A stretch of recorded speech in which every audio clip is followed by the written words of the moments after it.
Hello,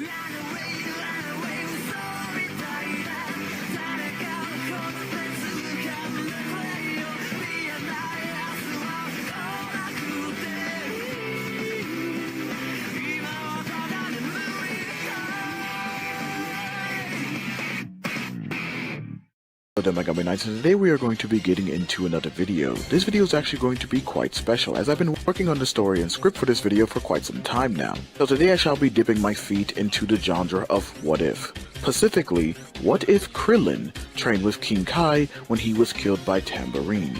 Let's go on and get into this. Go ahead and set up some background for the story. Everything that you know that happens in the events of Dragon Ball is left the same, all the way up until the point to where it's time for the resurrection of Master Roshi, Chaozu, and Krillin. Here is where we start to get our story deviations. A familiar scene plays before us. The wish to revive everyone killed by King Piccolo and his men is underway. This would include Master Roshi and Chaozu.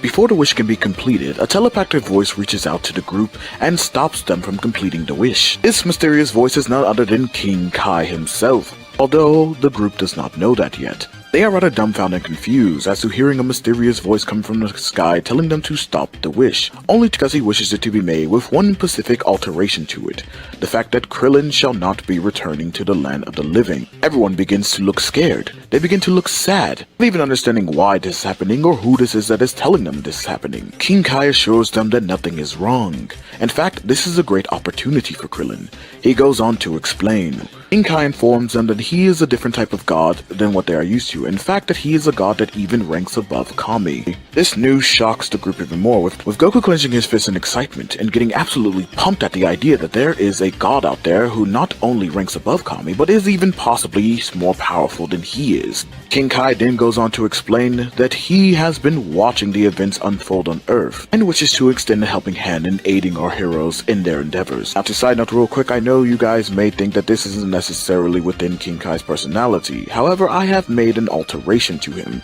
making him far more astute and attentive than what he actually was during the original series, and thus the explanation for his sudden personality change and willingness to help out the rest of the group, despite not doing it before. Now, getting back to the story, King Kai goes on to further explain exactly what the offer was that was made. Thus we are shown a flashback to a scene where Master Roshi, Chaozu, and Krillin first arrived at the checkout station. And we see that Baba, Master Roshi's sister, and King Yama have already been expecting them. Three are told about King Kai's offer, that over the next 3 years, in preparation for not only the 23rd Tenkaichi Budokai, but also the return of Piccolo, if they choose to accept, they will be granted special access and permission to go off and train with King Kai, being also allowed to keep their body.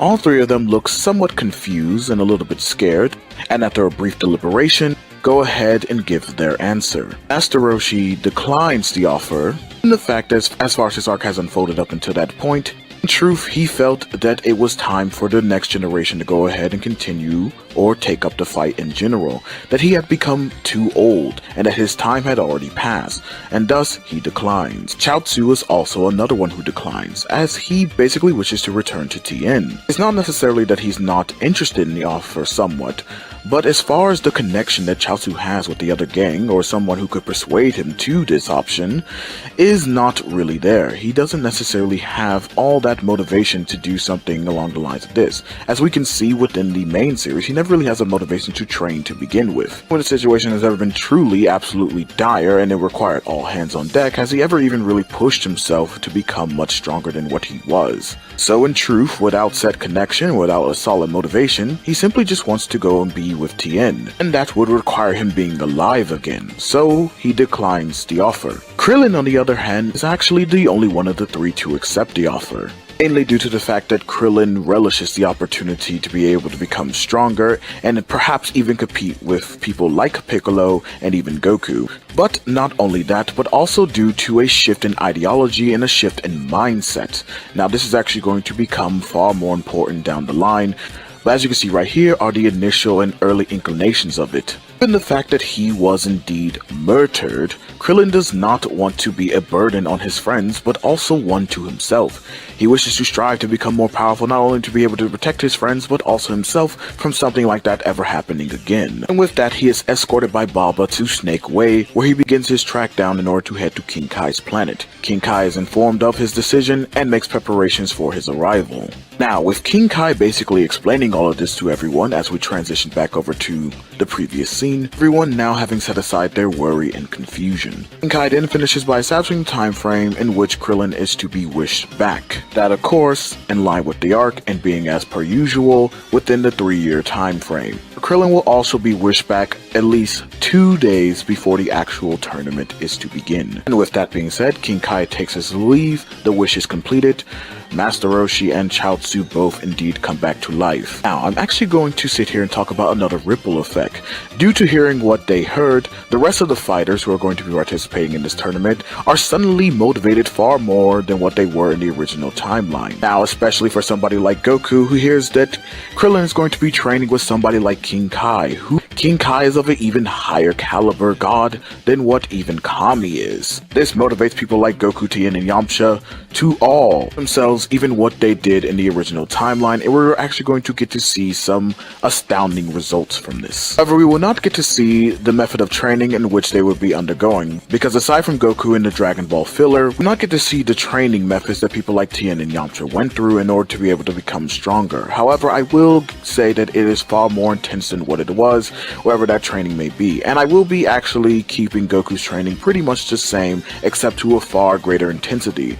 So he may even get some new techniques from this, you'll just have to wait and see. However, I will be mainly focusing on exactly what happened over the course of the 3 years of training in revolving around Krillin. So for most of the remainder of this video, in terms of the what if of this specific part, I will be focusing on Krillin's development and his training. We transition over to Krillin during his journey on Snake Way. Krillin starts his journey onto Snake Way, and I actually say that it takes a bit longer than Goku. In fact, it takes a full year, as in naturally within the canon story, he was much weaker than Goku to begin with, and it took Goku a half a year to even get there in the first place. So I say it would take Krillin the exact full year, which is still going to leave him 2 full years of training with King Kai, which I think will be very beneficial to him in the long run. However, it does indeed take a year to get there. Now, once Krillin actually makes it there, now I know some people may have a bit of a question mark there as to whether or not Krillin could withstand the gravity. And now I don't think necessarily this is going to be a problem. Even though he is a human and his human biology is naturally much weaker than Goku's and less durable, I still don't think even in this early stages, given his current training, given his current abilities, that he would have that much of a problem. However, it would be far more difficult than it was for Goku, of course given his biology and much weaker power level to this extent. You gotta remember that Goku had already trained 3 years prior to going to meet King Kai, and so he was even stronger than he was before. And this is going to be a much weaker Krillin. And so I actually say it takes a little bit longer. This is actually going to dramatically affect him in the story going forward. However, it's not going to minimize the amount of power increase he will get.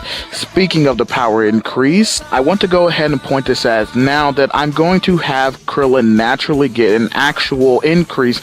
Basically, I kind of halved it from what Goku got. So Goku got a 19 times increase during the canonical run. I figured that I would actually cut that in half and give Krillin half of the same increase that Goku got. This wouldn't make him too strong, nor would it make him too weak. And actually, it sort of really fits with his canonical power increase that he got during the training for the Saiyan saga. Because guess what? I know a lot of people seem to think that it was only during the Namek saga where crazy increases happen. But no, you gotta remember, as I just pointed out to you, Goku got basically a 19 times increase during the Saiyan saga after his training with King Kai. So I don't feel that this is too out of the realm of possibility and keeping in line with the story. Speaking of which, continuing on with the story here, like I said, the trials and tribulations that Goku went through is actually going to be a little bit more difficult for Krillin. And I say that this is going to hinder him in this fact, which keeps him in line with the power increase that I want him to have. And also, he definitely won't be able to master certain other techniques that he's going to be receiving here. Now, as Krillin lands on this planet, of course he finds the gravity to be very intense. He notices to King Kai that he can barely even move or walk, and in fact, Krillin promptly collapsed the minute that he lands on the planet. Barely able to stand and weakened to his core, Krillin has to actually get a little bit of assistance from Bubbles the monkey to help him stand on his feet.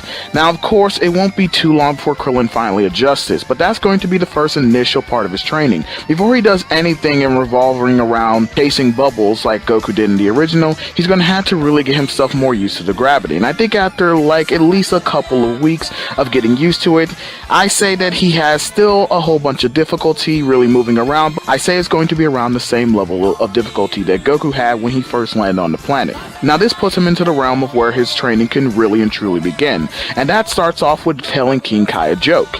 Now after Krillin easily successfully passes this first initialized test, his next test is to then chase around Bubbles. Now, as the story progresses, you're going to see that this is actually going to be much easier for Krillin, because the whole time he was here, Bubbles was basically already helping him adjust to the gravity, even kind of like doing some slight training on his own. Krillin was sort of kind of like not chasing Bubbles in the same way that Goku did, but however, he was indeed learning from Bubbles in the way to acclimate his body to the much higher increase in gravity. And so, whereas it still takes him a good amount of time, I say a good 3 months before he's finally able to catch Bubbles, he does still indeed succeed. Now on to the next test, where Krillin is tasked with chasing Gregory around in order to hit him with a hammer, the same as Goku. Now I actually feel due to Krillin's previous training with Bubbles, or at least pseudo training to help get himself better acclimated to this, he would actually be far more clever. And given what we know about Krillin's history in terms of his tactical genius, he's oftentimes faced up against stronger opponents, and so he's had to employ more clever tactics in order to be able to overcome said opponents, and so I feel like it would be no different. So whereas the scene wouldn't play out too differently from the way that Goku did it, it would play out differently enough to where you would see an actual more clever tactic being used than what Goku did in order to hit Gregory with the hammer. After that, King Kai feels that Krillin has sufficiently acclimated to the planet's gravity enough, and now it's time to get down to the nitty-gritty, or the brass tacks, where Krillin starts to learn some more good techniques. And I'm actually going to increase the training a little bit here for Krillin and give him another technique. You'll find out what that is later. But starting off with the Kaioken, this is actually pretty much the toughest thing for Krillin. Out of all the techniques that he'll be able to learn here, the Kaioken is the one he struggles with the most, as given once again this is a much weaker version of Krillin, it is hard for him to even maintain a Kaioken ×2, let alone pushing his body to something like a Kaioken ×3.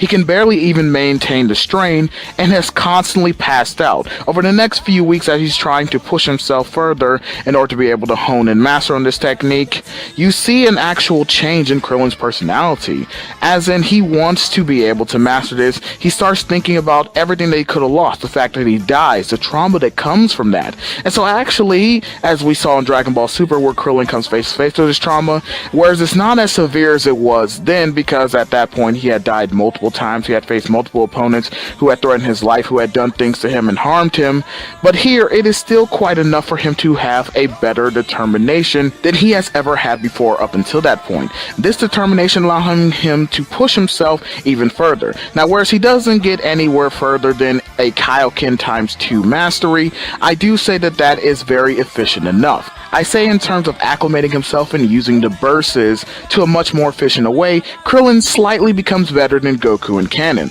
Whereas Goku is more like a tank who fires raw, hard shots, Krillin is more like a knife. He's delicate, he's balanced. However, he still cuts with devastating precision and power. But Krillin doesn't stop there. He keeps pushing himself and keeps going. And by this time, a year and a half has already come and passed, since Krillin had arrived on the planet and had begun his training with King Kai. Which is actually where we get another good change in the story, and where I'm going to be introducing the technique in which I talked about to you guys.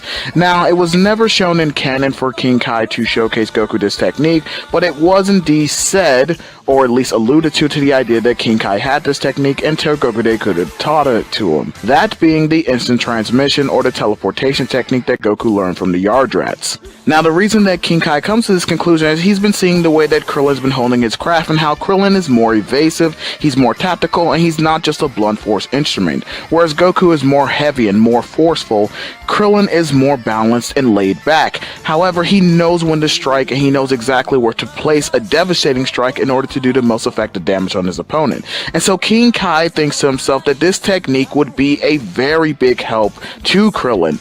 Not only would it help aid him further along in this story, but would also help aid him in battle significantly. And I say, as the story continues, he may even become more used to using it than even Goku does, given the nature of Krillin's fighting style and all of that. Now, I would say that this technique, out of all the ones that Krillin can learn, is going to be pretty much one of the easiest for him, as I feel like Krillin is a much more spiritualistic person. I feel like he's much more in tune with that side of himself, given his background and all. Considering that he was a monk, I feel that he's more naturally in tune with understanding his ki and how to utilize it in different various ways, including be able to pick out and sense life energy or other key signatures in order for him to be able to teleport to. And thus, Krillin pretty much learns this technique, and not only that, but he also gains a level of mastery over this technique within about 2 months of training with it. Now, this is where we start running into a bit of a problem for Krillin, whereas the last technique on our list that Krillin would have been able to learn from King Kai was indeed the Spirit Bomb or the Genki Dama. Now, I'm going to sit here and point out that Krillin does not actually really learn this technique, or at least in the way that he can utilize it in battle. And I do have a good reason, or at least what I believe to be a good reason for this, given the fact of the time frame in which we're given to work with and how much longer it would have took Krillin to master all of the other techniques. I feel like we were pretty much crunched for time before Krillin's time would have been up for him to be on that planet with King Kai. And also given the nature of how the Genki Dama works in the concentration, whereas I do think he's more spiritually in tune and would be able to track energy, I do not know if he has the ability to gather energy more efficiently than Goku and be able to maintain it. We've seen Goku pretty much able to absorb and utilize energy in some pretty crazy ways too, especially when it comes to gathering energy for things like the Genki Dama. So I feel like Krillin would have been able to learn the basis of it, and he may have even gotten once to practice with the technique, but it would have been anywhere near a level of mastery whatsoever. And in fact, at this point, King Kai tells Krillin that his training is done and that all he has to do is basically wait now until they're ready to revive him. However, this doesn't mean that Krillin is going to sit on his butt for the last few moments of his time here with King Kai. In fact, he spends the last few weeks, and yes, I'm giving him a number of weeks, actually honing on his craft and skill with the techniques he was already able to learn. This gives him a better mastery of how to use the teleportation, which basically he already had a pseudo mastery of before, and even with the Kaioken, this helps him become far more efficient with it. However, again, his limit is basically when he's absolutely pushing himself to the limit is a Kaioken times 3 and nothing more. This does not, however, mean that in the future he will not obtain a higher level of mastery of the technique.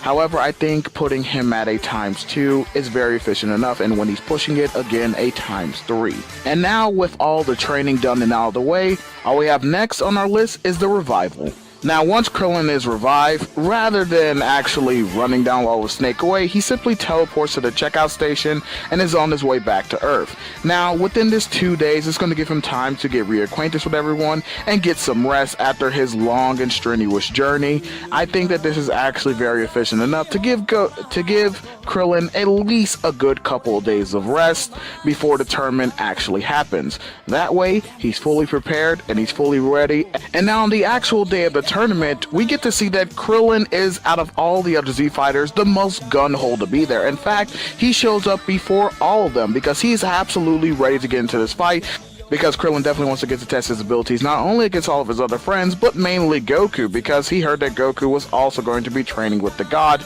that being Kami, and so he basically wants to see how far his friend has come. And so when everyone shows up, they kind of actually immediately notice a difference. Bulma or launch, they do notice is a change in demeanor from Krillin. As in, he's far more confident and he's far more boastful and even presentable. And also they can see that he's actually bulked up a little bit in terms of his muscle mass. Now, of course, Krillin's not showing all he got, and you can tell in terms of the dialogue and stuff that is used that Krillin is indeed far more confident than he ever was. Now, of course, Krillin is still not on the same level as someone like Vegeta, where he's extremely prideful and arrogant and super cocky. However, you can tell he has a bit more of a boastfulness to him. such as in a quick conversation when Launch tries to approach Krillin and trying to get the gist on what's going on, and he actually kind of flirts with her a little bit and kind of puts her on the back foot. And in fact, he is so charming that he actually makes her blush a little. Now, this doesn't mean that Launch is going to be like Krillin's new girlfriend or anything like that, but I just want to kind of like showcase to you that Krillin is far more of a, let's just say, better version of himself. And this is going to have dramatic effects on the story going forward. Now, of course, running into the other Z fighters actually garners a bit of a different reaction. In fact, the other Z fighters kind of get a bit more chill from Krillin. Not in the sense that they feel threatened by him, but that they easily notice that there is indeed something different. Not only that, but they can also tell it in the way that his ki feels. His ki feels far more calm and far more balanced, but at the same time far more potent.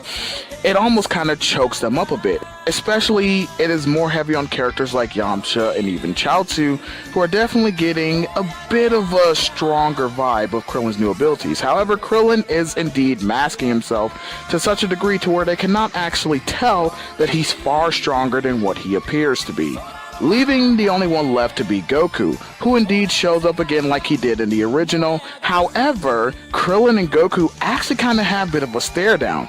And this stare down is so intense that Goku actually cocks a smile, and a noticeable bead of sweat actually begins to trickle down his head. This gives everyone a bit of pause. I mean, it was very quick and it was very subtle. However, Tien and even Yamcha were taken aback by this. As in, they never really thought that Goku would have that type of expression, especially towards somebody like Krillin.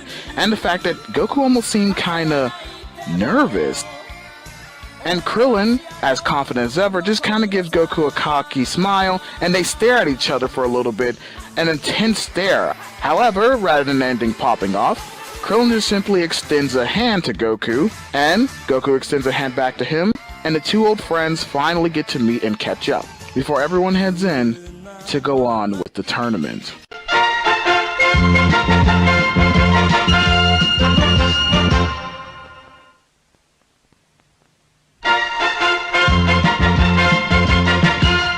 Alright, getting back into this story, I actually want to start off this part by showcasing some power levels. That way you guys can see where Krillin, Goku, and the other Z fighters, and even Piccolo stand, not only in conjunction with their original counterparts, but also with each other in this new timeline. So here we go.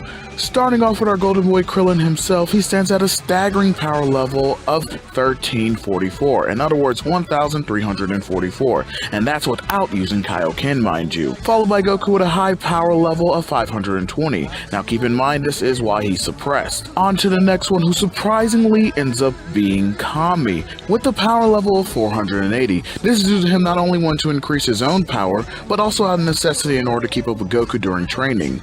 Rounding us out, we have Piccolo, who had basically the same amount of power he did during canon, which would be around 325, Tien at 290, Yamcha at 240, and finally Chaozu at 180. Now, whereas she's not technically a part of the Z team, I still want to include Chi-Chi, who also did not change from canon and is still at a power level of around 130. And let's be real here, no offense to all the fans of him out there, but Yajirobe, at least in this arc, is kinda irrelevant. Of course, moving on to the tournament itself, I'm going to say everything pretty much stays the same for that first half. Chaozu still fixes the numbers for the match selection, and I would say the only real difference here is that everyone wins their matches easier than they did in canon.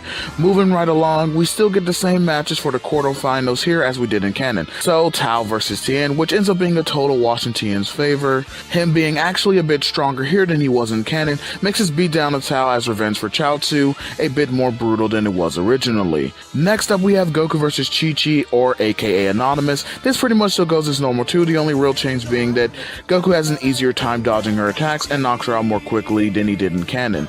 And yes, they do still end up finding out who she is, and Goku's promised her, basically setting up a marriage that will take place after the tournament. And with that out of the way, we move on to the third match of Krillin versus Piccolo, where we finally get a significant change in the story. As two combatants head to the stage, Piccolo couldn't help but think to himself what a waste of time this would be. Although he couldn't quite sense it, he still knew there was something off about this human, yet he just couldn't put his finger on it. But rather than dwell on that, he put the thought out of his head for now, as he was far more focused on having his match with Goku later. But little did he know he was in for the shock of his life. As he and Krillin faced each other in the arena, Krillin was the only one getting into his stance. He noticed that Piccolo was in fact completely off guard, not even remotely taking this fight nor Krillin seriously. Even after the announcer gave the okay to begin, Piccolo still refused to take a defensive position. Krillin inquires, "Hey, what's the matter? The fight's already started. Are you gonna come at me or what? Or should I make the first move?" Piccolo was perplexed by this. He paused for a moment before bursting out laughing. "What was that, insect? Are you stupid or something? Damn human. What makes you think I would ever waste my time on the likes of you? Listen here, shorty. The best option for you right now is to give up, you hear? Get out of the ring and go hide in a hole somewhere. Not that it'll do you much good in the long run. It's simple, really. You did adequately to make it this far, but this is where your luck runs out. So go on and get. And make way for the real fighters. My target as of now is Goku, and once I'm done with him, I'll make sure to finish off his little friends too." Piccolo finishes, his arrogance on full display as he crosses his arms, standing proudly in the belief that he's already won this battle with just his words alone. However, the exact opposite happens, as Krillin sighs before retorting, "Wow, a beautiful speech, really. Guess the apple doesn't fall too far after all. Although, it does get me wondering about something." And what would that be?" Krillin, now sporting a devious smile, continues, "Oh, I was just wondering what's gonna happen to all that bravado once I've knocked you flat on your ass." Piccolo gasps, looking shocked. In fact, he erupts in anger, screaming out, "How dare!" But Krillin interrupts before he can finish. "Let me make this simple for you, Junior. All your posturing and grandstanding doesn't mean a damn thing to me. I had expectations of you, too. And I gotta say, I'm disappointed. That being said, I didn't come here to chit-chat about like schoolgirls. I came to fight. Unless your plan was to bore me to death, in which case, it's working." However, Piccolo, on the other hand, was completely enraged, gritting his teeth hard and clenching his fists so tightly, in fact, that his nails bore into his skin, causing blood to drip from his hand. He could only think to himself, "How dare this disgusting lonely bug that he could mock me like this," before screaming out in pure hatred directly towards Krillin, "Die!" Charging full force towards him, cocking his fist back, charging quite a lot of power into a punch that he was sure would kill the human in one blow, thinking once again to himself that this is what he gets for insulting the king of the demons. But alas, his punch would actually never land, as Krillin easily dodged it, sidestepping and moving fast, too fast for Piccolo to even remotely react to, leaving over his arm and doing a spinning kick, slamming his foot right into Piccolo's cheek, sending him flying hard towards the out of bounds, completely again shocking everyone. Piccolo, on the other hand, was completely blindsided by the kick. In fact, it had actually knocked him out, which was clear as he went flying. But lucky for him, he managed to regain consciousness at the last second and avoid being wrung out. Landing back down to the ring, he immediately falls down to one knee, huffing and puffing quite heavily, as he struggled to catch his breath, grabbing hold of the part of his face where he was kicked, noticing that blood had begun to trickle down his chin. He was shocked, and completely in disbelief that a low-level insect was able not only to overpower him, but injure him as well. Looking at the martial artist, he only saw him smiling, with an expression to say as though, "You're too weak to beat me." This thought angered Piccolo even more. He visibly showed his hatred, as noted by a pronounced vein along his forehead. But eventually he was able to calm himself down, thinking that he was getting too worked up, and that the only reason that he got hit was due to him letting his guard down, having underestimated his opponent. But not to worry, he thought to himself. It won't happen again. Standing there looking notably calmer, he chuckled, saying, "So, human, it seems I misjudged you, but don't get too cocky just because you got a lucky shot. I dropped my guard is all, but I'm through playing games. This time, I'll crush you." "Oh, really?" Krillin countered. "And by all means, show me what you can do." "Gladly." Piccolo then removed his weighted clothes, exposing his true identity for all to see, and taking a charging stance as he began to power up, his energy growing as his power began to shake the whole arena, as lightning and thunder roared in the skies. Yet Krillin remained unfazed, only commenting when Piccolo finished that he had great power, and asking him not to waste it. Piccolo smirked, holding out his arm, his hand stretched wide, as a large amount of ki swelled up in his palm. "Take this!" he yelled before firing off a demon explosive wave directly at Krillin. But unfortunately for Piccolo, Krillin acted quickly and held out both of his hands, putting up a protective ki barrier, which did indeed work as intended, blocking off the blast, but in turn, it created a large smoke screen, allowing Piccolo to speed behind Krillin in an attempt to attack him. But Krillin saw right through his plan. Sensing him coming behind, he dodged his downward axe chop, then flying into the air as Piccolo gave chase. Eventually, Piccolo was able to catch up, reaching him, and he began to throw out a fury of punches and kicks in rapid succession, a combination. But unfortunately, this was also ineffective against Krillin, as he effortlessly dodged, parried, or blocked all of Piccolo's strikes. Still, Piccolo persisted, continuing to attack him, yet he couldn't lay a finger on him. And despite the rage boiling up inside of him, he did his best to push forward. Though as time began to pass, it was becoming clear that he was getting nowhere. So, backing off of his attack and gaining some distance, he attempts a telekinetic binding, grasping Krillin and freezing him in place. He then charges up another massive ki wave, ignoring the heavy drain it was having on him. Because, simply put, at this point, he wanted to see nothing more than Krillin dead, and thus, he fired this massive blast towards him. But like everything else so far, it too was ineffective, as Krillin broke out of the binding with raw power alone and kicked the blast into the air, deflecting it. Piccolo flew towards him, trying out another punch, but that too missed, as Krillin flew higher and higher, getting above Piccolo. But Piccolo quickly looked upward as to not lose sight of him. However, as soon as he did, Krillin used a solar flare, binding Piccolo, distracting him long enough so that he can return the favor from earlier, coming in fast with a hard-hitting double axe handle straight into Piccolo's back, sending him flying straight into the center of the arena, creating a massive explosion. Krillin landed mere feet away, looking down into the crater that he had made, gazing at the banged up and bruised Piccolo, who stared back at him in anger and fury. Krillin then said, "See, I told you. Flat on your ass. And here I thought you were supposed to be stronger than King Piccolo. So much for revenge, eh, Junior?" Ah, damn you! Piccolo struggled to his feet before leaping out of the crater, although it was clear to tell that he was very injured and running low on stamina. Calm down there. Look, how about this? If you surrender now, we'll call it here.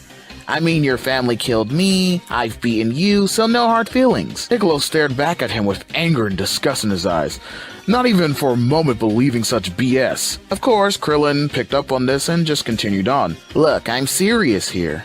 This could be a chance for you to start anew. Be something more than a tool of revenge that your father wanted you to be. What do you say? Piccolo was completely dumbfounded. In fact, not just dumbfounded, he was entirely speechless. He couldn't even believe what was happening today. Him being bested, first of all, and not only that, but also now being shown mercy by someone such as this, someone who he thought beneath him. He screamed out, "No! I will not stand for this, you damn human! I'll make you pay!" Piccolo begins to charge up again, his power flaring as he starts to grow larger, and larger still, getting even bigger than the arena itself. Many people in the crowd began to scream out in terror at the sheer massive size of this monster that they were seeing, including people like Toei Animation, who were basically screaming out from the sidelines for Krillin to get out of there. But then Krillin looked over to them, hearing the concerns they were having for him, and he basically told them to calm down and that it would be okay. Even Goku looked towards them and reassured them, essentially saying that Krillin could handle it. Piccolo, laughing, now bellowed in a thunderous voice, "Tremble in fear, you pathetic worm, for now I am unstoppable. I'll crush you." And then he looked over to Goku. "You're next." So arrogant, Krillin began to reply. And here I thought that you would have learned this lesson already. The bigger they are. Suddenly, in a flash, Krillin vanished from sight, instantly moving faster than anyone could track, leaving Piccolo once again dumbfounded. But within that very same instant, he suddenly felt a sharp pain in his stomach, spitting up copious amounts of blood and bile. Krillin began to become visible again, and he could be seen punching Piccolo straight into the gut. Piccolo buckled over, falling down to one knee, holding his abdomen, trying to catch his breath, clearly struggling. The harder they fall! Krillin shouted in triumph. Piccolo was heavily exhausted and now barely able to breathe. Still, he wasn't ready to give in just yet. Stretching out one of his arms quickly towards Krillin, hoping that just maybe with him still being at the size, he could use it to his advantage. Reaching out, he opened up his hand, trying to seize Krillin within it. But the young fighter, thinking quickly on his feet, used a quick flash of Kaioken, allowing him to completely avoid Piccolo's grasp. Above him now, he charged up a giant ki disc, letting it hover over his hand, prepared to finish this battle once and for all. This sent Piccolo into a panic. He quickly stretched out the other arm, opening his hand to try and seize Krillin, which he managed to dodge without fail, throwing the disc, screaming out as he did it. It went careening towards Piccolo, leaving him no way to dodge it. But right as it seemed that the disc would take off the Namekian's head, it actually broke into two separate smaller discs that ended up chopping off both of Piccolo's arms. He screamed out, shouting up to the heavens, a guttural scream, as Krillin rushed in, not giving him any opportunity to recuperate, and ended this battle by kicking him in the face and launching him out of the ring. Piccolo returning to his normal size as he fell towards the ground. Krillin lands gracefully back down to the ring, throwing up his fist into the air proclaiming victory as the crowd goes wild, singing his praises and shouting his name. His friends somehow could still be heard the most, standing there in shock and awe as they cheered on their friend. Goku and Kami were also some of the most supportive people, both smiling, truly proud of the fighter. But Krillin, although happy, developed quite a somber expression onto his face, thinking back to a conversation he was having with Piccolo just moments earlier. For he knew it wasn't really Piccolo's fault that he was the way he was, that it was the influence of his father, and that darkness being a part of his nature that corrupted what seemingly could have been quite the upstanding individual. So Krillin was thinking to himself, expressing the idea that maybe if he was just given a chance, things could have turned out differently. So he actually goes over to the unconscious body of Piccolo and ends up restoring his strength, using the method of sharing a portion of his own ki in order to achieve this. Once he woke up, Piccolo was still, of course, immediately hostile and angry, but Krillin then explains the situation and expresses his feelings, basically giving Piccolo some good old-fashioned talk no jutsu. Now don't worry, Piccolo is not going to just be suddenly changing his ways randomly on the spot like that. However, I can say that this will indeed have an effect on him going forward in the future. Now, as far as the tournament goes, there indeed are some changes here, some bigger than others. For instance, the stadium isn't blown up this time around, and Kami actually does end up revealing himself during the competition. As far as the fights themselves, just sub in Krillin for Piccolo. But to basically go over all of them here, Shin vs Yamcha, or i.e. Kami vs Yamcha, is a complete wash, of course, in Shin's favor, although Yamcha does actually do better than he did in canon, being a little bit stronger here.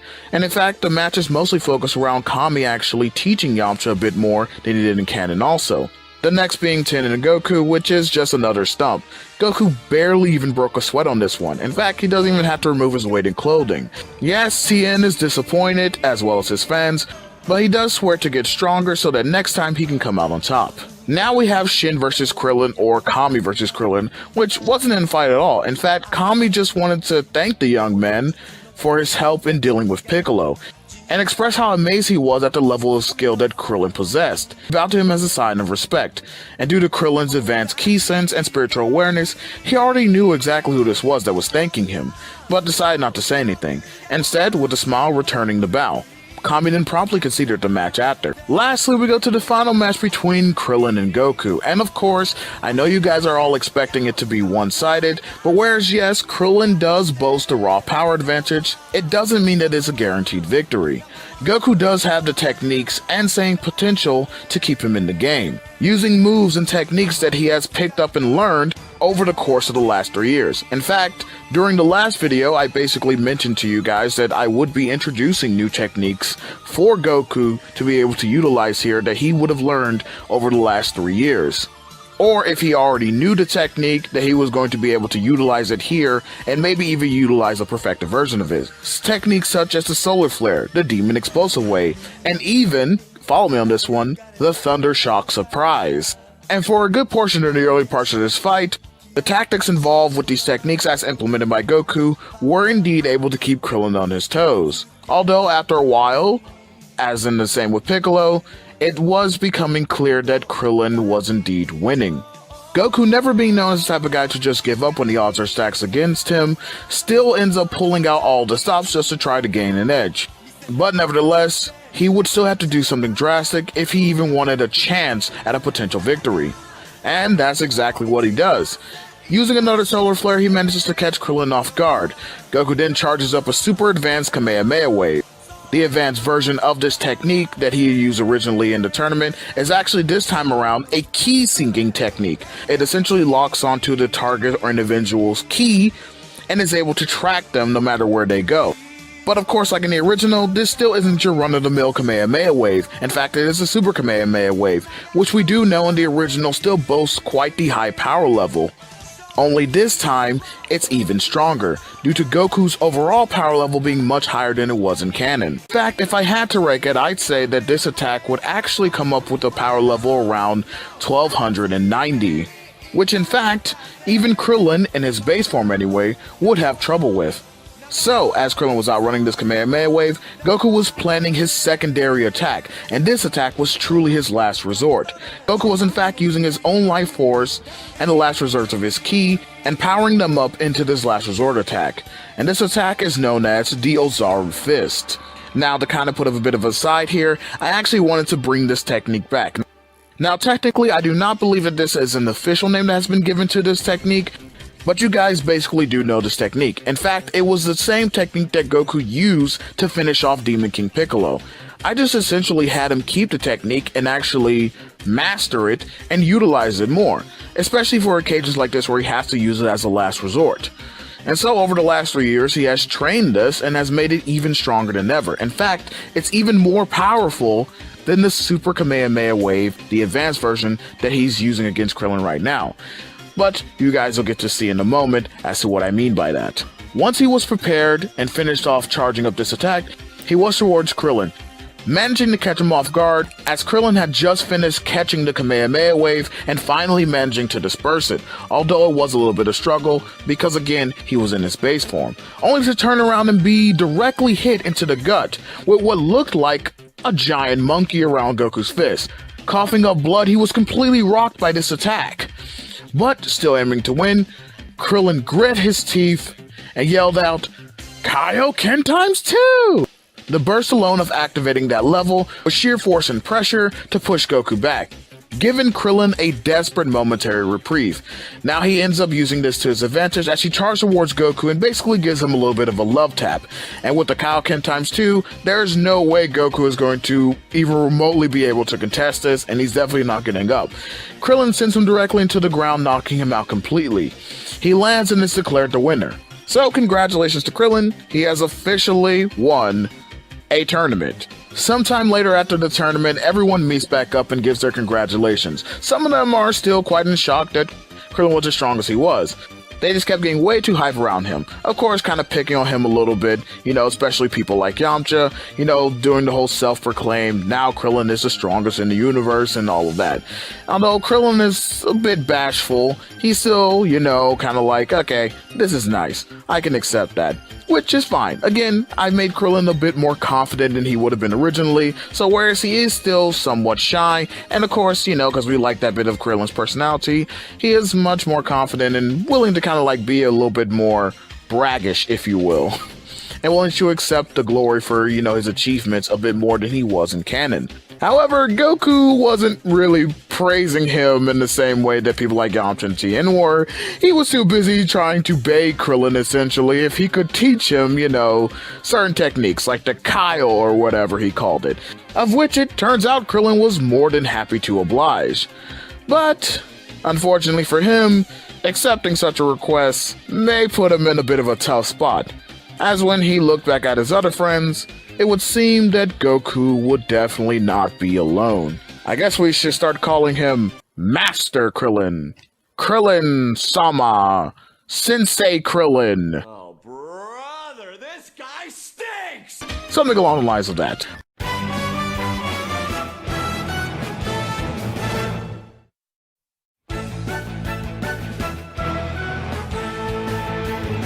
5 years have now passed since the tournament, and of course over that 5 years, Krillin managed to begin the training with the others in the use of Kaioken, noting that he wasn't as good as a teacher as King Kai, but that he still had enough of a handle on it in order to be able to teach everyone. Goku of course being the quickest to pick up on it, managing to actually reach a Kaioken times 3, with Tien being the next closest, able to access it and eventually reach up to around a times 2. albeit with some extreme amount of effort. Yamcha, on the other hand, was indeed able to access it, but really nothing more than that. He couldn't push it to any significant degree as much as the others. However, his strength still vastly increased overall during the course of the training. In fact, even Krillin was able to expand on his limits as well. Although not as much as he would like, he still ended up getting to be able to use a round of ×4 when it comes to using Kaioken. However, pushing for anything more than that is still quite a large strain on him. Overall, I'd say, over the course of the time skip, they did indeed increase greater than what they did in canon.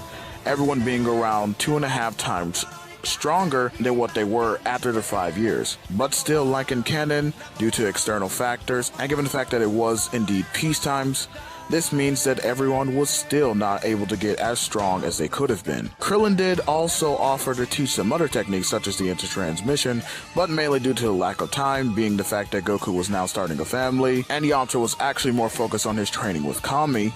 Tien was pretty much the only one who stuck around long enough to be able to start to learn the basics. Although he still really couldn't use it, he was able to pick up on how the technique operates and what it would take in order to be able to use it successfully.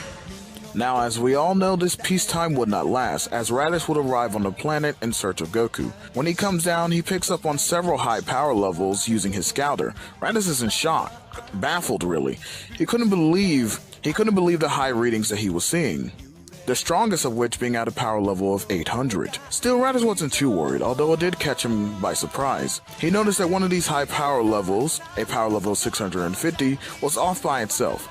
Although he couldn't be sure, he decided to check that one out first, thinking that the other high power levels off in the distance would be too much of a hassle without checking it out first. Of course, he wanted to be cautious in this scenario.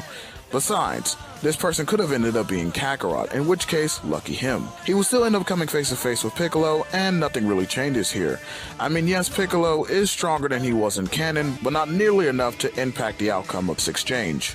But let's just say, and as a way to show a bit of favoritism to Piccolo, that Raditz ends up knocking him out here, as he recognizes his power and the fact that Piccolo's attacks would have been slightly more challenging than they were in canon. Still, he overcomes him and heads off, his nerves being somewhat calmed, although he still approached the other power levels with caution. Meanwhile, at Kame House, everyone is meeting up again after some time has passed. Not as much as in canon, as most of them trained together over the time skip. So it's only been about a year. Goku, still like in canon, does show up with Gohan, although no one is really shocked to see him. More so surprised to see how much he's grown. And a bit of a side note here, due to certain changes in the events, I actually had Gohan being born a year later than what he was originally, as Goku's training took more of his time from doing a dirty spanky with Chi-Chi. So instead, in this timeline, Gohan is 4 instead of 5. Now back to the story. While everyone is hanging out and having a good time reconnecting, they suddenly get a sharp feeling, as they feel a huge ki spike approaching. This puts everyone on alert, with Goku, Krillin, and Yamcha, yes he is here too, all bolting outside, waiting to meet who it was that was landing. Raditz touching down, proclaiming, "Ah yes, well if it isn't my little brother. Hello, Kakarot." This completely floors the rest of the group, as none of them even knew that Goku even had a brother. But seeing this slightly resembling appearance, as well as the tail, also helps confirm what he was telling them. Raditz went on to drop even more truth bombs, including things like the fact that Goku was an alien, and that he came from a dead race of super warriors. Once his story finished, Raditz even offered Goku a chance to join him in exterminating everyone on the planet so that it could be sold. Of course, Goku firmly declines this, Raditz saying, "Pity that. Guess I have to kill everyone on my own, destroying you in the process." "Over my dead body," Krillin retorts. Raditz then smirked, a sinister grin, as he whipped out his tail towards Krillin, Yamcha screaming in the background for his friend to watch out. However, Krillin was undeterred.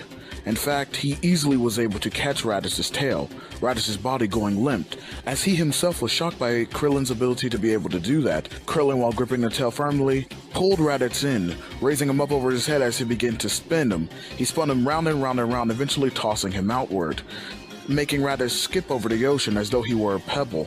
Raditz eventually was indeed able to stop himself, completely baffled at the strength of this human. After all, when he checked the scouter, he was only able to read a power of Not only has his power level jumped up from the reading that Raditz had before, but in fact his power level was now over 2,000. Raditz was sweating bullets. He was scared out of his mind.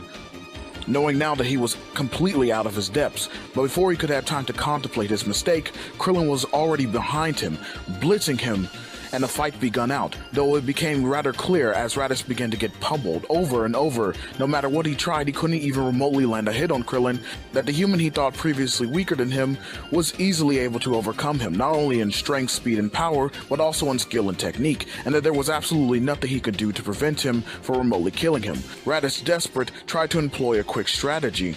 Seeing an opening given the fact that there was a child there, he aimed to take the child hostage and using him as leverage, plan an escape, so that way he can get out of the situation. So after getting hit by Krillin back down towards the beach, he summons up his power and does a Saturday Crush, blindsiding everyone, as not only were some of them blown back by the attack itself, but also that there was a massive amount of dust and stuff everywhere, covering the field of vision. This gave Raditz the chance he needed to sit there and rush in at full speed, heading towards Gohan in order to grab him. Goku, however, was able to pick up on this sense, sensing it at the last second, stepping in, but due to the fact that he was completely suppressed, and even at his full power he would still need a Kaioken in order to be able to truly stop Raditz, he was completely outclassed and ended up getting sucker punched, knocked away to the ground, unable to do anything as his son was about to get grabbed. As Raditz stretched out his hand in order to grab Gohan, suddenly he felt a sharp pain in his chest, and in that very same moment he knew that something was wrong, as the top part of his body slid from the lower half and fell to the ground. Turns out, although Krillin was caught off guard at first, he quickly was able to regain his bearings, and using a Kienzan, slice Raditz clean in two. Raditz couldn't help but think in his final moments that this was completely impossible, that he had never been prepared for anything like this. However, still, he couldn't help but start chuckling aloud, given the fact that he was under the impression that he would be avenged, as he informed the group that they may have beaten him, but that two of his comrades were on their way to Earth as we speak, and that they would be there in about a year, admitting that they were several times stronger than him, and that no matter what fancy tricks or no matter how skilled that the Z-Fighters were, that they would never be able to stand up to those two. He then coughed up some blood before passing on.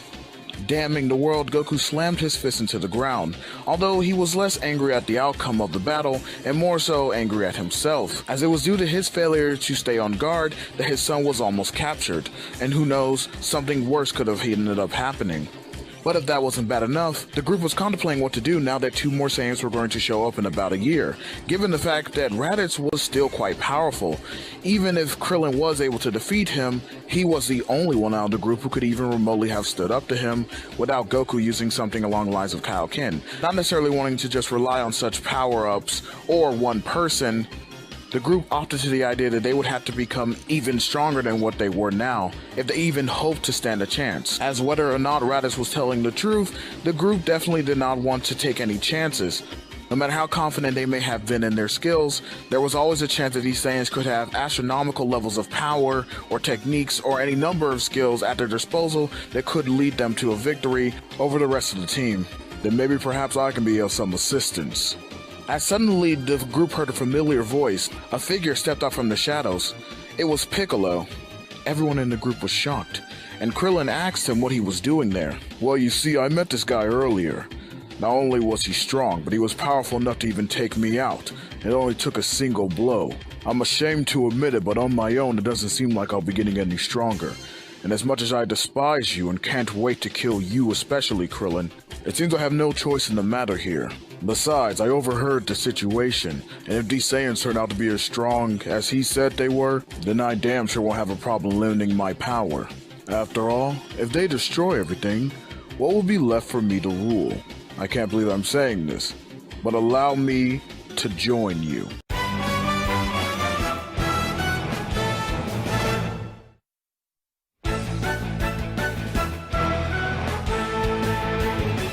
Moments after the defeat of Raditz, we find the group sitting in Kame's house trying to devise a strategy as to what to do in order to be able to get stronger in order to meet the coming threat.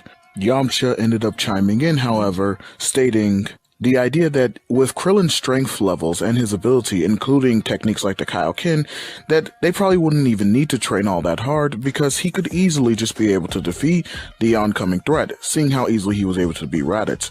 However, Krillin immediately shoots down that idea, not only because of what we talked about last time, how they shouldn't just be solely relying on a singular person or any one technique, but given the fact that, again, we do not know the strength levels of these Saiyans coming. If Raditz was indeed so inclined to mention their power level, then to some degree we should be able to take him at his word on that, promoting the idea that they are at a significantly stronger level than he was. Because after all, it should be taken into consideration that even though Raditz was no match for Krillin, he was still more than the match for the rest of the cast that was there, including to not only be able to take down Piccolo, but even their second strongest in Goku.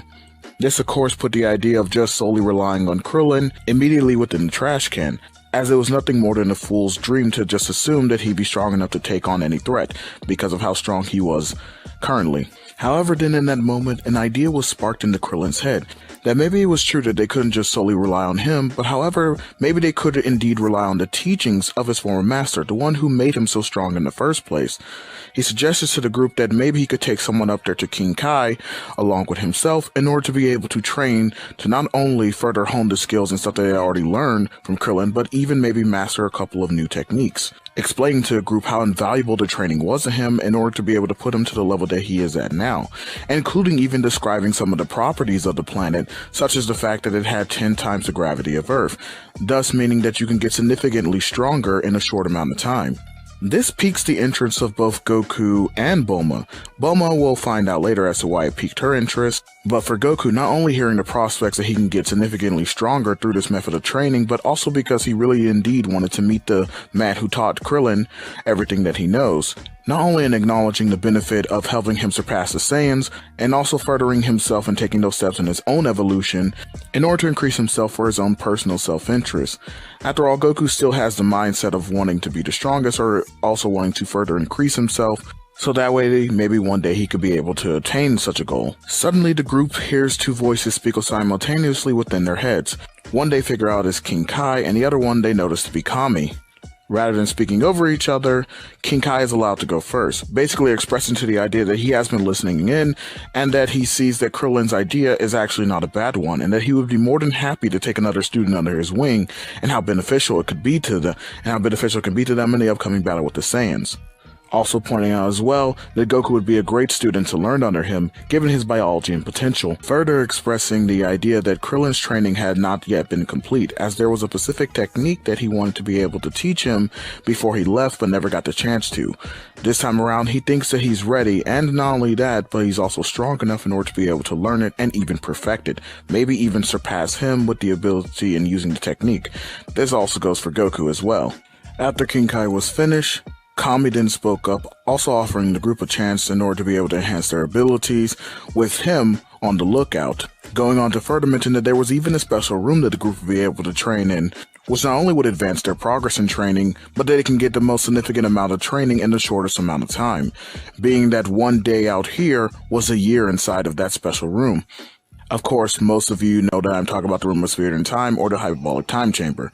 Kami even pointed out that people like Tien and Yajirobe had already been there on the lookout. After getting the lowdown on the situation from Kami, they decided to take that path in order to be able to train with him, and potentially even use this room in order to be able to help advance their skills and hone their existing abilities.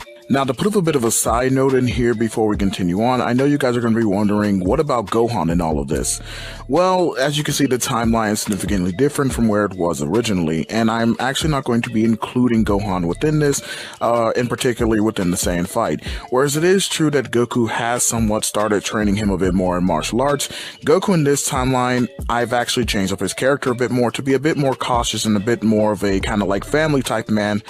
As far as I do accept the idea that he was that originally, it is pretty much pointed out to the idea that he isn't normally this caring when it comes to the affairs of his family.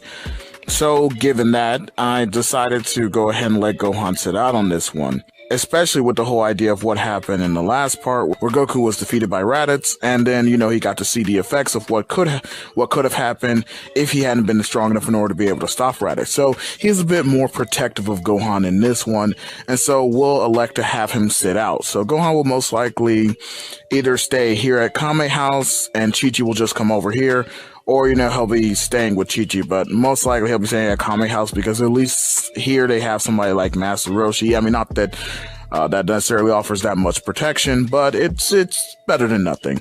I'm not going to sit here and delve too much into it, but, you know, the whole idea is that Gohan will be staying out this time, but that doesn't mean he's going to be out of this series in its entirety.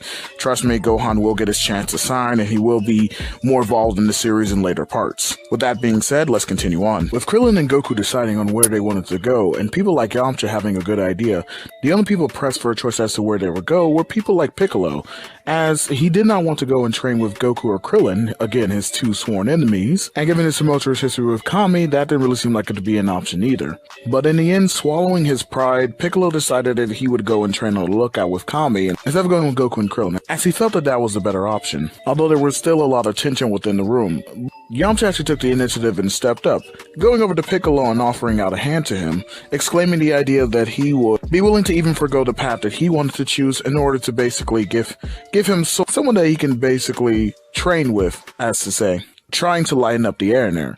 Piccolo, of course, really cared, but still decided to begrudgingly, you know, accept his hand. And with that, everyone's path was decided. Goku and Krillin would go and train with King Kai,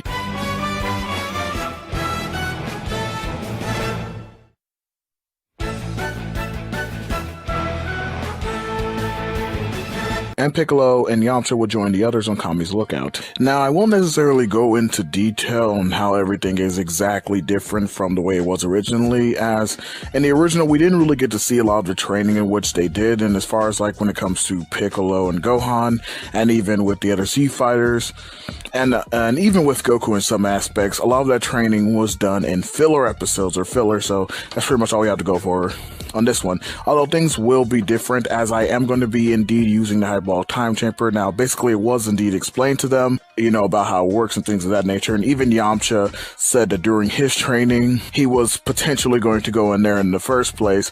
But now this time, he actually is going to go in there. He will be going in with Piccolo, and Tien will be going in with Yajirobe and also with Chaozu. Now, given the whole thing with food, it doesn't necessarily, because it isn't necessarily said that you can't go in there with multiple people or more than two people. It just really talks about a whole food thing, and that was like kind of like a big problem with Saiyans, considering how much that they eat. So going in there with multiple Saiyans would probably not have been the most optimal situation. But I don't actually see Chaozu ever really eat that much, so I don't think he'll be necessarily too much of a problem. I think Yajirobe would be more so a problem with food, but I think that Tien and Chaozu probably eat so little that it won't necessarily matter all too much. So the three of them will be going in, and then you'll have Piccolo and Yamcha. And yes, I will say that Piccolo starts to change, not as much as he did with Gohan, because even though that Yamcha's nature is a bit more gentle and jovialistic, hence my failed attempt at kind of like joking with Piccolo earlier, he still isn't anywhere near as kind and as gentle as Gohan. So Piccolo will kind of like change, but expect him to be still somewhat more aggressive and still a little bit more distrusting than he was in the original. However, there will be a significant change to him in that regards. And as far as Krillin and Goku goes, pretty much the same thing. It's essentially going to be what happened on King Kai's planet, except pretty much with all the steps completed, and the two really saw more or less honing in on each other's skills and focusing on the techniques and stuff that they can learn, including Goku. I'm gonna go ahead and tell you right now stuff, techniques that matter, including Goku mastering the instant transmission. I know it's kind of a bit of a point of contention during the last part, but this time he actually does have the time and ability in order to be able to learn it. So I'm going to go ahead and just have him learn it. Maybe not be as good as Krillin, but I don't think it really matters for our purposes here. And Krillin will indeed learn the Spirit Bomb, as well as Goku kind of like learning the Spirit Bomb as well. So pretty much two people who know the Spirit Bomb and know how to use it and things of that nature. If I were to say who gets it quicker and who has a better use or control of it, I would probably go ahead and give that to Krillin. Again, because, you know, he would be better trained than Goku, especially in using the techniques. He'll already be steps ahead of him in terms of, you know, application and knowing how a lot of these techniques stuff works that, you know, King Kai is going to be teaching. Now, another significant change is that this time around, Goku and Krillin, due to the fact that they both have instant transmission, even if Krillin was the only one who still had transmission, they would still get there on time. They would still be able to get there on time regardless of anything else. So that means that when the Saiyans arrive in a year, everyone's going to be able to show up and they're going to be there on time and they're going to be waiting for the Saiyans in order to be able to combat them. A year has now gone by and it is time for the arrival of the Saiyans. As two space pods crash land on Earth, the Z-Fighters are immediately alerted to the presence of two powerful warriors as they can sense. Not only that, but when Nappa uses his technique, the amount of life that was lost was instantly able to be felt. Quickly getting into action, both Goku and Krillin arrive on Earth, gathering up the rest of the Z-Fighters quickly and moving the battle to an empty space within a wasteland surrounded by mountains. Now, although they knew that Raditz didn't have the ability in order to be able to sense ki or power, they do not know if the other Saiyans are capable of this. But even if they are, they know they have devices that are capable of picking up on power levels. And so to avoid any more loss of life, each member of the group raises their power level to a significant level. Not enough to show off exactly what they're truly capable of, but just enough in order to be able to register on the scouter so that way the two Saiyans know exactly where their location is. This causes Vegeta and Nappa to immediately be alerted to the location to where they immediately fly over there. Getting there in a matter of moments, they appear in the sky as the group looks up, noticing them. They didn't land down. Now I'm going to be putting the power levels up on the screen here just to show how everyone compares to each other. And I can't thank Kami enough that we haven't reached the point to where all of these things are relevant, because this is actually one of the most fun aspects about doing a series like this, where I get to kind of show you guys just exactly how strong everyone is. And big numbers equals big gains, so that's a fun thing for me as well. Besides that, given the fact of everyone's significant growth from the strongest all the way to the weakest, I definitely think it was worth showcasing to everyone just exactly how far all of our Z-Fighters have come in the last year. Now, given the previous reading the two picked up on the Scouters when they first arrived, they are completely underestimating the group here, given the fact that pretty much most of the power levels only ranked up within the hundreds, with the highest being around 2,000, which given that he was here this time around, they assumed was coming from Goku. After all, even though Raditz pointed out a mysterious fighter, he never gave any clear specifications as to who it was that he was fighting that had that high power level that he was fighting against last time. However, just as a precaution, given the fact that even a battle power level of 2,000 would still be stronger than your average Cyberman, Nappa this time around, as ordered by Vegeta, plants more than he did originally. But not that much more, only going up by 2, so the total goes from 5 to 7. Now before Nappa can let them loose on the Z-Fighters, Vegeta does indeed extend a hand out to Goku, offering him to come and join them, giving him one last chance to join them in not only conquering this planet, but to help them achieve their ultimate goal, which is why they're here, because they need the Dragon Balls. Vegeta aiming to use the Dragon Balls to make them all immortal. But before he can continue, Goku stops him right there, and then promptly refuses, telling him that if he did not want to end up like Raditz, that he should hurry up and get off this planet. Of course, Vegeta laughs out loud, not really taking this threat to heart, feeling that there was no way in hell that Kakarot or the rest of the group would be able to even defeat Nappa, let alone him, going on and granting Nappa freedom to release the Cybermen. Of course, he gives the order and the Cybermen immediately charge. The group readies themselves for battle, but then Piccolo steps in front of all of them, saying, "What a joke. Leave these small fry to me. I'll take care of this." Nappa, of course, then laughs out loudly. Did you hear that, Vegeta? The Namekian thinks he can take them on all by himself. He must be delusional. Piccolo is taken aback by that, saying, Namekian? As he's surprised to hear that name.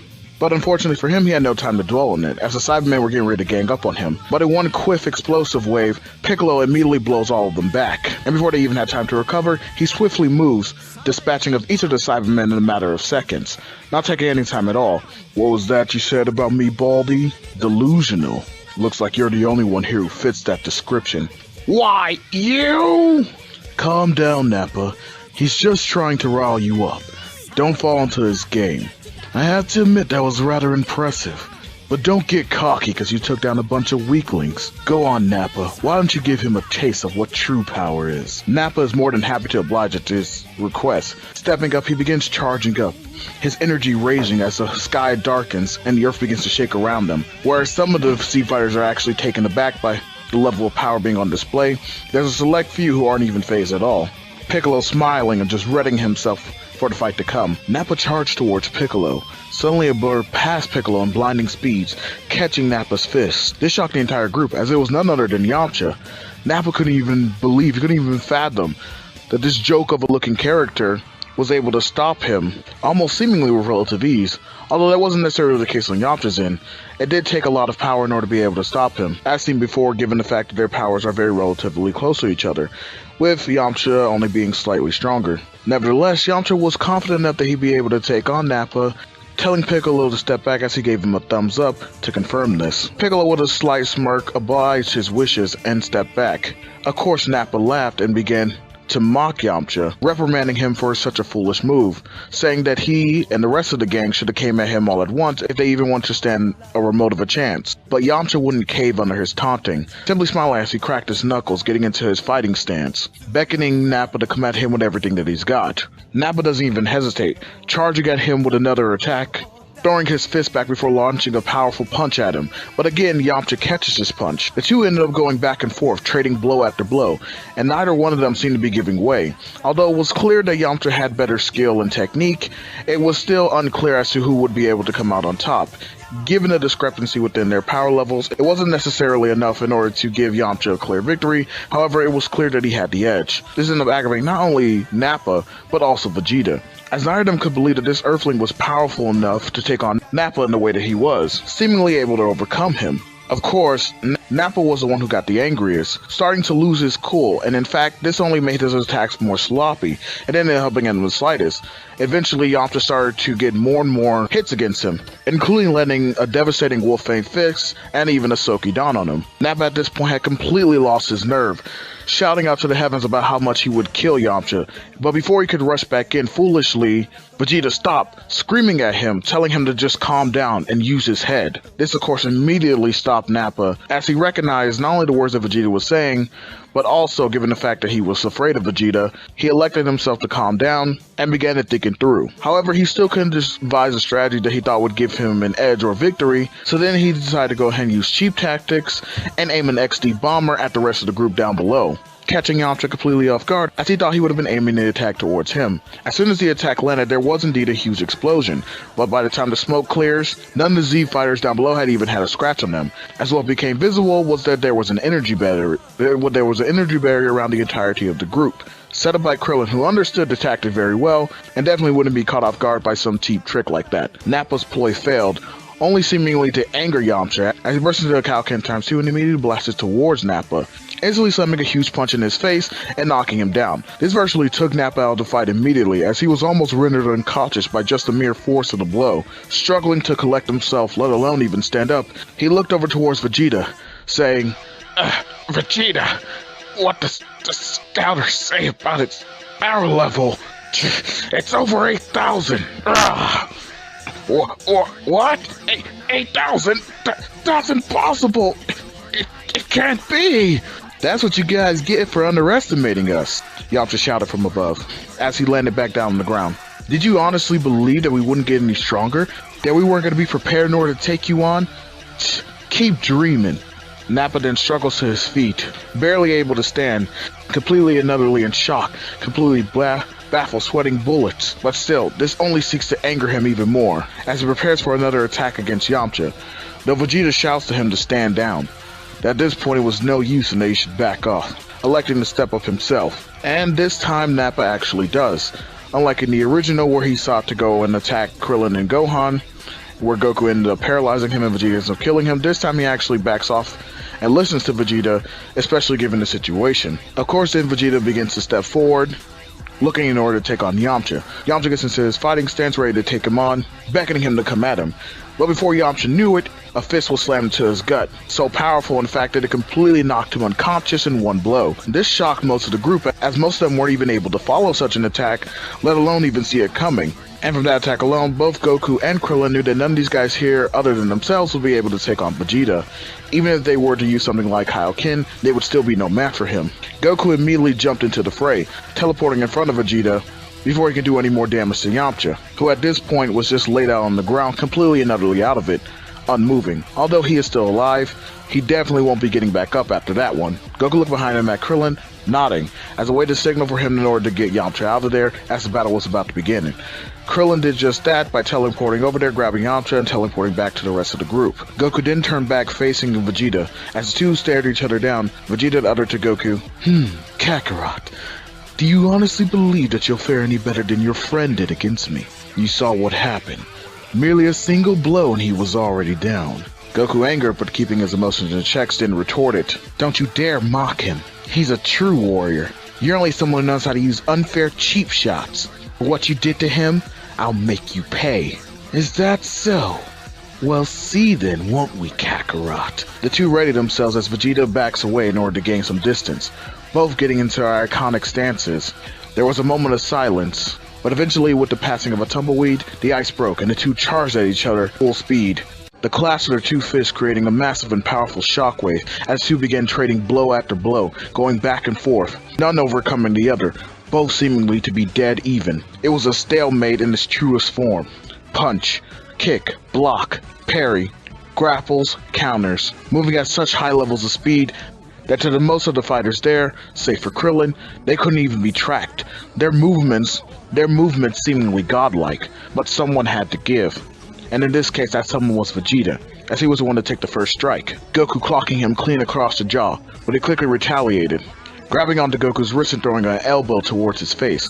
However, Goku managed to catch this, though Vegeta was ready and throwing a sidekick and catching him in the ribs. Albeit, it was clear to see that Goku's hit actually did more damage to Vegeta, as he wiped some blood from his mouth. Goku wasn't really even staggered at all. Vegeta smiled and then spoke. Well, Kakarot, I have to say I'm quite impressed by your ability. For a low class, that is. But I think that's enough of a warm-up. It's time that I show you the true power of an elite. A mountain so high that no low class could ever hope to climb over it. You were trash from birth and shall be trash, laying dead at my feet by the end of this. You're still underestimating our power. You only see me as a low class. Must be a part of something about being a Saiyan. But that arrogance will be your undoing. I'll show you that even a reject can surpass an elite, if they worked hard enough. Well, you can take that thought all the way to your grave. The two warriors clashed again, only this time it became all too obvious and clear who began to have the upper hand. More and more as the battle continued, moment by moment, minute by minute, Vegeta began to lose ground, taking on more hits and more damage. There was nothing he could do. No matter how much he tried, no matter how much he increased his power, he just couldn't overcome Goku. And like with Nappa before him, he began to get angry. But no matter how much he tried, no matter what he did, Goku would still be on top of him, blocking all of his attacks, every technique. Even when he fired off Ki Blast, they were met by either stronger Ki Blast, or Goku was able to outright block them. And as Goku landed another devastating blow straight into Vegeta's gut, he had him toppled over on the ground, bleeding profusely from his injuries, coughing up even more blood. Even Nappa was over there, just staring. He was completely awestruck. He never even knew that somebody like Vegeta could even remotely get to a point to where he was being this overpowered, this overwhelmed. As Vegeta was on his knees, buckled over, slamming his fist into the ground, damning the world, Goku then came and stood over him. See? I told you, didn't I? It doesn't matter what you look like, or where you were born, or what your race is. If you work hard enough, there is no mountain you can't climb, no limit you can't overcome.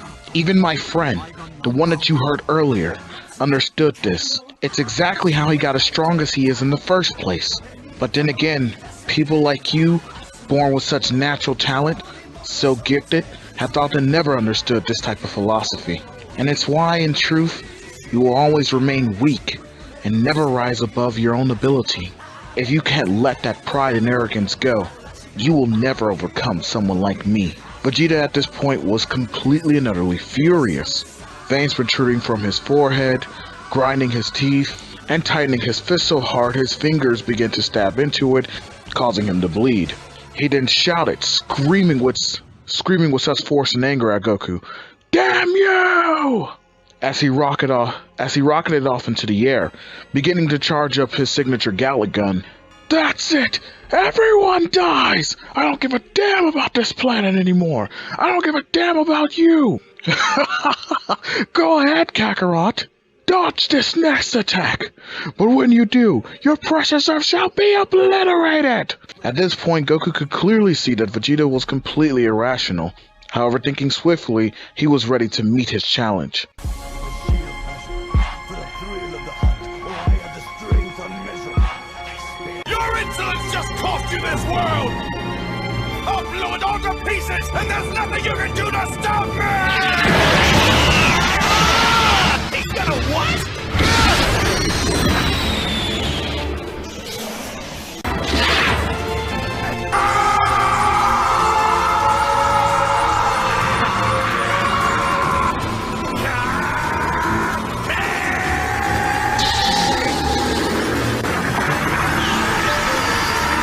It's hopeless! There's no way you can stop my Gummy gun!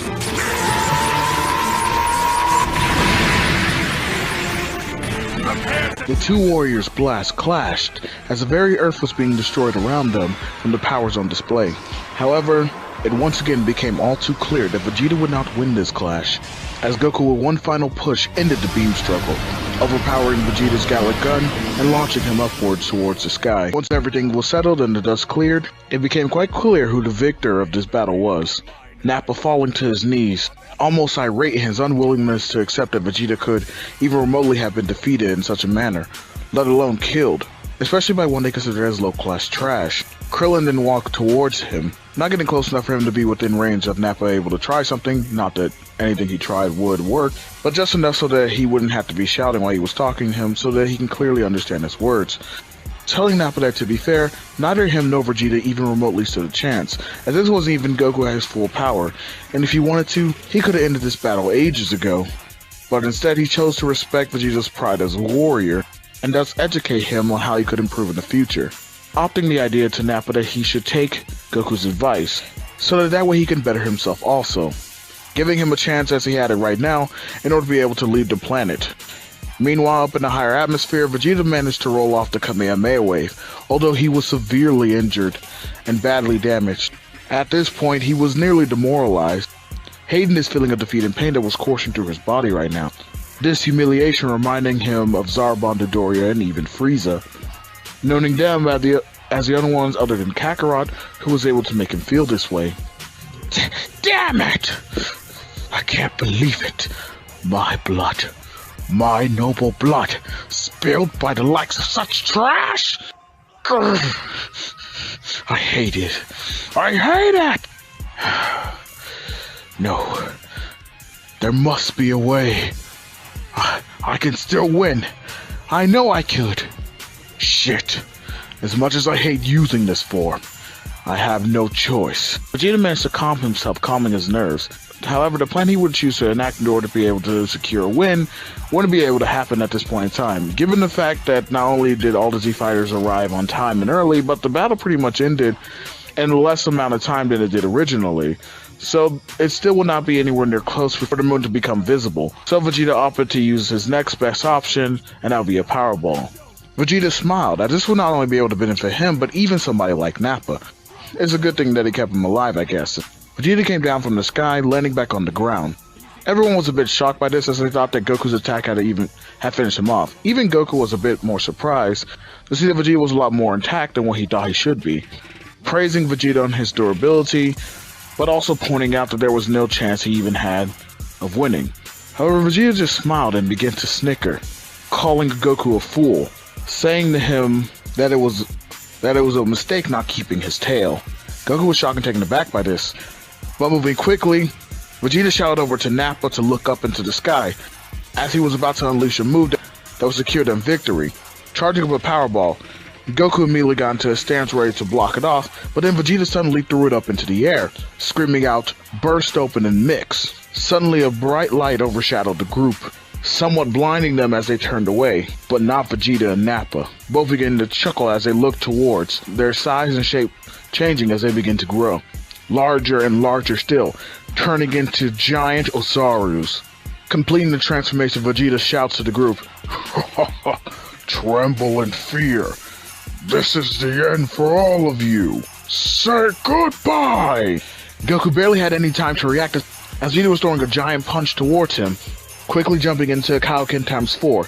Still, he only barely managed to dodge it, but couldn't dodge Vegeta's next strike, as not only his power had been elevated, but his speed too.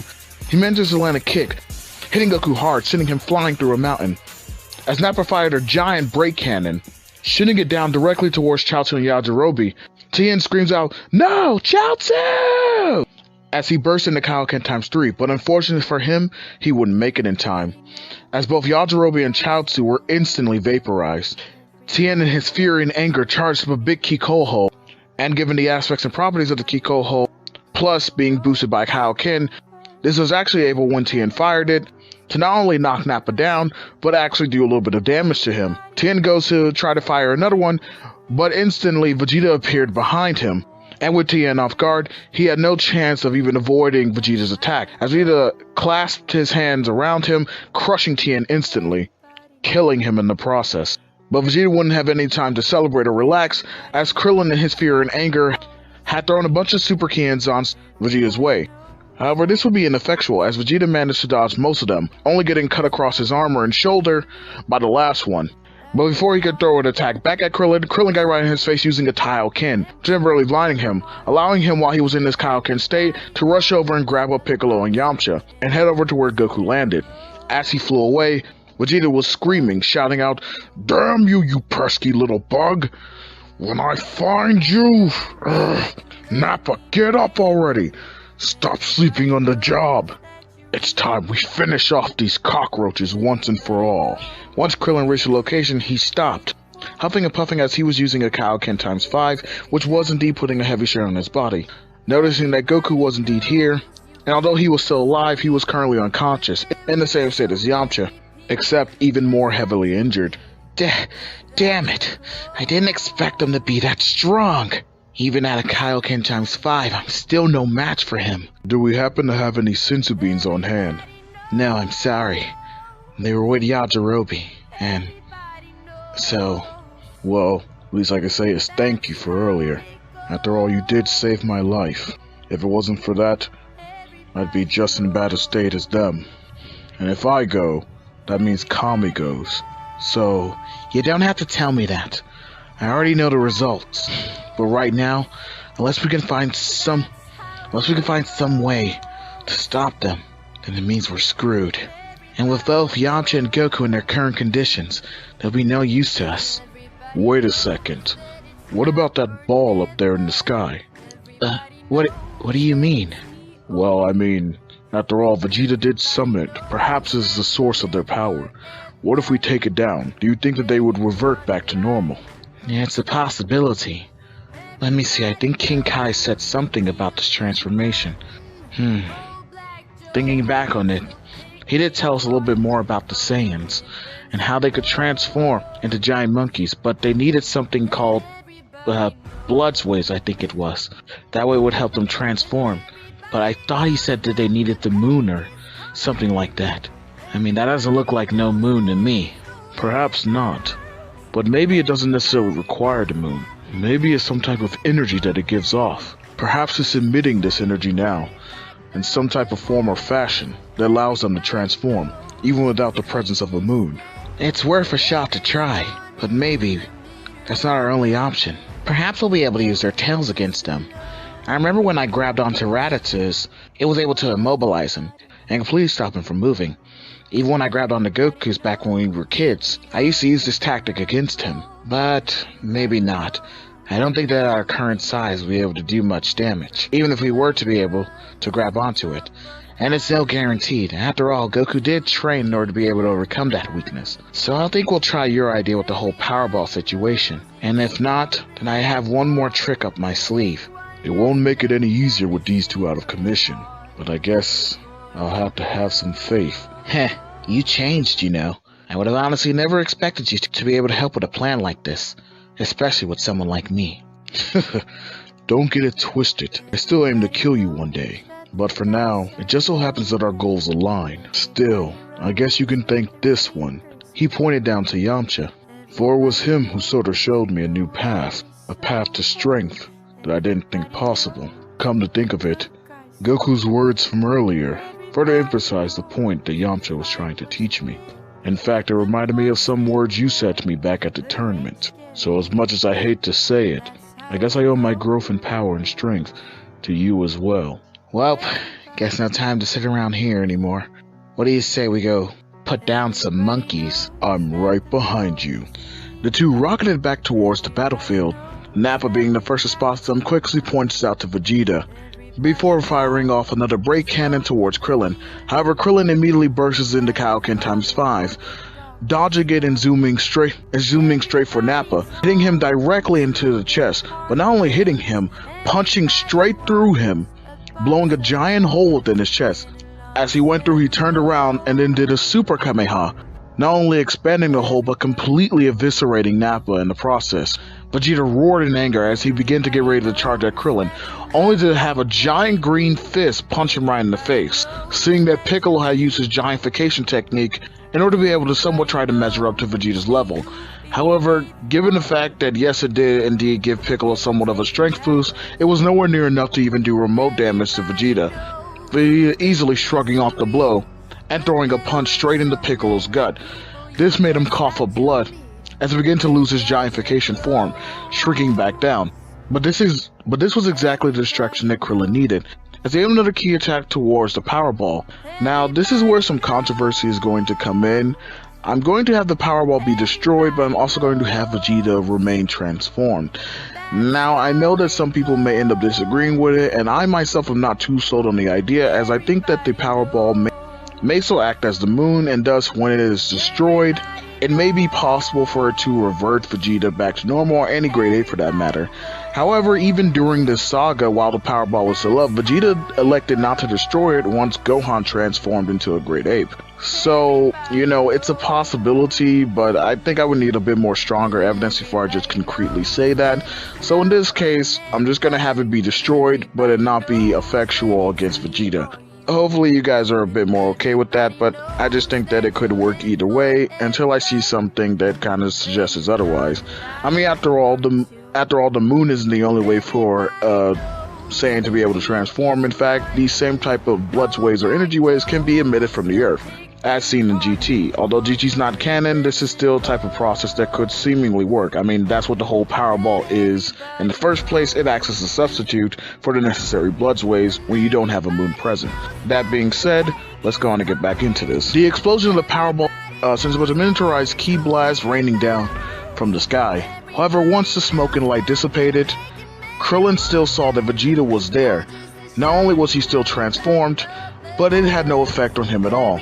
In fact, Vegeta began to chuckle and laugh, surprised that Krillin actually believed that would work. This was absolutely devastating to Krillin, as for the first time in a long time, he felt completely hopeless, until he didn't remember that he had one more trick up his sleeve, but even in that moment, he didn't think that it had any chance. Still being utterly devastated, given as the fact that technique would need time in order to be able to work properly. At the most of what he could do was maybe push his body. After all, he had been training with his Kaioken for the past year, and even though he had elevated its levels, he still was completely unsure as to whether or not he could push it to the level that he needed to in order to be able to become Vegeta.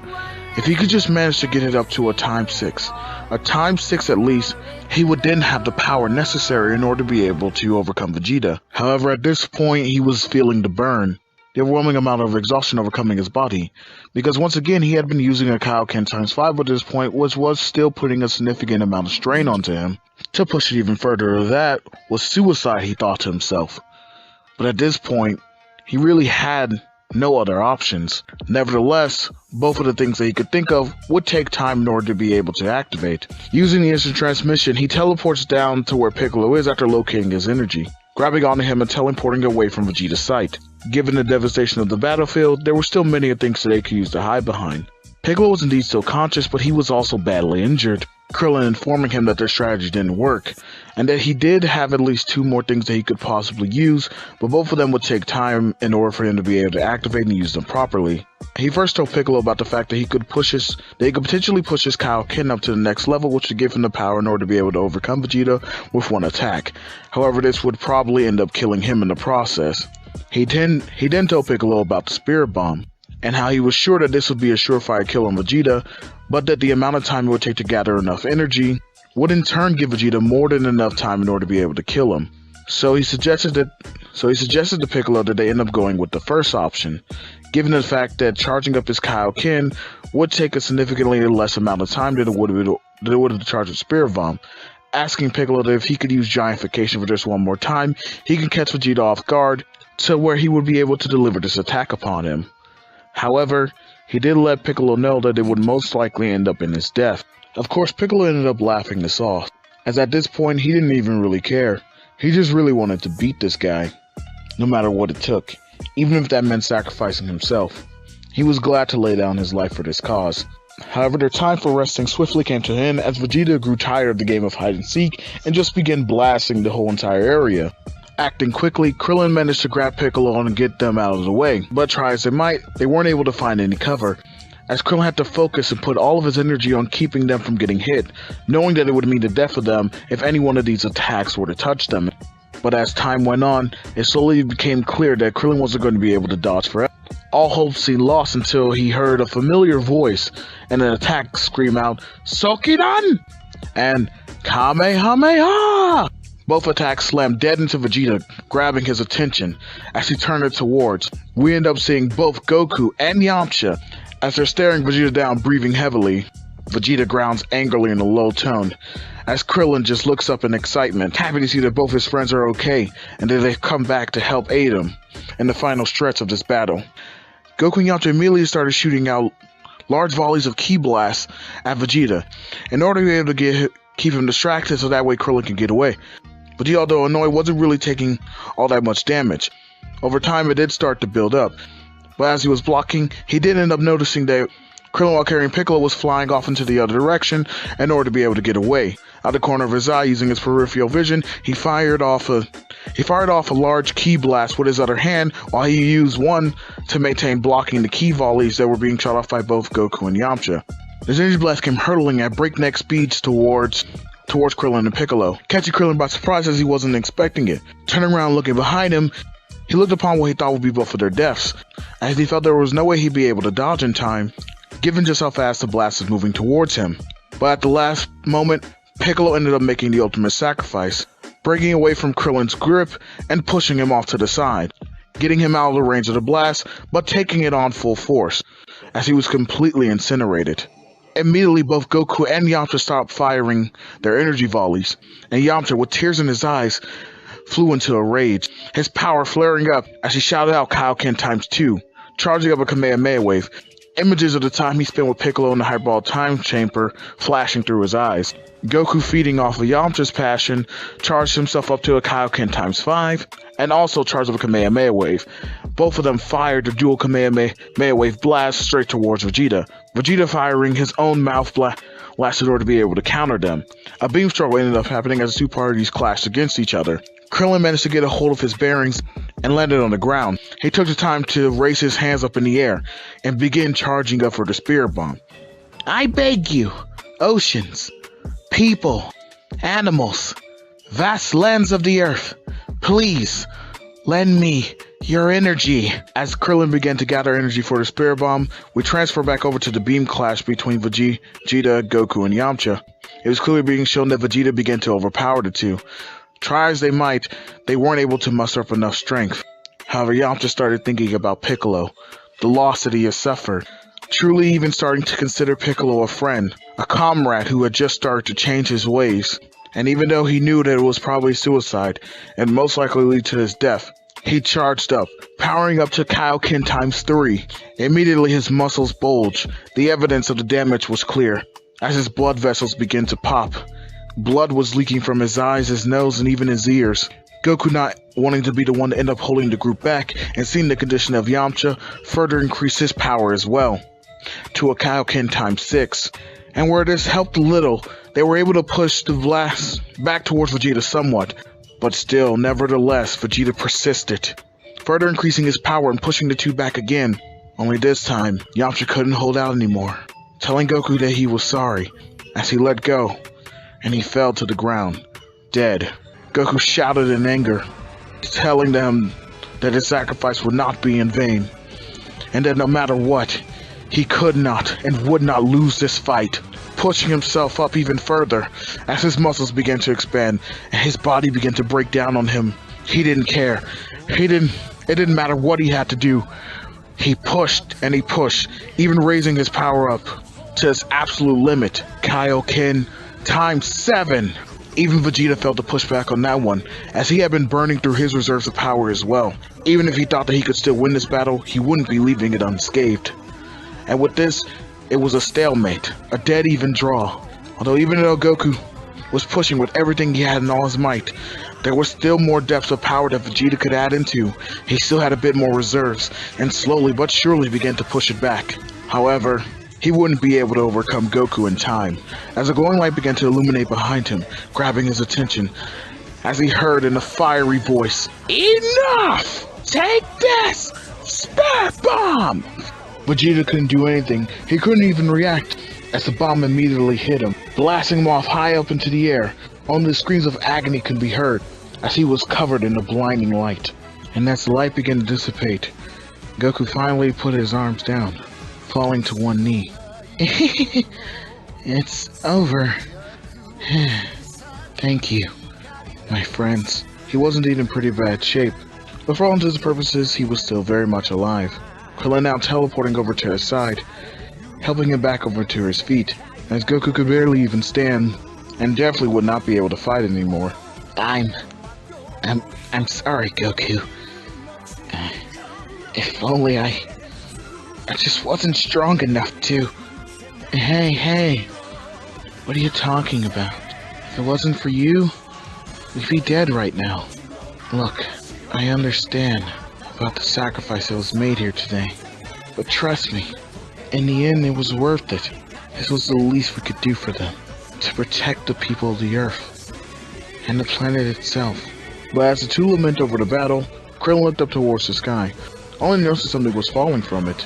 Eventually, as it became more visible, he noticed that it was Vegeta. However, he was de-transformed and back into his base state now, hitting the ground, causing a small explosion and creating a crater as he did. Now, I know that some of you are expecting Vegeta to actually have died in this incident, but I'm going to be keeping him alive for a couple of reasons here.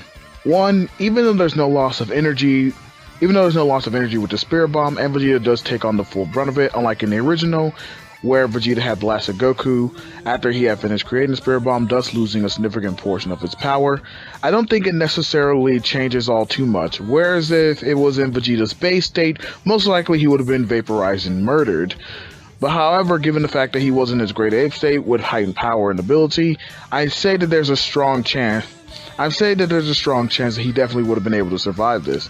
And given the fact that Krillin is also weaker, not than he was originally, but definitely still weaker than Vegeta.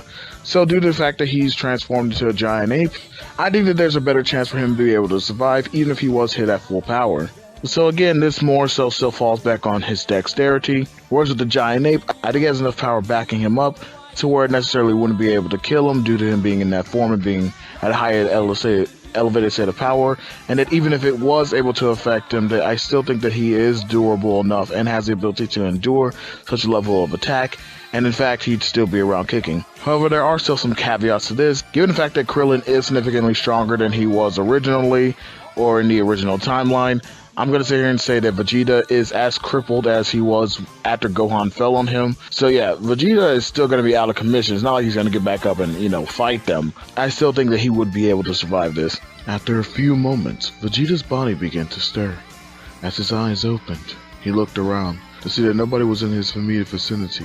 Barely able to move, he struggled, reaching a device in his pocket. For Vegeta had his pride, but he wasn't stupid. Knowing that he could no longer fight, he took this to be his best opportunity in an attempt to escape, calling over his space pod. As it flew over there, coming down, Goku and Krillin saw this, but neither of them had the energy or power to even do anything about it. As it comes down, landing in front of Vegeta, he barely manages to crawl inside of it before it closes, taking off back towards space, leaving both Goku and Krillin to stand there onlooking as he flew away. Once after the battle, just like in canon, the remaining group that was at Kame House ends up coming down in order to pick them up, as well as retrieving the bodies of their fallen comrades. And although both Goku and Krillin were not as injured as they were in canon, they still were suffering pretty heavily. And thus they inquired to Korn as to whether or not he had any senzu beans, but he sadly informed them that he did not, instead opting that they should go to a hospital in order to be able to rest up and recuperate.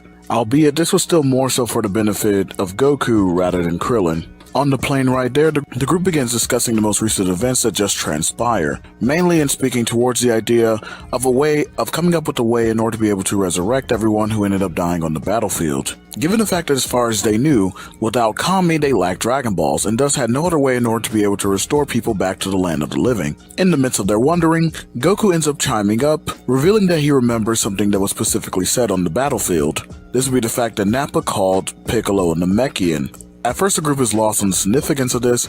That is until Goku points out the fact that he too was called by a different name. The fact is he was indeed a Saiyan, which turned out to be an alien race that was not native to Earth. In pointing this out, he figures that Piccolo was called a different species that was not native to the Earth, or at least he assumed it was not native to the Earth.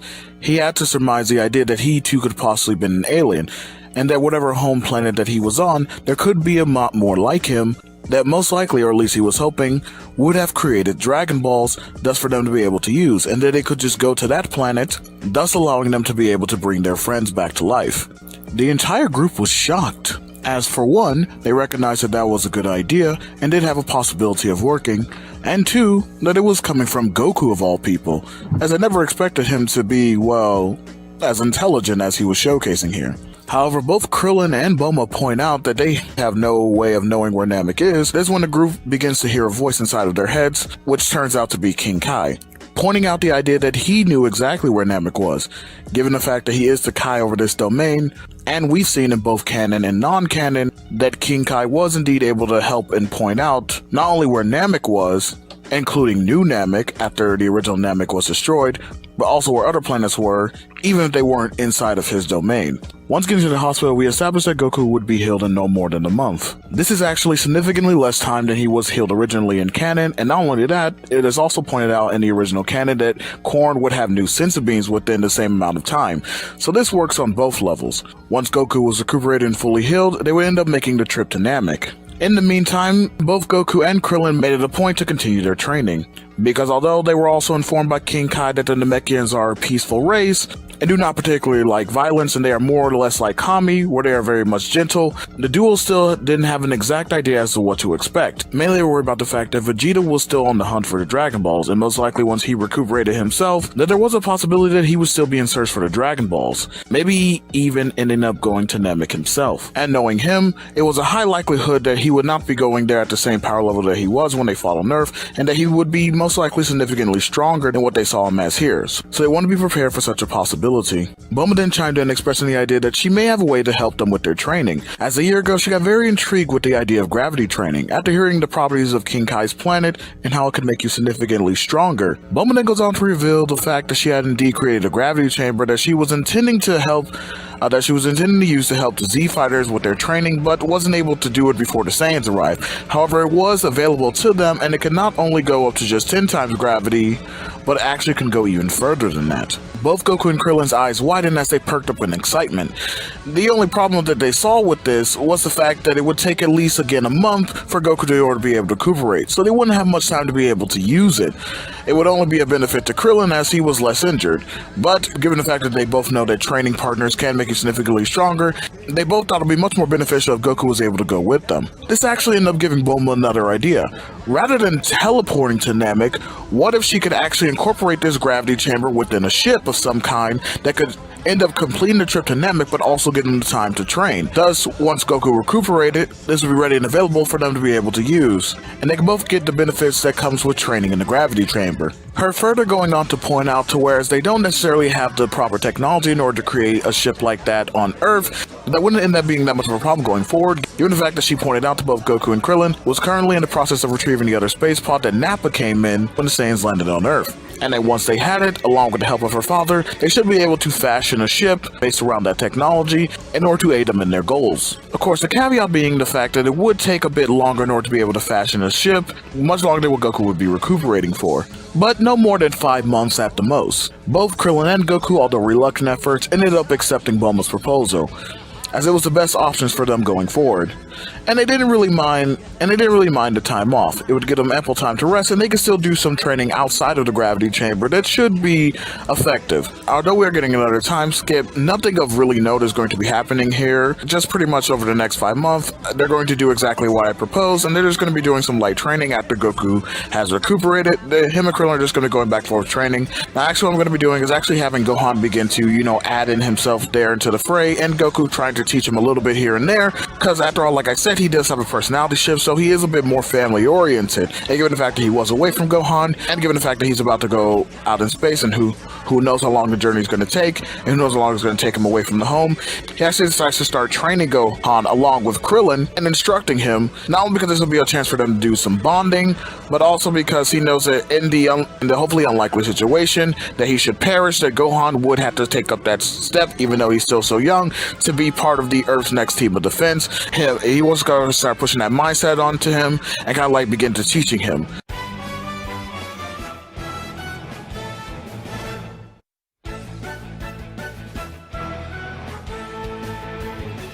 And actually, over the course of this training, he ends up seeing some high levels of potential in Gohan. In the same way that Piccolo ended up seeing the high levels of potential in Gohan once he threw him out of the mountain, although Goku would definitely not be doing any of that. And in fact, this is actually going to play a major role in terms of Gohan's motivations and going forward with his character, and you'll get to see that a little bit later within the story, and why the change was made. Addressing a little bit of it here, I gotta kind of have him leaning towards more so of a fighting mentality, and this is kind of the idea of what's being pushed onto him, given the fact that he feels a bit more coddled than what he would used to be within the original timeline. 5 months came and went, and now it was time for our heroes to set off on their journey to Namek. Although Krillin and Goku ended up getting some unexpected company in the form of Bulma. And whereas they did try to urge her how dangerous the mission would be, she then went on kind of a tangent to explain and express to them exactly why she was so vital to this mission, and why she definitely was going no matter what they said. And besides the both of them there, she felt that she was as safe as she could be. They of course were not about to argue with this, and just decided to go ahead and start loading up the luggage, so that way they would be able to take off.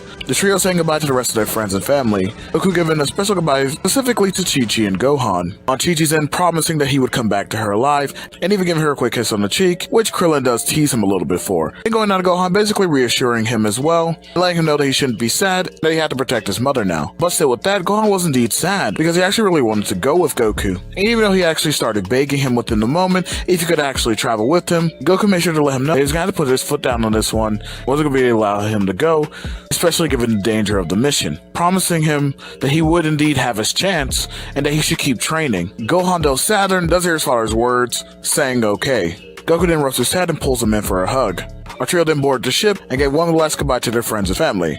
But right as the doors were closing, Master Roshi actually ended up calling out that they had forgotten a piece of luggage. Goku quickly hops off, grabs it, and gets on the ship as the doors close, and then they rocketed off into space. But back on the ground, once the dust was all cleared, and the ship was no longer in the view, the group began to leave the field, only for Chi to begin to looking around. After a few moments, she started to get frantic, shouting out, "Wait, where's Gohan?" Meanwhile, back on the ship, both Goku and Krillin were in absolute awe. As they're not only surprising how quick it was able to be accomplished in building the ship, but the fact that they basically had everything, from food, to beds, to baths, to even a special button that when they pushed on it, would summon up muffins. Of course, Bulma would give them a tour of the complete ship, as well as showing them the gravity room that was installed on here where they'd be able to actually train, further going on to inform them that although it was not as fast as its transmission, they were still able to cut down the time that it would take to get to Namek significantly, her telling them that in fact it would only take about 6 days. So in little less than a week, they would arrive on Namek. The two were elated about this, and although the time was shorter than it was for Bulma, Gohan, and Krillin originally, this would not affect them too much, as they would mostly spend most of the time training, and would still most likely see significant gains. I mean, after all, Goku went from a power level of 8,000 to 90,000 in just 6 days. So yeah, that would be plenty of time for them to get stronger. Sometime later, after they had finally all gotten completely settled in, Goku and Krillin were about to head up to the gravity room and begin their training, when they heard a yelp from Bulma. Going down to investigate, she pointed out to them that there was something moving within the luggage, as when she went there to grab an outfit so that way she can take a shower and get ready to get some sleep, one of the bags ended up moving. Both Goku and Krillin went over there to investigate. Being up on guard, they had no idea what this could be, but upon Krillin reaching over and opening the bag, a little half-saying ended up rolling out of it, in the form of Gohan. Everyone's mouths dropped to the floor, as Gohan nervously chuckled, saying hi to everyone. Goku couldn't even believe his eyes. He was utterly baffled, and he was actually kind of upset, prepared to yell at Gohan, who immediately started apologizing profusely, but expressing that he just had to come, and that he was sorry for disobeying Goku, but he felt like he had to come. I mean, after all, it was just the innocence of a kid who was worried about his father. But even still, Goku grabbed hold of Gohan and was definitely ready to teleport him back to Earth when he was stopped by Krillin. Understanding the kid's feelings, maybe he could indeed end up being useful to him. And besides, it'd be a great experience for him.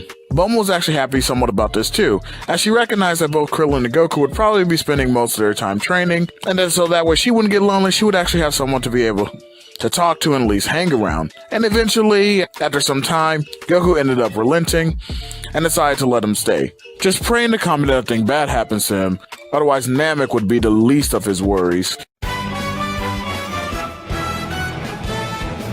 Now, I actually want to start off this part by showcasing you guys the current power levels of each of the member of the group here. Don't hold on to these numbers too tightly, as they're going to be irrelevant in a second. I just want to be able to showcase to you guys exactly where pretty much every member that we have on the ship here, in terms of their power level, exactly where they are after the battle with the Saiyans. Now, in terms of the group, the only one who actually showcased any significant difference would have been Goku. As far as Krillin goes, again, this is pretty much the same type of scenario, and he doesn't have a Zenkai boost backing him up, so he does grow a little bit, but this is due to downtime and the fact that they were training during that downtime. As far as Gohan is concerned, and because I already pointed out that Goku did during the training that was with him and due to his high level potentials, I say that he's not going to be as strong as he was at this point during canon, because during the Saiyan saga, when he had trained for an entire year with Piccolo at that point, 6 months by himself within the wilderness, and then 6 months with Piccolo. They didn't really have that time, only about a month, so whereas I am going to have him significantly stronger than what he would be before he started training, he's definitely not going to be as strong as his Saiyan saga counterpart. But that's okay, Gohan is going to get stronger over time, so here's will be his power level as well. And as far as Bulma goes, I'm not saying that she's irrelevant, but I am saying that in terms of like actual power levels and stuff, as I think you guys would understand, she doesn't really factor into that, so we'll be skipping over her and just pretty much labeling out these. Moving on, as far as this next part of the story goes, I don't necessarily see too much that differs from canon in terms of the training, only in just who the training partners would be, such as being the fact that Gohan would be indeed entering the gravity chamber, although he's not going to reach the same level as Goku did in canon, or even the level that Goku would be reaching here at around 100 times gravity. He's definitely not going to be able to get up to that, because I don't think his body could maintain that level of strain, even despite his potential and his Saiyan biology. But I do think that giving him around a 10 times boost, which would put him around 10 times gravity, would probably be significant enough to where it would be noticeable, but at the same time not entirely overbearing from where I want to go here with the story. I think that that'll be a good enough kind of like level starter for him. With, of course, both Goku and Krillin still receiving the most significant boost from the training, including increasing their Kaioken, including increasing things like their Kaioken, and also refining more of their techniques, and including possibly the discovery of new variations on their techniques. And of course, this would extend to Gohan, and a little bit of a fun fact about this, he's actually going to be taking on more of the style in terms of his fighting ability of both Krillin and Goku, whereas originally he got most of his moveset in terms of his fighting intelligence and strategy from Piccolo in the original, is actually going to be different this time, since Piccolo isn't really relevant here. Now, don't get me wrong, I'm not saying that Gohan will never have a relationship with Piccolo in the future. I'm just saying as of right now, in terms of his masters and mentors, he would probably, because he tends to do that whenever he trains with somebody, pick up on a lot of their skills and abilities and tries to mirror them, especially when it comes to terms of fighting and fighting ability and fighting tactics.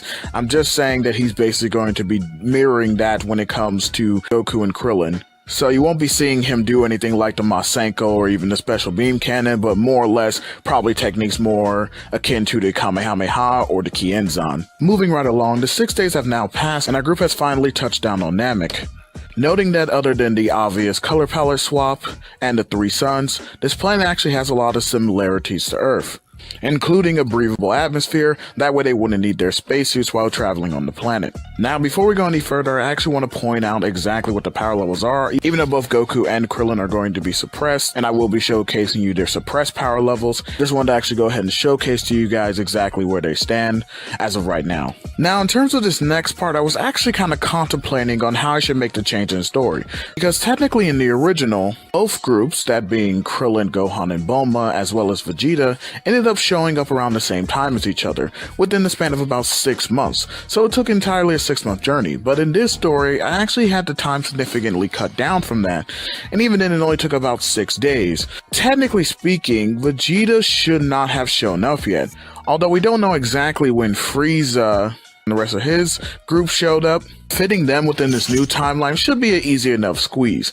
but I was very much contemplating on whether or not to have Vegeta arrive early, or actually have him arrive a little bit later, maybe even around the same time that the Ginyus arrive. After some heavy contemplation, I decide I'm actually going to have Vegeta end up showing up early. Now don't worry, the boost that he receives from healing up still remains the same. The only thing that's really changing as far as this portion of the story goes is that I'll be having him arrive earlier than what he did. With that out of the way, let's continue on with the story. The group touches down, finally catching their bearings, but before they can formulate a plan of action, they are spotted by 2 Frieza soldiers who happen to be flying around in the area. Of course, they demand to know exactly who they are and what they're doing there, but to no one's surprise, the group doesn't feel the need to respond. And given the fact that these 2 people do not look anything like Piccolo, they know that they can't possibly be Namekians, as well as the fact that they see the armor that they're wearing and notice that it looks a lot similar to Vegeta. The 2 soldiers still demand that they answer their questions or they would be fired upon.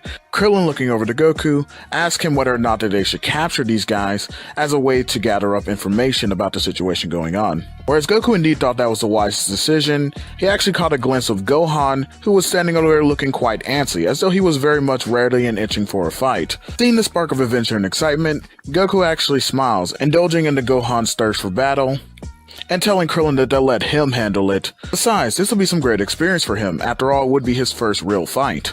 Krillin then smiles and shrugs, going along with it. Goku then tells Gohan to go ahead and have at it, making sure to capture them, that way they can interrogate them. With a huge smile and an okay, Gohan flies towards the duo. Of course, these guys end up feeling insulted. Not only did this group not listen to their demands, but they ended up sending a child to go and fight them. One of the soldiers looks over to his partner and tells him to blow up the ship.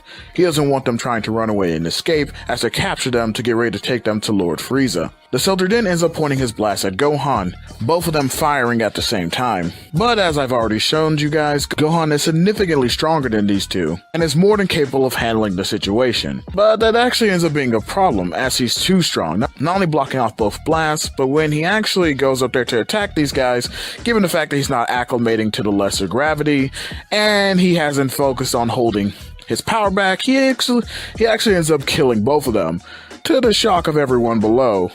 Of course, apologizing profusely, as he didn't mean to do it. Goku does lecture him a little bit on it about controlling his strength, and that he should be more careful next time, but in the end he decides to let it go, as he understands that it was an honest mistake. And even though they lost 2 people that could have been of valuable information to them, it didn't really end up being that big of a deal, as they figured that they would probably end up running into some more along the way. Bulma, thinking quickly, ends up capsuling the ship, as they wouldn't want something like that to happen again to where somebody tries to destroy it. The group decides that their next course of action would actually be do some reconnaissance. They don't just want to jump headlong into a battle, especially when they don't know the danger of the situation.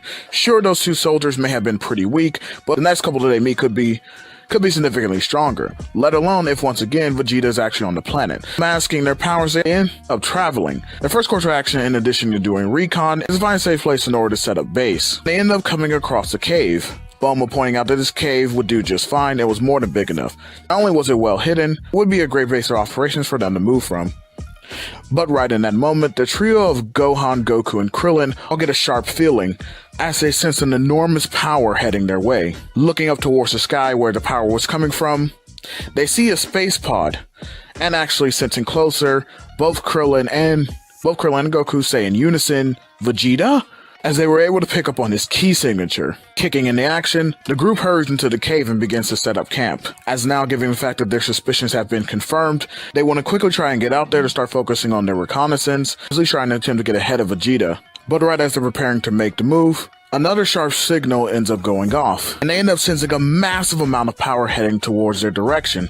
Both Goku and Krillin actually end up breaking a sweat, as the amount of power that they were feeling was far larger and more significant than anything they felt up to that point. Significant enough, in fact, that it triggered their fight or flight response. Instantly grabbing both Gohan and Bulma, they rushed into the cave, masking their powers down to the absolute level that they possibly could, as to not be picked up by any of these guys. After the group had passed, the team ended up breathing a sigh of relief.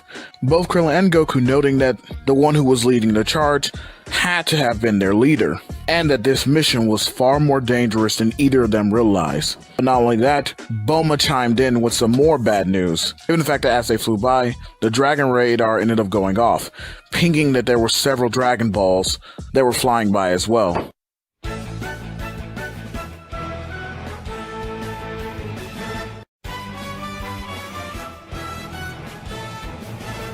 Meaning not only the foes they were facing now were much more dangerous and much stronger, but that also they were the thing that was separating the group from their goal. Both Goku and Krillin gave each other a serious look, knowing exactly what they would have to do, and without saying another word, Krillin extended his hand out towards Bulma, motioning to give him the radar. She understood exactly what he was asking and handed it to him.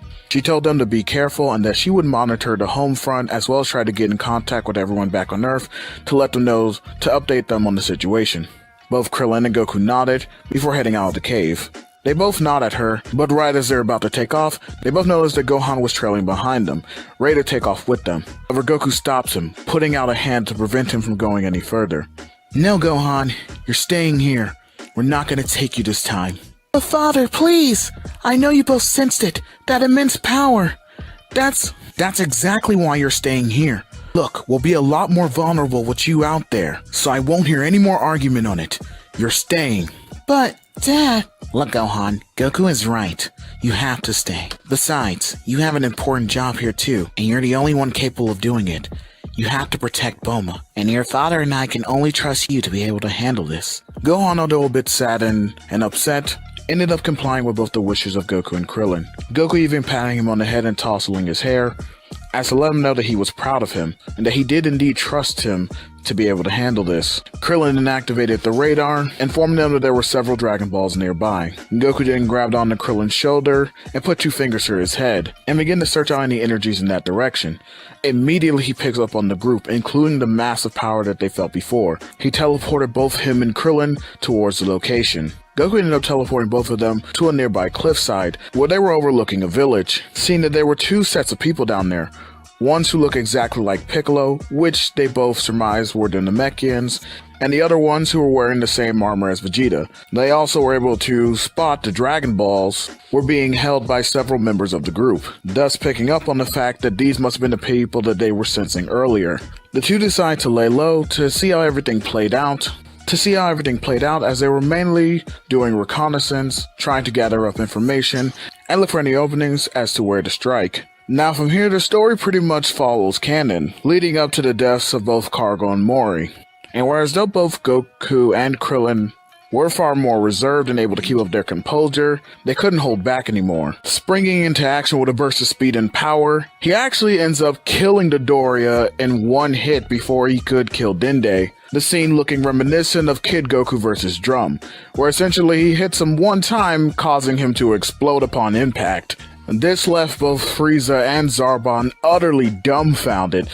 Their mouths literally gaped open as to the absolute shock as to what they just saw, including Zarbon even dropping the Dragon Balls as he was so surprised. Krillin ended up grabbing onto Dende, but before teleporting away, he told Goku to see if he can try to grab at least some of the Dragon Balls. He used a key sweep attack, which ended up kicking a lot of dirt and dust, creating a smoke screen. And using that as a distraction, he teleported to where Zarbon was, kicking him in the back and sending him flying, before grabbing 2 of the Dragon Balls and teleporting out, right as Frieza was actually aiming an attack at him. This goes to show you how quick on his feet he was. Once the smoke cleared, Zarbon, who had just got through eating the dirt, coughing a little bit, he looks up towards to see a pissed off Frieza, one who's radiating his power. Immediately Zarbon goes into begging for his life and promising that he would hunt down all of them and bring their heads back to him on the platter, as well as retrieving the Dragon Balls. Frieza, glaring at him, told him to go, and he better not fail like the Doria did. As he took the remaining Dragon Balls and headed back towards his ship, thinking to himself that he would have to call down for reinforcements, not only because he needed new scouters after they were all destroyed by Mori, but also that he had no real high expectation that Zarbon would survive, especially given the fact that whoever these people were, they seemed to have some tricks up on their sleeves that allowed them to not only hide themselves, but be able to vanish in thin air. Frieza saying to himself that he would have to call down the Ginyu force. Zarbon, who had already taken off in the other direction, was looking around frantically, flying as fast as he could at his maximum speed, the fear of death having been thoroughly put into him. Also given the fact that he was extremely angry and upset at the fact that not only was the Doria dead, but also that he had been blindsided. As he flew, he began to get more panicked and panicked, as his scouter was picking up nothing, until a key blast came flying towards him, which almost blindsided him again. Lucky he thought quickly on his feet, and managed to block the attack. Zarbon yelling out for whoever did that to come out and show themselves. That would be me. Turning behind him, Zarbon sees none other than Vegeta, his arms crossed and a sinister smile etched across his face. Oh look, if it isn't Vegeta.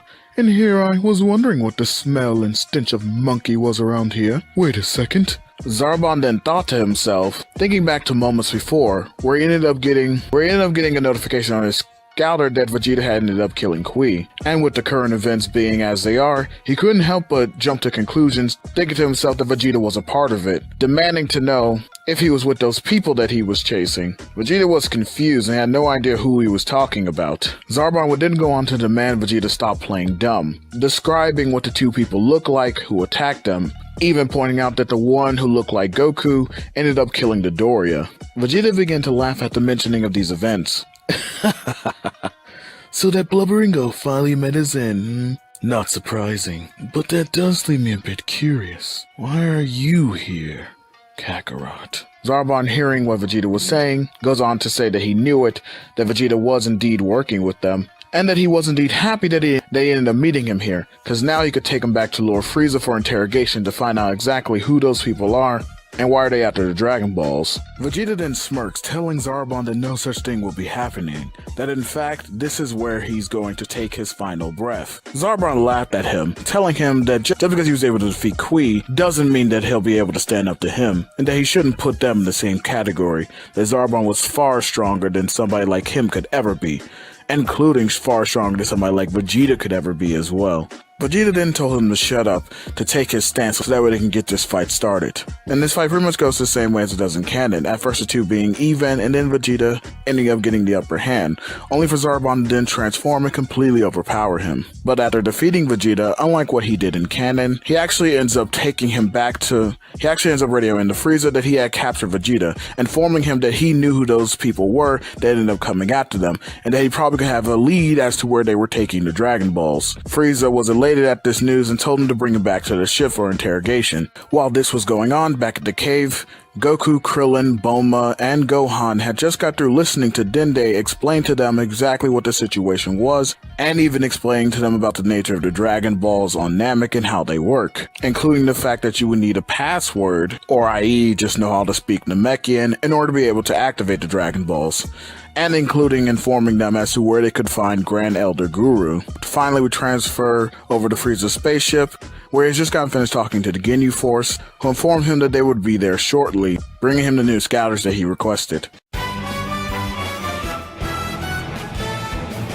Now, as was shown in the last part, we ended up transferring back over to the cave, where Dende was explaining everything he knew about the situation and the Dragon Balls at large. Given all this information that was coming towards the Z-Team, they were quite skeptical at first, still wanting to get a bit more understanding from him before they found the best path to proceed. However, the circumstances going on right now wouldn't allow them that moment of reprieve, as in the midst of discussing their next course of action, everyone in the group aside from Bulma ends up feeling a couple of sharp key spikes, indicating that a battle was going on nearby. One of those keys they were definitely sure belonged to Vegeta, and the other one felt a bit familiar to at least Goku and Krillin, and they assumed it had to been one of the guys that were there with Frieza, most likely the green guy, as he was the only one there who had a big enough power level on this scale, given the fact that we do know the Doria had ended up being killed. This actually ended up confusing the group, as they assumed that both Vegeta and this guy were on the same side, but apparently they were wrong about that, and that most likely Vegeta was in it for his own ambitions and agenda.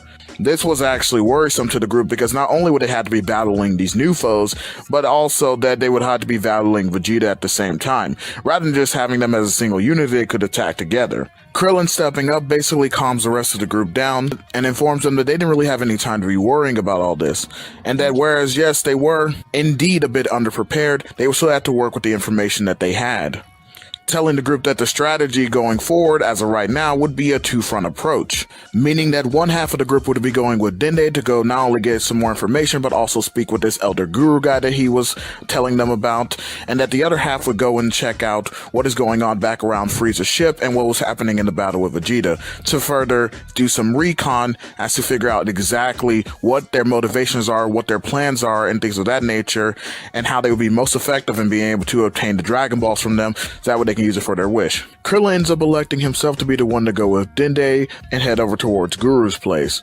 saying that Goku would be better fit for going on the recon mission. Of course, Goku doesn't argue with this, and the group prepares to head out. However, Gohan then stands up and chimes in, asking Goku that if this time he was allowed to actually go with him. Given the situation, and the fact that where Krillin was going there most likely wouldn't be any danger, Gohan recognized that Goku may end up needing backup. But of course, Goku ends up shutting this down, only for Bulma to end up chiming in and actually suggesting the idea that Gohan should indeed go with Goku. He then looks over at her in an attempt to argue, but she ends up stopping him, letting him know that this would actually be some great experience and stuff for him, and that he would actually have a better time understanding what he would be protecting her from, in any case, if he were to go out there and get some hands-on experience. Besides, that probably wouldn't even be necessarily necessary, as it's not like that she gives off any type of unique key signature that anybody would be able to detect, especially given how low her actual energy and stuff would be. So in fact, the cave was probably the safest place for her, where she'd be essentially out of sight and out of mind. Now don't get me wrong guys, stopping here for a little bit, I'm not saying that this is entirely sound logic, but I just think I kind of want Gohan to go ahead and get out there and start being more integral in the parts of the story. And actually there is some merit to this, given the fact that yes, I can see Bulma actually suggesting something like this, seeing as it is somewhat true that she would be much more safer here than she would anywhere else. And even if you look at canon, out of all the times where you see danger happen, it was where Gohan and Krillin were, and then eventually when Goku came and then where Vegeta was. Not necessarily where Bulma was. Her only real dangerous experience being when she went out on her own in filler, or, you know, when Vegeta first came along, when Krillin had the Dragon Ball, he wasn't paying attention. But even then, that was caused by Krillin not paying attention and leading Vegeta right back to the cave. So, in retrospect, this would actually be the safest place for Bulma, as she has not really experienced any danger and would definitely be indeed out of sight and out of mind. So I think this has some merit to it, and also, like I said, I want to get Gohan to be a more integral part of the story. And I think that it's time for him to get out there and get some of the action. Also, it would be beneficial to him on other factors as well, but we're not going to get too much into that. So let's go on and head back into the story. After Bulma ends up laying out the merits as to why Gohan should be allowed to go, Goku is still a bit hesitant, but then he looks over to Gohan, seeing that he is again kind of antsy, and you know, he's kind of giving a bit of a puppy dog look, like as if he really wants to go out there. And so he agrees. Not to mention, it is a good idea for Goku to have backup. Since Krillin would be unavailable as he has to go check out the guru thing, this actually ends up making sense. Now, of course, they're not going to sit here and just leave the Dragon Balls entirely unguarded, given the fact that obviously Frieza and the rest of them would have happened to have some type of device or something that could track the Dragon Balls, otherwise they wouldn't have been able to reach them in the first place. But Bulma, of course, has a solution to that. She actually ends up capsuling the Dragon Balls. That's right, I had her bring a bunch of extra capsules in which she could use in order to be able to capsule the Dragon Balls. I'm not sure whether or not this would keep them undetected, but I think for the most part it probably could end up working as a way to prevent the detection technology freezing them, or at least I'll do it for this story. That's a bit of my own headcanon, but I think they could actually work here. This way it keeps it safe and is actually much more easily manageable. Bulma ends up capsuling the two Dragon Balls that they have, and the two groups get prepared before heading out. While back at Frieza's ship, we return to the finishing up conversation that Frieza was having with Zarbon, and that Vegeta had some information on the people who he was chasing, and thus he should be brought back to the ship. And then, of course, transferring over to the conversation he ends up having with the Ginyus about the new scouters, about bringing the new scouters over to Namek. The Ginyus end up saying that they'll be there in like about a day or so. Frieza says good, and then he hangs up the conversation, waiting on the arrival of Zarbon. Meanwhile, the two groups of our Z fighters ended up going off in their separate directions. Goku and Gohan heading over towards where the battle between Zarbon and Vegeta was, and Krillin going with Dende in order to meet with Guru. Now, the first group we're going to start off with following is going to be Goku and Gohan, who ended up arriving at the battlefield sometime after taking off, getting there just as the conflict ended between Zarbon and Vegeta, where Zarbon had actually picked up Vegeta and was getting ready to carry him off. Goku quickly telling Gohan to mask his energy and saying that they would follow him, as he would most likely be leading them back to wherever their base is, so the two end up masking their presences and follow after Zarbon, eventually getting over to Frieza's ship. Both Goku and Gohan ended up waiting outside on nearby cliffside, where they had started on their recon mission.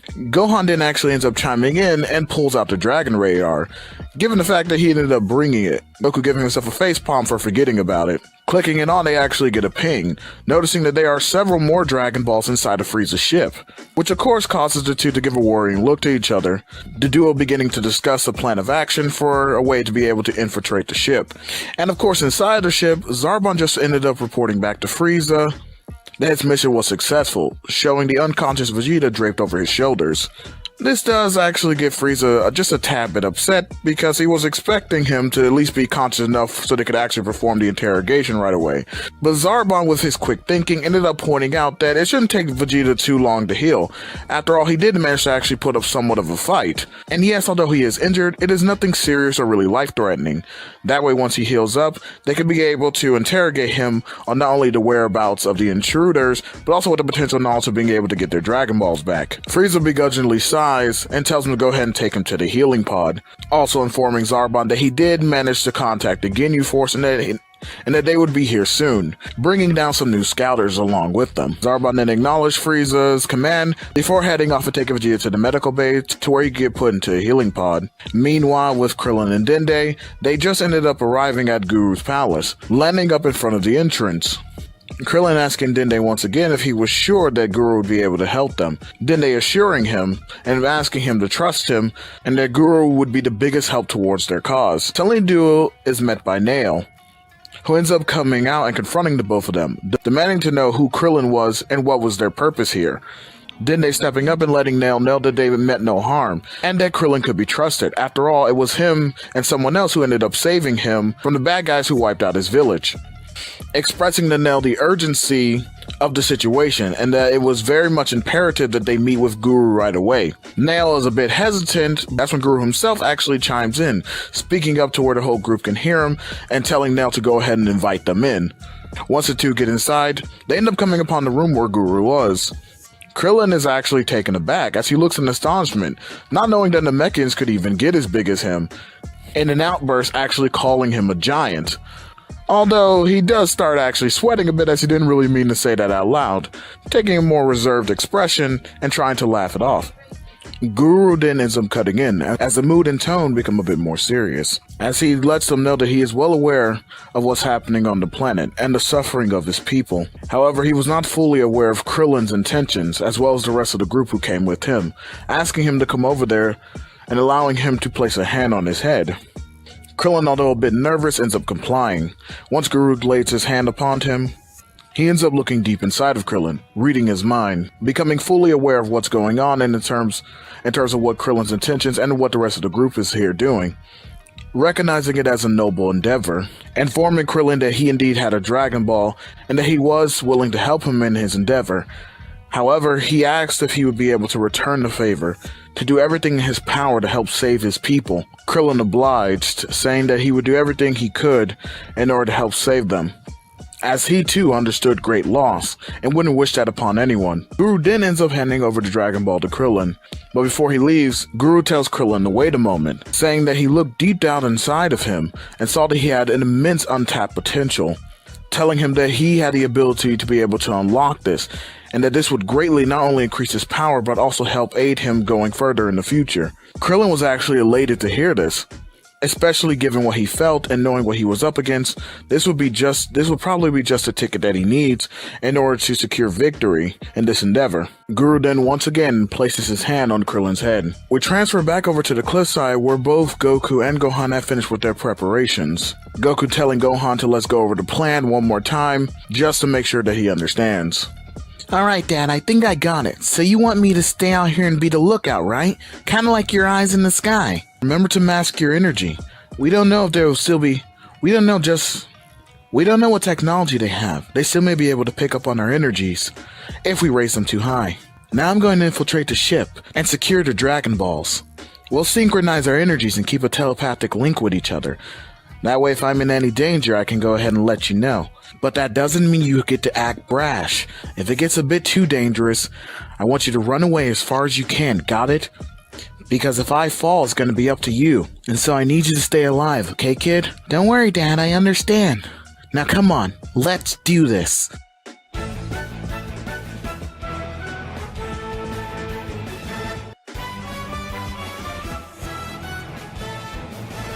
Goku jumps down off the cliff, landing on the ground. He then uses his speed to run over to the ship, getting past a couple of guards. However, given the fact that he wouldn't actually have access to the ship, he waits until he sees a couple of more that are actually getting on. And then zooming past them, he ends up getting on the ship. He then ends up establishing his link with Gohan, making sure that they were able to pick up on each other. Once that was confirmed, Goku then began to make his way through the ship, only to stop and realize that his current get-up would indeed be a dead giveaway, so he knew he would have to get a new outfit. Lucky for him, this place was full of people with outfits that matched each other. Goku quickly obtaining one of the uniforms after knocking out a guard and taking his. He began to continue making his way through the ship, although he was indeed in disguise, he still got the occasional funny look every once in a while.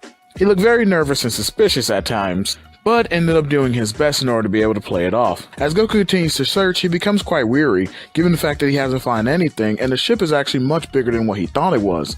Unfortunately, this caused him to be a bit too careless, and he almost ended up running into Zarbon, catching him at the last second, and running off to go and hide, as not to be spotted, as he knew for sure that Zarbon would recognize him. Once finding a good spot, he began to observe Zarbon's movements and actions, figuring that if anybody would know where the rest of the Dragon Balls are, it was probably him, especially given that he seemed to be the right-hand man, or at least a high-ranking soldier in this army. So he thinks that this was his best bet. Following close behind, but not too close, he ends up seeing Zarbon go into a room, only to be shocked by what he spotted inside.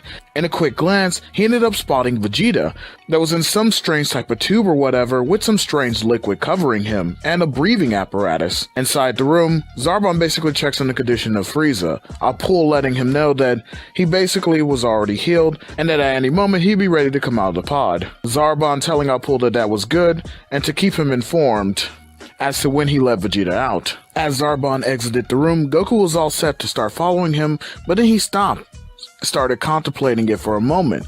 After all, if Vegeta was in there, he could actually be of some assistance. Not that he trusted him or anything, but it was more so or less the enemy of my enemy type of thing. And who knows? Vegeta must have had some type of knowledge of the ship, if not maybe a ship even like it, and could also help lead him to the Dragon Balls. Even now, Goku knew that he was still much stronger than Vegeta, and could keep him in check in case he even got out of hand. He was still somewhat hesitant, but in the end, decided that the right choice would be to end up freeing Vegeta.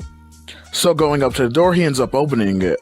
Apul turns around thinking that it was Zarbon, not expecting him to be back so soon, only to get a swift punch in the gut that instantly knocked him out. Goku then realizes that that probably wasn't the best move, as he doesn't actually know how to open up this pod in order to get Vegeta out. Not wanting to risk pressing any buttons that could make the situation worse, he just actually ends up popping the glass, taking Vegeta out that way, trying his best to be careful as to not injure him. Once he's secured Vegeta, he then goes about trying to wake him up. He did succeed, but at the same time, he saw a punch come swinging at his face, only because Vegeta had no idea where he was or what was going on, and immediately just reacted upon waking. But of course, this was nothing to Goku, as he easily caught it, and told Vegeta to calm down for a second, and that it was him. Vegeta did turn to look to see who was talking to him, hearing a familiar voice, only to try and throw another punch at Goku because, well, yeah, obviously. This one is also caught by Goku, and then in the display of power, he instantly blocks off Vegeta's attacks and puts him in a chokehold, telling him to calm down, but also showcasing that he was still much stronger than he was, and that there was no point in resisting. Asking Vegeta if he would be willing to help him. This would be a way for them to possibly both get what they want. Although Goku was being somewhat deceitful, he still enticed Vegeta with the prospect that he could have the Dragon Balls and that he would be able to use a wish, as long as he worked together to help get them and get off the ship. Vegeta was actually taken aback for a moment. He didn't expect this to be coming out of Goku, And of course, he didn't really trust him, and so it would be planned to go against him, that way he could fulfill his own agenda. He did indeed recognize that Goku's strength was immense. And although this did piss him off inside, given the fact that Goku was still much more powerful than he was, he reluctantly ended up agreeing, due to the fact that this was indeed the best option. Also, in case they ran up against Frieza, who knows? Just maybe. No, he started to shake the thought out of his head, because there was no way Goku could possibly be what he was thinking he was, telling him that there's a specific place that maybe happened to be carrying the Dragon Balls, and they should hurry up and go. Goku stopping him and reminding him that he didn't actually have any clothes on. Vegeta just ended up taking off pulls, and then him and Goku headed off. Vegeta actually pointing out to Goku that he actually did look pretty good in that uniform, remarking that he actually kind of looked like, more or less like a Saiyan. Or at least more Saiyan Lee. Goku actually was taken aback by this and began to kind of snicker. He didn't really expect that, but now that he actually takes a second to look at himself, he does understand why Vegeta would say something like that. Although he doesn't like the comparison to a Saiyan, him remarking that he's nothing like Vegeta or Nappa. And of course, Vegeta said he's well aware of that, as the two continued to head towards where the Dragon Balls would be. However, a few minutes later, Zarbon ended up coming back in order to check on the progress of Vegeta, only to see that he had broken free. Sounding the alarm, he quickly informs Frieza that Vegeta has escaped. Frieza rushing over to the medical bay as quickly as possible, only to confirm that Zarbon had been indeed telling the truth. But moments earlier than this, see that Goku and Vegeta had indeed found the Dragon Balls. However, right as they were getting ready to go for them, they ended up hearing the alarms. Quickly, Vegeta springs into action, rushing towards the Dragon Balls and picking them up, prepared to blast outside of the ship in order to get them out there. Goku ends up stopping him and telling him that that would be a mistake, but Vegeta yells back at him that they don't have any time to sit here and debate over this, and that they would have to move fast in order to be able to avoid Frieza. But again, Goku tells Vegeta to just calm down and listen, informing him that he actually had a link with somebody on the outside, using that link to tell Gohan to quickly make a distraction so that way they would be able to escape. Although in the heat of the moment, Goku actually forgot to specify. Not that the distraction that Gohan ended up using wasn't actually effective, considering that he actually blasted Frieza's ship, causing everyone on the ship to become aware of that, and both Frieza, Zarbon along with the rest of the soldiers headed towards the direction of the explosion. Goku didn't tell Vegeta now, as they both raised their hands up and blasted out of the ship, both of them picking up Dragon Balls and throwing them in the same direction.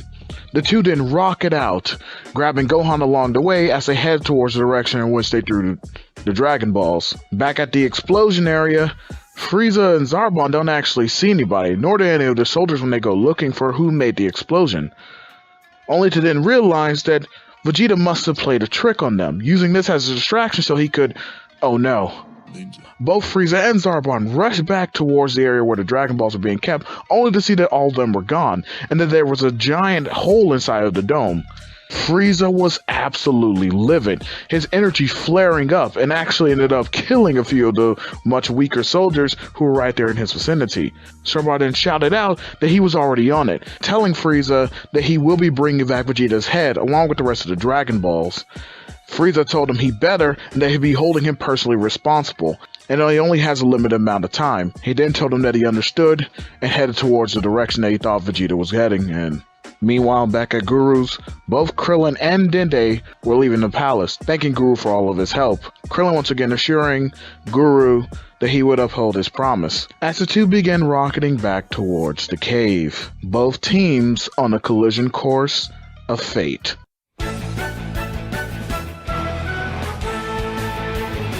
Now, like I said, picking up exactly where we left off, we transition over to the next scene following the escape of Goku, Vegeta, and Gohan. The trio heading off soon after, as they go off in order to retrieve Dragon Balls from where they threw them. However, they aren't entirely aware of it just yet, but they end up picking up a tail, that being Zarbon in this case, who is currently following them in order to kill them and also retrieve the Dragon Balls back for Lord Frieza. Now, while that's going on, we actually transition back over to Krillin and Dende, who actually end up reaching the cave first, due to the fact that the trio had to end up stopping so they can retrieve the Dragon Balls and things of that nature. Both Krillin and Dende going inside the cave and basically explaining to Bulma the situation as to what happened, and also pointing out that they have indeed secured a Dragon Ball.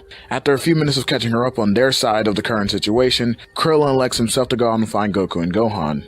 But right as he's about to leave, the aforementioned duo ends up touching back down in front of him, along with somebody for the ride, in this case being Vegeta, which does indeed freak Krillin out for a second there, and he does get into an attack stance, only for Goku to quickly calm him down and say that the situation is a bit more complicated than he thinks. And the basic gist on their situation was that they were able to retrieve the Dragon Balls, but they also ended up forming an alliance, well, rather I would say temporary alliance with Vegeta. However, although hesitant at first, Krillin does eventually end up trusting in Goku, setting aside his own instinctual mistrust of Vegeta, and putting his faith in Goku's judgment on this one. But before the group can explain anything further, they instantly sense a large spike in ki. Looking above them, they end up seeing Zarbon, who starts firing down a barrage of ki bullets at them, finishing his onslaught with an elegant blaster, chuckling to himself about how foolish they all were for dropping their guard, also being quite elated to the fact of how easy that was. However, he is a bit worried, hoping that he did not scuff up the Dragon Balls too much. But even if he did, what's a few scratches? They should still work properly, right? Regardless, he ends up touching down on the ground, waiting for the smoke to clear, that way he would have a clear view of the Dragon Balls. In order to be able to grab them, he begins walking slowly towards the damage, only to see a silhouette of many figures standing out there. Once the smoke entirely clears, he sees that his blasts and attacks did absolutely nothing, as the entire group stands there completely unharmed. Not only the Dragon Balls, but even the cave was safely intact.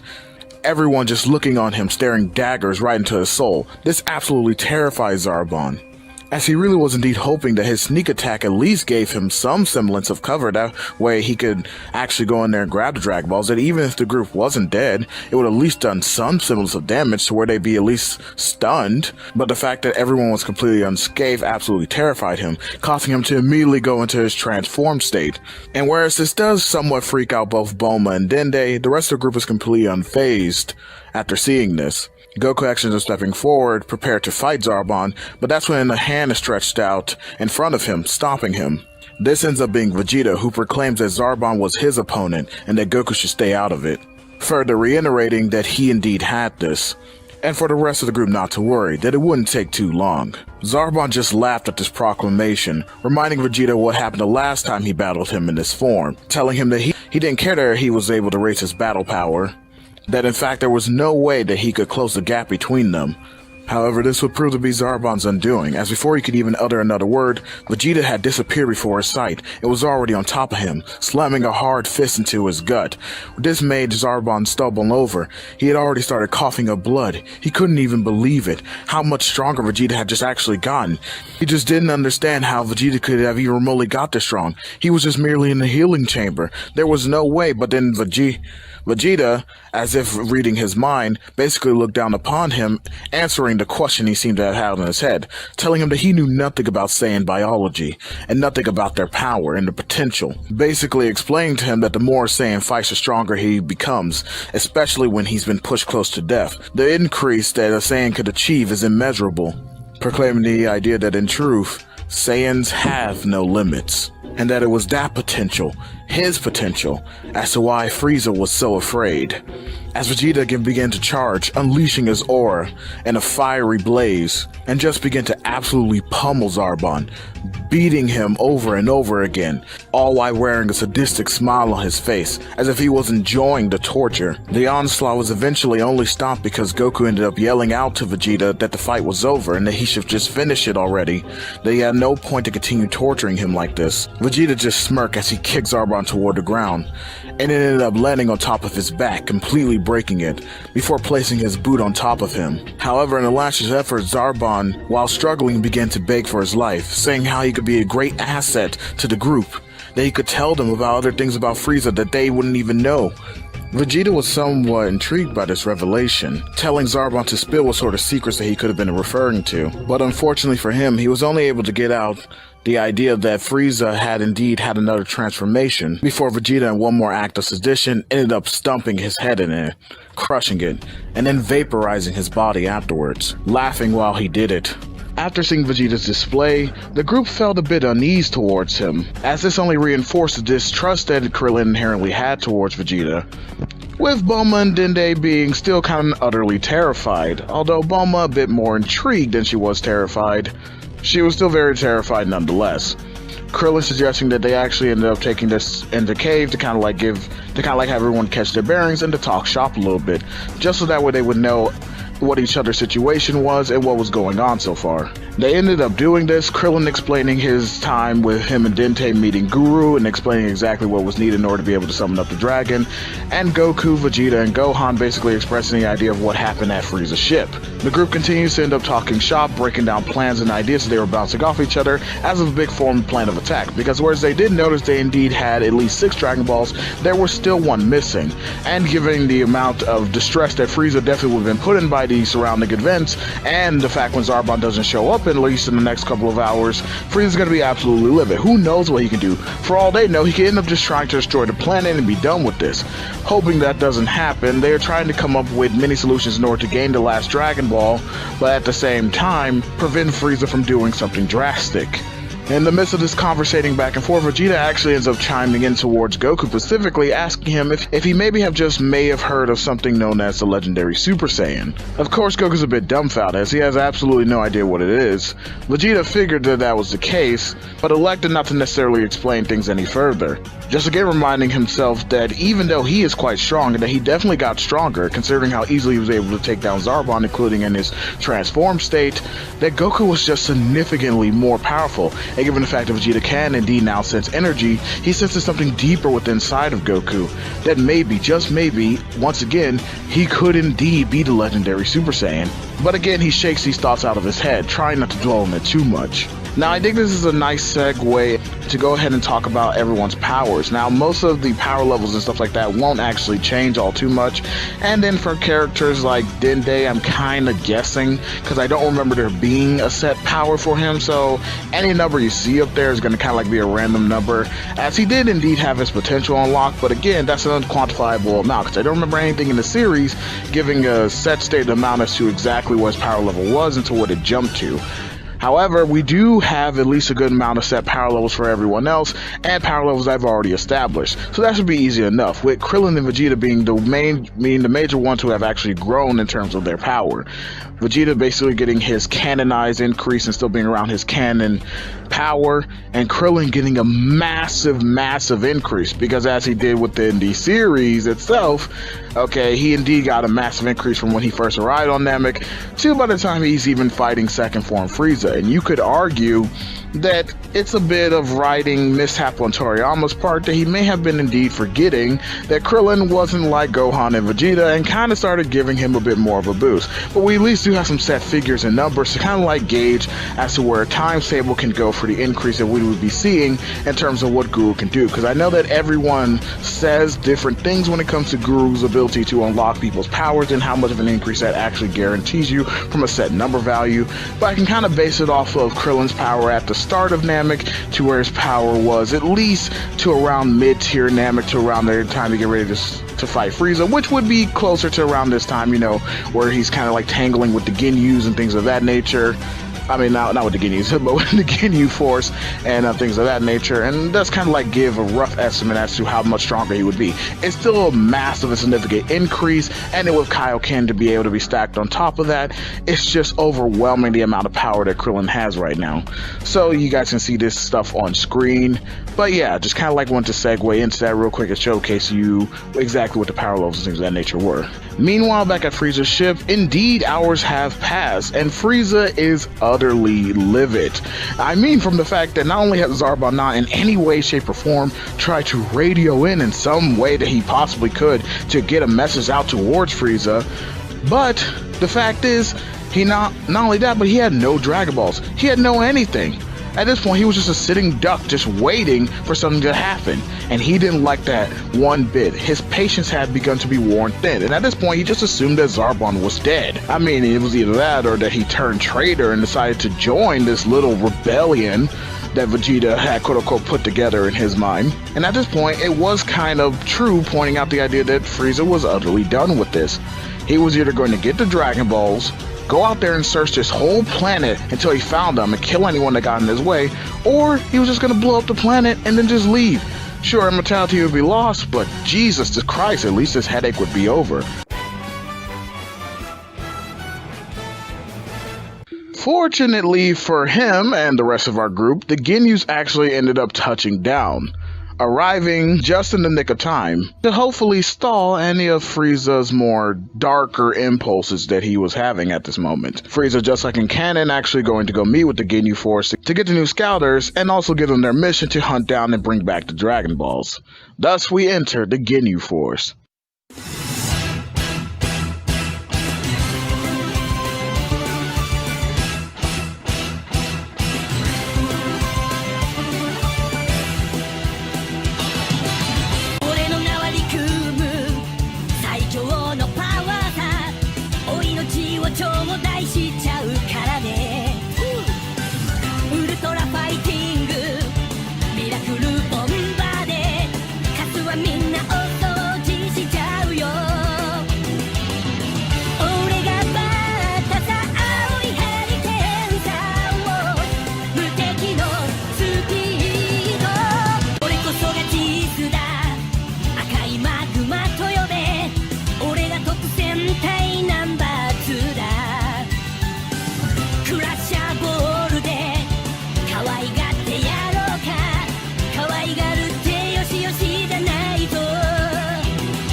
Are we the baddies? Yeah, with that out of the way, the Ginyus actually end up heading off with some Scouters in tow in order to be able to track down and find the Dragon Balls.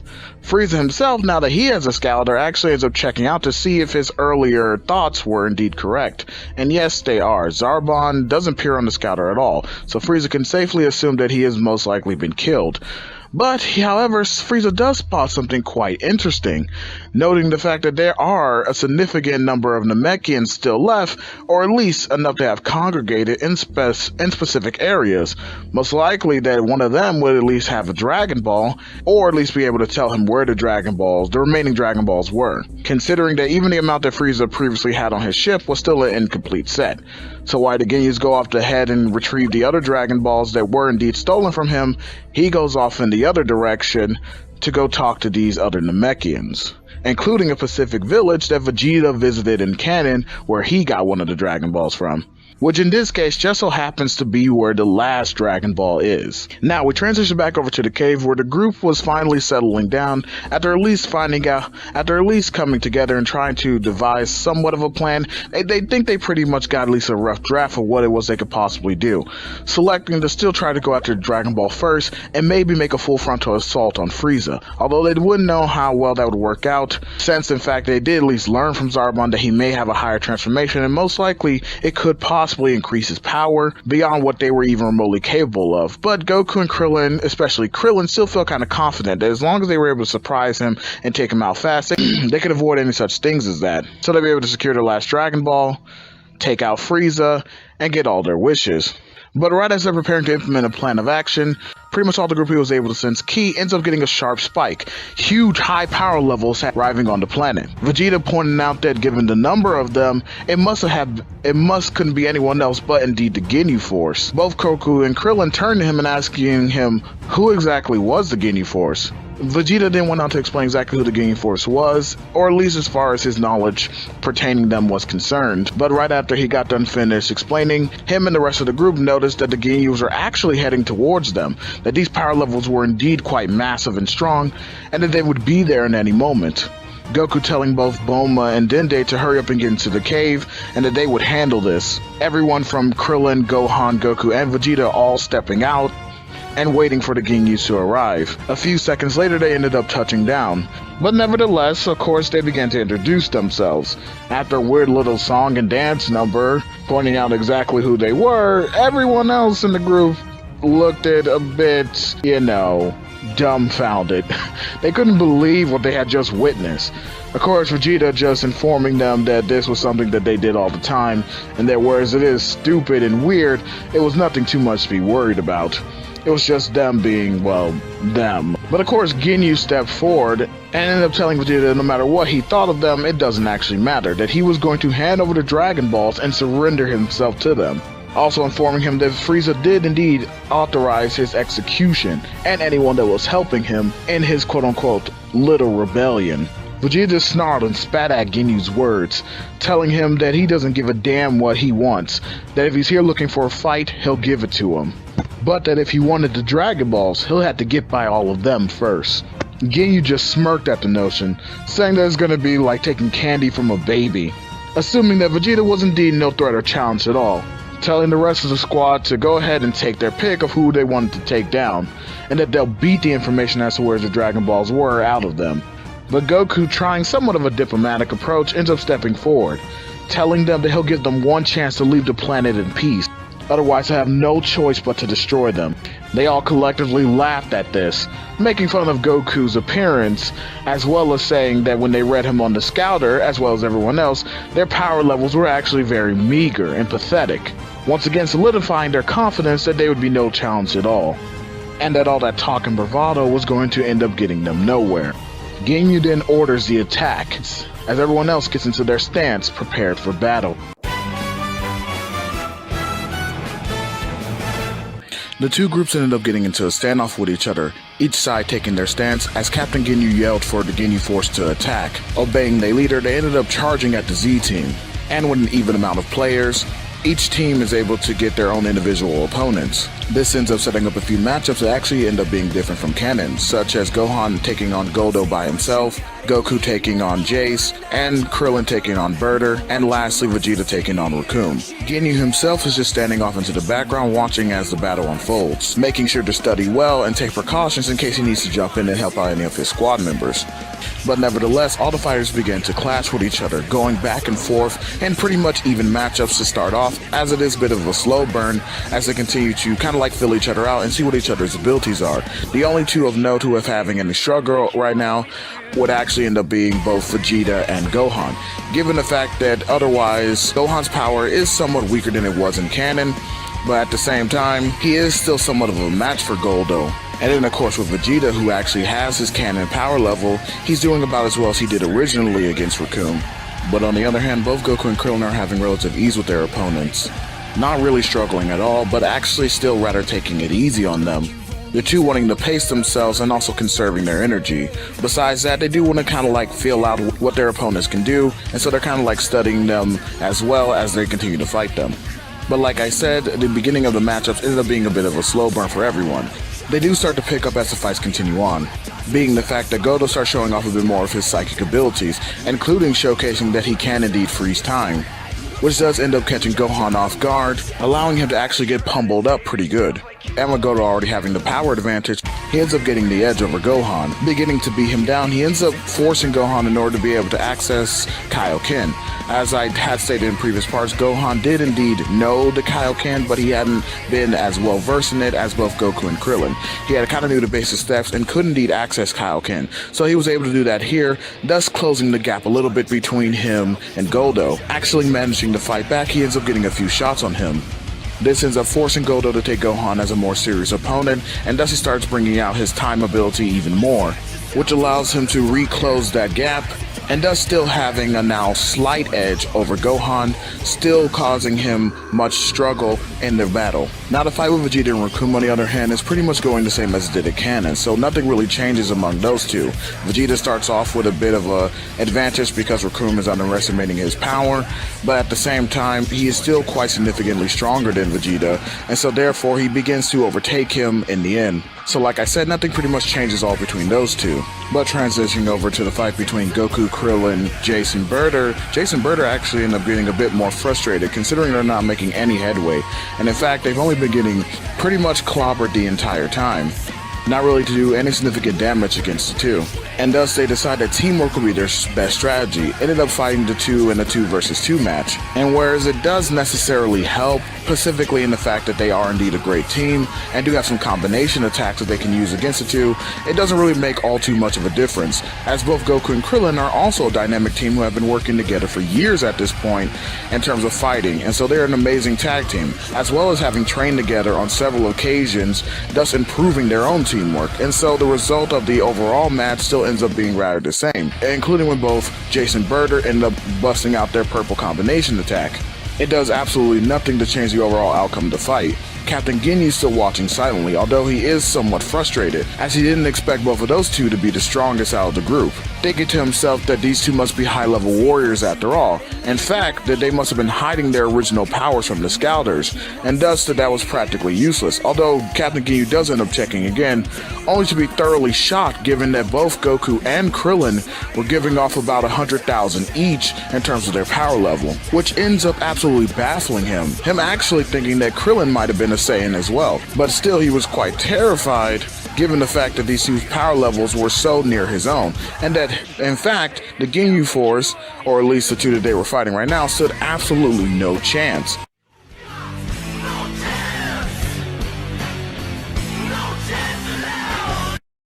Before he was able to call back his team in order to regroup, the battles ended up taking a sharp turn, because as although Goku and Krillin were quite successful in their endeavors, both Vegeta and Gohan were basically on the brink, Raccoon having soundly defeated Vegeta and was about to finish him off, and Godo having trapped in Gohan about to finish him off. Now right before we continue the battle, we do end up making a transition back over to Frieza's ship, where we actually see him heading off in order to go towards the village that still had a large group of Namekians and where the Dragon Ball was pinged at. Frieza himself not wanting to wait around anymore. It wasn't that he didn't trust the Ginyu Force in order to be able to get the job done, but he didn't have any more patience. After the two failures that were both Zarbon and Midoriya, he decided to actually get into the action himself, and not just wanted to wait around in his ship and then hope for the best. So he actually ends up heading out there himself. And as far as what happens at the village, you can just imagine the same thing that happened when Vegeta visited there.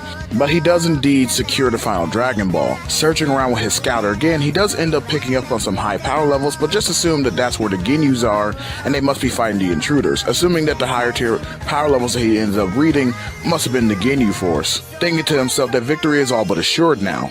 And thus he actually searches for any remaining Namekians, finding two in a far-off distance, and begins heading over towards that direction. This ends up being both Nail and Guru, but this was indeed me just letting you guys know what he was up to and what he was doing. Now, transitioning back over to the battle, both Goku and Krillin ended up noticing that Gohan and Vegeta are in trouble. Nodding to each other, they end up blitzing Jason and Birder, knocking them down straight towards the ground, and presumably knocking them out, Goku rushing over to save Gohan, and Krillin rushing over to save Vegeta. Meaning that right as Godo was about to finish off Gohan by throwing a giant tree limb that he had sharpened straight through him, he then ends up feeling a sharp pain on the top of his head, but only for a second before his eyes roll in the back of his head and he goes down unconscious, as Goku had ended up elbowing him in the top of the head, knocking him out completely, thus saving Gohan. Going over, we see that right as Raccoon is actually about to finish off Vegeta with his eraser gun, he ends up being stopped completely as he feels a sharp pain in his gut. We look down in order to see Krillin doing the iconic Goku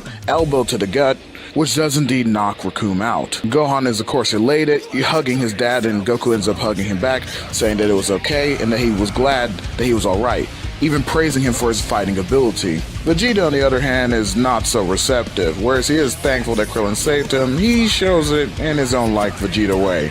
Kind of like brushing him off, but at the same time acknowledging that, you know, it was a cool save. Krillin just smiling and laughing it off. However, after a moment, Vegeta ends up looking around, only to see that Ginyu was gone, alerting the rest of the group, only to hearing some maniacal laughter coming from the back of them. Turning around, they see that Ginyu has ended up taking both Bulma and Dende hostage. And then we transition back over to a few moments earlier, where Ginyu was standing there and planning out his next move, getting ready to warn his team after he saw that they basically stood no chance against both Goku and Krillin if they were to attack them. But before he says anything, he thinks about it and says, well, he'd rather secure the Dragon Balls first and foremost above anything else, thinking to himself that once he was able to get them out of here, he would just turn around and come back for his team. So using the distraction when the battle took a turn, he ends up rushing into the cave where he was thinking the Dragon Balls were set, only to find find that there was a woman and a Namekian in there, which ended up causing him to smile. This was the most happiest coincidence that he could have even asked for. Thus we go back to the scene outside where he now has both of them hostage and he's threatening them, telling the group that if they don't give it the Dragon Balls, he's going to tear their heads off. But this too was actually a part of Ginyu's scheme, as he surmised the idea that either Goku or Krillin was vastly stronger than him, considering that they were both hiding off their power levels, that they could potentially have reached a power level above him, and in which case he would end up doing a body change in order to be able to switch with one of them. Lucky for him, he was actually spot on the money, as Krillin was the one to step up to the plate, ended up bursting open his aura, which on Ginyu's scouter ended up registering at a 300,000 in terms of the power level, as he ended up overtaking and blitzing Ginyu, immediately knocking him away and doing some heavy damage, saving both Bulma and Dende.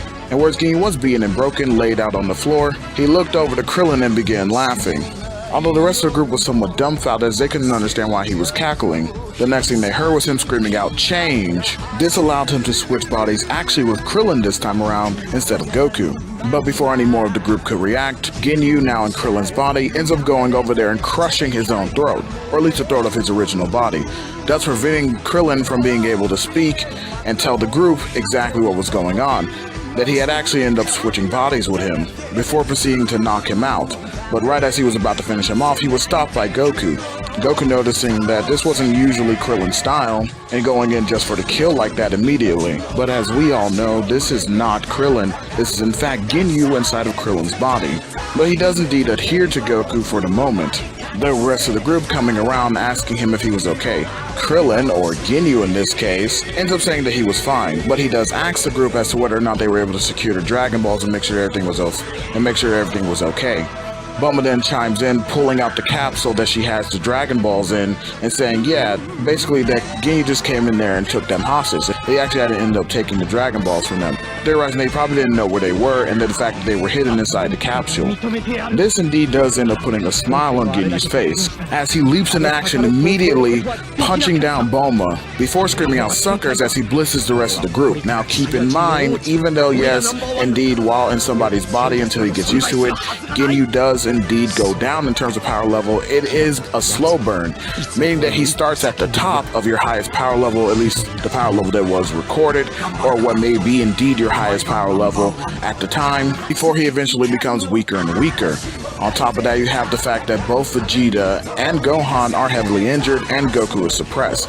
This allows him to actually take down all three of them, before he rockets off into the air, heading straight back towards Frieza's ship. But lucky for our group, Dende was actually the only one who wasn't affected, as Ginyu must have just thought he was just too insignificant and didn't really bother with him. Besides, he had gotten what he came for, the Dragon Balls, and then just flew off, therefore leaving Dende untouched, who promptly goes over and starts to actually heal the rest of the group.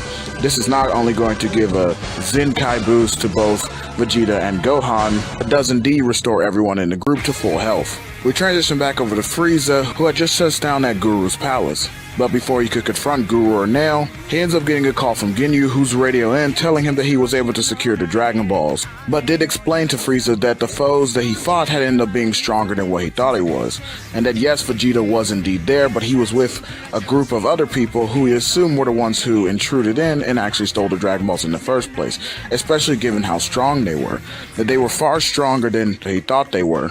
But he also does say that he did manage to take one of their bodies and ended up knocking out the rest of the fighters, although he did end up losing most of his crew in the scuffle. Frieza is quite delighted to hear this news, and instead of confronting Guru, he actually ends up just deciding to leave, basically saying under his breath that the two Namekians that were here got extremely lucky, before rocketing back off towards his ship.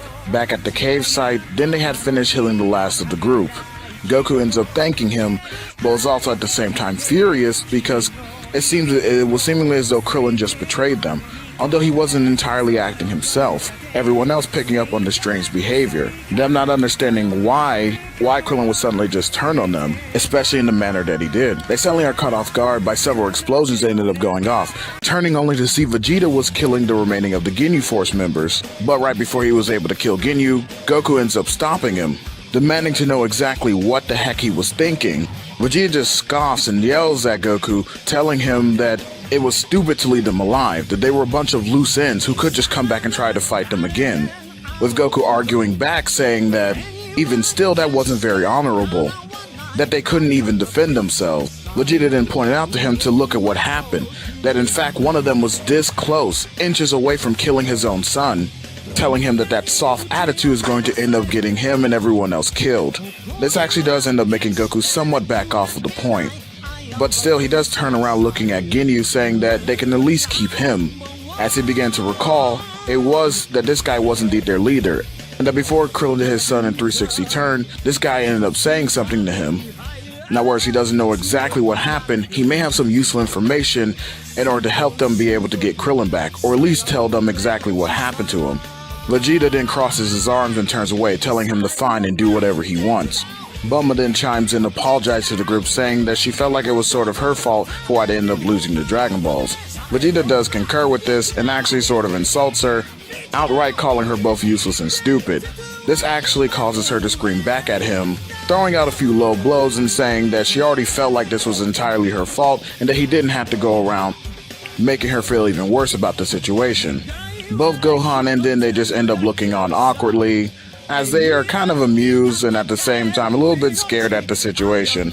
But then Goku steps in, demanding that both of them stop, telling them that it was enough, and that no one was really to blame here. Reassuring Bulma that it was okay, and there was nothing that she could really do. No one saw it coming. He then ended up looking over to Dende and asking him to heal who they thought was Ginyu. Of course, Dende is a bit hesitant at first as he doesn't really want to heal, a bad guy, but at the same time Goku assures him that he could handle it, and that it was of vital importance that he healed him so that way they can see if there was any way if they were able to get Krillin back. So reluctantly, Dende agreed. He ends up going to go heal Ginyu, or I guess Krillin in this case, who after being healed ends up waking up in a cold sweat, and he ends up screaming out, "Guys, he has my body!" Before looking around only to see that the group was indeed surrounding him, but that the actual Ginyu was nowhere to be found. Goku, who was then taken aback, just like the rest of the group, ends up asking him if he could repeat what he had just said. Krillin, who although was a bit groggy, ends up saying that first of all he was sorry, and that actually what had happened was he ended up switching bodies with Ginyu, or at least that's what he thinks happened, because as he knows, 1 second he was in his own body, but then after Ginyu said the word change, they had actually ended up switching bodies. Suddenly he saw himself in Ginyu before getting attacked by his own body. The group does find that somewhat hard to believe, but at the same time, given the way that Krillin was acting, they have more than enough evidence to at least say that this was too much of a coincidence, and that most likely, at least as far as they were concerned, that this was probably indeed true in regards to this case as to what happened to Krillin. Now with this understanding as to what happened to Krillin, the group's prepared to head off. Dende informing them that the guy who was in Krillin's body ended up flying towards that direction and pointing out a direction for them. Vegeta saying obviously as that was the direction towards where Frieza's ship was. Therefore it was clear that that's where he would be going as to take the Dragon Balls back to Frieza. So everyone in the group except for Bulma begins to head off, and whereas they don't necessarily want to leave Bulma here, she understands and they understand that pretty much out there she would be otherwise useless. So this is probably the best place for her, and if they said that they would finish up as soon as they can, and once they got Krillin's body back and the Dragon Balls, that they would head back for her. Vegeta reminding them that they would also have to deal with Frieza and not to forget about him. They end up flying off, heading towards the direction of the spaceship, arriving sometime after, only to see that as soon as they landed in front of the ship outside, Ginyu was indeed waiting for them, now having Krillin decked out in the same uniform that he wore in canon. And standing right beside him ends up being an entire platoon of Frieza soldiers, as he welcomes them to their final resting place and saying that they'll make a great bonus gift for Lord Frieza. Of course, busting out his dynamic pose and confirming that he is indeed the illustrious Captain Ginyu. The group is in no mood to play, Goku demanding right now that he give back over Krillin's body. Ginyu telling him that there was no way in hell that was going to happen, that a body like this with a power level of 300,000 was not one that you came across every day, and that he had no intention of giving it back, commanding the soldiers to go out there and attack them. Krillin telling Goku not to worry about the small fries, that they would handle him, just telling him to go over there and handle Ginyu, and to also be careful as that still was his body. Goku told him that he knows as he rushed over to Ginyu.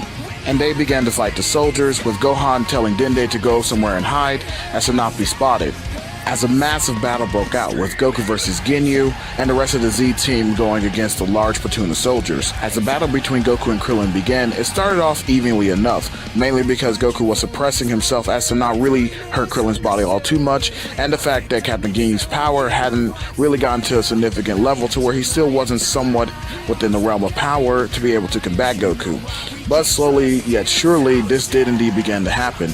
And as he started to receive more and more damage, Goku was receiving a little bit of damage here and there, but mainly again because he was suppressing himself. Even Captain Ginyu started to notice as his attacks were becoming less effective, but he was utterly baffled and dumbfounded. He couldn't believe it. He kept saying to himself that there's no way that Goku was able to keep up with him, and not only that, but he was also even beating him and overtaking him more easily as the battle continued to carry on. Goku sees his frustration and notices his confusion and actually ends up perking up a smile, telling him that there was no way that he'd be able to fight with that body at his fullest, because after all, he was no more than a mere thief, whereas Krillin had trained with that body for a multitude of years to get it to where it was. Captain Ginyu could never be able to reach the types of pinnacles or peak that body was actually able to utilize. Ginyu did scream at Goku to shut up and that he didn't know what he was talking about before charging at him again. Meanwhile, back at Guru's palace, whereas he was happy to have avoided the situation with Frieza, he did point out to Nell that he still wished him to go out there and help the Z fighters, as he felt that his life was slowly coming to an end. Surely be coming to an end. As Guru felt the pressure heavily weigh on him and on his heart because of everything that was happening on Namek, all the devastation and destruction, including the slaughter of all of his children. And knowing that no matter what, a monster like Frieza should never be allowed to have the Dragon Balls. And he asked him to go out there and do what he could in order to be able to stop him. Even if he couldn't win, he could at least hold him off long enough for the Earthlings to perhaps maybe be able to achieve their wishes before he ended up passing from this realm to the next. Wanting him to respect his dying wish, Nail ended up obliging with this request. Now to kind of stop the story right here real quick, I'm actually going to have Nail's potential be unlocked, as I don't know and I can't remember anywhere in the original story, whether you look at the anime or the manga or any version of the anime really, where this is, been said that his potential was already unlocked and therefore that's why he was so strong. I kind of just figured, like Piccolo, with the fact that he's a warrior Namekian and can increase through training, that's most likely what he did. But I mean, it could be possible that Guru already did unlock his potential. I mean, he didn't do this in the original show nor manga either, so it could be that he already unlocked it, but at the same time I see no strong evidence that says he did. But at the same time, it does kind of make you question, I think even with the full maximum of the potential boost, Nail wouldn't have stood a chance against Frieza, but he would have done significantly better, and I think that Guru not unlocking it was kind of weird, so maybe that was already to indicate that he did already unlock it and that the power level that we see Nail at in the show was indeed his maximum power after his potential was drawn out. I mean, that's also possible. At the same time, I see no strong evidence, so for this story I'm going to kind of use my own headcanon and say that Guru does indeed unlock his potential here and that he hadn't done it before, that Nail was just a strong Namekian. But I know I kind of spoiled it for you guys a little bit there, that he's still not going to be really anywhere near. He is significantly stronger and is going to do much better in this fight coming up with Frieza, but is not going to be anywhere significantly enough to even come close to Frieza's full power. So yeah, unfortunately, Nail is still pretty much probably going to end up losing this fight, but nonetheless, let's continue on with the story. Guru ends up unlocking Nail's potential right before he leaves out. And since it had only been a few minutes since Frieza had left, Nail, with his newfound power, was able to actually catch up pretty quickly, catching Frieza off guard and striking him down. And since Frieza was off guard and actually somewhat suppressed, was actually able to take somewhat of a little bit of damage from this attack, as Nail was able to not only destroy his bubble card, but end up knocking him to the ground. This actually ended up pissing Frieza off, and once he picked himself up, he ends up looking to see that Nail had landed on the ground right in front of him, demanding that he stop right there, calling him a tyrant and saying that he will pay for the slaughter of his people. Frieza is saying to him, "Oh really?" and that who was going to make him pay. Nail proudly stood tall, saying that he would be the one in order to take him down. Frieza, of course, chuckled at this, saying that he was indeed somewhat impressive. After all, he did manage to catch him off guard, even caused some dust to get on him. noting him as the strongest Namekian that he's seen so far, but also pointing out that he shouldn't get too cocky, that arrogance would be his undoing. Now then powered up to his maximum power, which ended up impressing Frieza even more, as he actually showed readings that were stronger than even Captain Ginyu, which then caused Frieza to acknowledge now and said that he would indulge him for a little bit. Meanwhile, back at Frieza's ship, it was clear that Goku had been the winner of the fight between both him and Ginyu. Goku thinking to himself that Ginyu should now be able to know enough power level to where he could easily knock him out without doing too much damage to Krillin's body. Ginyu, on the other hand, was completely furious, charging at Goku once more, but except this time something was actually a bit different, as his aura began to burst open in his anger, and he actually managed to clock Goku. Goku thinking that, okay, he was going to actually use this attack in order to be able to do his plan, actually ends up getting knocked back a little bit. Rather surprised actually, because as for the last few exchanges that they had in this battle, he wasn't able to do any type of damage, but Goku actually felt this punch. Even Ginyu noticed this and even started to feel the power, began to pick up on the ability to be able to sense ki, starting to notice that his power had begun to suddenly increase, rising back up to the levels. He began to smile as Goku said "damn it" as they charged at each other again. Only this time, Goku was happening to put in just a tad bit more power because Ginyu's power was also raising up to the level. Still, he was able to overpower him and he was getting ready to go for the knockout blow again when Ginyu suddenly burst out into Kaioken. Now, quick little aside, I know that some of you may be saying that this may be a bit outlandish, but you also have to remember that Ginyu was indeed getting used to Goku's body while he was fighting Goku and Krillin. And whereas both of them together was able to overpower him in the beginning, since his power level had gotten so much weaker, that in the end they started becoming to get overtaken, given the fact that Ginyu was starting to get used to Goku's body, and even started to be able to use some of his skills and techniques. Nothing too outlandish, but at the same time this was apparent, therefore I don't think it's too outlandish to say that this would be something that he would be able to also do with Krillin's body, and given the fact that Krillin had a much higher tier power level than Goku did originally in canon, that the amount of power increase that he'd be able to get back would be quite significant. And at this point, for Krillin, the Kaioken is simply muscle memory.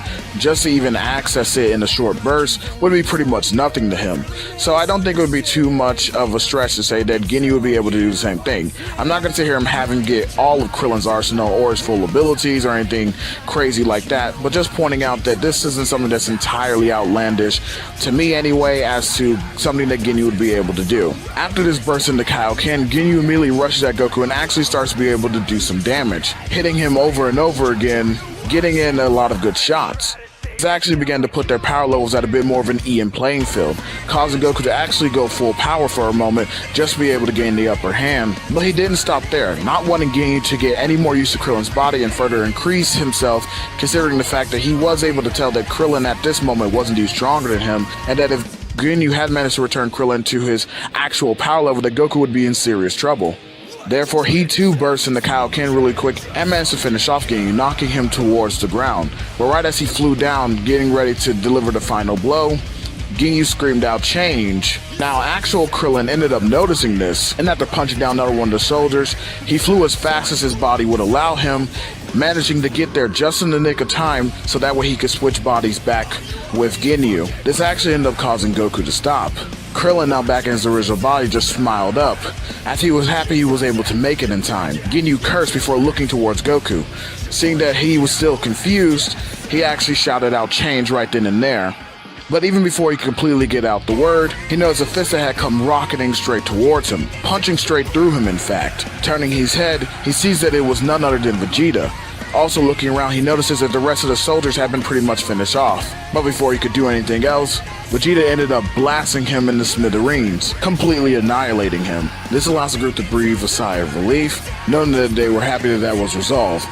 Goku actually ended up even thanking Vegeta for all of his help. Vegeta pointing out that he hadn't did what he did for the sake of the group, and that if Ginyu had remained in Krillin's body, if left up to him, he would have just killed him that way too. Goku's a bit taken aback by this, but at the same time, he's not really all that surprised. But moments later, Dende comes out of hiding, telling the group to all regroup real quick because he has something important to tell them, and that way they can also start the healing process. So once everyone was healed up and restored back to full health, Dende ended up informing the group that Guru had ended up contacting him, letting him know that right now Nail was over there fighting Frieza, But at the same time, Frieza had the last Dragon Ball, the one that they needed in order to be able to complete their wishes. Knowing the fact that he had remembered that indeed Krillin was able to teleport, given the fact that he had read his mind earlier, and that he could use this, that while Frieza was distracted, he could grab the Dragon Ball and that they would be able to make their wishes. Krillin himself pointing out that that wasn't a bad idea, telling Goku that he should be the one to go in there and get the Dragon Ball, as he was still feeling a little bit groggy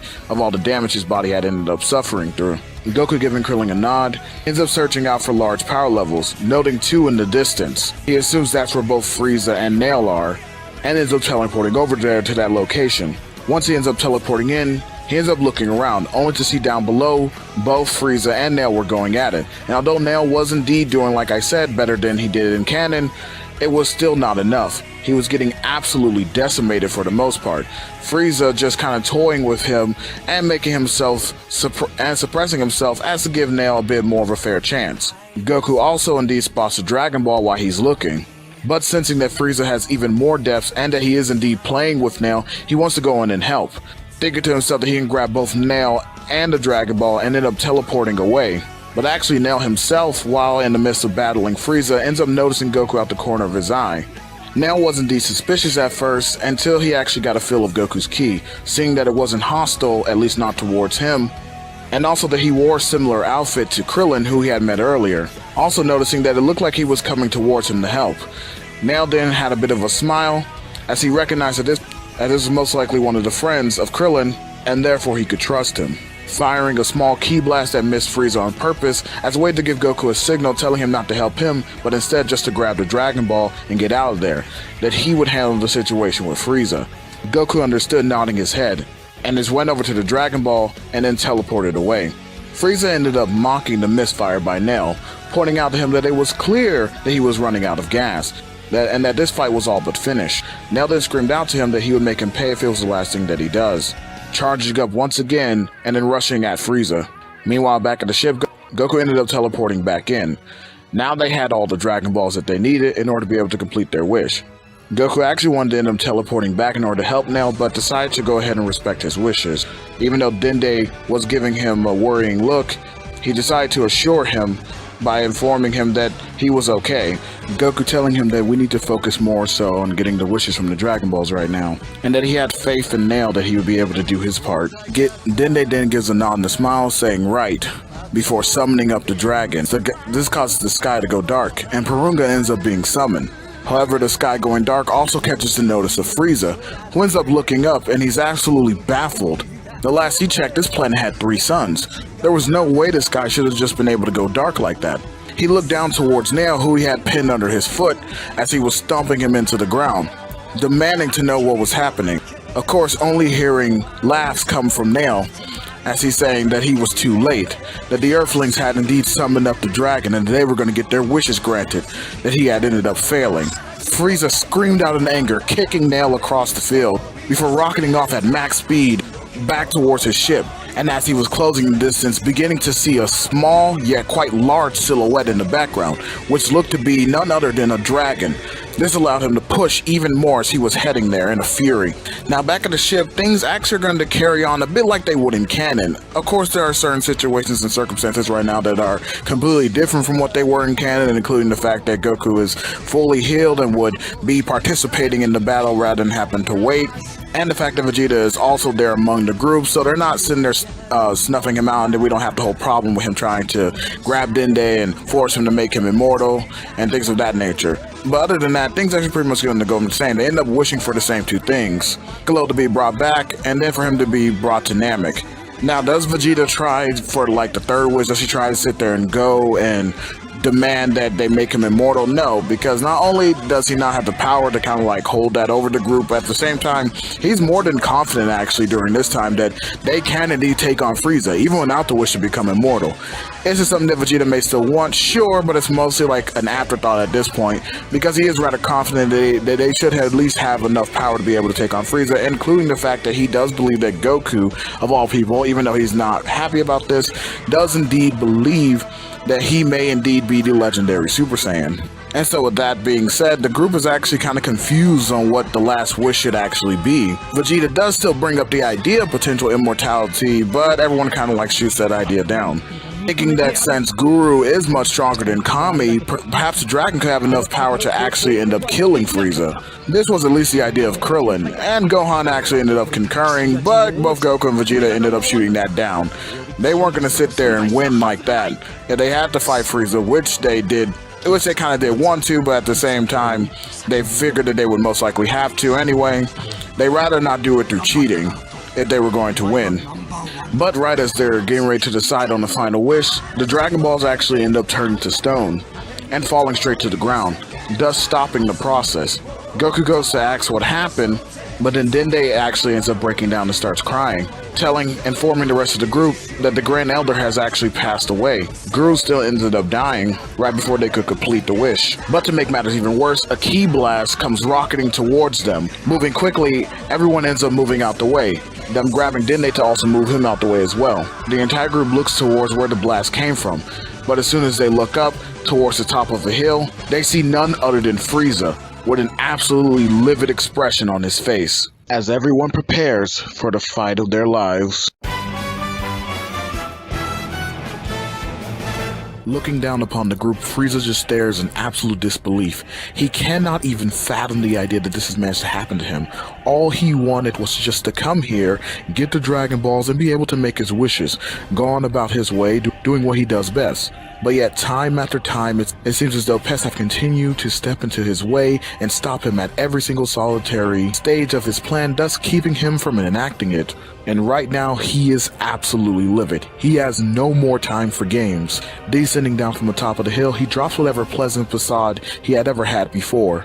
Clearly showcasing his visible frustration and anger, he immediately gets into his stance and begins to power up to his maximum within his first form. This ends up sending a large wave of fear and anguish throughout the entire group, as they knew he was strong, but they couldn't even imagine that he was this strong. Now keep in mind, at this point in time, Frieza is indeed stronger than the vast majority of the group, given that quite a few members of the group are not at the power levels that they were in canon when they first came into face-to-face with Frieza. Therefore, although in some ways they may be indeed advantaged, they are also still quite disadvantaged. Frieza then charges forward at breakneck speeds, getting ready to punch the first person in his way. Krillin steps up to the challenge, telling everyone to get ready, cause here he comes. As he begins to fight with Frieza, Goku then takes charge of the remaining of the group, telling them to basically stay behind and that he would go and end up helping Krillin. Vegeta wasn't about to stand for that. It was clear that Frieza was still massively above him, but at the same time he wasn't just about to stand around and do nothing. Goku, understanding his sentiment, just basically told Gohan to stay behind, mainly in order to protect Dende and keep him out of the line of fire, as him and Vegeta both rushed over to try to aid Krillin in his battle with Frieza. This was actually a rather intelligent idea, because with their combined power levels, they definitely overtowered Frieza in terms of his first form anyway, and so he was being massively pushed back.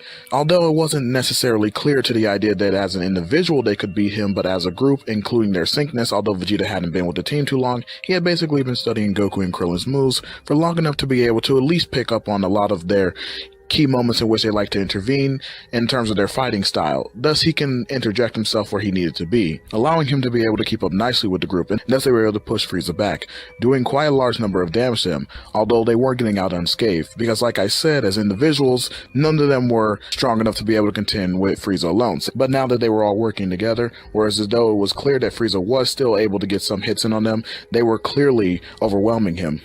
Once it seemed clear that the tides of battle was indeed turning into their favor, Vegeta shouted out to Goku and Krillin to basically hold off Frieza and to keep him still and wait until he gives them the signal. He then leaped high up into the air and began charging up a massive Gallic gun. This pushed him to his maximum power and even further beyond, going far beyond his natural ki reserves and pushing himself to the maximum limits that he could even possibly reach at this moment in time, actually making the power of this blast around the 600,000, which was way above Frieza's first form. Once Vegeta found his opening, he basically ended up screaming out to both Goku and Krillin, giving them the signal. As both of them nodded in understanding, continuing to use Frieza's frustration against them, they ended up creating an opening for themselves, where they ended up trapping him in a ki barrier. Both of them bursting open into Kaioken in order to be able to grant themselves more strength, thus keeping Frieza trapped to where he couldn't even escape. But before he was even able to react or calm himself down or even knew what was happening, Vegeta ended up shouting out Gallic Gun as he fired the Gallic Gun directly at Frieza's position, with Goku and Krillin opening up the barrier right at the perfect time, giving Frieza no chance to react as he was hit full force with the blast. Vegeta pushing with all his might, sending Frieza flying down rapidly into the nearby ocean below. Once all was said and done, Vegeta was just left up there breathing heavily as he began to descend towards the ground. Once he reached there, both Goku and Krillin ran up to him asking if he was okay, calling both Dende and Gohan to come out of hiding and for Dende to heal Vegeta to restore his strength. Vegeta was a bit hesitant at first, almost wanting to reject the offer, but went on to let Dende heal him. After all, he would get a boost in power from it, which would be very beneficial to him, or at least that's what he was thinking anyway. So there was a momentary silence among the group, with Krillin ended up breaking it, pointing out to the group that was rather anticlimactic, as he felt that it was almost too easy. Goku actually concurred a bit, expressing also that it felt like Frieza actually had more depth to his power, but he wasn't about to look a gift horse in the mouth. Even though he still felt like he hadn't tested his strength completely, if they were able to finish him off, he wasn't about to complain. Vegeta scoffed at this, but Krillin did indeed concur with Goku. But their suspicions would turn out to be correct, as the group began to feel a massive earthquake, as well as feel a very malicious ki. As they looked over and saw the part of the ocean where Frieza had landed, ended up shooting a massive spouts of water, before quickly dissipating. As the group looked over to see, they saw Frieza standing in the center, and at the section that he was standing at, the entirety of the water that was around it had been completely evaporated. And Frieza stood, now in his second form, with a devilishly and evil smile draped across his face.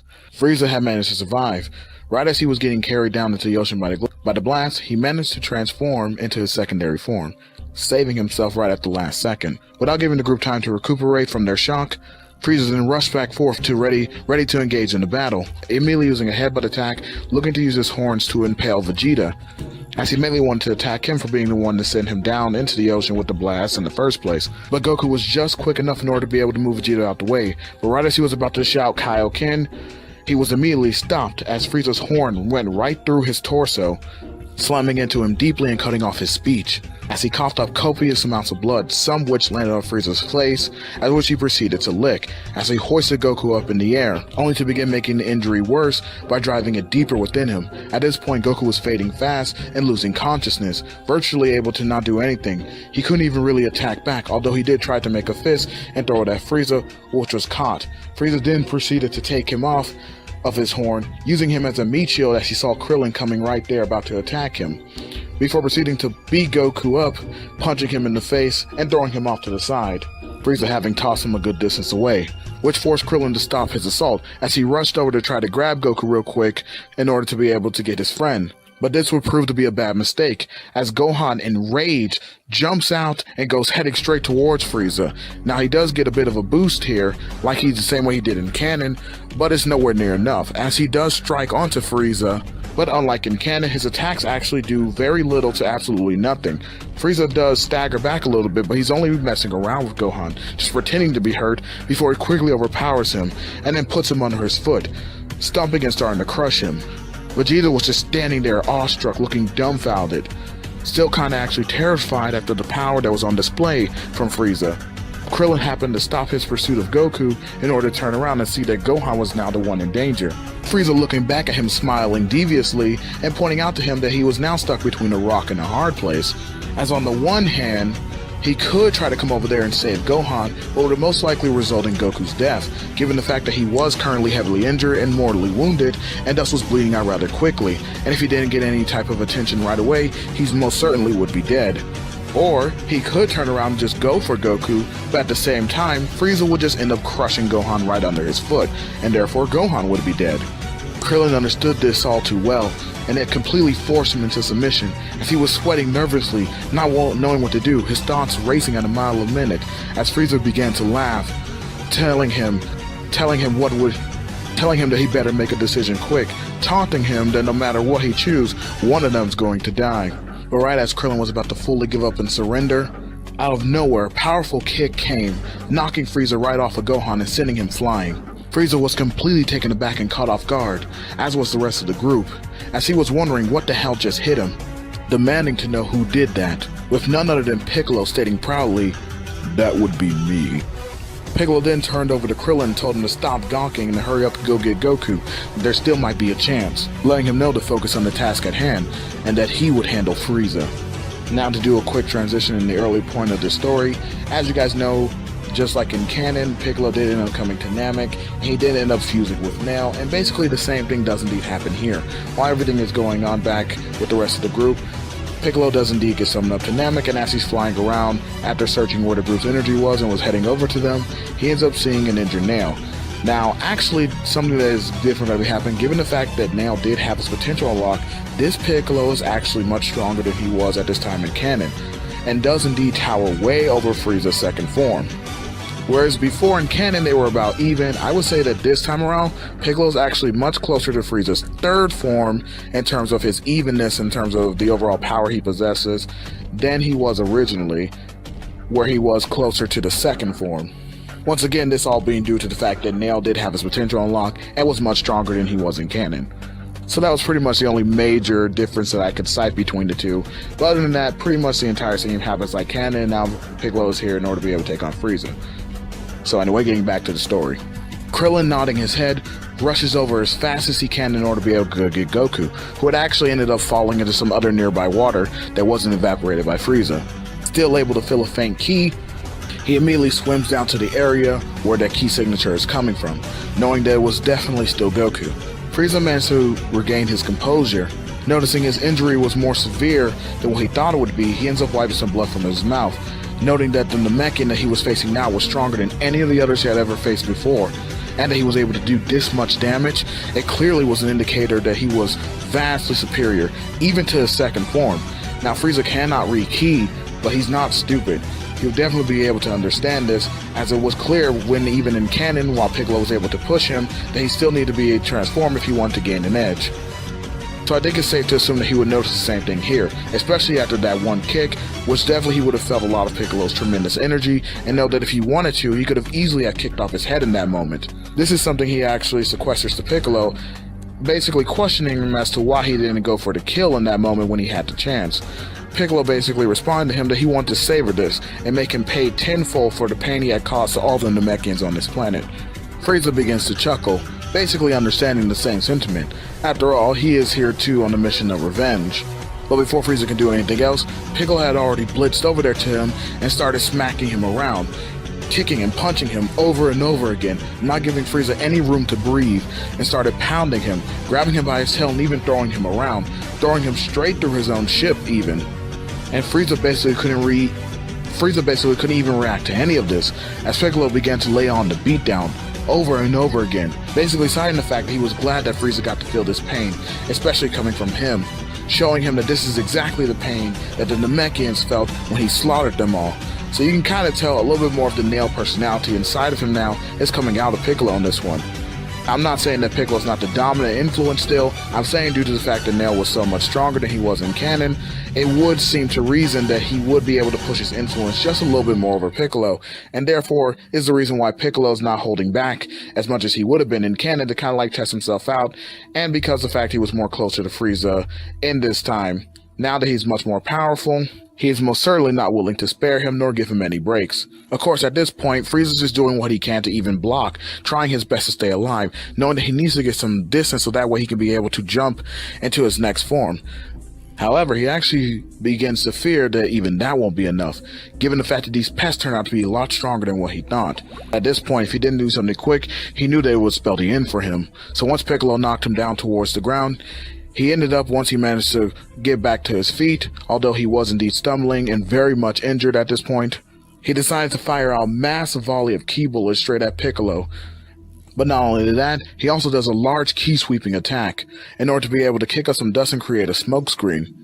Piccolo was a little bit caught off guard by this sudden onslaught of ki, and therefore putting himself into a blocking position. He wasn't really necessarily hurt or even really injured, but this was just enough exactly what Frieza needed, as he began to quickly push with all his speed and might to transform straight from his second form and pass his third form into his final form.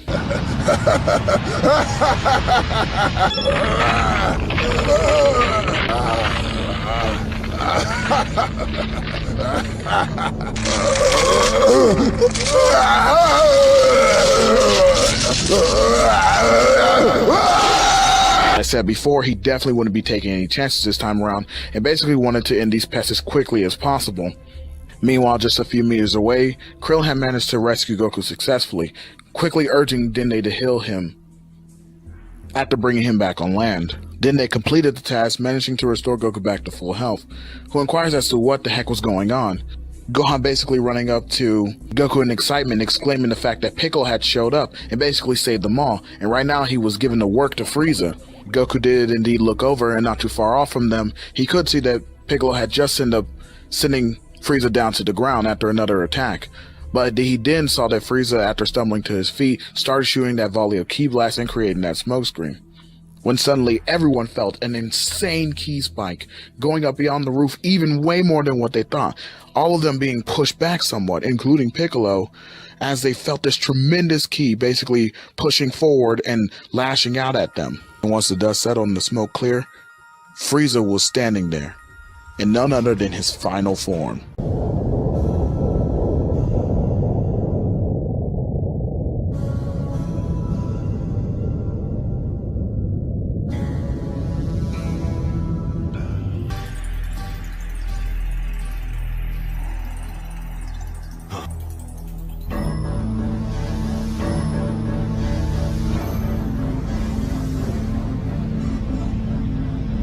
But suddenly, and moving before anyone could react, a death beam was fired from Frieza's finger, aimed straight at the group, and unfortunately, just like in canon, Dende would be the one on the receiving end of it, blowing up right behind the group, right before their very eyes, getting turned into dust. Everyone was in shock, completely dumbfounded.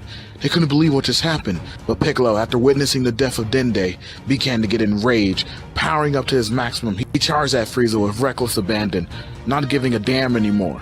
Started swinging at him like a madman, screaming at him that he would pay. But Frieza just smirked, easily subverting and dodging all of Piccolo's attacks. Nothing could even hit him anymore.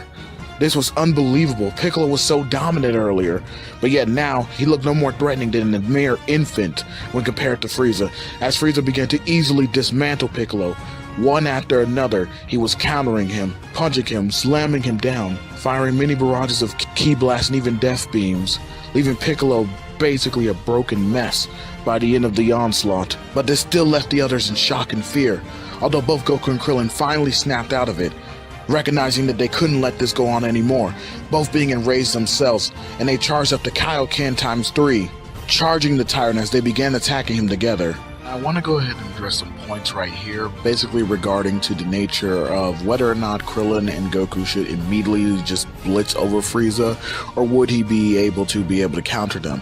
Now necessarily he still would be able to counter them, giving his full power that he would have as a saber, but of course they don't know that yet. But also given the fact that Frieza went much more in than he did in canon, because again he's not necessarily playing around and trying to end them, as he pointed out with Piccolo, given the fact that he was vastly stronger than what he surmised, and given the events of what happened on Namek, he is going in for the kill, right? Given the fact that he was also enraged as well. So he's not actually holding back here, and I mean he is holding back from going, all out to his full power, but he's not necessarily holding back. And I'm not going to sit here and say I have him at like half his power right now, which would put him at around like 60 million, because that would be a little bit ridiculous. He is still holding back much more than that, but at this point, even with a Kaioken ×3, both Goku and Krillin put their power levels on screen as to where they are, because Krillin has indeed received the final boost from the Guru enhancement, right, from the Guru potential unlock, and Goku is just using Kaioken ×3, and also he got a Zenkai boost. So to kind of like just address this and show that there still is a significant power gap, even with the percentage of power that Frieza is using currently, as he's still above both of them, even when they're using the Kaioken ×3. Now, of course, how that plays out in the story, I'm gonna get to that, but to kind of like address with Goku as well, I'm not going to sit there and give him necessarily his canon upgrade, right, which would actually raise his power just a bit more higher than when I actually have it here. And the reason I'm not doing that is because the Goku in this story did not go through the same events as he did in canon, whereas his power level is higher, which is why this is higher than it was in canon. His power level is so higher than it was in canon. It's not going to be that astronomical, because he did get a few Zenkai boosts here and there, but they were nowhere near the damage that he received in canon, to where he had a long stretch within the time chain, not within the time chamber, where he had a long stretch within the healing tank that allowed him to be able to heal more fully. He essentially got one-shotted by Frieza, but it was nowhere near enough damage. It was kind of more like an instantaneous thing. So whereas it did boost him above what it did in canon, because his power level is higher than what it was in canon, like significantly higher than what it was in canon, it isn't necessarily enough to sit there and put him up at to where his canon power level was, or at least in terms of the boost that it got, because I think that was like a 33 times boost. Yeah, no, he hasn't suffered enough to, have gone through that. So that's kind of like my explanation as to why it is the way it is. And I hope that you guys are okay with that. I mean, necessarily, because I think in my mind, it pretty much makes sense, given everything that they've gone through. So we're going to kind of roll back into the story here, but I just kind of like wanted to explain that to you guys so nobody is confused as to whether or not, I'm contrived because, Krillin and Goku should easily blitz Frieza at just a Kaioken times 3, because no, they wouldn't, especially given the amount of power that he's using right here. So I'm going to go ahead and get back into the story and just kind of like point out to the idea one more time that they shouldn't be blitzing him, nor should they be necessarily outmatched immediately to the point to where they can't use different forms of Kaioken to further raise their power. Now, even with the immediate and rapid power increase, both Goku and Krillin, although they are doing much better than what Piccolo was, they're still no match for Frieza, as Frieza begins to easily overtake and dominate them, even when they combine themselves together, as Frieza just begins to utterly beat down on them. Both Krillin and Goku know that Frieza really is this time playing for keeps, as every time he hits them, he is pretty much aiming for the killing blow. And having seen their technique enough and know how much further he is able to increase their abilities and power to allow them to even begin to approach him, Frieza isn't taking any chances and actually ends up going to around 50% of his full power and starts dominating over Goku and Krillin even more, preventing them from being able to push their power further as he continuously blitzes them. That is until Vegeta actually steps back into the fray, catching Frieza off guard and actually blasting him from behind. He continues to actually bombard him with attacks over and over again from behind, hitting him with a multitude of ki bullets. Both Krillin and Goku finally getting a reprieve, noting to themselves that due to their injuries, it would be much harder now to maintain higher forms of Kaioken, but they should be at least able to push it. In fact, Goku says that if he were to at least be able to push it to a times 10, maybe even something like a times 12, he could at least be able to overpower Frieza. Still not knowing the true limits to his power, he hopes that at least something like that would be enough to be able to actually take him out. Unfortunately, their moment of reprieve only lasts that brief semblance of a moment, as a barrier begins to form around, blocking off the ki bullets. You see a smirking Frieza within the smoke, as he blitzes around, going past all the remaining ki blasts that Vegeta was firing, instantly slamming him into the gut before knocking him down with his tail, slamming him into the ground, and stomping on him viciously, crushing his spine. Frieza pointing a death beam directly at Vegeta, right about to finish him off. Goku's going to rush in and save him, but Krillin ends up stopping him, telling him to quick form a spirit bomb and that he would go and handle Frieza, while Goku takes his time in order to be able to complete it. But Goku quickly argues back, telling Krillin that that was nonsense and that he has more control over the spirit bomb and would be better used for him to be able to do it, as he'd be able to generate it faster.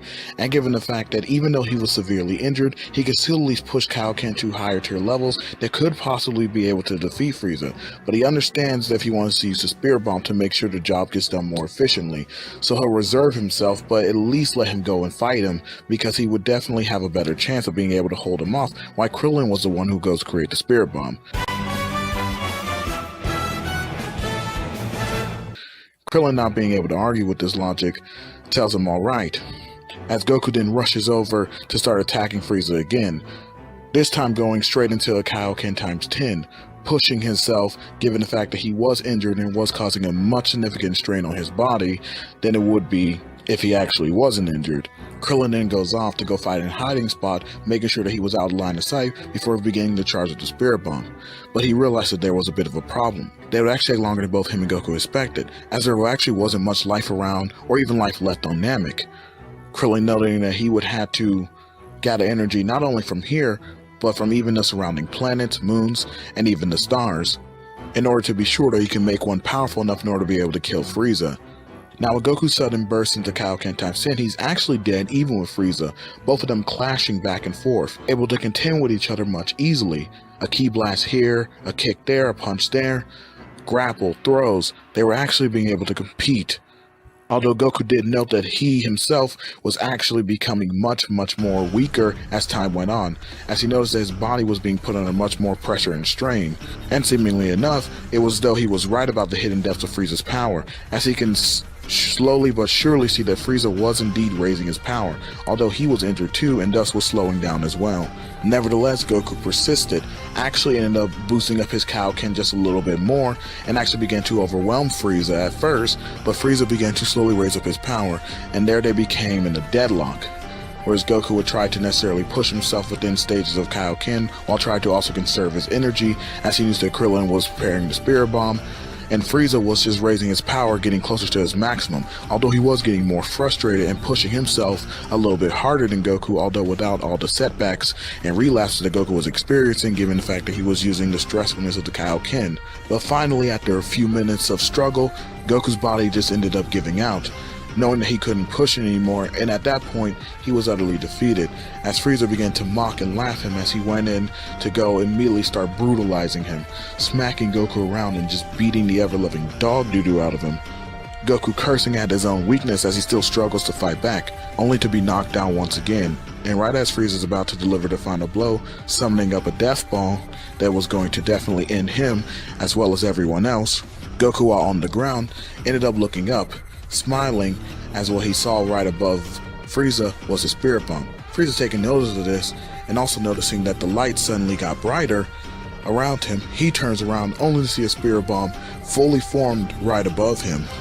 He cursed his own stupidity for letting this happen, looking around only to see that Krillin had finally popped out of his hiding place and was the one launching this thing at him. But before he could even react, the Spirit Bomb was coming down at him, and coming at him fast. He could do nothing but just try to catch it and hold it back, but suddenly it was seemingly overpowering him, pushing him back down, as Frieza shouted out in anger, screaming no as he was further and further pushed down, all the way until he crashed straight down into the ocean below. The only thing being left in the aftermath was a large explosion, as he was consumed by the bomb.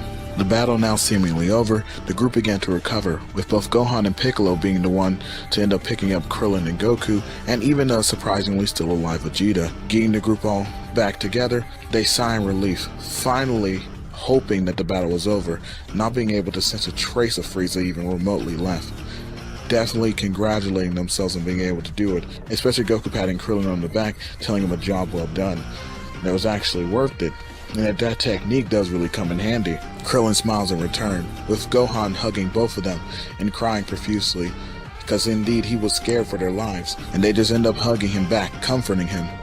Goku telling him that he did great out there as well. Piccolo even chimed in, pointing out that no matter what, he was at least just glad that that monster was dead, and that he finally paid for his crimes. Krillin looking over to him and sending some words of comfort, telling him that he was sorry about what happened to Dende. Piccolo told him that it was okay, telling him that he was glad that he at least made it out alive. After all, it would suck if he never got a chance to finally have that rematch with him. Krillin was taken aback a little, but just ended up smiling up at him. Vegeta, on the other hand, although he was still alive, he was virtually unconscious, given the nature of his injuries. The group contemplating on whether or not it should take him back with him, but given all he did to help them out, including saving both Krillin and Goku during that last battle, they just went on and decided that it would be better if they just bring him with him.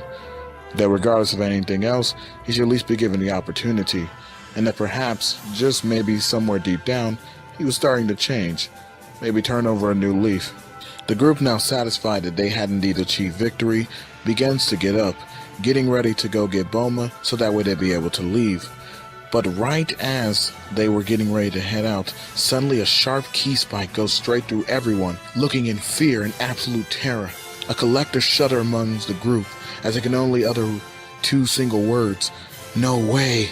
They begin to turn and look behind them, seeing none other than the man himself, Frieza, standing on top of a hill right above them, breathing heavily and quite injured. But surprisingly enough, not as injured as he was in canon, given the fact that although the Spirit Bomb was indeed slightly stronger than it was in canon, Frieza had been using more of his full power at this time.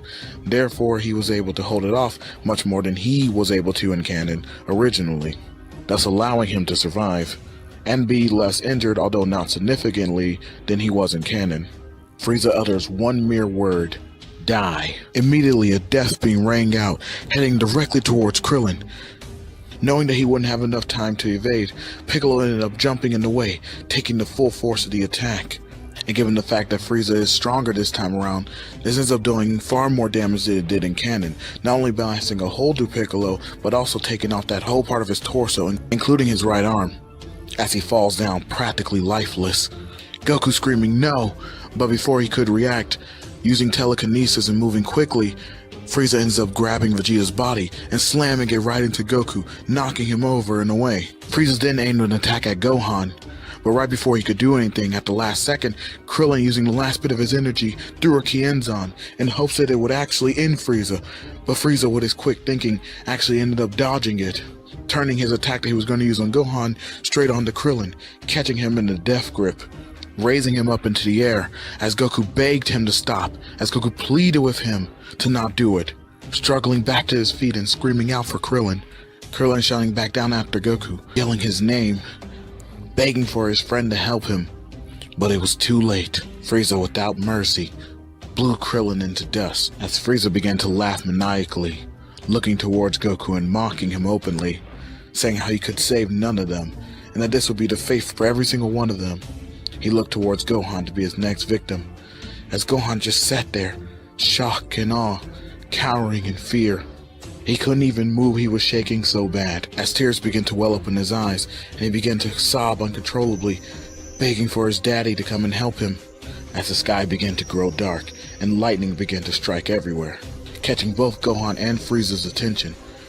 As soon as they looked over, they saw Goku, standing there, his eyes blank, as he began to rage, shouting out to Frieza, You ruthless, heartless bastard!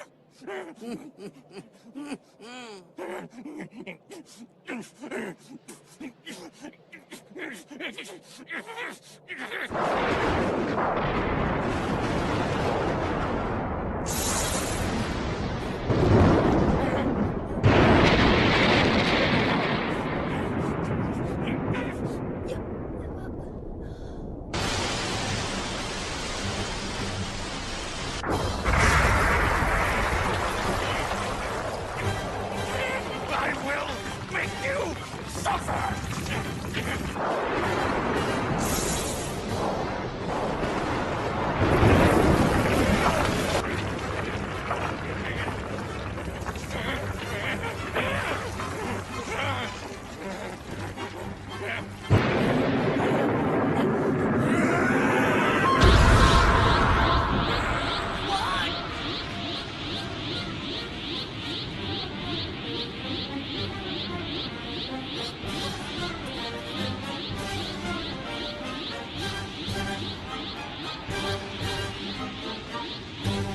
Both Gohan and Frieza gasped in shock. They couldn't believe what they were seeing. And although Frieza couldn't sense energy, he could very much tell that the immense pressure coming off Goku was unbelievable.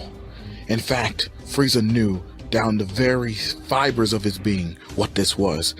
He knew that this was the legend that he feared, the Super Saiyan. He actually began to back up in fear, noticing he actually stopped himself, but he couldn't stop himself from shaking. It was as if the very pressure itself was causing his bones to rattle. Goku then looked over to Gohan. Commanding his attention immediately, he demanded that he get it into gear, taking both Piccolo, who was still barely just clinging to life, and even Vegeta, over to Bulma right away, telling him that they were going to take the ship and get out of here. Gohan, without a second thought, snapped back to reality and did exactly what his father said, given the fact that right now, Goku's power level was at a whopping 300 million. With Gohan taking both Piccolo and Vegeta and heading out, Goku immediately turned back to face Frieza. At this point, he was just utterly baffled. He can't believe it, that stupid legend was true. He was gritting his teeth so hard at this point that if he had smashed on them even more, he probably would have broken every tooth. Screaming in anger and denial, he began to fire upon Goku, wave after wave of ki blasts. But Goku just walked straight through them, doing absolutely no damage, not even ruffling his clothes. All Frieza could see was just this blank, emotionless stare. It was as if Goku's glare alone was piercing his very soul. Screaming to the top of his lungs, he immediately powered up to his maximum percent, and then with everything he had, he charged forward straight towards Goku. Meanwhile, actually on King Kai's planet, he along with the remaining Z-Fighters have been actually watching the conflict. Whereas he was happy to see Goku's achievement, and knowing that at this point Frieza's days were numbered, he was wishing he could do something to be able to undo all the damage that had been caused. But, coming to his head, he actually quickly realized that they still had a chance to perhaps use the Dragon Ball. After all, he did remember that Goku had pointed out that Piccolo was still alive. Even if barely, there was a chance. So reaching over out to Earth, he actually ended up contacting Kami.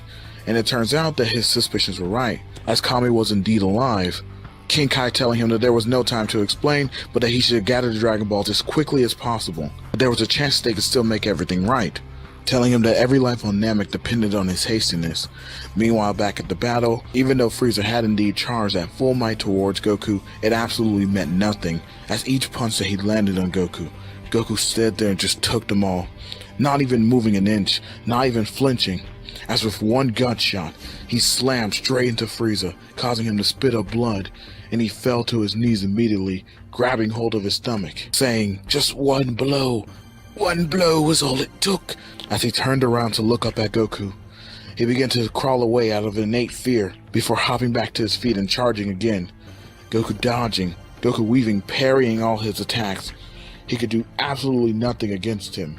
But before he could even make another move, Goku was already on top of him, immediately breaking one of his arms and started snapping him up, slamming him around back and forth and kicking him away, pushing him with key pushes before finishing the assault with a kick to the face that sent Frieza flying through a couple of mountains.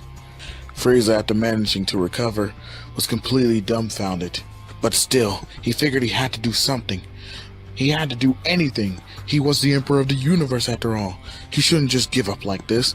He shouldn't just go out so weak, so pathetic, groveling at that monkey's feet. Frieza then got an idea. He smiled. He thought to himself that even if he couldn't kill him, the vacuum of space would. Flying up towards the sky, he quickly summoned up a death ball, a powerful one, meant to destroy the very planet itself. Goku saw him and started heading towards that way, instinctively blocking when he saw him summoning up the death ball. Thinking that he was going to try to toss it over there to him, he was shocked that Frieza tossed it towards the planet, and moving as fast as he could, still managed to miss it by a mere inch, it burying itself deep and hitting right into the planet's core, as he screamed out no. But, just like in canon, Frieza was too afraid to get caught in the explosion, and therefore held back. Also, he's much more significantly injured than he was in canon, and therefore couldn't generate enough power to destroy the planet immediately. But nonetheless, he was still a little bit more powerful, therefore he was able to shorten the time on which the planet would explode. So instead of the original 5 minutes, it was Namek's actually going to end up exploding in around 3. This does put a smile on Goku's face, because even though it was less time than it was originally in canon, he was glad that the planet did not blow up immediately. Therefore, i.e., everyone still had a chance to be able to get off of it. Frieza, of course, on the other hand, damned the world, as he figured out the amount of time that it would take, knowing that in this fight between him and Goku, 3 minutes would be an eternity, and in fact, he probably wouldn't even have that long. Goku could finish him at any time he wanted, that this was a terrible situation for him. Goku looked over to Frieza, smiling, telling him that it looks like he failed, and that this is where it ends. Frieza just grit his teeth in anger. Meanwhile, back over dealing with King Kai, he was a bit shocked at first, but when he realized Namek was alive, he pretty much put his operation into action, which more or less still went down like it did in canon.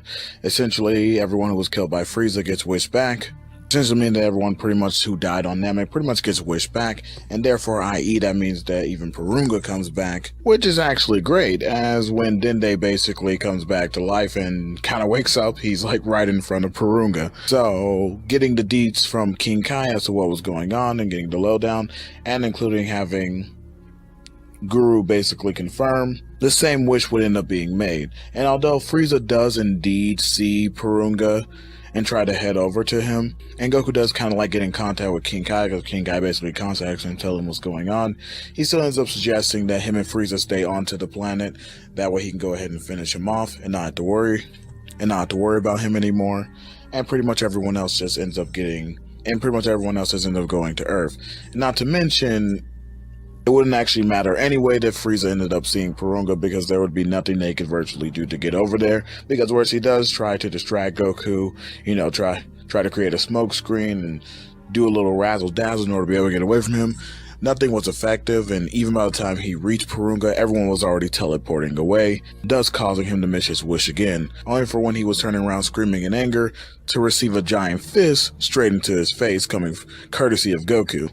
Goku does indeed proceed to just beat down on Frieza for a little bit, and things pretty much unfold the same way. I know I've been saying this a lot, but pretty much kind of like the same way as they did in canon, except although little things are just happening a little bit faster, as Goku is massively stronger than Frieza at this point, and it wouldn't necessarily even matter as to whether or not Goku lets Frieza power up anymore, because Frieza's already been at his 100%. In fact, he's been losing strength over the course of the battle, as he's been getting more and more essentially destroyed. And also, again, the wishes happen pretty much the same, so everyone else is already gone.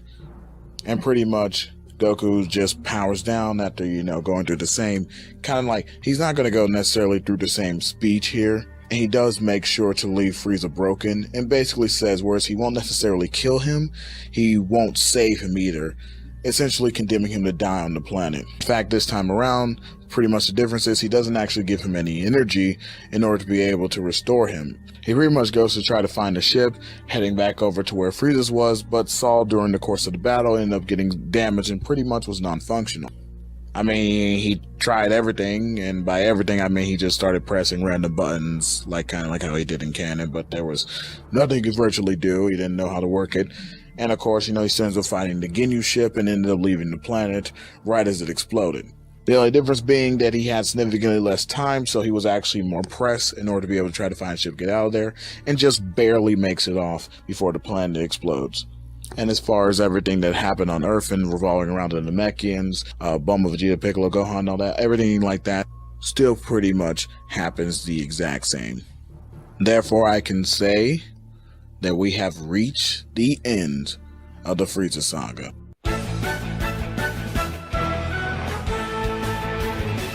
Alright guys, so getting into this brand new arc for the What If, I actually want to go ahead, and I know, I said they were going to be irrelevant by the time we get to this arc, but I actually want to go ahead and showcase for the final time what I believe. There's a lot of speculation here because there's nothing really truly concrete, and you've probably seen like 1,000 of YouTube videos, articles on Reddit or whatever have you, displaying these things differently.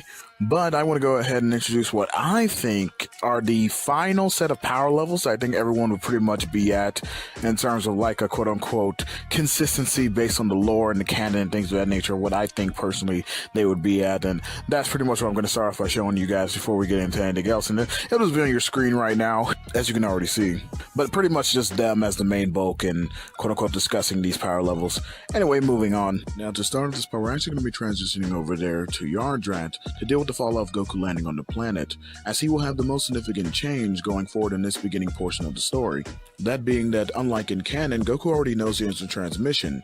He had ended up learning it from Krillin and had refined it during his training with King Kai, so therefore, i.e., there is no need for him to learn it from the Yardratians. So I'm actually going to be having him learning more of their techniques, things such as giantification, cloning, and spirit fission, as well as of course honing his Super Saiyan transformation the same way he did in canon, thus increasing his overall strength and bettering his refinement. Goku, after crash landing on planet Yardrat, ends up being discovered by the Yardratians, who end up taking him to Pai Bar. Pai Bar, after giving him a quick scan and look over, recognizes that Goku doesn't have any negative or evil intentions, and is actually able to see that he has been through a lot of stress. So basically what they do is they nurse him back to health, all the same way that they did in canon. But once Goku wakes up, instead of, going through the same process that he did in canon, where he ends up learning his transmission and just focusing on honing in his Super Saiyan, he actually already knows that. The Yardratians basically point out the fact of what planet and stuff that he is on, and what species they are, which Goku is indeed somewhat familiar with, given the fact of the technique he knows, which he does indeed show off. The Yardratians are actually surprised that he ends up knowing this technique, as they didn't know that other people around the universe had actually been able to discover some of their techniques. But given the fact that he had it, they figured that he is probably a very spiritually in tune person. Therefore, i.e., if he can learn one of their techniques, he can probably learn several others. So Pai Bar ends up approaching Goku with a proposition, which Goku gladly accepts. which just ties us nicely into the idea of Goku spending a year like he did originally on the planet where he would train. Except this time around, I'm not going to just have him spend a year, but actually a year and a half. So he's going to go a year and 6 months rather than just a normal typical year, which he does inform the rest of the group back on Earth, of course, because they end up making the wish in order to bring him back to life because they believe that he was dead, but it turns out that he wasn't dead. And he basically says that in the next year and a half, he will be returning back to the planet after he trains with the Yardratians in order to be able to learn their techniques and hone in on his skills and things of that nature. It ends up having a positive effect on the group. Everyone pretty much choosing their own path and how they want to be able to achieve strength in the next year and a half. With the Z team, that being Yamcha, Tien, Chaozu, etc., actually continuing the methods of training that they learned from both Krillin and King Kai, basically holding their skills around the idea of using Kaioken and things of that nature. With both Krillin and Piccolo, especially given their bonds and everything they went through on Namek, deciding that they would be the ones to be able to help each other the most when it comes to honing their skills and growing further stronger in terms of the training and the things that they can learn. This just leaves Vegeta, who like in canon will be pursuing the path of Super Saiyan. However, this time he actually won't be doing it alone. And the effect that this is actually going to be having on Vegeta is not only going to be one to start to change his ways and actually gain him more sentimental value and things of that nature when it comes to the nature of family and stuff. So he's actually going to be kind of going through his later character arcs in Dragon Ball Z. That's a bit early. I'm not saying that he's entirely a good guy, because right now he's still pretty much a certified villain, but I am saying that by the time we see, once we get it more into the android arc and stuff like that, you're going to see a bit more of a change towards the way he was at the end of the Buu arc. And this is mainly going to be due to the fact that Gohan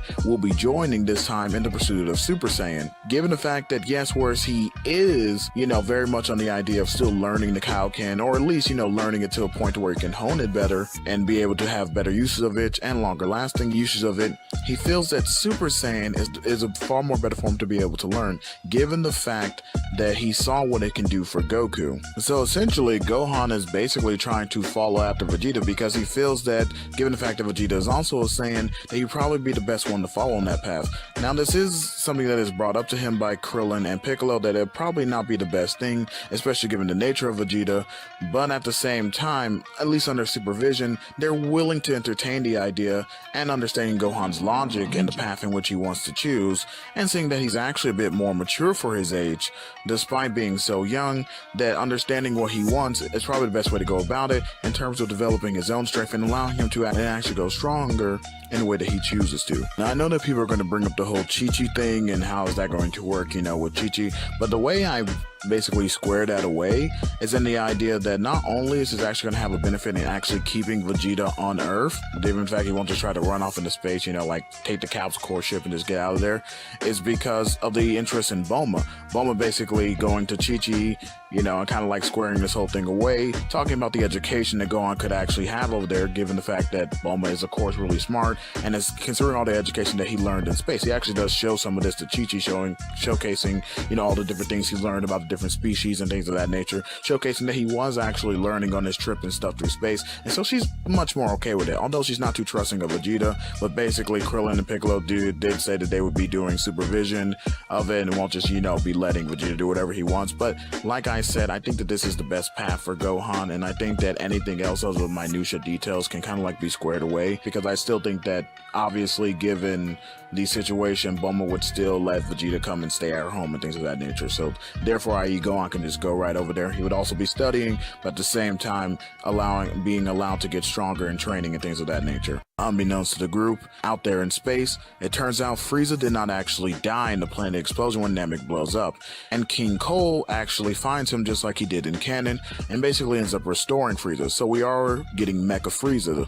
However, there is actually a change here that will allow us to be more congruent within the new timeline. That being that, unlike in canon, Goku did not give the energy to Frieza like he did on Namek. So Frieza is actually much closer to death, thus it would take longer. By longer, I mean it's going to take the entirety of the year and a half. Now, of course, although I know some of you may not like it, we will be skipping over the messy details of exactly what's going on, as the only real benefits I can see going forward with the training are, of course, Goku learning more techniques, everyone else learning how to use Kaioken better, and I do not believe that Vegeta nor Gohan would achieve Super Super Saiyan, but however, like I said, I already pointed out the benefits of that relationship and giving Vegeta, you know, a better sense of character and actually turning him somewhat over to the good side, especially due to Gohan's influence, and Gohan actually giving a little bit more into his Saiyan side, so he's actually more catered to fighting versus his studies, but he still does studying. And of course, you know, Piccolo and Krillin increasing their bond, and also, you know, Piccolo and Krillin learning better uses of their techniques and actually going off of each other. So I don't really see anything necessarily changing that's going to be too big when it comes to his training arc. So we're basically going to say it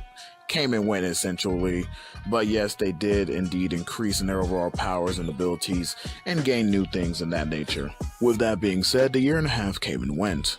And just like in canon, Frieza along with King Cole ends up arriving on the planet, basically looking to exterminate all life as well as get revenge on the Super Saiyan who ended up defeating Frieza. Now, I will actually be having Trunks show up in this timeline, but this time he's actually going to show up just a bit late.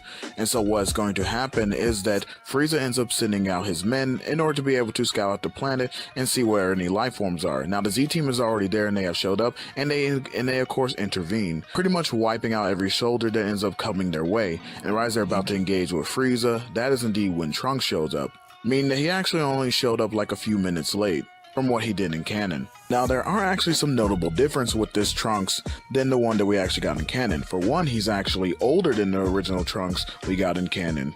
This is due to the fact that over the course of the year and a half that Vegeta has been spending with Bulma, they actually get together much earlier than they did in canon. Thus, Trunks will be born 2 years from now rather than the 3 that he was in canon, thus making him an entire year older than what he was in canon. Given the fact that right now in the present day, both Bulma and Vegeta are very much not necessarily dating, but are in the midst of kind of like being in a relationship, and in that regards, this is again mainly due to the influence of Gohan, which ended up allowing Vegeta to stay on Earth rather than leaving off into space, and therefore he had more time to cultivate that connection and relationship with Bulma, which we already saw the beginnings of back on Namek. But in addition to being older, this Trunks is actually stronger than the one in canon, given the fact that not only is Super Saiyan stronger, considering when Goku used on Namek he was way stronger than he was in canon, but also given the fact that since Trunks was older, he had better time to hone it. And a little bit of a side note, this actually allowed him to do much better than he did originally against the androids inside of his own future, but he still wasn't able to overcome them.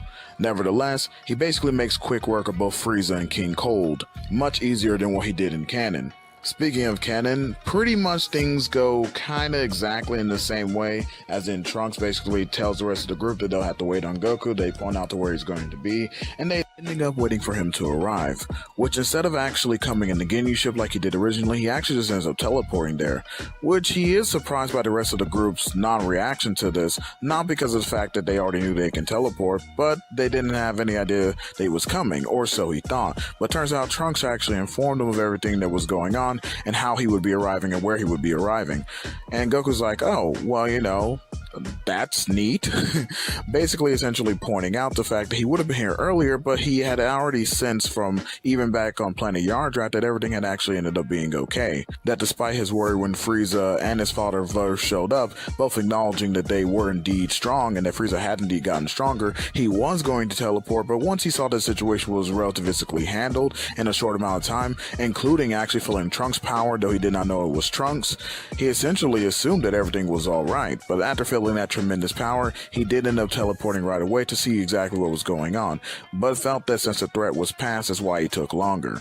Nevertheless, pretty much from here, the same events transpire as the same way that they did in canon. Trunks takes Goku off to the side and informs of the androids exactly what's going on, and actually ends up giving him the heart virus medicine, again just like he did in canon, and pretty much Goku goes and informs the rest of the group that pretty much 3 years from now, that the androids are going to show up and kill everyone, according to Trunks. And this time around, there's no reason for Piccolo to intervene and end up telling the group on, of course, Goku's behalf, because Goku's actually is able to keep the secret of Trunks' parentage, so therefore, i.e. there is no need. He's able to actually have more tact than what he does originally, and therefore can actually express what he needs to express to the group without exposing who Trunks really is. And so the 3-year training arc in preparation for the androids begins now. And so the 3-year trainings had begun, and everyone went out to go do their own separate styles of training in order to be able to increase their strengths in preparation to battle against the androids, with some uniquities being here and there, like given the fact that Goku actually ends up taking Gohan over there to King Kai's in order to be able to begin proper training within the Kaioken and the use of it in order to be able to further increase it. And that's where he's kind of going to be spending at least the first half of the majority of his time in regards to training Gohan to further prepare him in order to be able to face the androids. Already getting a sense that Gohan has some hidden potential within him that if it was unlocked, he could potentially be not only one of the strongest Z fighters, but the strongest overall, even more powerful than him. As far as Goku himself is concerned in regards to his training, he's actually been having this little idea in his head around a way to further enhance his Super Saiyan prowess, coming up with the idea that you guys may know from filler but also in canon, the idea of the Super Kaioken, or essentially combining a transformation with the Kaioken, and that's where he's going to be mainly working towards in regards to his specific training, which is another reason he ended up coming to King Kai, who can better teach him some more fundamentals in regards to the Kaioken to better help hone, as well as the fact that since he's already harnessed the power spirit control after spending the time on Yardrat, he feels that he would have a better time acclimating to a new transformation and status like that, given the fact that the Kaioken is very stressful on the body, and adding it with the overwhelming aggression and power of Super Saiyan would be normally downright near impossible, given the amount of strain and power that would be protruding onto your body. But Goku thinks that with his spirit control, he'd be able to mitigate a lot more of the negative effects. This idea is actually echoed by another one of our mainstay Z fighters, that being Krillin, who himself now has actually taken a trip to Yardrat where he will be learning about the spirit control as well as its various applications in order to actually apply a similar logic, essentially making it less stressful so that way he can access higher forms or higher tiers in regards to Kaioken. Of course, trying the best he could in order to mitigate the negative side effects of being the fact that if you were to push Kaioken to certain levels, especially given the fact that he has a human body, they will be far too strenuous for him to be able to continue. But with this methodology, he is hoping that he is going to be able to push it to further extremes, even matching somewhat akin to the powers of something like Super Saiyan. As far as the other Z fighters are concerned, they too are looking to hone in on their existing skills as well as some new ones they have learned over the time that they've been training together, and have all decided to actually come together in order to be able to train on honing certain skills, which actually would end up being another change for canon, is considering that this time pretty much all the remaining Z fighters, that's like Piccolo, Yamcha, Tien, Yajirobe, all of them are going to be essentially training all together, which is mainly beneficial given the fact of how strong Piccolo is, and thus they would have a high tier sparring partner in order for them to be able to not only hone their skills faster, but also build their resilience and things, especially when it comes to things like using the Kaioken, thus to further increase their own output of usage. Now in regards to Vegeta, for the most part, I would say that his training method is going to be essentially the same, but there is going to be somewhat of a minor or major change if you consider it that way, given the fact that I'm actually going to have Vegeta actually engage more a bit with the group this time. And when I'm talking about regards to the group, I'm actually talking about in regards to Goku. Given the fact of how much more powerful Super Saiyan was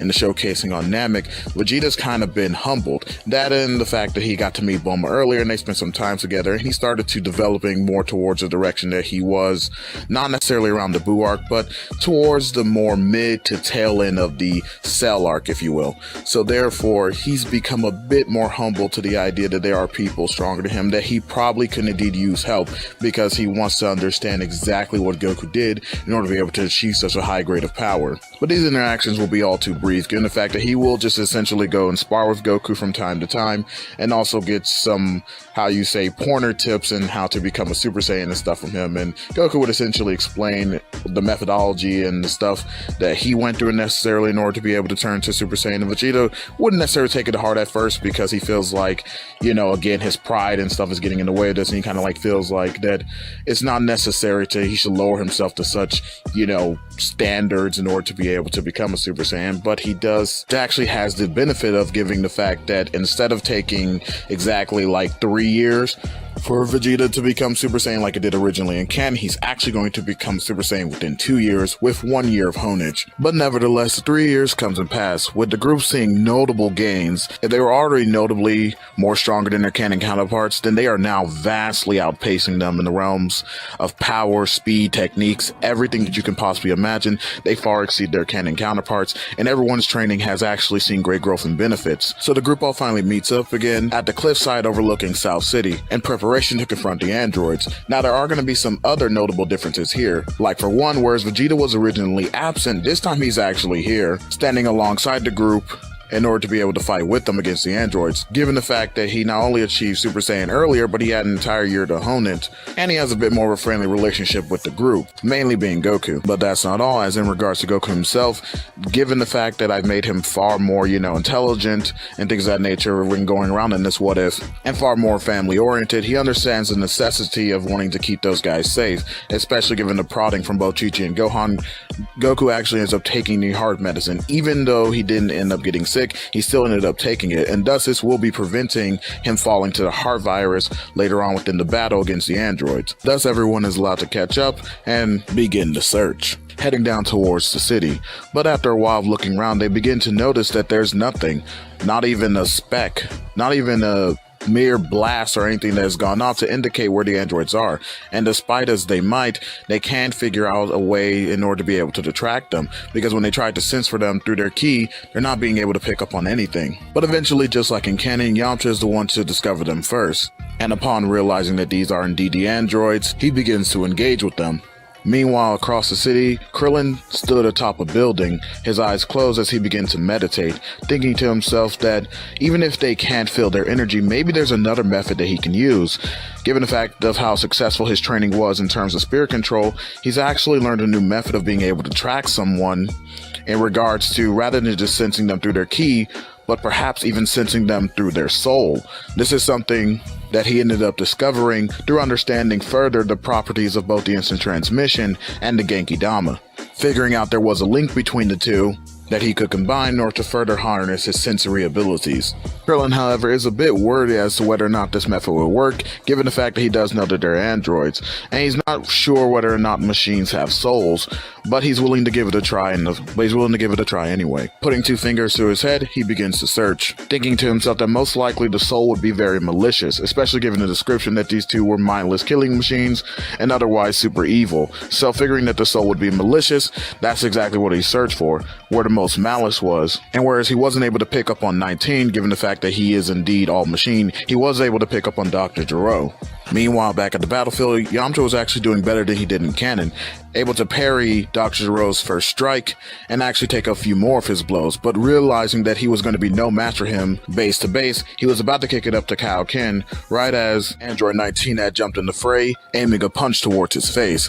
But unfortunately for him, this was quickly caught by Krillin, who ended up teleporting in, saving Yamcha from taking the hit, catching 19's face easily and punching him in the gut, sending him flying through a couple of buildings. Krillin, of course, makes sure that Yamcha is okay before telling him to signal the others.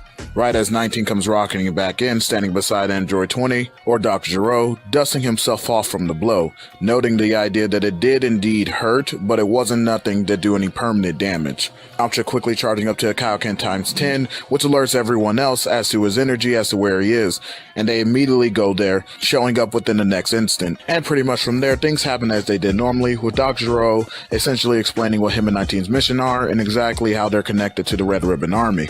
Krillin cutting him off and insisting on taking the battle elsewhere, and Dr. Gero telling him that it really made no difference, that no matter where he was going to be, he was still going to die, but did indeed accept an idea of a change of scenery, the parties flying off towards the same wasteland that they did in canon. After landing on the designated area, 19 asks Gero as to whether or not he can go and confront Krillin personally, as to repay him for the hit that he gave him back in the city. Stepping up ready to engage with him directly, Krillin does get into his fighting stance, only for an arm to be stretched out in front of him. Looking to his side, he sees that it's none other than Vegeta, who demands to challenge 19, telling the group that no one is to interfere, as he was going to be the one to demolish him. Both parties were in agreement, and so 19 does step up to the plate, as does Vegeta. But Krillin, as he was walking in order to go fight 19, told him to be careful, as he felt something was off about the two. Vegeta does hear his concern, but pays it no real mind, as him and 19 come face to face with each other. Dr. Gero basically telling 19 to kill him quickly, as to go after their real target, Goku. Vegeta then utters one of his most infamous lines, asking if 19, an android himself, has ever experienced fear, before transforming into a Super Saiyan. This does shock some of the group, except for the people who already knew that he could do it, but still they were more so shocked by the power output, given the fact that this Vegeta is way stronger than the one in the canon. His Super Saiyan would be vastly greater than what was showcased. This actually shakes both 19 and Gero, as they weren't expecting Vegeta's power to be this astronomical. But before they could even think any more about that, 19 had already started to get bullied, Vegeta rushing in and elbowing him in the face, before hitting him with a quick combination in the air and throwing him to the ground. He begins to slam him all around, bullying him after that. It clearly being shown that 19 is utterly no challenge. Dr. Gero is absolutely dumbfounded, as he couldn't even remotely believe that Vegeta was this strong. Even with all of his top scans and indicators, and assuming that everyone would essentially get stronger than what they were when he stopped recording, it shouldn't really have made this much of a difference between them. Vegeta, on the other hand, is just having a ball, kicking around the tub of fun like nobody's business. And after another kick that launched 19 into the air, Vegeta goes upwards and knocks him back down towards the ground. 19 can barely even stand at this point, struggling to his feet, but only to see a bright light up in the sky, and it was Vegeta's Big Bang attack. The second after he saw it, Vegeta was launching it towards him. But 19, thinking quickly, getting out of the shock, does raise his hands up into the air. Vegeta was undeterred, not even so remotely suspecting that he'd be able to catch an attack like that, but suddenly he did. And although it took him a moment, he was able to suck in all of the energy. This not only restored 19 for the most part, but ended up giving him a great boost in power that put him not on the level of Vegeta, but at least to where the fight can be a bit more interesting. Dr. Gero, looking over to the dumbfounded group, basically expressing to them that this was indeed a secret ploy, and now Vegeta had sealed his fate. 19 rushing back at Vegeta and was doing marginally better. But it still became quickly apparent that he was still absolutely no match for Vegeta. Him still making quick work of 19, and this time punching a hole straight through his gut, and his fist coming out the other end, and blowing him up that way. Dr. Gero was immediately taken aback, knowing that he was basically screwed.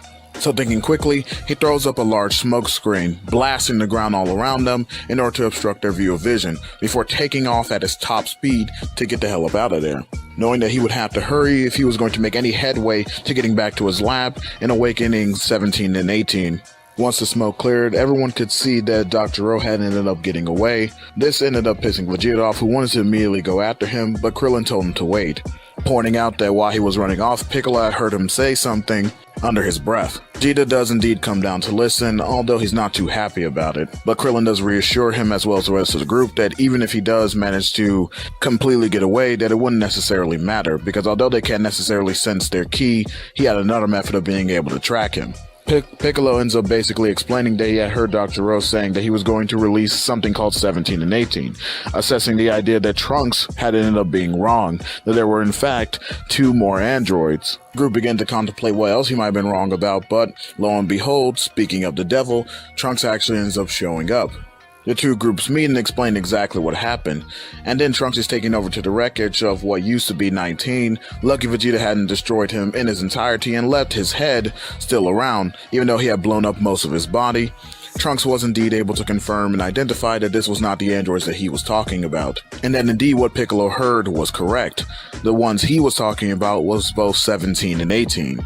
The group, now knowing the truth, they had made a plan in order to be able to go after 20, but Trunks chimes in saying to the idea that he doesn't know where the lab is, essentially that most likely Dr. Gero would have gone back to his lab in order to be able to awake the other 2 androids, but since he doesn't know where that is, Krillin ends up stopping him before he can complete the sentence, telling him that he had his own method of being able to track him. Trunks was elated to hear that news, so the plan became simple after that, Goku telling both Gohan and Yajirobe to essentially go to Korn, because Yajirobe is a fighter, or more so of a fighter, and this time around he actually didn't go to Korn originally, he actually didn't go to Korn this time around as he did originally, and therefore doesn't have any senzu beans with them. Given the fact that the fight might still be dangerous and they could use them, Gohan, especially given the fact that Goku had indeed over the time skip taught him how to teleport, basically says they could be in and out. And essentially they would just track their energy upon coming back if they want to find their location, but to go to Korn in order to secure some senzu beans just in case. So those two leave, and the rest of the group, using Krillin's new tracking method, end up finding the location of Dr. Gero, who had made it a majority of the way back to the lab. However, he wasn't entirely there yet. Vegeta wanted to attack immediately, but Krillin stopped him, suggesting the idea that they actually go back and follow him towards the lab. They didn't have the full story yet. In case of his death, if they were to kill him immediately, the androids could just be released, and then they would have a problem on their hands, and they wouldn't be able to track them. Vegeta is of course dismissive of this at first, That is until Goku kind of whispers in his ear the idea that potentially, if they release the androids themselves, they could get a chance to actually fight them. Of course, he is mostly playing to Vegeta's ego, although deep down he does actually want a chance to fight them, but at the same time he understands the risk. But still, if he does get a chance, he wouldn't mind that at all. But since he is playing to Vegeta's ego, Vegeta does entertain this idea of the prospect of being able to actually fight some strong opponents. After all, what was all the point of the training if they don't actually get to use the new skills that they've learned? So they end up following Dr. Gero all the way back to his lab, keeping themselves out of sight as to not be spotted by him. Quickly, Gero goes inside and immediately activates the other androids, not wanting to waste any time, especially given the desperation of the situation. In fact, it is so desperate that he even goes and activates 16, despite the fact that he knows that he's not entirely complete, decides to go ahead and activate him anyway, knowing that with him, it would guarantee a surefire edge. Z-Fighters outside had waited for a couple of minutes before going to the entrance of the cave themselves. Trunks draws his sword, wanting to rush in right away, and hopefully that Dr. Gero hadn't activated them yet, go in there and kill them. Most of the group seems to be in agreement, except for, once again, Vegeta, who essentially calls Trunks a coward for thinking that way, that he wasn't afraid of no washing machines. Krillin turns to them and tells them both that they need to be more covert about this, and subtle. Vegeta tells him he's got his subtlety right here, before blitzing past the entirety of the group, and just with a swift kick, kicking down the metal doors, going into the lab.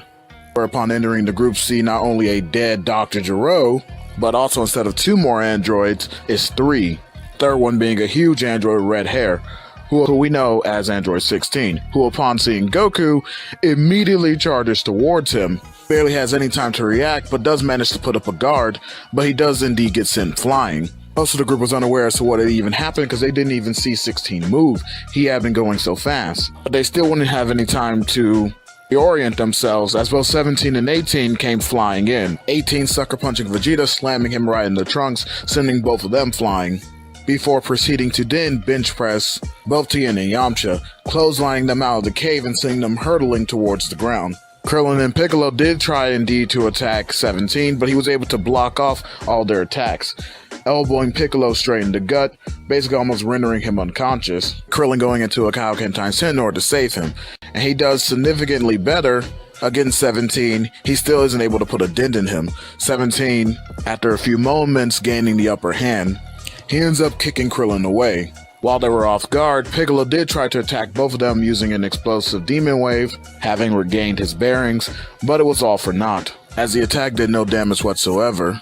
Simultaneously speed blitzing Piccolo, both the androids 17 and 18 had ended up kneeing him in the gut, as well as slapping him in the back of the head with their fists, sending him hurtling towards the ground, unconscious. Meanwhile, 16 had been engaged with Goku after he had first launched him, but he wasn't really giving him any time to catch his bearings. Goku barely able to muster up a defense, as 16 began to pound and beat down on him.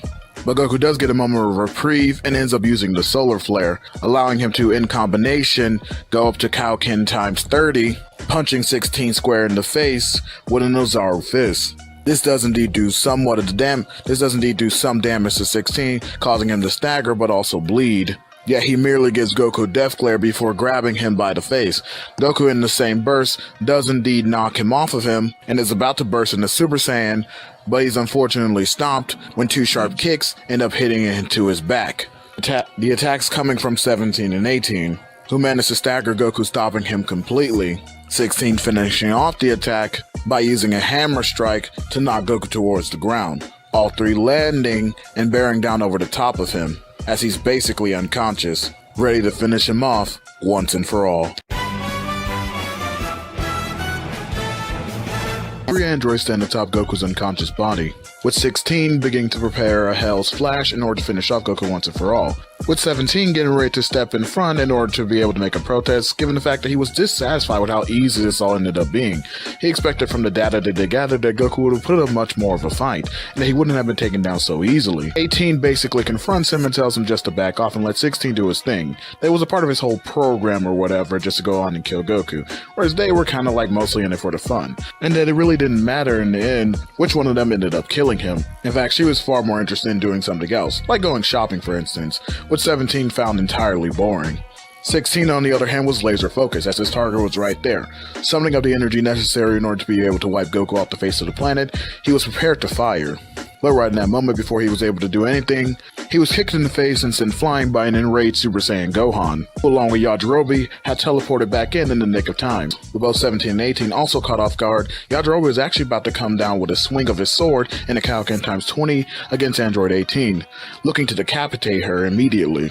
But she managed to notice at the last second, regaining her composure, and lifted her arm in response, which completely shattered Yajirobe's sword on it. 18 then aimed a punch toward Yajirobe's face, which would have connected if not for Krillin using instant transmission, getting right in front of her, and using a solar flare, which completely blinded 18, allowing him to burst into a Kaioken times 40, where he kicked her in the face, knocking her away, before telling Yajirobe to go and handle the others, while he went out to go and fight Android 17, who had also been caught into the solar flare, thus giving Krillin somewhat of an advantage as he rushed towards him, starting to fight him off. Yajirobe, doing as Krillin asked, immediately grabbed Goku in order to be able to take him off somewhere safe so he can give him a Senzu Bean, as well as give the others. Gohan, on the other hand, was going after 16 after knocking him away. He was still enraged and thus not really focused on anything else but his target. And once he caught up to 16, who by this point was still flying through the air, trying his best to stop himself, Gohan landed another combination attack on him, punches and kicks galore before blasting him down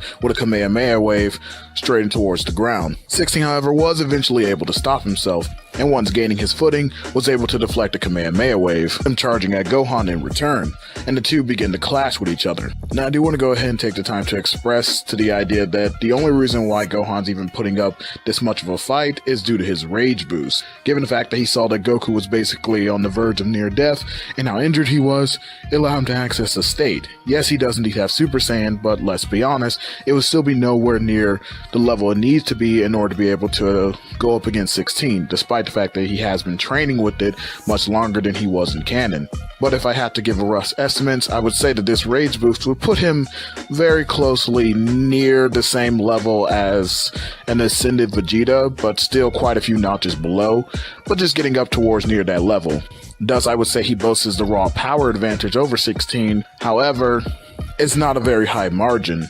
And given the fact that we've seen 16's analytical mind and the fact of the way he's able to calculate fights, energy, and data, he'd be able to predict a lot more of Gohan's movements, and therefore the fight is much more even between the two, despite the fact that Gohan has a marginal power difference. Nevertheless, two continue to battle going back and forth, and whereas Gohan does indeed boast a small power advantage over 16 in terms of his raw strength, he doesn't really have the tact nor fight sense in order to honestly take an advantage over him, and thus he is simply wearing himself out, in the same vein that Vegeta did when he first fought 18 in canon, whereas it necessarily wasn't the idea that only 18 was stronger than Vegeta, but the fact that androids have infinite energy and therefore can keep fighting continuously, and that because Vegeta had gotten the Super Saiyan recently, he wasn't able to put up much of a fight due to the fact that he was consistently exhausting himself and hadn't trained with the form in order to be able to hone its energy more. Whereas it's not the exact same scenario, the same situation could be said for Gohan in this case, due to the fact that his rage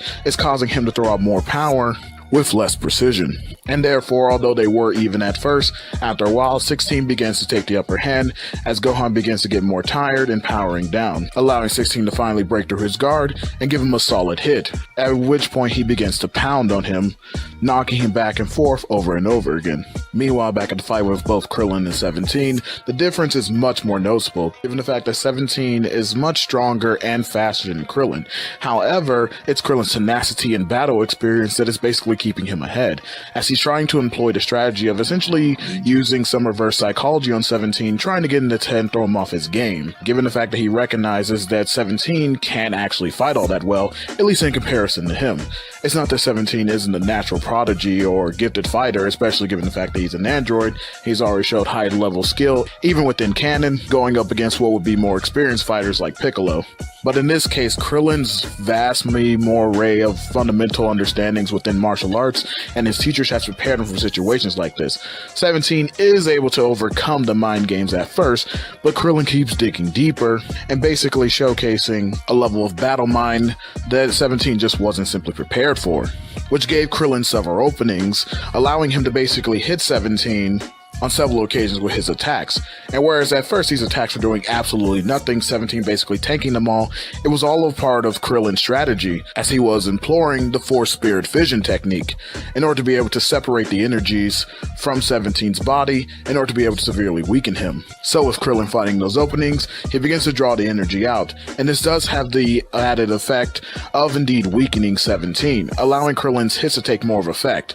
However, it's only really a temporary solution, as Krillin begins to realize the fact is he can only keep up with 17 at this stage of Kaioken, but using this stage of Kaioken is going to be extremely taxing on him eventually. So whereas he is able to somewhat bring 17 down to his level, it's really more just like a mind game that he's playing with him, trying his best to at least keep 17 on his toes until the other fighters can get in to offer some assists. But however, 17 does regain his composure and begins to overpower Krillin once again, basically informing him that he's not like the energy models that he fought before. He's built in with both infinite energy and stamina, recognizing that Krillin must have been using some type of technique in order to be able to take that away from him, but he said that it wouldn't work, as he would just be able to replenish any energy that was lost. Krillin, now recognizing that he was at a disadvantage, began to play more into his roots, and therefore he combined the after image with the Kienzan, which ended up actually working, as 17 was indeed caught off guard by the sudden maneuver, and was actually about to get hit with a Kienzan straight to the back of the neck.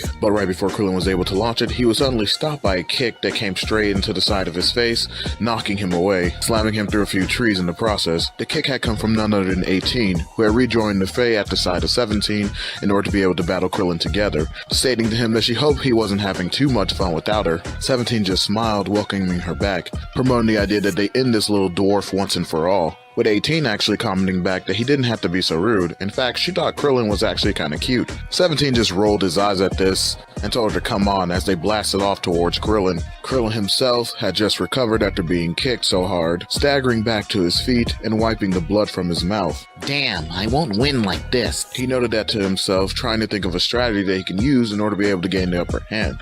He could try Force Spirit Fission again, except this time direct the energy towards him in order to bolster his own power, but he recognized that even that was fruitless, as whereas the endeavor, just like his first time trying to catch 17 off guard with Force Spirit Vision, may indeed work at the beginning, it won't be a long-lasting solution in order to be able to do anything significant in regards to damage against them. But it was now or never. He knew he had to do something. As the androids approached him, stopping right before him, 17 ended up speaking up, pointing out to Krillin that he actually was one hell of a fighter and that he did an amazing job.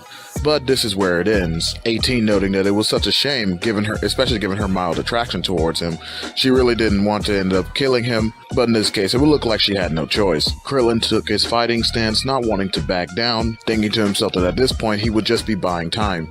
The androids then started performing one of their most infamous tactics, that being what I like to call the twin magic, as well as the same fear tactics that they used against both Gohan, or future Gohan in this case, and also future Trunks, seemingly enough blending into each other as they blitzed towards Krillin. Him recognizing that he had no choice, he ended up pushing his Kaioken to his maximum limit, which in this case was a Kaioken times 50, thus granting him a power boost that was somewhat equivalent to the Super Saiyan boost that somebody like Goku or Gohan or Vegeta or Trunks would get. As this did help Krillin fend off their initial barrage, it was quickly becoming apparent that this was a terrible move on his part, given that really this was a last resort, as the strain and the stamina loss in regards to what Krillin would be experiencing was still far too great for his body to be able to handle, even with the regulation training from the spirit control.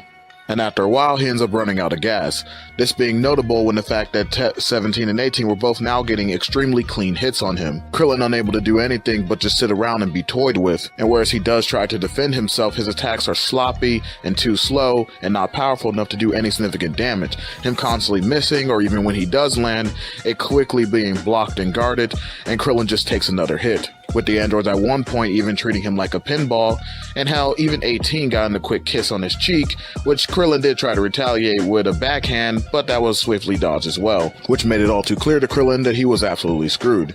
The androids ended up finishing him off by knocking him towards the ground with swift kicks as they both landed into his chest. They were about to give Krillin the future Gohan treatment, but a blast came rocketing out of nowhere, slamming right into 17, though he managed to block it at the last second, wondering who the hell had just shot caught him with that. The blast having come from none other than Vegeta, who stood there in all his glory proud of himself, a malicious smile etched across his face, as he said to both 17 and 18, "Alright, you chewed up washing machines. Your fight is with me now. No more picking on the weak," before turning into a Super Saiyan and blitzing over towards 17, using the same tactic that he would later on use against Pui Pui, that ended up knocking 17 away, as Vegeta gave chase. 18 was getting ready to join in and trying to help her brother, but then something caught her attention. Her looking back, she sees all the rest of the Z fighters, Yamcha, Tien, Piccolo, Krillin, Yajirobe, all coming racing towards her, she having no choice but to confront them. Meanwhile, back with Gohan at 16, it became quite clear that Gohan was put on the back foot, as he was bleeding profusely and huffing and puffing, almost keeled over.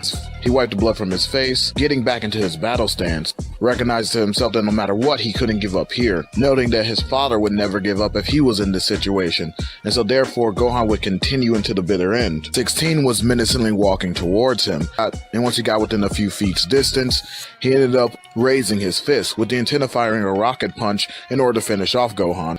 He did so, but right before it could make contact, out of nowhere, the fist was kicked away, sent flying, it almost slamming back into 16, but he managed to catch it, reattaching it to his arm. The kick had come from none other than Goku, who was standing before Gohan, telling him to rest easy, and that he was proud of him, saying that he would take it from here. Gohan smiled weakly up at his father, before powering down and passing out.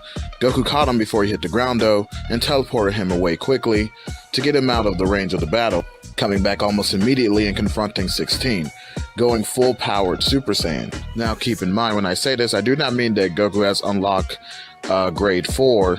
I'm just saying that Goku has gone at his current maximum level that he can achieve when turning Super Saiyan, which in this case is actually just as strong as an enraged Gohan, meaning that he's actually only a couple of notches from being around the Ascended Saiyan level, which still puts him above 16, even if ever so slightly.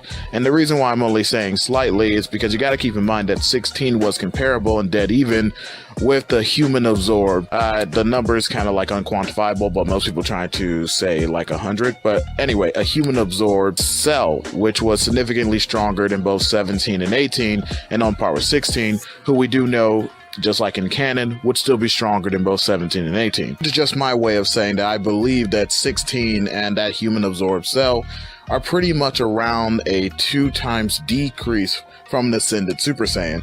I would actually even argue maybe even like a 3 times decrease, but nonetheless, I'm basically saying that Goku is indeed above both that cell and 16.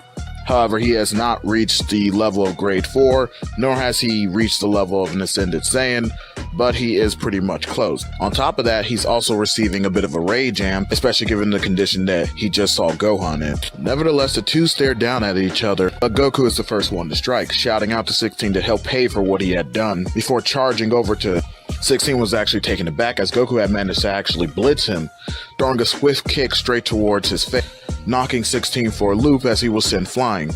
But Goku didn't let up the barrage. He began slamming him over and over, straight into the ground as he was pounding him down. A multiple combination assault with a fury of punches and kicks, leaving 16 really no way to counter, as whereas Goku was at the same level that Gohan was, the difference between them was that Goku had none of the drawbacks that came with it. He was angry, yes, but his anger was more controlled than it was for Gohan, and he wasn't losing sight of his prowess or skills, especially when it comes to his martial arts abilities. So basically he gets all the benefits of being at a state like this without any of the drawbacks, meaning that right now he is legitimately overpowering 16. But whereas things are going well for Goku, back with the others, it's not looking too hot. As the group that went after 18, despite the fact that they were ganging up on her and they had things like Kaioken helping back them up and everyone being significantly stronger than they were in canon, it still was virtually no match for 18, who was essentially handling them. The only problem with her in regards to taking them down immediately was the fact that they worked so well together, but their teamwork was only helping them out so much. They were still for the most part getting kicked around like it was nobody's business. And in regards to Vegeta and 17, whereas Vegeta did have the upper hand at the beginning, 17 quickly began to overpower him.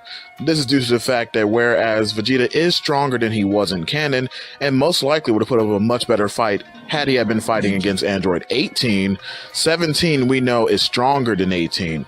So even though Vegeta has gotten much stronger than he was in canon and would have done better against her, he's only doing marginally decent against 17, and even then, it's still not enough to overpower him, and in fact 17 has begun to gain the upper hand. Krillin, who was now resting alongside Gohan, wanted to go in there and help, thinking that his friends were going to end up getting killed, but at the same time, he was wondering what could he possibly do, especially given his performance. Even if he was healed by a senzu bean, it wouldn't really matter. Would he even make that much of a difference in regards to the fight? Sure, maybe. But at this point, all he was thinking was the best thing for them to do was just run away, which caused him to slam his fist into the ground, saying that he shouldn't be thinking like that it made him feel like a coward. But Krillin's train of thought was broken out of this upon feeling the surge in Goku's power, recognizing just how massive it was. Noting that he had never felt power like this come from Goku, that he was way stronger than what he thought. Krillin was of course right in his assessment, as back at the battle with 16 and Goku, where 16 did manage to regain his footing and was actually doing some damage towards Goku, as he had managed to land a few clean hits, as well as knock him off course with a few ki blasts. However, the battle was still majorly in Goku's favor. This forced 16 into a no-win scenario. Recognizing that he still had a bomb in his chest, he was going to end up using it, so rocketing off towards the sky, Goku gave chase, which was a part of 16's plan, as he was going to let Goku hit him, that way he could grab onto Goku. And keep in mind, 16 was able to hold Perfect Cell. I know some people are going to say, well, that's plot-induced stupidity, but since Goku is nowhere near that level yet, then it perfectly stands to reason that most likely 16 would be able to hold him, even though, yes, at this point, Goku, as I've stated, is stronger. Like I said, if he could hold Perfect Cell to get ready to do the bomb technique, then he can most likely hold Goku. Whether or not you consider that plot-induced stupidity is kind of irrelevant to that. So yes, that was his plan, to grab onto Goku and blow himself up. Goku almost didn't catch on in time, but lucky for him, he began to feel the swelling mass of energy that was beginning to come from the bomb that 16 was starting to charge up in order to be able to use against him, with Goku himself more or less figuring out what his plan was. But Goku basically recognized that he wouldn't be able to escape it, given the fact that he was far too close in order to be able to suddenly stop and pull back, meaning that if he kept on the same trajectory, 16 would end up succeeding in grabbing onto him. So instead of trying to stop or pull back, he ends up pushing forward, increasing both his speed and power by way of the Ozaru Fist, which allowed him to not only catch right up to 16, but this was before he can gather enough energy and was unable to grasp him, as Goku punched right through his arm, as 16 did indeed try to clamp down on him, sending his right arm flying off his body. This catches everyone else's attention on the battlefield, specifically 17 and 18, who was prepared to finish off the rest of the group, having finally overcome them within their own battles. Looking towards the direction where the attack came from, they see what ended up happening to 16. They couldn't believe what Goku had been able to do, both of them recognizing that if he was able to do that to 16, it wouldn't be too far off to recognize the idea that if Goku had ended up joining the other Z-Fighters, it could be trouble for them. Keeping in mind that you, the audience, would definitely know that, in fact, 16 is stronger than both of them, so therefore, if Goku could do that to 16, he most likely would just instantly be able to kill both of them and end them.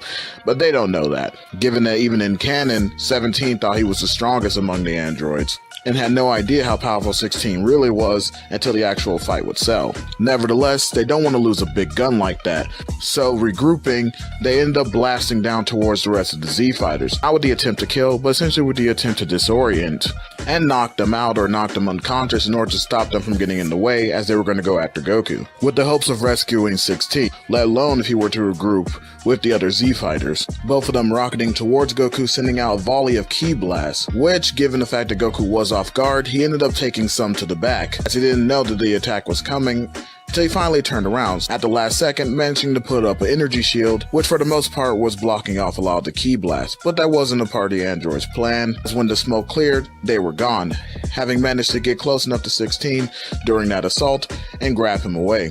Goku breathed a heavy sigh, looking around to see if there was any trace of them, but once he couldn't pick up one, he powered back down. He then flew off to go and attend to the others.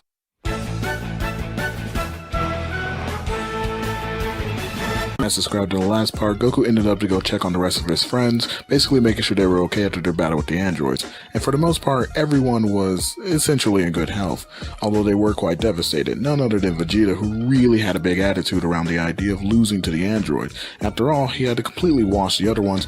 He did not understand. No matter how hard he trained, no matter how hard he pushed, Kakarot seemed to steal the show once again, as he was the only one who was able to defeat one of the androids. This caused Vegeta to immediately fly off in his own direction, with Trunks aiming to go after him, but Goku in turn stops him, basically saying that just leave Vegeta alone, that he probably needs some time to himself. But Trunks said that he wasn't going to let that happen. Who knows what crazy type of thing he would be able to get up into, which most of the group pretty much agreed to, and Goku realizing that he probably couldn't stop Trunks even if he wanted to.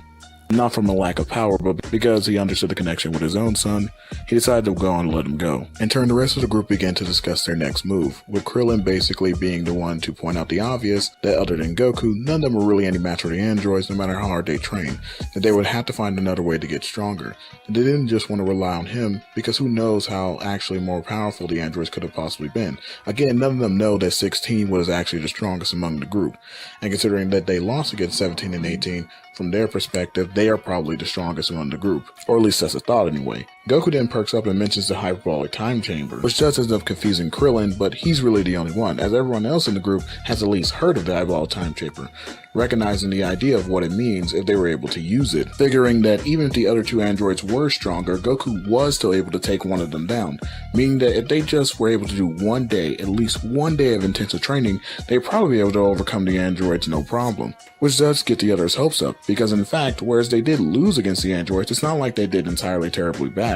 In fact, nobody really suffered all that many too serious injuries. They were hurt, nothing that was anywhere near life-threatening. Piccolo, on the other hand, suggested another way that he might be able to possibly get stronger by fusing with Kami, but did want to go over with the rest of the group, considering that would mean that they would lose the Dragon Balls. In the end, the group coming to the decision that they best leave that off the table, at least for now, as there was no real reason that Piccolo would have to do that. Again, he didn't really lose all that badly, and in fact, more so than even the other groups, he did almost as good as Vegeta when it came to fighting the androids. Sure, at the beginning, everyone was caught off guard, which is why they did so poorly in the first place, but given the fact that they actually got to fight the androids this time around after being healed up by the sensor beams, they recognized the idea that the power gap wasn't as big as they thought it was. And once again, there was all the hype from the fact that Goku was able to take down one of the androids, potentially killing it. So the group comes to the decision that Piccolo should hold off on the idea of fusing with Kami, as the situation doesn't really seem all too serious enough for that to be a conclusion for them to come to. Besides, if anything did go wrong, they'd rather have the Dragon Balls on hand. So with everyone in agreement, they head off towards the lookout in order to be able to go into the hyperbolic time chamber. All except Goku and Gohan, who actually head off looking for Vegeta and Trunks, in the hopes of being able to convince them that they can use this training too. After all, they would probably need all the help that they can get. Again, just trying to stay extra prepared, not necessarily because they want to throw bodies at the situation, but just in case anything else arises. Who knows how many things have changed from the future that Trunks originally told them about. And so they want to make sure they're basically prepared for any type of situation that should arise, although the group could not foresee how right they would be in choosing this decision. As we transition over to some far off town, where we see a complete desolation. What should be a bustling city is a complete wasteland with nothing but empty clothes lying around, as we see a tall green monster with his tail stuck in the last person that was alive, draining them dry. Now you guys know that this is none other than Cell, who actually is in a bit of a frenzy, as what he's actually been doing this whole time has been sucking up people a lot more than what he did in the original canon, in order to be able to get significantly stronger, as this whole time he was actually feeling the battle powers of everyone that was fighting, recognizing that both Goku and Gohan were massively stronger than what he thought they were, and he kind of understood that the number of people he would need to absorb in order to be able to capture the androids was vastly more than what he originally probably thought. Considering, once again, like I said, in the original, it's really an unquantifiable number that he absorbed after his battle with Piccolo to get strong enough in order to be able to take out both him and 17, but still you can just assume whatever number you choose to give him, it's at least double that number in this continuity. So with Cell basically in panic mode,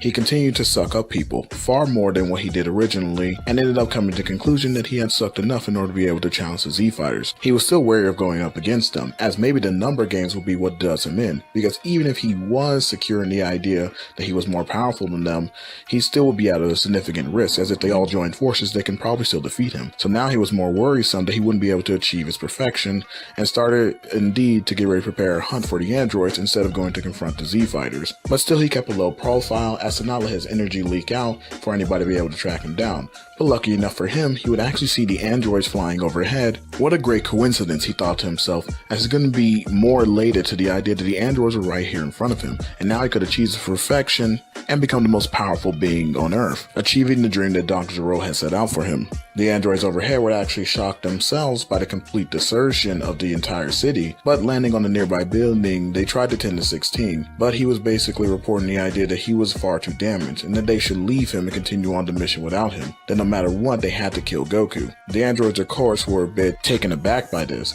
as they understood the sentiment and logic, but at the same time, 16 was just kind of like giving up so easily. But they didn't really get enough time to contemplate this, as right behind them they can hear a voice. Basically a voice of Cell calling out to them, saying hello to his brother and sister, licking his lips as a very sinister smile was etched across his face. Meanwhile, Goku and Gohan ended up meeting up with both Trunks and Vegeta in the middle of a wasteland. Trunks and Vegeta hadn't been talking to each other, just kind of like how they did in the original, when basically Goku showed up after getting cured from the heart virus. But this time around, they still try to go with the whole idea of convincing them, and it doesn't really take too much as it did in canon, as Vegeta is a bit more kinder here, and thus his reluctance to really go with Goku or use any methodology that he would use in order to get stronger is a little bit more loose and lax. Besides, he had built a familial bond with Gohan as well, which is why Goku brought him along, as he was able to pick up on this, with the connection that Gohan also had with Trunks just being an obvious bonus. So the two are able to convince them, and the whole group heads over to the lookout with the others. Once they meet with everyone else, they realize that no one else had went into the time chamber yet. Now, just like in canon, Vegeta and Trunks do go in first, but this time Vegeta's actually less reluctant to have Trunks tag along. In fact, he wants him to tag along. He felt the power that Gohan was able to produce against Android 16, and figuring that it might have something to do with his potential. After all, he trained with him before and had already had these types of thoughts going through his head. And he figured that if he can push Trunks to the same heights, that this would be more of a way to challenge himself. That way he can get even stronger than what he already was. Again, really trying to focus on the idea of becoming more powerful than Goku, as well as the androids, but more so just trying to benefit himself, as he wants to become the strongest. That part of his personality hasn't changed. But except this time around, he's just not going to be as dismissive towards Trunks. Back with the androids in Cell, it is clear that the battle did not go well for the androids. The city is entirely in ruins. 16 is otherwise torn apart and essentially ripped to pieces. Although he is still barely clinging to life, he has been otherwise dismantled, and standing in front of him is a badly beaten and otherwise broken Android 17, who's barely clinging to life himself. Cell menacingly walks towards him while being in his second form. I know some people may question this, saying that 17 had to go first and then 18, but I don't think it really mattered the order. Subsequent material, including games and other stuff, whether you consider that non-canon or not, has showed that the order doesn't necessarily really matter. As long as they both get sucked up, Cell can achieve his perfect form, and that whoever he sucked up first would have probably just gave him the second form. So in this case, given the fact that 18 is much weaker, she would most likely get sucked up, first versus 17. But that doesn't really matter, as 18 had already been consumed, and therefore Cell was in his second form, again walking menacingly towards 17. A dismantled 16 just on the ground, basically barely clinging to life. 17 does still try to put up a valiant and noble fight, but it all ended up the same, and Cell ends up achieving his perfect form, the power being so massive that the Z-Fighters have no choice but to put their attention towards it, as they feel a massive increase in power, and it kind of terrifies them, because none of them can even remotely stand up to this power. Not Goku, not Gohan, not any of the other Z-Fighters, and they're just baffled, entirely confused as to what was going on. They weren't even really thinking about it too much up until now, because after all, they couldn't feel the android's ki. But this new energy that they were feeling, it seemed like it was a combination of all of their energies. They can feel each one of them felt their selves in this creature, and they knew that things had went from bad to worse. And unfortunately for them, they still had 23 hours to go before Vegeta and Trunks would exit the time chamber, meaning that whatever this new threat was, they would have to hold it off and face it alone. But with everyone scared to death, no one was even willing to make the first move to try and go and confront whatever this thing was that had this massively ominous power. However, eventually Goku was the one to make the first plunge, teleporting down after waving goodbye to all of his friends and family, figuring that there was a likelihood that he probably wouldn't come back. But at least maybe, just maybe, if he were to use something that he had been saving up until now, he could potentially hold this thing off at least long enough for Vegeta and Trunks to exit the time chamber. Goku now reappearing in Cell's blind spot, fully in his Super Saiyan transformation. He was about to go for a punch right towards his face, hoping to catch him off guard and at least surprise him with a barrage of attacks, figuring that he would have to play the game of cat and mouse in order to be able to hold Cell off. But Cell easily deflects his punch. In fact, he doesn't even move a muscle. He just stands there and takes it. Goku tries to land more attacks on him, but he realizes that none of them are doing anything to him. Cell finally goes tired of admiring himself and his own perfection and ends up catching Goku's last punch, easily hitting him in the gut and knocking Goku straight out of Super Saiyan, before holding him by the throat and calling a divine act of providence that Goku ended up showing up before him, but that he won't be dealing with him right away. After all, the reason why he was in such a haste to gain his perfection was because Goku was the one who actually pushed him to this. Him and another person, that being of course as we know Gohan, exceeded his parameters for what he thought the abilities of them were. Far be it for him to not acknowledge power when he sees it. And so he basically poses a question to Goku, saying that if he had more time, could he potentially get even stronger than what he displayed against the androids? Goku was a bit taken aback by this question at first, but managed to struggle out a yes, that he would be more than capable of destroying him, which made Cell laugh as he loosened his grip and dropped Goku to the ground, basically saying he'd give them 10 days, pointing out the idea that in 10 days he would be hosting a tournament to bring all the Z fighters that he wanted in order to meet him at the battlefield, and once he killed them all, he would destroy the Earth. So they have 10 days to get stronger in order to provide a challenge for him. He then kicks the defeated Goku away, knocking him through several buildings before smiling and flying off, which was the last thing Goku saw before entirely blacking out. When he awoke again, he was back on the lookout, surrounded by all of his friends, wanting to know what had happened. And after Goku explained the situation, the entirety of the Z fighters fell into depression as they realized just how dire the situation was. But then Krillin perked up and rallied the group, basically telling them that Cell gave them 10 days, and considering what they were already gearing up to do, 10 days will be more than enough, and that despite everything that has happened, they should actually be looking at this as somewhat of a gift. Krillin's optimism really does light a fire under the group, and they start to perk up again, realizing that there was still a chance that they would be able to do it, that even though all hope seemed lost, they might still be able to claw their way back from the jaws of defeat. Goku actually ended up putting a hand on Krillin's shoulder, basically giving him a thumbs up, telling him that he did a good job, acknowledging that he was in. And so with the countdown to Doomsday having now begun, the group prepares for the fight of their lives that will decide the fate of the world.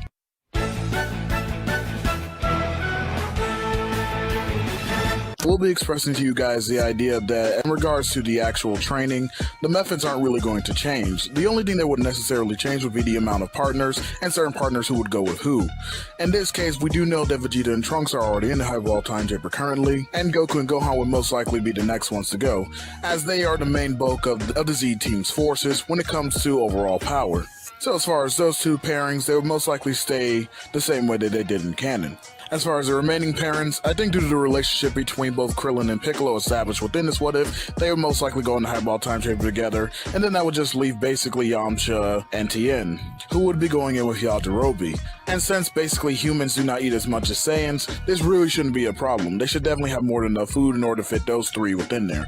And I think that's how the parents would basically go in regards to who would be teaming up in order to do the training. This means that several of the following events will go as per normal. Trunks and Vegeta end up exiting the time chamber, and whereas Vegeta does want to go right ahead, he ends up feeling Cell's power, and is informed by the rest of the group as to what happened to Goku, and immediately pulls back, becoming far more hesitant to the idea of going to attack Cell right now. He still at least tries to put on a brave face as to express the idea that he isn't worried at all, but does put forth the notion that he will wait out the 10 days. Now in truth, this is because he actually is somewhat timid and afraid, but he's not going to really show it like I said. He's just basically like letting the group have their fun, you know, go ahead and doing their training or whatever. None of that's really going to matter, as he's the one who's going to be the one who defeats Cell. Or at least that's kind of like the face he's putting on once again. And with that, I do believe, as I said before, that Goku and Gohan would logically just go in next. Again, we're talking about the powerhouses of the group here. This doesn't mean that the other Z-Fighters are weak or useless, as they very much showed quite a lot of talent in the fight with the androids, but this does acknowledge the idea that the heavy hitters would still be, in this case, the Saiyans. And so most likely getting them to go do their training first, just in case something like Cell changes his mind or what have you. In terms of the situation, they will be the ones able to best handle the situation out here, allowing the other Z-Fighters to be able to do their training in peace. Now, there will be somewhat of a change here, as originally Goku and Gohan didn't actually even stay the whole year in the original timeline, but actually in this timeline they would stay even less. This is due to the fact of how far advanced Goku and Gohan already are in terms of their training and ability, especially with Gohan having already unlocked Super Saiyan.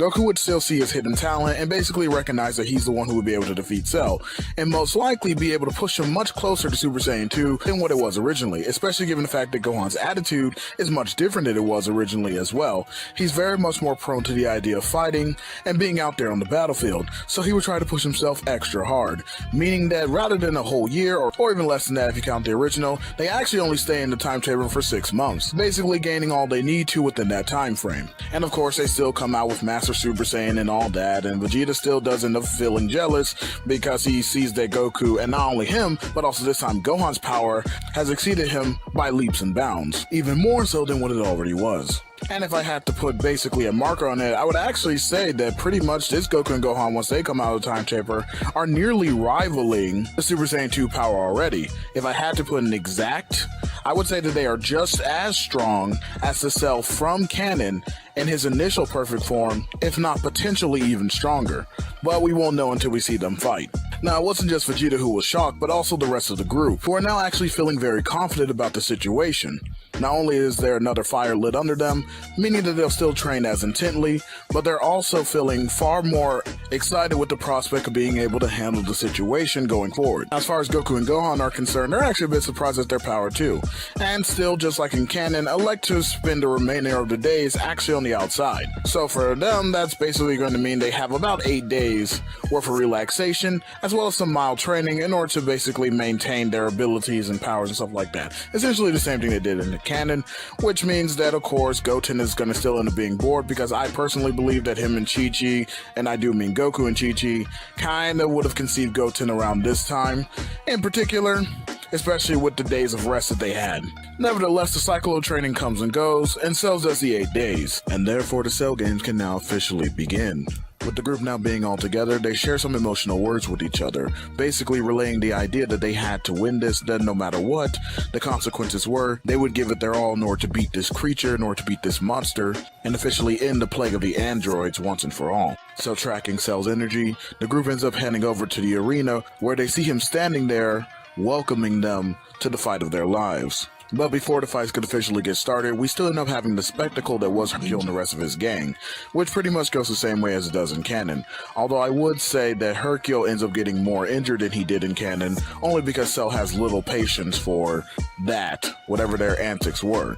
Especially considering that he's far more gun-ho in the fact of wanting to be able to fight the Z-Fighters, considering everything that he had experienced that led him up to this point, of course hasting his perfection, or hasting him for attaining the perfection. And the fact that even now, as he stands there, he can sense that Goku took him seriously, and the idea that he had enhanced himself far more than what he was when he first met him. Cell then addresses the group, stating to the group that whoever was going to come up first can go right ahead, that he was more than ready to get it started, and it didn't matter which one of them showed up, he would crush them all. And here's where we have another deviation from canon, because whereas originally Goku was the first to step up, this time around it's actually Krillin, which does raise the eyebrow of Cell, as he was expecting that it was probably going to be either Vegeta, Goku, or Gohan, or somebody like that who would be willing to step up against him first. But when Cell gazes over and looks at the rest of the group members, they are not shocked at all. In fact, it's seemingly enough as though this was planned, which does give Cell pause, but he does crack a smile, saying that it doesn't really matter. He'll just get rid of the small fight first, so that way he can go to the main course. Krillin basically staring at him menacingly, telling him not to cast him aside, as though he was just some weakling. We transition back over to a cliffside where the group had their initial chats, where they were giving each other emotional words, where Krillin brought up to the group that he actually had a plan.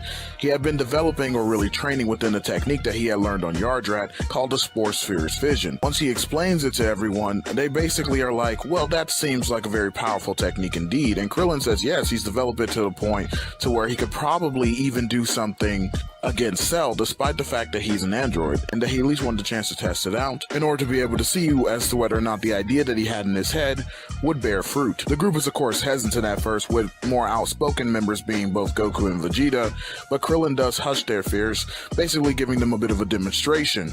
After seeing the application, they understand what Krillin is trying to do, so everyone agrees to give him a chance to be the first to go up against Cell. Back inside the arena, we see now that Krillin is stretching, getting into his fighting stance, where Cell hasn't even moved a muscle. He just stands there looking down on Krillin with an evil smile across his face, before provoking him by saying to give it his best shot.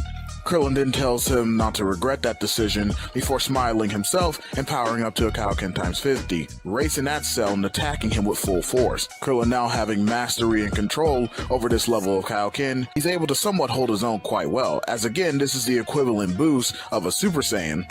But Cell is completely unfazed, as he's far surpassed that level of power. He's just still wondering what is Krillin up to. During Cell's contemplation as the two clash, he doesn't even notice that a punch comes rocketing towards his face, upon which striking him actually dealt enough damage that it actually caused Cell to bleed a little, which he was utterly dumbfounded and baffled. The fight now having been stopped temporarily, but we see Cell look dead at Krillin, wondering what the hell just happened. Krillin was huffing and puffing, but the smile he had never left his face, and he ended up looking at his fist before looking back at Cell, saying alright, as it seemed his plan was able to work. But Cell only grows angry, or at least rather more irritated, and begins to charge Krillin again, this time completely overwhelming him and not giving him a chance to perform a stunt like that again. However, Krillin's use and mastery of the instant transmission really does come in handy, as well as the other tricks he's learned over the years, such as the multiform technique. This does allow him another opening where he goes for a kick right towards Cell's gut. Cell was able to catch on to this one, however, attempting to block it with his hand. But upon Krillin's foot making contact, Cell's guard was immediately broken, as the attack actually managed to push past him and hit him straight into the gut, sending him flying down towards the ground. Cell does manage to catch himself and land on his feet, but he does notice that he actually is injured, once again grabbing his stomach in pain, as he looks up to Krillin, now even more furious than before, wondering how the hell is he doing this. Every time they clash, it seems like once he finds an opening and lands an attack, even if Cell manages to block it, he's actually bypassing his guard, which shouldn't make sense, as he's clearly more powerful, faster, and should have better versatile techniques over Krillin. Yet, for some reason, he's not able to guard against these otherwise super weak attacks, which I know that some of you in the audience might be confused as well as to what's happening. So allow me to explain. Krillin in his training to master the Fourth Spirit Fission has been able to essentially pinpoint by attaching all his ki to a singular point on his opponent's body. He's simply bypassing their durability, using the otherwise effects of the Fourth Spirit Fission, which could bypass your durability naturally and take away the energy and force behind an opponent's attacks. And also, as you guys know, the energy can then be used to either power yourself or power something else, or even restore the energy back to a previous person for whom it was stolen from. Fourth Spirit Fission is probably one of the most OP and broken techniques in all of Dragon Ball for this very reason. Krillin's mastery, on the other hand, has allowed him to not only pinpoint that level of ki, but also the tracker or marker, which is his own ki, which in layman's terms allows him to force openings. Essentially, he weakens his opponent by leaving these trackers there. Any spot that he puts it on becomes significantly weaker as all the energy is drained out of that point of contact. And so with all the energy drained, that leaves that entire point of contact that Krillin has placed a tracker essentially vulnerable, meaning that even the most basic and weak attacks could essentially affect you, which is why Krillin's able to break through Cell's guard and actually still be able to injure him, despite the fact that Cell will be naturally more durable, faster, and stronger. And in fact, this is how Krillin explained it to the other Z fighters, and he really knew that he was going to go in and not really be a match for Cell. He wasn't expecting to actually win this fight, but at least create those openings. As long as Krillin remains alive, or at the very least conscious, and wherever he places trackers will remain as a vulnerable spot on the body. And so he's trying to hit Cell as many times as he can with these trackers in order to be able to weaken him as a better way to help out the fighter who goes after him. Cell was furious as he charged at Krillin again, this time making sure to hit him with more long-range attacks, as he didn't even want to get close to him. This proved quite difficult for Krillin, as he understood that Cell was probably catching on. Even if he didn't know exactly what he was doing, he was being far more cautious and not willing to take the chance that Krillin would be able to do it to him again. This put him in a difficult spot. But Krillin has always been a very crafty and skilled martial artist and is able to come up with a way to actually be able to go after Cell to close the distance. Krillin not only using an advanced version of the Kienzon, but also an advanced version of the Solar Flare, with Cell being able for the most part to dodge the Kienzon that were coming at him, but he still managed to get cut by a few, But unlucky for him, he wasn't able to react fast enough as Krillin used instant transmission to teleport right in front of him and used the new version of the solar flare, completely blinding him and even taking away Cell's ki sense. At which point an exhausted Krillin does try to capitalize on this, going to at least a Kaioken times 3 as that's really all he can muster at this point after this prolonged battle, and does land several attacks, although the impact of the trackers will be lessened considering that he's not hitting Cell at his full power, but still the trackers were placed. Cell, who at this point had grown tired, bursts open his aura, completely blowing Krillin away and sending him flying down towards the ground. Completely exhausted and unable to continue, Cell is declared the winner of their match. Cell was still floating in the air after doing this and began laughing as he was huffing and puffing, basically telling Krillin that he was a failure, that no matter what little stupid technique he was trying to pull there, it ended up not working in the end anyway, that he was still invincible and that Krillin could do nothing against him. And that of course he expected this to be the outcome of their match, as he regenerated his wounds that had been laid onto him and landed back onto the arena floor, basically stating to the group that that was enough of a warm-up and that he wants a real challenge. This is then where Goku steps up to the plate, basically telling Cell that he will be the one to fight him next, which does indeed put a smile on Cell's face. Goku does look back at the barely conscious Krillin and gives him a thumbs up, thanking his friend for all of his help. And so the battle between Goku and Cell begins, and it basically happens as pretty much as it did in canon, except for this time around, considering Goku's power, he's far more even with Cell, and so there's not really any clear advantage as to who's going to win. Cell has become much more frustrated because he wasn't expecting Goku to have climbed up this far, but still he does put much more effort into it, relying on the other DNA that's inside of him, including his Saiyan-like potential, to further evolve while also in the fight, and thus he does begin to push Goku back. However, Goku does have a secret that he's been holding back, that he's been wanting to use this whole time, bursting open into the Super Kaioken, which not only brings Goku up to rivaling Cell's power, but he even slightly surpasses it. On top of that, given the fact that Krillin is again still conscious, he still is conscious, and therefore his trackers are still on, so Goku knows exactly where to hit to find Cell's most vulnerable areas, for which he proceeds to do, and lays an absolute smackdown on Cell. And although Cell's not completely overwhelmed, he is at a severe disadvantage, not able to really put up that much of a fight against Goku, although he does still land his fair share of hits, which is wearing down on Goku's stamina, considering the fact that although he does have better comfort use with the Kaioken, or the Super Kaioken in this case, he still does suffer from severe stamina loss. That being said, he still has the advantage over Cell, even managing to hit him with an Azaru fist that basically blows off Cell's arm, allowing Goku to basically use another attack, the Warp Kamehameha Wave, where he uses his transmission to get it right up on Cell before Cell can react and blow off the entire top half of his body. But unlike in canon, the exertion of this much power drops Goku down to his knees, basically turning him back to his base form, as he sits there on the ground thinking that he's won, but he is otherwise almost completely exhausted. However, unfortunately, and just like in canon, Cell does manage to get back up, although it does take a little bit longer than it does in canon, considering how much more force was exerted over him. He does manage to get back up and regenerate, but doing that took away the trackers and markers that Krillin had left on him, so Cell is now once again fresh without any vulnerable spots for Goku to be able to aim at. Nevertheless, it shouldn't worry you guys too much, as Cell was significantly drained during the course of that battle, and this regeneration only drained him even further, him still huffing and puffing himself, recognizing that this battle at this point could go probably either way, as it was clear that Goku was a little bit more exhausted than him. It still didn't guarantee him a win. Goku of course standing up to meet the challenge and going back into Super Saiyan, but this time, despite his better judgment, he pushes it all the way to a Super Kaioken times 2, and whereas he is able to immediately overwhelm Cell and give him a nice thrashing, he was only able to land no more than 5 blows before the complete exhaustion took over, Goku immediately going back into his base form and starting to cough up blood, as his organs, seemingly enough, had begun to fail. But a weakened Cell was still alive.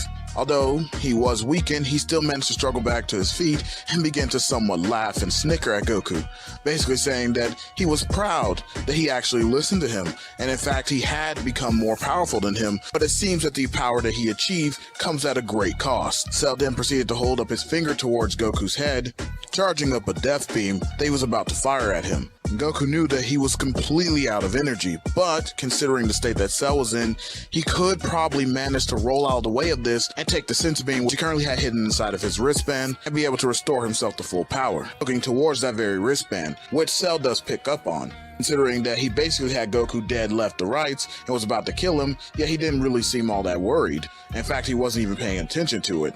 This piqued Cell's curiosity as he began to smirk before dropping his initial attack and blitzing over to Goku. Given the fact that Goku didn't have any more time to dodge, considering that Cell had changed his assault pattern, he was blitzed and overwhelmed, Cell basically grabbing him by the wrist and pulling out what he was hiding. Seeing that it was a senzu bean, Cell began to laugh maniacally before kicking Goku away and then swallowing the senzu bean, which did indeed restore him back to full strength, as he laughed maniacally right at Goku, basically saying that this was the end for all of them, stating that he'll start the carnage with Goku before rushing at him. Yet he was blindsided by a kick straight to his face that managed to knock him away. The kick itself had come from none other than Gohan, who by this point was more furious than anything else, wasn't about to stand by and watch as his father died, electing himself to be Cell's next opponent. Goku, although weakly, does smile up at Gohan and gives him a word of encouragement, telling him to finish what he started. Gohan looking over to his dad and basically giving him a thumbs up, before looking at the others who were on top of the cliff, basically alerting them to get Goku out of there. But they were still dumbfounded, looking down, seeing the fact that Gohan was actually there. They didn't even see him move when he went to go and attack Cell. Nonetheless, the group does snap out of it for the most part, and does go down there and move Goku out of the way. Krillin ended up wishing Gohan good luck. Meanwhile, Cell had been waiting patiently as he had recovered from Gohan's kick. He was surprised that the boy was able to take him off his feet like that, and even able to catch him off guard, and thus elected to himself that he would take this fight a bit more seriously. Gohan and Cell then walked towards each other before getting within a few feet, and after looking at each other for a moment, they began to clash, going back and forth. Cell surprised even more so that Gohan was able to keep up with him at this speed. Even despite the fact that he had somewhat increased it, Gohan was still able to keep up effortlessly, with everyone who was remaining on the cliff even more dumbfounded, as they couldn't believe that this type of power was hidden within Gohan. But not only that he was actually in control of himself. But nevertheless, the clash continued, basically being that no one had an overwhelming advantage. Although it was clear that Cell was slightly faster at this point, it was still not enough to completely overwhelm Gohan. The slight speed advantage was actually made up by the fact of Gohan's versatility, considering that he had multiple masters at this point who had taught him that type of style of fighting. To make his moves and skills more versatile, he could not make them faster or stronger, aiming for better precision rather than blunt force. Goku couldn't help but smile as he looked down at the amazingness that was his son, recounting to himself about the time that Gohan and him had in the hyperbolic time chamber, basically expressing the idea that he knew in some way that this would probably be the outcome, that Gohan would be the one to save all of them. But back at the battlefield, Cell had become tired of the little game and decided to actually increase his power and speed much further than Gohan had anticipated, and he started to get overwhelmed, being pushed back. Although Gohan was still in the fight and managed to stay on his toes, he wasn't doing as well as he was originally. Cell basically telling him to bring out more of his hidden power, because he knows that that's not all he got, and that if he actually wants to stand a chance anymore, that he would have to try his absolute hardest. But Gohan didn't really need Cell's words to tell him this, as he was trying to bring it out on his own. But for some reason, no matter how hard he was pushing, he couldn't tap into that hidden power. Goku had expressed to him in Highball Time Chamber that there was something hidden deep inside of him, a wellspring of energy. Gohan had been trying to work towards this goal himself, as he even noticed it, or at least somewhat remembered the feeling from when he fought Android 16. He knew that it came from his anger or something like that, but he couldn't necessarily tap into it in the way that he needed to. And the further he tried to push himself, the further he felt like he was losing control and a grip on himself, which made his techniques and moves more sloppy, allowing Cell to get in even more hits. By this point, Cell was starting to get bored, and Gohan was huffing and puffing, but basically wanted to continue the fight. Cell basically told him that there was no point if he was going to be this useless, easily overwhelming each assault that Gohan tried, basically telling him that he probably needed some motivation. But Gohan questioning this, he then proceeds to watch as Cell summons up the Cell Juniors, and ordering them to go and attack the Z-Fighters. But unlike in canon, these Cell Juniors were actually much stronger than they were originally, more closer to Cell's complete power. Gohan shouted out, damning Cell, telling him not to do it. But once again, Cell reminded him that this was all his fault, that if he had been focused on actually showcasing his full power, that this wouldn't have had to happen, and now he would watch as his family and friends died. This was overwhelming to Gohan, as he couldn't maintain any more focus after that. He was trying his best to summon up his hidden power, but lucky enough, a shout from his father brought him back to reality, telling him not to worry, that in fact they would be able to handle it. He needs to just focus on Cell, to remember what they talked about in the Highball Time Chamber, that the power came in response to a need and not a desire. encouraged him and explained that they would be alright, especially because they had sensu beans, which does catch the ear of Cell. Cell then sent a psychic message to Cell Juniors, who were on top of the Z-Fighters now, basically make sure that that was no longer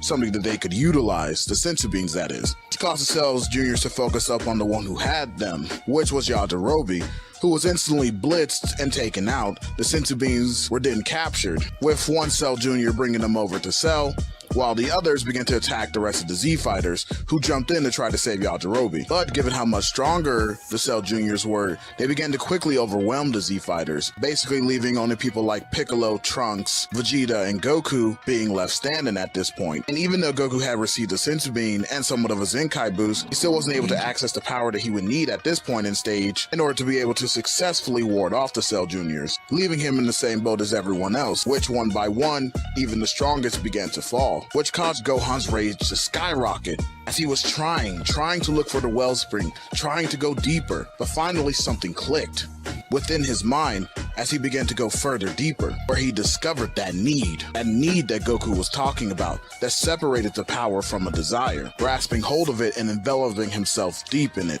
allowing him to access that wellspring of potential. This shift was sudden, immediately catching the attention of Cell, the Cell Juniors, and the remaining Z-Fighters, as Gohan stood back to his feet and began to change, powering up further than he had ever before.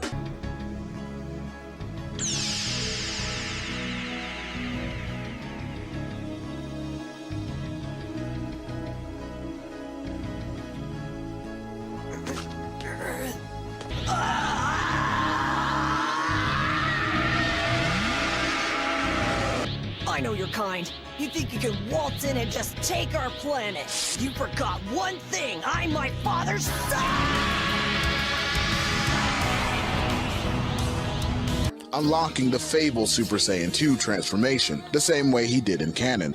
Neither Cell nor the other Cell Juniors could even perceive Gohan's next move, as he was already on top of all the Cell Juniors, having gotten up there before they could even react, killing each one of them one by one. He did try to put up a bit of a fight, but Gohan, just like he did in canon, dispatched them quickly, before proceeding to look down at Cell rather menacingly.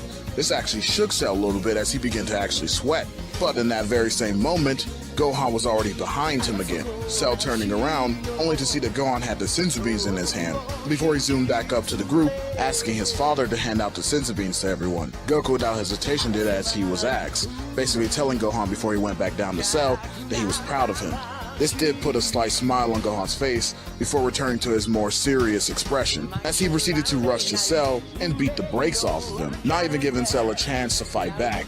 Cell was completely overwhelmed, unable to do anything, and in his desperation, he even tried pulling out the move that he saw Goku do. Considering that he would have Goku's DNA, he would still be able to pull off the Kaioken, and does try it, which does elevate him to a point that is somewhat compared, but is still nowhere near the maximum level of Gohan, especially what he was putting out right now. So whereas he is able to actually land a hit on Gohan, it does absolutely nothing. Gohan just looking at him, basically smiling with the idea that he was expressing to him that he was pathetic, which did anger Cell, but it changed nothing.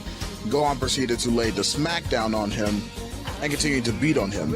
But Goku does notice that Gohan should have been killed him. In fact, in that initial assault, he should have ended Cell right then and there. But unfortunately, Gohan's arrogance is far more greater than it was here in canon. Whereas he could have ended Cell a long time ago, he's actually been toying with him the whole time, allowing Cell to basically continue to fight back. But another deviation from canon is the fact that Goku doesn't actually shout at him to basically end Cell now, as he's not necessarily all that worried. He does note it and is kind of surprised, but he's not that worried considering how overwhelming Gohan's power is. That he has far more faith in his son here, especially given the fact that he fought Cell himself, and unlike in canon, he was able to overwhelm Cell and he saw all of his tricks. Or at least, for the most part, saw most of his tricks and knew that he wouldn't have been able to get any more stronger than that. Even if Cell had another sensu bean, that he still would be nowhere near compared to Gohan's current level. Nevertheless, Gohan still delivers the gut punch that causes Cell to puke up the androids, except this time he actually pukes up both 17 and 18, reverting back to his first form, rather than semi-perfect Cell. But this is where Gohan's arrogance became the issue. As this Cell was far more weaker, he still was desperate and completely in a crazed state at this point, and just started attacking Gohan relentlessly. But Gohan should have finished him off immediately, but he chose not to, basically giving him weak hits that still kept Cell's body intact, although it was knocking him away. This was enough to alarm the rest of the group, and then Goku then proceeded to tell Gohan that he needs to stop playing around and go ahead and finish him, that there was no more use in torturing him. But at this point, Gohan, who was now even somewhat acting out of character, screamed to his dad to shut up, that he knew what he was doing. Now keep in mind, whereas this is necessarily out of character, it's also still within the character of Gohan at this point in stage, as he has been going through a bit of a rebellious streak since he was still young. This timeline's Gohan being much more aggressive and much more keen to the idea of wanting to fight and be out there on the battlefield with his dad, whereas the original Gohan was more timid and shy. And so when he yells back at Goku, he's far more harsher than Gohan was originally, whereas the original Gohan just basically told Goku that he wanted Cell to suffer, but was still trying to maintain respect for his father. This Gohan does not show that, as his power is so much stronger and so much more overwhelming that he even starts to lose himself into the rage of the personality. Whereas he was somewhat in control at the beginning, the wellspring had begun to overflow, and the power was now going to Gohan's head, affecting his mind even, and thus causing him to say what he said to Goku. This shocked the rest of the group, but Goku most especially. He couldn't believe what he had just heard. Nevertheless, Cell began to, of course, blow himself up, telling Gohan essentially the same thing he did in canon, but yet Gohan just smirked at him, as he couldn't care less about Cell's proclamation, and touched him and ended up teleporting him, Gohan taking him to space and then launching him outward, basically sending him flying away, where he would safely detonate without even affecting the Earth or anything like that, of which Cell does. He explodes, and whereas it can't be seen from Earth, no one is even affected. Gohan then goes back to the planet and basically tells everyone that it was okay. He had indeed saved the day. The group does come down, and whereas they were a bit worried at first, they basically do indeed congratulate Gohan on his successful victory. Gohan finally being able to power down and regain his senses, after which he became somewhat flustered and embarrassed and looked over to Goku, sincerely apologizing for what he had said. But Goku tells him that it's alright, and that he understood that it was most likely the power talking and not him, patting him on his head and pulling him in for a hug, basically congratulating him, telling him that he was more proud of him than he had ever been in his entire life, which Gohan couldn't help but smile at this. Unfortunately, the battle was not over, and a bright light ended up flashing onto the planet as a massive energy began to blow everyone back, knocking them over. Everyone was shocked and dumbfounded and began to sweat, as they knew who it was, but they didn't want to believe it. Cell had returned, and when he fires his beam this time, instead of hitting Trunks, it shoots right through Goku, killing him instantly. This is because Cell had actually aimed a beam for Gohan, but Goku ended up jumping in the way, thus protecting his son, but losing his life in the process. Gohan then powered back up into Super Saiyan 2, completely enraged at Cell, and began formulating the Kamehameha wave. Cell did the same in response, saying that this was exactly what he was thinking, the final clash between them for the very Earth, boasting to Gohan that this next attack would not only destroy the planet, but even the entire solar system, perhaps even more. But I don't need to tell you guys what happens from here, because with a Gohan who hasn't lost any of his power, and considering the fact that he is enraged, he's almost able to easily overwhelm Cell at first. And whereas Cell does try to pull some last minute trickery, it doesn't necessarily matter, as the Z Fighters do end up helping out in the end, and thus Cell is defeated and completely destroyed. But after that, the battle was over. However, Goku was still dead, and the group wanted to resurrect him. But they, of course, due to the fact that Kami had fused with Piccolo, the group would need Dragon Balls. So they basically ended up getting the help from the Namekians, going there and bringing back Dende, which they got a new set of Dragon Balls, and they were going to wish Goku back to life. But Goku still relents when they tried to make the wish, basically going over his same speech as before, which would still make sense in this context, considering that despite the fact that Goku was far more cautious, all the threats seemingly enough came to the Earth because of him.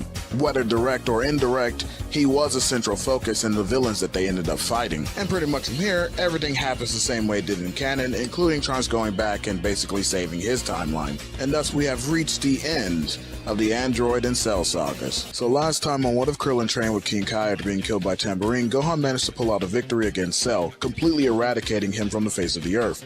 Unfortunately, this came at the cost of Goku's life. Things from there essentially went the same way as they did in canon, thus allowing the Earth to return to peace once again, and officially leading us into the Buu Saga. 7 years have now passed and the Earth has remained in relative peace, once again thanks to Gohan and the rest of the Z Fighters.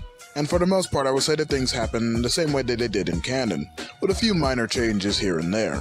For instance, Gohan, unlike his canon counterpart, essentially never stopped training.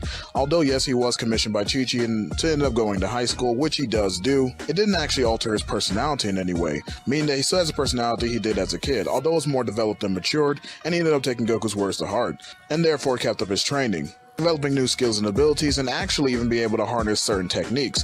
We'll get more into that later in the story. Of course, Goten is still born, but just like with Gohan, he ends up developing more of a sense towards fighting. However, I don't think this really changes anything too much from canon in regards to Goten's character to begin with, as he was always more enthusiastic about training rather than studying. It was always Gohan originally who had more of the peaceful heart and the peaceful nature about him, but Goten was more or less like his father, so that wouldn't really change here.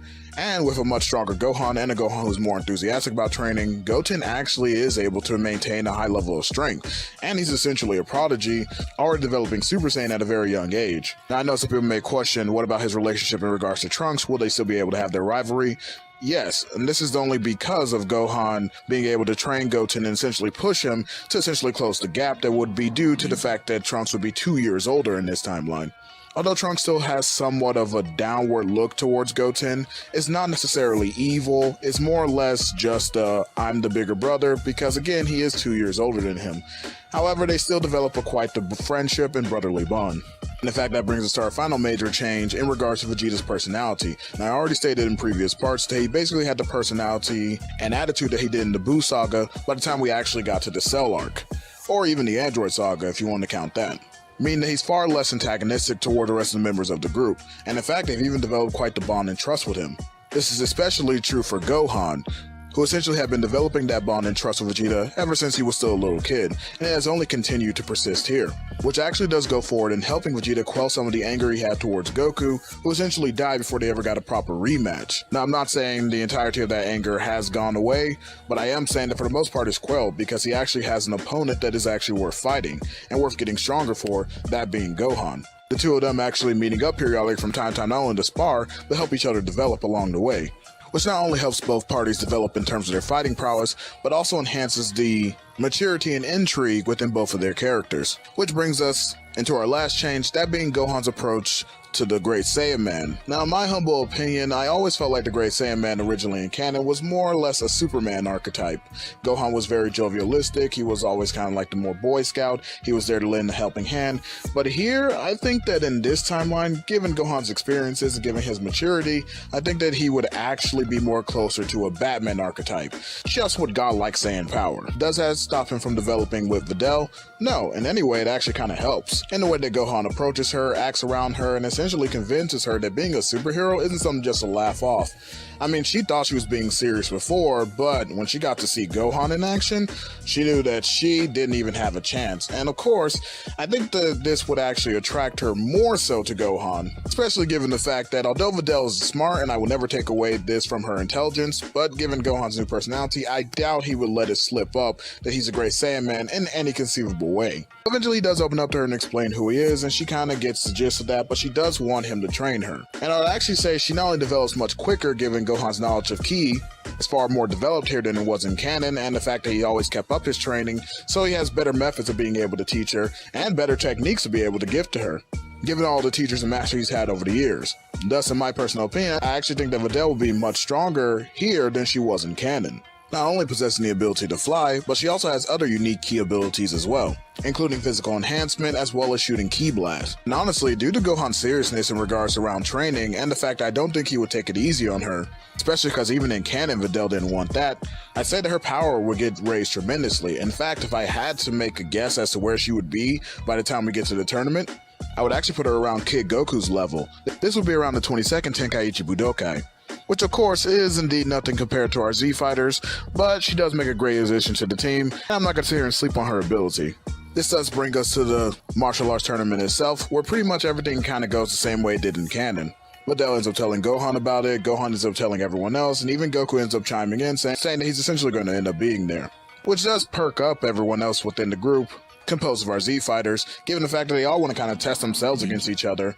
But with Goku coming back, that's obviously got them even more excited. But like I said, pretty much things happen the same way that they did in the canon, up until the point where we get to meet Shin and Kibito. Whereas the particular meeting itself doesn't necessarily change, the events going forward do have some change to them. Such as when Kibito goes up against Gohan, and actually he showcases his full power. Essentially, Gohan does the same thing, except when he goes to Super Saiyan 2 this time and he goes to full power, it was far more than what Kibito was expecting, exceeding the parameters far more than what he thought possible. Of course, both Vegetayamu took up at the chance to take Gohan's energy, and of course, Shin does come in with the assist by trying to restrain Gohan. However, the restraints ended up failing. Gohan is so much stronger than he was originally in canon that there's no way that Shin would be able to remotely even hold him. However, this ended up being trouble for Shin because he had a specific plan in mind, so telepathically he ends up talking to Gohan and letting him know roughly as to what was happening, and thus he asks Gohan to allow both Vegetayamu to take his energy. Gohan reluctantly agrees, and the deed is done. However, Gohan was much more smarter about this, and given the fact that he had learned some semblance of a spirit control from Krillin, although I would say Krillin still had a far higher level of mastery when it comes to all of the techniques that are incorporated, Gohan was still able to use them. Case in point, the Force Spirit Fission. Which was actually lucky that he ended up doing that, as the energy that both Vegetayamu took from Gohan this time around, unlike in canon, was far too strong. It would have immediately released Majin Buu if they had ended up taking it to him. But again, Gohan using Force Spirit Fission and thinking intelligently, was able to draw out a lot of the power, or at least a significant amount, to where Buu's resurrection will still be stalled, only leaving both Vegetayamu with about half. Now, of course, this wasn't hindsight from Gohan, it was more so him trying to help himself. But that way he wouldn't be stuck on the ground, waiting essentially for Kibito to heal him. He could essentially just heal himself by restoring his own energy. Krillin too had ended up thinking ahead and ended up getting some senzu beans from corn, and thus he had gave one to Gohan, allowing it to finish healing him. And with that, the group devises a plan as to who's going to be going with Kibito and Shin in order to be able to chase both Vegetayamu, which ends up boiling down to the same people that went in canon, and so they ended up taking off in order to chase after the two. Along the way, Shin ends up explaining everything about Babidi and Majin Buu, and his relationship to them. Now things do go as per normal, up until we get to the point where the boar tries to kill Kibito, because as soon as he gets into his face, ready to launch his attack, Krillin actually jumps in the way using instant transmission, kicking his arm back, thus preventing him from being able to do the blast, and in quick succession, prepares a Kienzan and throws it straight at him. However, although the boar was taken aback at first, he regains his bearing and ends up dodging, firing his petrification spit at Krillin, as well as several other members of the group. Krillin instinctually puts up a ki shield, which ends up blocking the spit from hitting him. However, some of the other members of the group were not so lucky, as for the most part, most of them pretty much ended up dodging it, save for Kibito and Piccolo, who ended up getting turned into stone. This ended up catching the group off guard, but none more so than Shin, who was almost hit by the spit that was launched at him.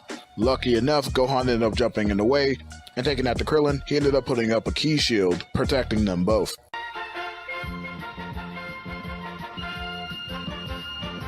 The boar ends up smirking and then laughing, basically beckoning them to come inside, essentially saying it was the only way that they would be able to save their friends. The group ends up following after him, going inside of Babidi's spaceship, where essentially Babidi has to prepare fighters in order to gain energy in order to free Buu. Of course, Shin was doing his normal freak out, but Krillin was there to reassure him and tell him essentially to calm down, and they could handle whatever Babidi can throw at them.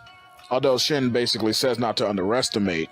This brings over to the fight with Pui Pui, which actually doesn't end up going the same way that it did in canon. This is due to the fact that while everyone was kind of doing rock, scissors, paper to decide who would go and fight who, Krillin ended up vaulting forward and challenging Pui Pui on his own. Of course, Shin was still freaking out, basically saying that they should be working together in order to be able to fight him, but Krillin just basically waved him away and told him that this is going to be no challenge at all. And he was indeed correct, because just like with Vegeta, Krillin ends up picking Pui Pui apart, almost effortlessly. Although he's not as smooth with it like Vegeta, he essentially is able to beat Pui Pui no problem. Babidi even does the whole transferring him over to Pui Pui's planet, which has 10 times the gravity, but that doesn't really change anything.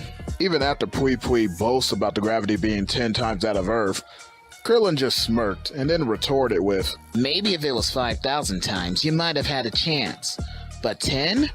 I don't even feel it. And of course, he then proceeds to just bully Pui Pui, before finishing him off with actually a new technique. That being that he was able to convert the cutting energy of the Kienzan into a different style of weapon. Changing it into a Keyblade, he ends up cutting Pui Pui in half. And as far as the other matches are concerned, the only thing that really changed ended up being the order. That being that instead of Goku fighting Yakan, it ended up being Vegeta, who essentially discovers the same weakness as Goku and easily beats Yakan. There's like no contest there. In regards to Dabura, I would have had Goku fight him, but I'd rather keep it the same way as it was in canon, giving that fight to Gohan. Now this is specifically due to the reason that Goku gives, being the fact that he wanted to actually see how well Gohan has progressed over the last 7 years. After all, he did pass on the mantle of the family legacy to him. He wanted to see if he was still able to uphold it, kind of giving him this opportunity to prove himself, and Gohan was more than happy to oblige, getting a sinister grin as he flew up to Dabura, and the fight is practically a wash. I mean, if canon Gohan as just a Super Saiyan, or even if you want to say Master Super Saiyan, was somewhat even with Dabura, and the fight could have went either way, and this was after Dabura went to full power and charged himself up, then this Gohan basically just picks him apart. The dismantling being so thorough that Babidi has to end up coming to the rescue of Dabura and getting him out the way, as the amount of energy that he was collecting from that fight was basically nothing, because Gohan was just so easily able to overwhelm him, which just put a smile on both Goku and Vegeta's face. Anyway, Babidi begins to panic because he has no idea what to do, so he tries his last option and essentially goes to search for some evil, hopefully in one of their hearts. Considering that the way that they fight and how brutal it is, these guys must have some level of evil inside of them, something that he can use in order to bring to the surface, to essentially bring him another minion. That way, maybe, just maybe, he'd be able to get enough energy in order to be able to release Boo. But of course, this ends up proving rather difficult, as the only one who even remotely has such an anger or to any significant degree or some type of evil is still none other than Vegeta. However, the problem is, given Vegeta's personality and attitude and how he's been over the years, he doesn't really have that much of a motivation. Besides, he never even got to see what Goku was capable of or how much his power has grown over the years. He's still waiting for the tournament in order for that to happen. And although he saw Gohan's power, it only made him proud, if anything. Glad to see that he kept up with his training. Not to mention, with the two having sparred and trained with each other over the years, Vegeta has a pretty good understanding and grasp as to what Gohan is capable of, although he still recognizes the immense potential inside of him. Nevertheless, Babidi still tries to go for it. It's a desperate gamble. It forces Babidi to use an immense amount of magical power to dig really deep, bringing up all Vegeta's lingering hatred, feelings, and anger to the surface, and actually pushing it so far to where he actually does have a complete control over Vegeta's mind at this point. Because otherwise it wouldn't work, especially if Vegeta had an immense amount of control, the same way he did in canon. So of course, in this what if, Vegeta having his mind actually completely taken over would be the only course of action here. And thus Majin Vegeta is born, and although Babidi has a control over his mind, he does not have a control over his pride nor instincts, which still, like any typical Saiyan, would seek out the strongest opponent and go to challenge them. Which, like I said, since Vegeta has an understanding of what Gohan is basically capable of, he actually ends up going for Goku this time. Krillin and Gohan were about to jump in to help, but Goku basically screamed at them to let him handle this with Vegeta, that they need to go and stop Babidi from releasing that Boo creature. Shin agrees with this idea, though he is hesitant rather than not having Goku and Vegeta fight at all, but he understands that there's no option at this point, and thus Goku and Vegeta begin their battle, leaving Shin, Krillin, and Gohan to go down there and stop the release of Boo. And whereas Babidi does try to stop their advance, he's really struggling in order to be able to do that. He can't actually do much in order to hold them, that's because he's too busy trying to hold Vegeta. And Dabura is basically out of the picture, whereas he isn't dead, he's still in recovery. But luckily for him, the amount of energy that he's gathering from Goku and Vegeta is actually very immense. Boo's pretty much already 95% complete by the time that Gohan, Krillin, and Shin actually end up showing up.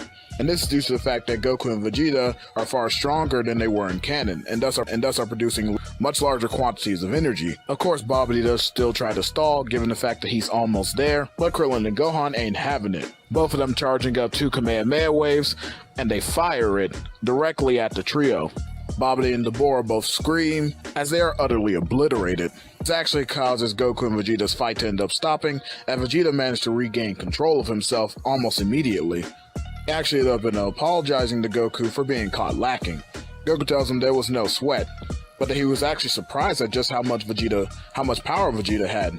He didn't know that he was that strong. Even if the magic was increasing him, Vegeta is still miles ahead of what he was in canon. Once again, I would actually say that in his current Super Saiyan 2 state against Goku's Super Saiyan 2 state, he was actually just slightly stronger than him. Enough to where if the battle had kept going, Goku was assured that he would have lost. The revelation that Vegeta would have been able to beat Goku actually ends up bringing a smile to his face, as this actually was enough to satisfy him. Meanwhile, back with the other three, after the Kamehameha wave blast, it was seen that the cocoon that was housing Majin Buu was actually still intact, which made Shin suggest that Buu might actually still be a threat, as it looks like, at least from what the broken gauge was saying, that he was at full power and ready to be released. Krillin, thinking quickly, ends up going up to the cocoon, trying to hit it with a Force Spirit Fission punch in order to separate the energies, hopefully to draw him out. Unfortunately for him, it was already too late, as by the time he hit the cocoon, it had actually already bursted open, and it was found to be completely and utterly empty. This does shock the whole of the group at first, before Shin starts laughing hysterically, saying that, wow, maybe it actually was enough. They had actually managed to defeat Majin Buu, or at least stop from happening, or that Babidi's spell had ended up failing. And thus, the day was saved. However, it was Gohan who quickly pointed out for them to look up at the sky, as we see a cloud of smoke forming, and out of it comes Majin Buu. And that is where we'll be leaving off.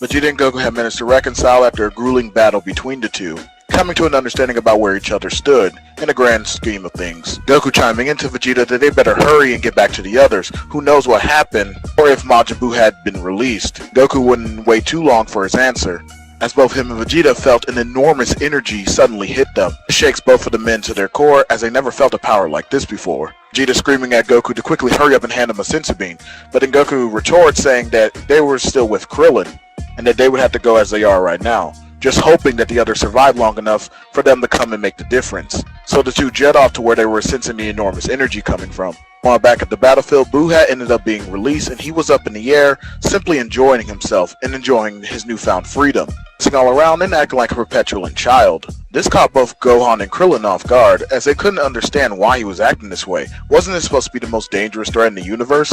The complete demon of destruction? The way that Shin described him, they were expecting something more.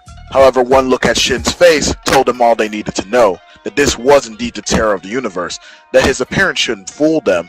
Shin then shouted at both, telling them that they needed to run away, that there was no more hope of winning. However, this ended up catching the attention of Buu, and without Babidi to rein him in, he immediately flew down to the group, screaming out that he was hungry and was planning to turn them all into candy, bring his candy beam at none other than Shin. But Gohan, thinking quickly, ends up throwing a ki blast, which manages to block it off. Unfortunately, this left him off guard, which allowed Buu to get right up in his face. Gohan noting that he couldn't believe that somebody that looked like Majin Buu was able to move so fast. But that was the last thought he had before getting decked straight into the face, a punch that sent him flying across the battlefield. Krillin tried to come up from behind with the sneak attack, bursting into his maximum Kaioken, but it meant absolutely nothing, as although he was able to land his attack, having thrown a Kienzan that cut straight through Majin Buu, the pink menace merely turned around, looked at him and smiled before regenerating his body completely, charging up to Krillin using the same speeds that he used to take out Gohan, headbutting Krillin right into the face. This ended up knocking Krillin away, and Majin Buu gave chase, but before he can land another attack, a special beam cannon came rocketing through him, signaling that both Piccolo and Kibito had arrived on the battlefield. As since the boar was killed, this means that the petrification spit ended up wearing off. Piccolo ended up asking Kibito, getting confirmation that this was indeed the Majin Buu that they were looking for. Piccolo couldn't believe the amount of power that was coming off of him. It was almost mind-boggling, feeling as though he was sensing a bottomless pit. But Majin Buu, who was somewhat annoyed, ended up turning his gaze onto Piccolo, the one who ended up shooting him, changing directions and going to attack him and Kibito. But lucky for them, Gohan came back into the picture and ended up kicking Buu down towards the ground, having recovered from the assault he endured earlier. But that's when Shin reached out to everyone again, saying that they had to run, that there was no more time for fighting. So Gohan shouted back, saying that he can take everyone else and go, somewhat agreeing with the idea that there was no way that anyone aside from him, Krillin or Vegeta, who could even possibly stand up to this monster. And considering that Krillin was now unconscious and Goku and Vegeta hadn't arrived yet, this left just Gohan being the only one left with enough power to stand up to Buu for the time being. So he insisted that the others get far away as possible, and that he would try to hold off Buu for as long as he could until Goku and Vegeta arrived, as he had sensed them making their way there. hoping that together they would be able to stop Majin Buu. So Shin instead was instructed, basically putting forth the idea that even though he had faith in Gohan, he still rather had a backup plan. And seeing what Krillin did earlier with the Force Spirit Fission, he thinks he might be able to use him, just in case things go sideways.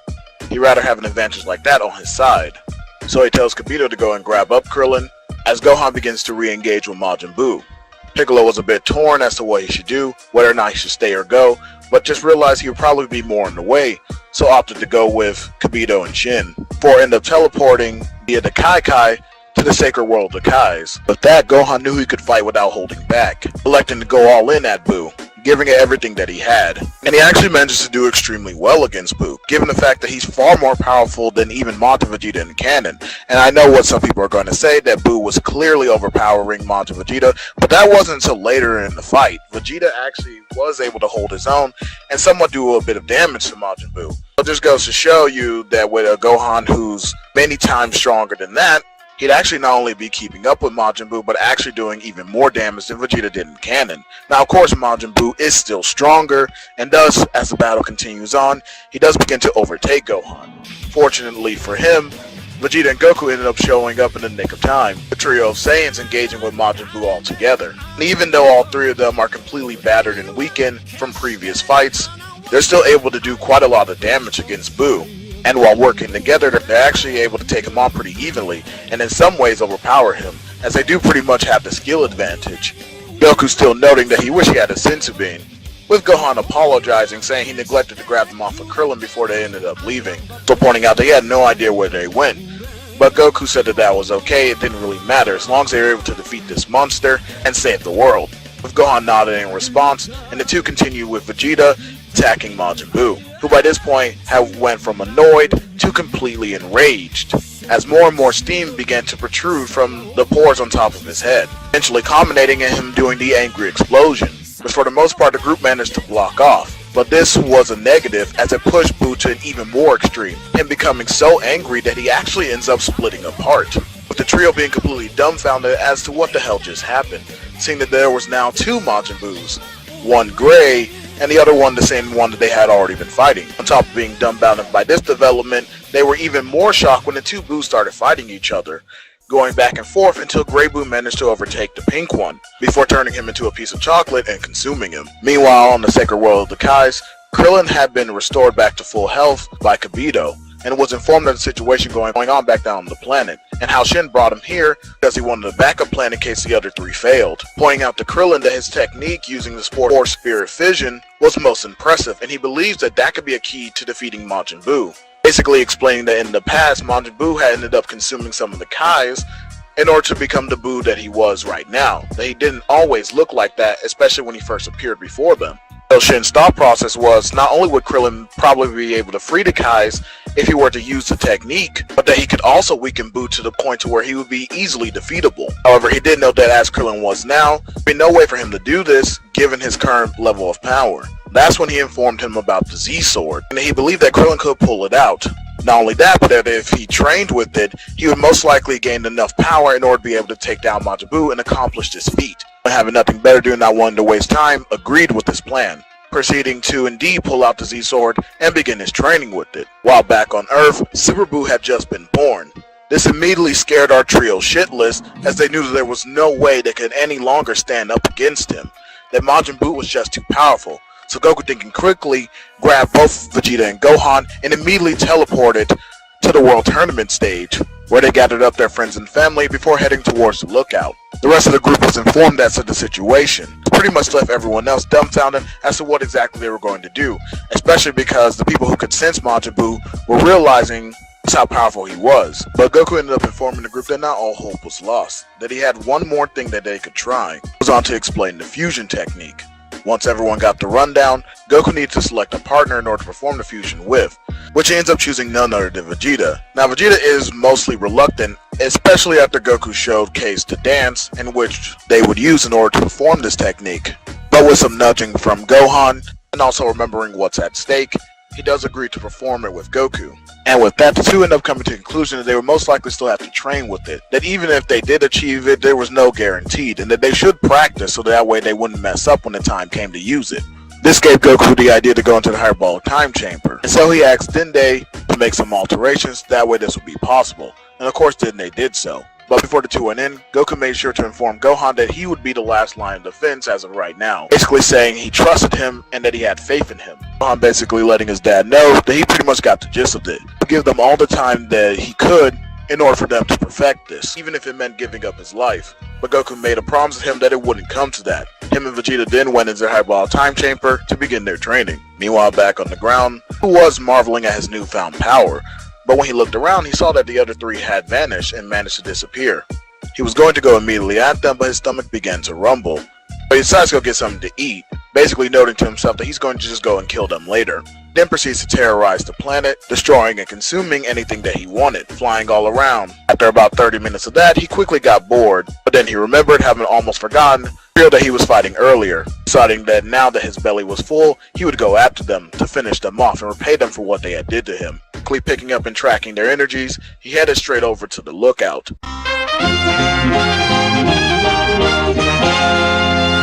Meanwhile, back on the sacred world of the Kais, the training had been going quite well for Krillin, Shin noting that just in a mere few short hours, Krillin had managed to massively increase his battle power, Krillin himself noting the same thing, and basically promoting the idea that he was almost ready to take on Buu.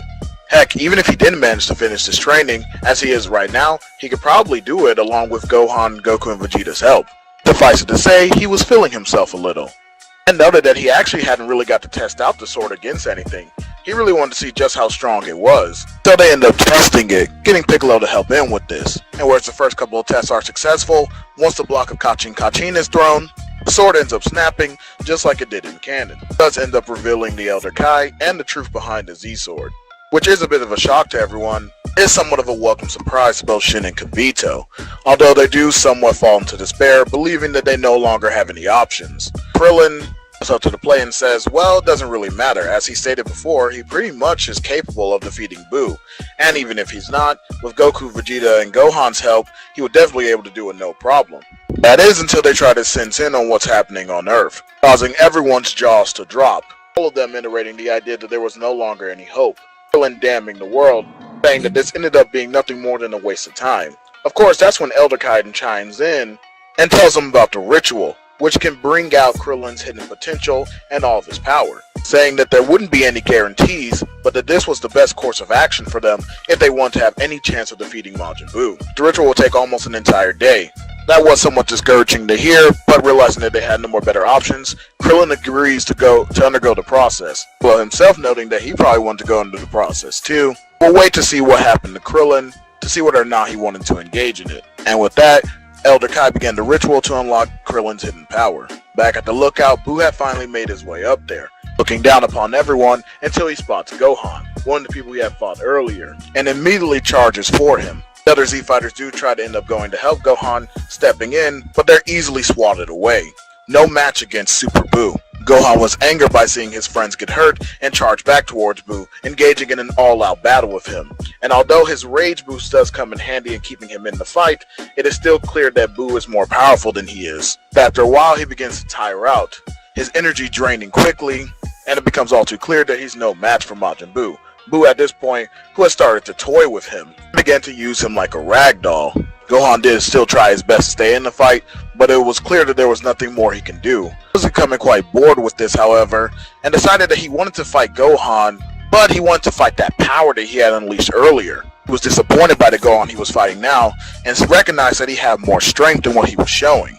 So basically pulling a Cell, he began to systematically wipe out all of Gohan's friends and family, one after another, and as he might, Gohan could do nothing to stop it. Although he was getting angrier, it just wasn't enough. He thought he had finally caught up to Buu. Buu would just surpass him once again, and continue to slaughter. This began to traumatize Gohan and make him feel so useless and inadequate, he began to fall to his knees and cry, forced to listen to the screams and the desperate cries for help, his anger and rage reaching a fever pitch, only passing the breaking point once he saw both his mother and Videl killed at the same time.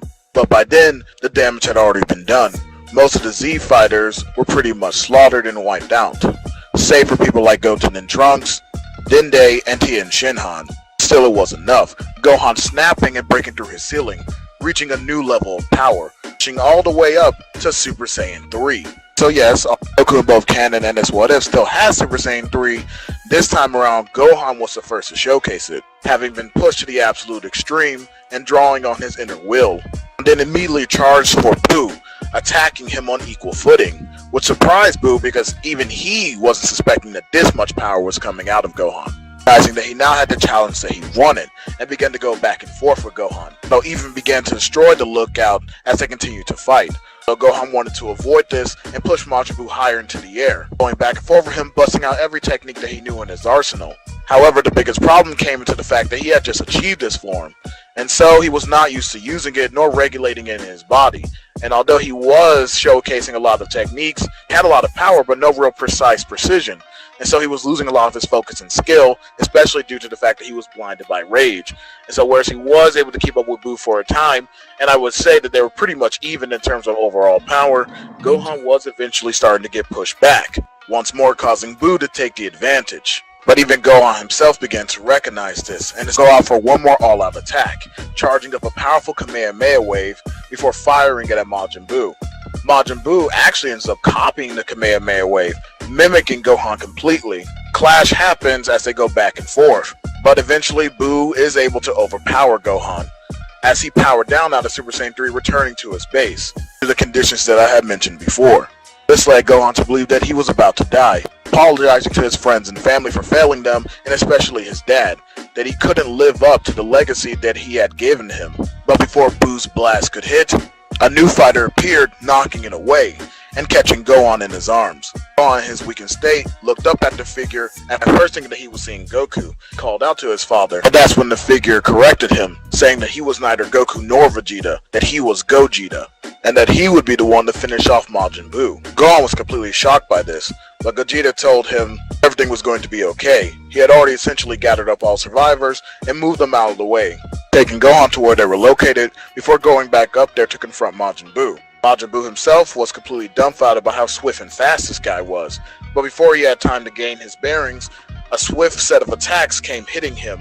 Attacks that were so fast and strong, he couldn't do anything against them. The thing is, he couldn't even believe it. He didn't even see Gogeta move. How was he able to be that fast? While still being caught in thought, he was hit by another set of attacks, and suddenly Gogeta was behind him, basically mocking him and telling him that he was pathetic, and that this is where he would end. Majin Buu began to get angry and attack Gogeta wildly. Gogeta was just merely toying with him, throwing him off his balance and focus. No matter what Majin Buu attempted against him, none of it was landing nor working. Gogeta in base alone was picking him apart. Buu began to panic and realized that if he didn't do something quick, he was going to be done for.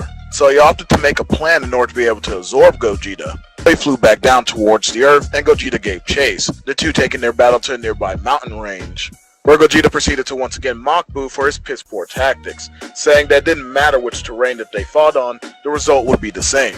But Buu screamed back that he would make Gogeta pay for everything he did to him, and began to attack Gogeta again, this time with a more measured approach, intentionally trying to lead him in a position to where he could absorb him, which caused him to purposely leave himself open at times in order to have a piece of him blown off. That way he can use that to his advantage, especially the fact that he can still regenerate.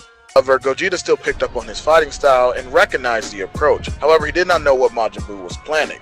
He wasn't about to let his guard down, so he baited Buu back, hoping that if he played along, Buu would reveal his hand, which ended up being all too successful, as when Buu thought he finally had Gogeta and was ready to absorb him, unleashing the piece that he had detached earlier to try and consume him, Gogeta finally realized what was going on and exactly the type of cards that Buu was trying to play, recognizing that this was just a desperate move. And so he tricked Buu into believing that he had actually consumed him, only for the mass that encompassed him to be utterly destroyed, as Gogeta had created a barrier and then pushed his ki outward, destroying the mass.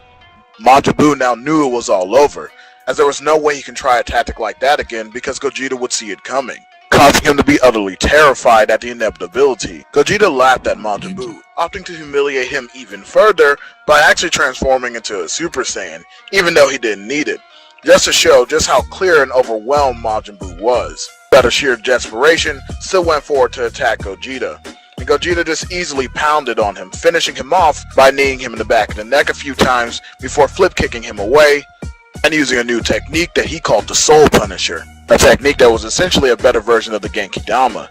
which he threw at Majin Buu, seemingly eradicating him in his entirety. However, when the dust cleared, there was still something left, and it turned out to be Fat Buu from earlier. This surprised Gogeta, could have sworn that he had eradicated all of Majin Buu. Considering that he was a being of pure evil, negative energy, the Soul Punisher should have worked like a charm. However, it seemed Fat Buu was still there and alive. Gogeta ended up surmising that this must have been the good part of Majin Buu, something that was buried deep inside of him. This led in his decision in opting not to actually end up killing him. The remaining survivors, including Gohan, ended up showing up to the battlefield, confirming with Gogeta that the nightmare was over, and that Majin Buu was dead. Gogeta happened to explain exactly what this new Buu was, and why he ended up sparing him, which everyone ended up being okay with. Goten and Trunks didn't really care all too much, they just really wanted to learn the fusion technique. How awesome their dads were, they couldn't help but admire and envy it.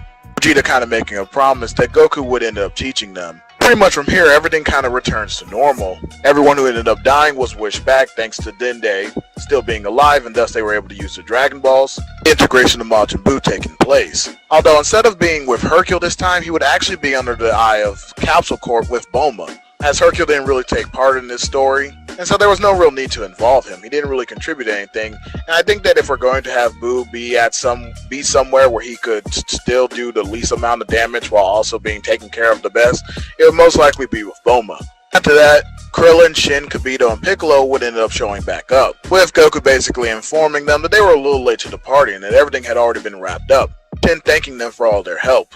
Although Krillin is somewhat a bit upset because he didn't actually get to show off his new power, basically boasting that he could have probably one-shotted Majin Buu if he really wanted to. Which gets Gohan, Vegeta, and Goku pretty excited, immediately opting to fight him right on the spot, which he was more than happy to take them on.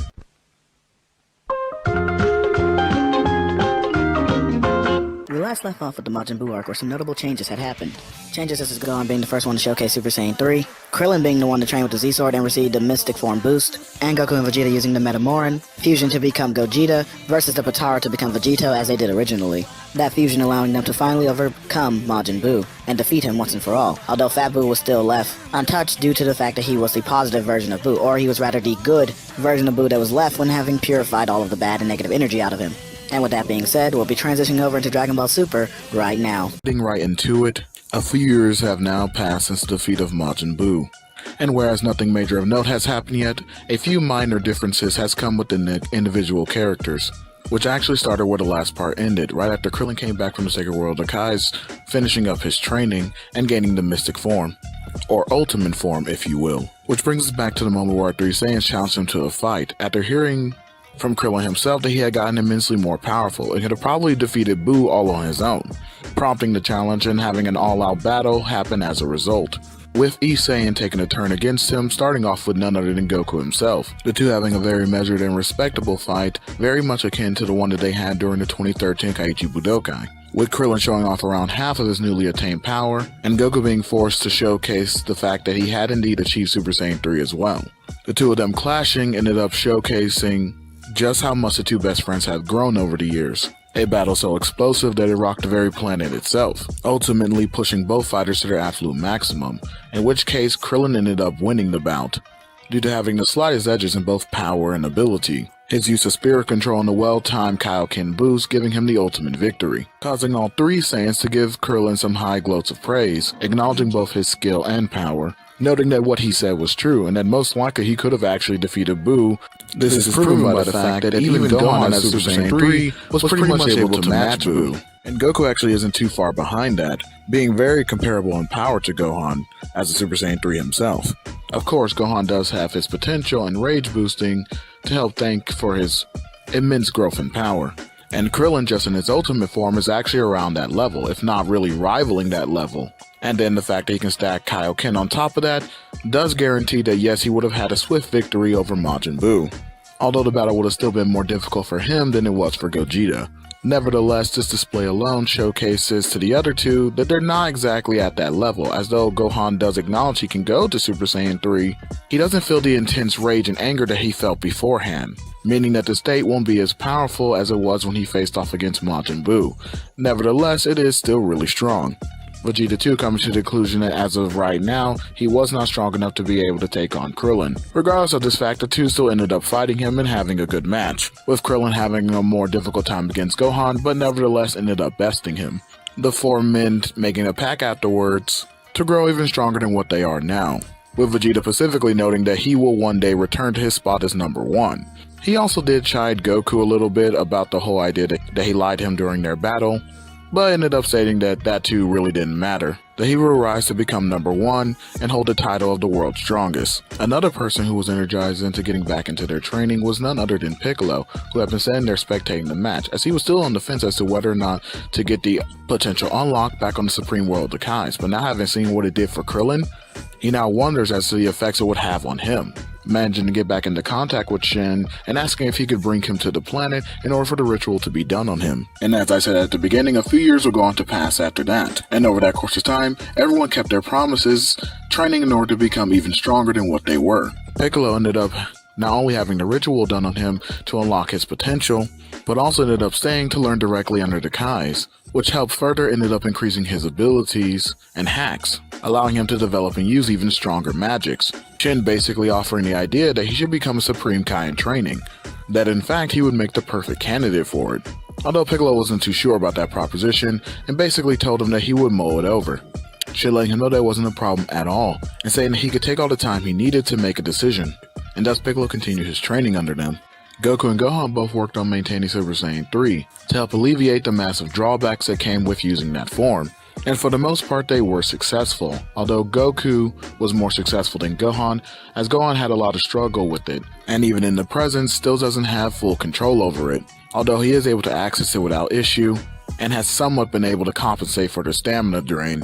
Goku, like I said, on the other hand, has far more control, especially given the fact that he has far more years of experience with the form versus Gohan. Now, of course, his control isn't perfect, and there is still a stamina drain, but it's basically mitigated, almost to the point to where Goku doesn't even feel it. And so after Goku attained a near-perfect mastery, he actually decided to return more so to his roots, enhancing his overall existing skills and abilities, and continuing to work on learning new ones, as well as starting to develop somewhat of a mastery over Kaioken itself, which allowed him to develop his merging, and thus he could merge Kaioken with higher forms of Super Saiyan, although he was only able to reach Super Saiyan 2, and even then he can't maintain it for long, but he is able to do it.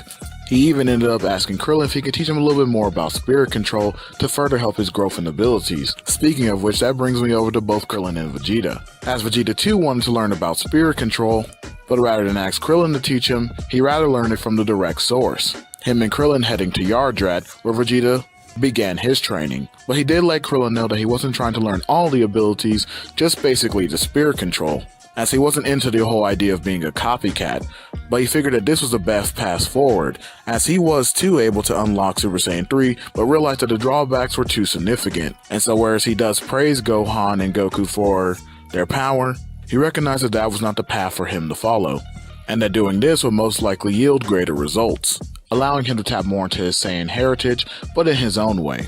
And in doing this, he actually ended up achieving the Akari state, although not really all that beneficial, especially when it comes to higher forms of Super Saiyan. He recognized this was a form he could probably keep in his back pocket, as it was still something that would give him a significant power boost, although not as great as something like Super Saiyan. It was still more than enough for things like minor enemies, especially since it had little to no negative drawbacks, as minor things like increased aggression wasn't something really hindering when it came to Vegeta, as he understood the power of a Saiyan's rage quite well. Which lastly brings us over to Krillin, who actually felt a bit saddened by the idea of his power growth, realizing that yes, as of right now he was the strongest among the people on Earth, that he really didn't have a pathway for increasing his power. Recognizing the idea that either Goku, Gohan, or Vegeta, who can continue to grow, due to their Saiyan blood, would mean that they would eventually surpass him, and he'd rather not get left behind and eventually become a burden. Now sure, he could have done something like stacking Kaioken onto Ultimate, but that would only get him so far, as despite his immense amount of control over Kaioken and increasing his maximum far what it was when he first learned the technique, his body was still affected, and so there was only so much he could do, in order to push it to where it would be beneficial and not a detriment to him. This actually prompted Krillin to go back over everything he had learned from his masters, even agreeing to meet with them to further understand his abilities that he now possessed, breaking down the very fundamentals of them, coming to the realization about the whole idea in regards to the very principle of controlling one's spirit and power. And in the end, this actually ended up allowing him to achieve a higher state of being. We'll get to see more about that later. As of right now, in relation to the other characters, both Goten and Trunks actually got immensely stronger, both of them having achieved Super Saiyan 2 during this time and were on their way to achieve even further heights, including even learning the fusion technique, which they ended up training with in order to be able to master it, somewhat mitigating the drawbacks on power usage, so that way even though their time still would be cut, it wouldn't be cut as much, and thus allowing them to use higher forms for a lot longer. As for the other Z fighters, they mostly stuck to training on their own, although they were able to increase in their own way. People like Tien and Yamcha being able to actually increase their usage of Kaioken, as well as training themselves physically so that way they'd be better able to handle it.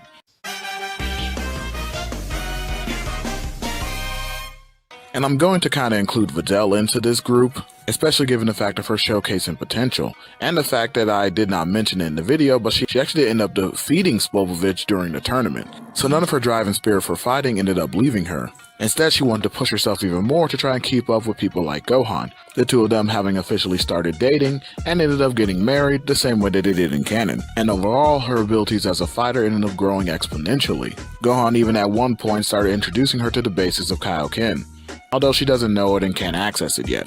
This brings us right up to the present, of course leading up to Beerus awakening in hopes of meeting the Super Saiyan God, where this time when he goes up against Goku, he actually ends up getting further impressed by his power.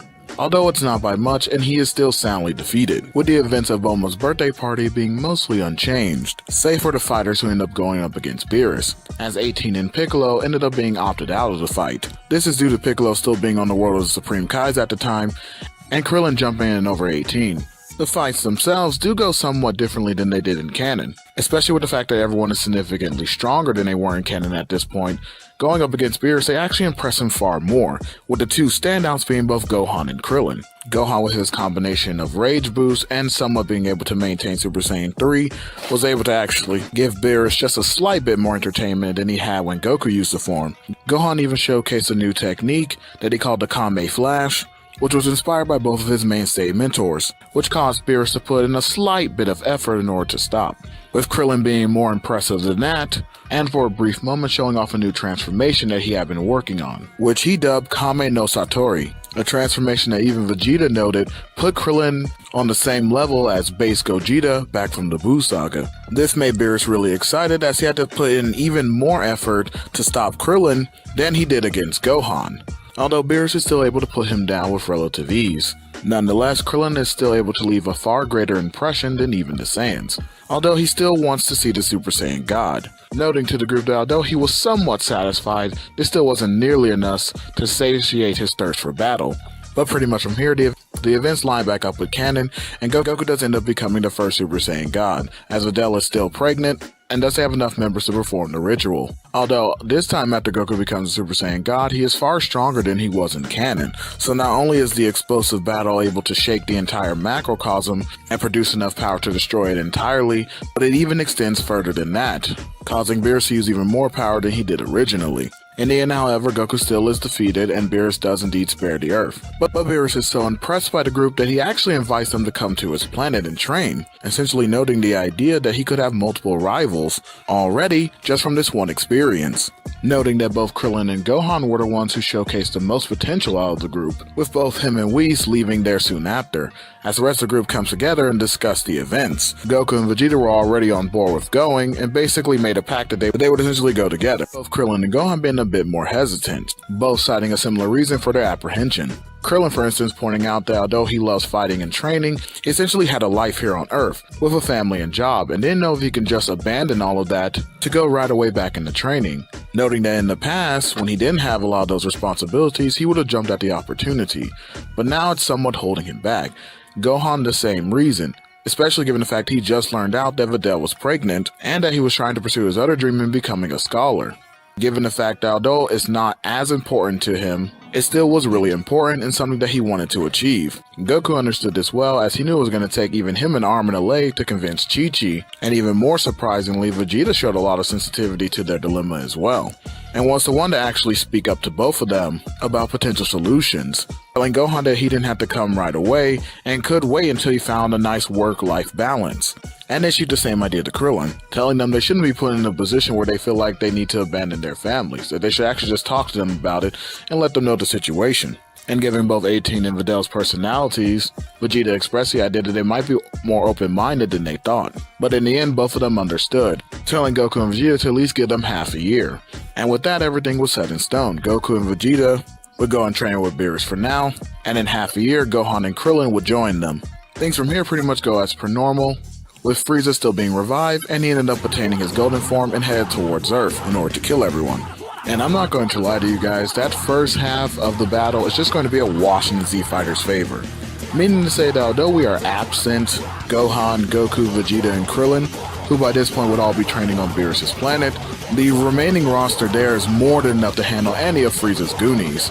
Even his top brass would essentially stand no chance, especially because Piccolo would have already returned and had joined the Z Fighters in the fight, along with characters like Master Roshi and actually even Videl picking up the slack. And while Bulma's trying to send a signal to the group on Beerus' planet, Frieza elects not to wait and just goes down to begin his slaughter of everyone, going to attack the one immediately who he perceives to be the strongest, and which in this case is Piccolo. But this was a big mistake on Frieza's part, as Piccolo was easily able to counter his initial death beam, and even when Frieza got out of his chair and went to go attack Piccolo, still in his first form with the punch, Piccolo was easily able to block it, countering Frieza with a swift spin kick and elbow to the face, before grabbing him by the horns and bringing him down where he then knees him into the air. Hardly anybody who was onlooking could even believe it, not even Frieza himself, who was the most flabbergasted at the idea that this Namekian was able to do so much damage to him. Frieza, stopping himself, managed to power up immediately to his final form, not wanting to waste any time, going back over the offensive where he does indeed begin to dominate Piccolo. However, Piccolo, after taking quite a beating, ended up smiling back at Frieza, before dodging another one of his strikes and going into his ultimate form. This now returned the fight to being even, with Piccolo having a slight advantage over Frieza. Piccolo noting to him that he was impressed by his power growth, but there was nothing in the face of the Namek, and that he would be the one to end his evil once and for all. This only made Frieza more angry, screaming to Piccolo that he wasn't about to lose to a wreck like him, telling all the Z Fighters to prepare for oblivion, Frieza powering up to his golden form, which shocked and terrified everyone. Even Piccolo was a little taken aback, given how much power Frieza had seemed to amass, but he did let it worry him too much, as he knew he had one transformation left. But before he could attempt to access it, Frieza was already back on the attack, completely dominating over Piccolo once more, not even really at this point giving him a chance to fight back. This ended up forcing the others to come in and help him out, the other being little more than a distraction, as Frieza was still able to easily swat them away. Although they didn't stand a chance, they managed to get Frieza off long enough for Piccolo to achieve his final transformation, something that he was able to achieve during his training with the Kais, as the ritual not only brought all of his potential up to the surface, but something a little more, and thus we get the reveal of Orange Piccolo. After that, all of Frieza's attacks simply became ineffective, and he stood absolutely no chance as Piccolo dominated over him, steamrolling him left and right, acting like a giant tank that was pushing Frieza down. Of course, Frieza does go rogue and try to blow up the planet, but Piccolo manages to prevent him, and ends the menace once and for all. Of course, the message did end up getting out to the others, but they came back too late, as Piccolo had already finished off the job, which nobody was too upset about, instead just praising Piccolo for his efforts and congratulating him on his new transformation, as they had no idea that Piccolo had even gotten that strong, and that even though they all achieved new heights in power, he was most likely able to keep up with them. An impressive feat nonetheless, but eventually Champa would come down and have the same interactions with Beerus, thus prompting the Universe 6 tournament, and we'll be leaving off with this story right here. When last we left off, we concluded both the Battle of Gods and Resurrection of F-Arcs, with a lot of things going similar to as they did in canon, but there were some major differences that happened between the two. Things such as both Krillin and Gohan being far more involved in the story at that point than what they were originally. Krillin even showing off a new form that had put him massively above where he was originally in canon. Speaking of which, the same can be said for people like Piccolo, who ended up pulling out the surprise win against Frieza by also revealing a new transformation. One day he had ended up developing under his training and tutelage with the Kais, but in the end Champa came down and had the same interactions that he did with Beerus as he did originally, thus prompting the Universe 6 tournament, where the winner will receive a wish from the Super Dragon Balls. And in that same vein, I do believe that the overall wish would not change, so with that being said, let's get into it right now. So now with the Universe 6 tournament being set into motion, Beerus ends up going to Goku and Vegeta, who are currently on his planet, in order for them to gather a team, telling them exactly what's going on with the situation and what is at stake, demanding that the team that they chose would win or else. The Universe team that's going to be going to fight against Universe 6 is pretty stacked. A team that I would argue is not only more powerful than the one that went originally in canon, but also more suitable for the task at hand, with the roster consisting of Goku, Vegeta, Gohan, Krillin, and Piccolo. No real need for Monaka or Boo here. That being the fact that Boo was pretty much chosen as a last resort because there wasn't that many strong fighters in Universe 7 at the time, and Monaka being a ruse by Beerus in order to simply prompt Goku and Vegeta to get stronger, saying that there were more people out there that they would have the ability to face and they were managing to reach the levels closer to his power.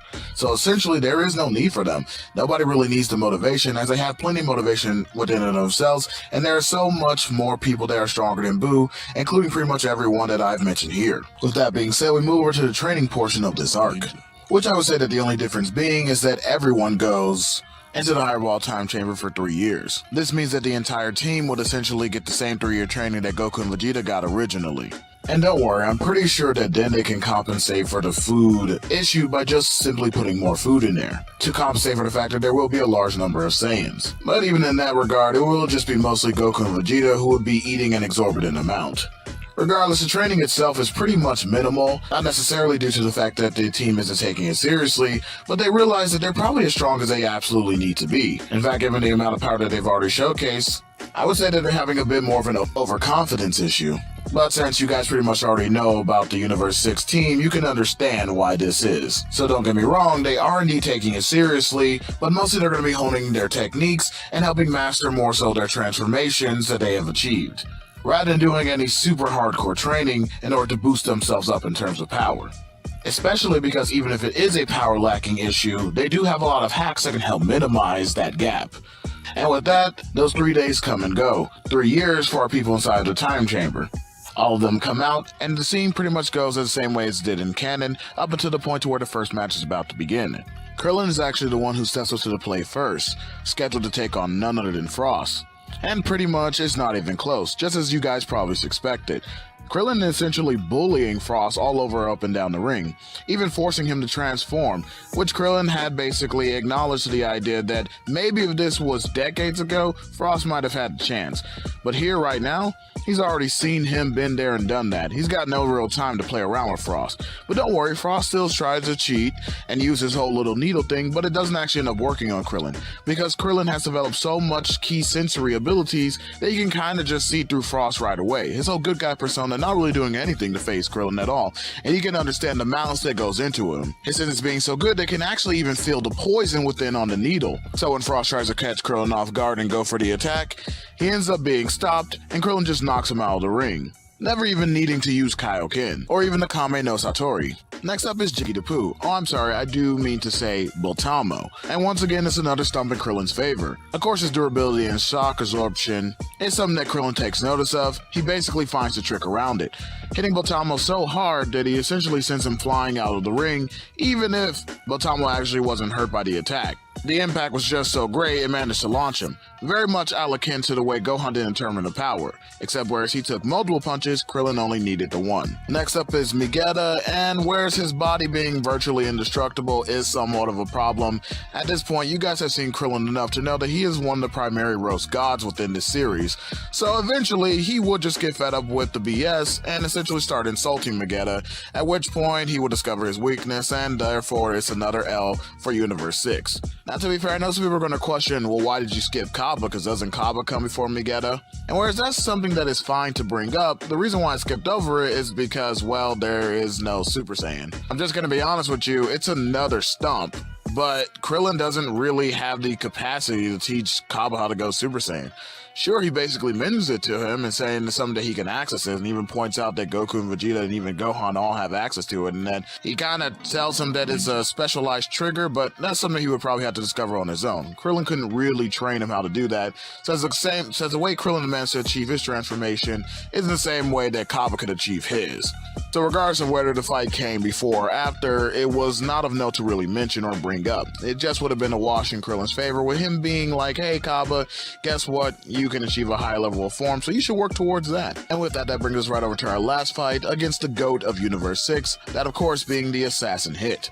And finally, we have an engagement that's actually worth talking about. Especially given the fact that in this What If, Krillin and Hit would actually be very similar in terms of their personality and how they operate when it comes to their skills and abilities and how they choose to utilize them. Of course, Hit has a bit of an advantage given the fact that he can essentially just move forward in time and in other words predict the future. I know this differentiates from the anime and manga, but I usually like to tend to use anime continuity because I feel the power scaling is much better and a lot more consistent. Don't get me wrong, there's still some wonky areas, but yeah, it's a lot better than the manga's kind of scaling down of a lot of the abilities and hacks that some of these characters have, Hit being one of the biggest examples. But that's neither here nor there. As the fight starts, the two begin to go at it furiously. Hit actually surprised at Krillin's tactics and ability to be able to keep up with him. Because keep in mind, Hit is over 1,000 years old and has been honing his techniques for an entire millennia. So he definitely has the experience over Krillin.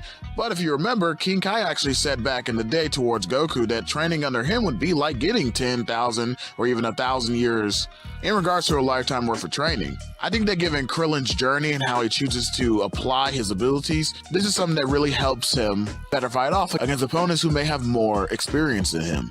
Regardless, Krillin does end up eventually being overwhelmed due to the fact that Hit can essentially hit through time, hitting varieties of pressure points and ignoring durability on Krillin's body. Therefore, it actually doesn't really matter how strong Krillin is, he can't really avoid somebody who can increase his ability by moving forward through the future, essentially having dominance over time itself. But never let it be said that Krillin is a quitter, as he began to develop a strategy that he would hope would give him the edge in overcoming Hit's abilities, allowing Hit to actually make several points of contact so that way Krillin can figure out exactly what his pattern was and thus figure out exactly where he would be attacking from. But not only that, due to the Force Spirit Fission and Krillin's extraordinary sensory abilities, he'd not only be able to pinpoint the exact attack and its location, but also understanding the entire flow of energy.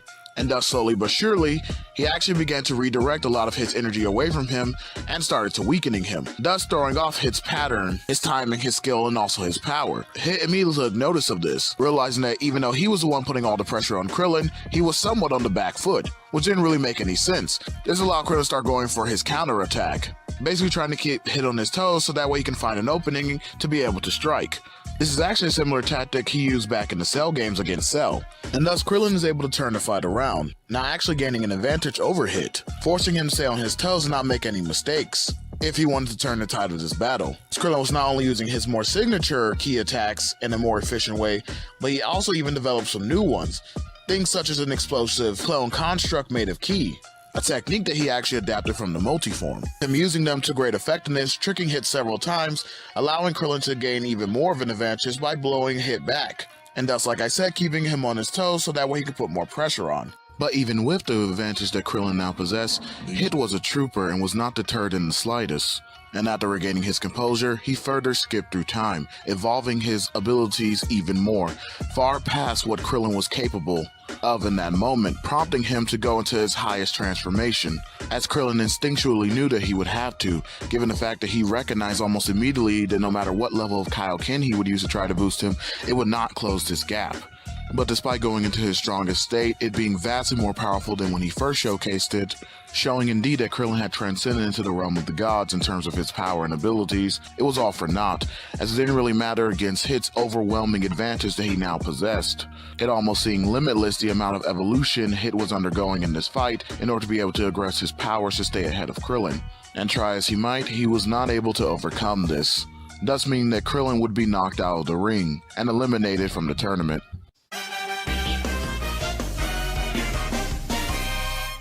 But Hit, being the respectable warrior that he is, essentially thanks Krillin for the challenge, as it had been ages since somebody had ever pushed him that far, and saying that thanks to him, he had now evolved and gotten even stronger than he ever was before. Krillin couldn't help but smile at this and thanked him as well, for he too had evolved during this fight. The two warriors giving each other a thumbs up before a 10-minute reprieve was called, and both went back to their stands. Beerus and Whis actually ended up praising Krillin, again doting on the fact that Krillin has such immense potential. Whis specifically noting that Krillin was getting closer and closer to achieving state of mind and being at which he was trying to help train and push the fighters towards, pointing out that aside from Goku, he was the closest one to achieving it. After the time allotted, the one next to step up to the plate against Hit was none other than Gohan, him showcasing that immense level of confidence that he's well known for, saying that he would be the one to put down Hit. An arrogant smirk placed across his lips. Hit took notice of this cockiness and told Gohan that he shouldn't be so boastful, as he was pretending that he's already won this battle, which Hit reiterated couldn't be further from the truth, asking Gohan directly if he was really prepared to fight him. To which Gohan responded, "Fight you? No, I'm gonna beat you." The tension in the air could really be felt now. All eyes now dead focused on the arena, awaiting with bated breath to see who would triumph in the outcome of this battle. Gohan kicking this off by going straight up into Super Saiyan Blue, it being showcased for the first time ever within this What If, him pushing to his maximum power when using the form, with such a large spike in energy and power throwing Hit off guard, creating the first opening for Gohan, which he uses to his advantage, rocketing towards Hit and slamming a powerful fist right into his face, before following this up with a combo attack very much akin to Bardock's final Revenger. And thus, after Gohan had knocked Hit into the air, he quickly used a double axe hammer to slam him right back down towards the arena, and not missing a beat, firing a Gallic gun that followed right after Hit, slamming right into him as he reached the ground. That last attack putting a smile on Vegeta's face, as he couldn't help but show pride in his former student's abilities, noting to himself that was a flawless execution of the technique. But Hit, although hurt, was not out of the fight just yet, prompting Gohan to ask what's coming back down to the arena if Hit was ready to yield. Hit, snickering at the idea, stands up and dusts himself off, saying that this battle has only just begun. Him acknowledging that Gohan was worthy, and thus he decided to use his full power, no longer holding back, him using the time skip to the fullest effect that he could muster, putting Gohan immediately on the back foot in the defensive, as he was now getting hit with blow after blow, the attacks being so ferocious that they initially put Gohan down, albeit not for the count, but it did cause him to de-transform from Super Saiyan Blue, with Hit stopping the onslaught just for a moment, asking Gohan if he wanted to continue. But Gohan, full of pride, stood back up screaming hell yeah, as he went back into Super Saiyan Blue and charged again. But Hit figured the result would be the same. Unfortunately for him, he was wrong about this. This showing that Gohan's earlier bravado was not misplaced.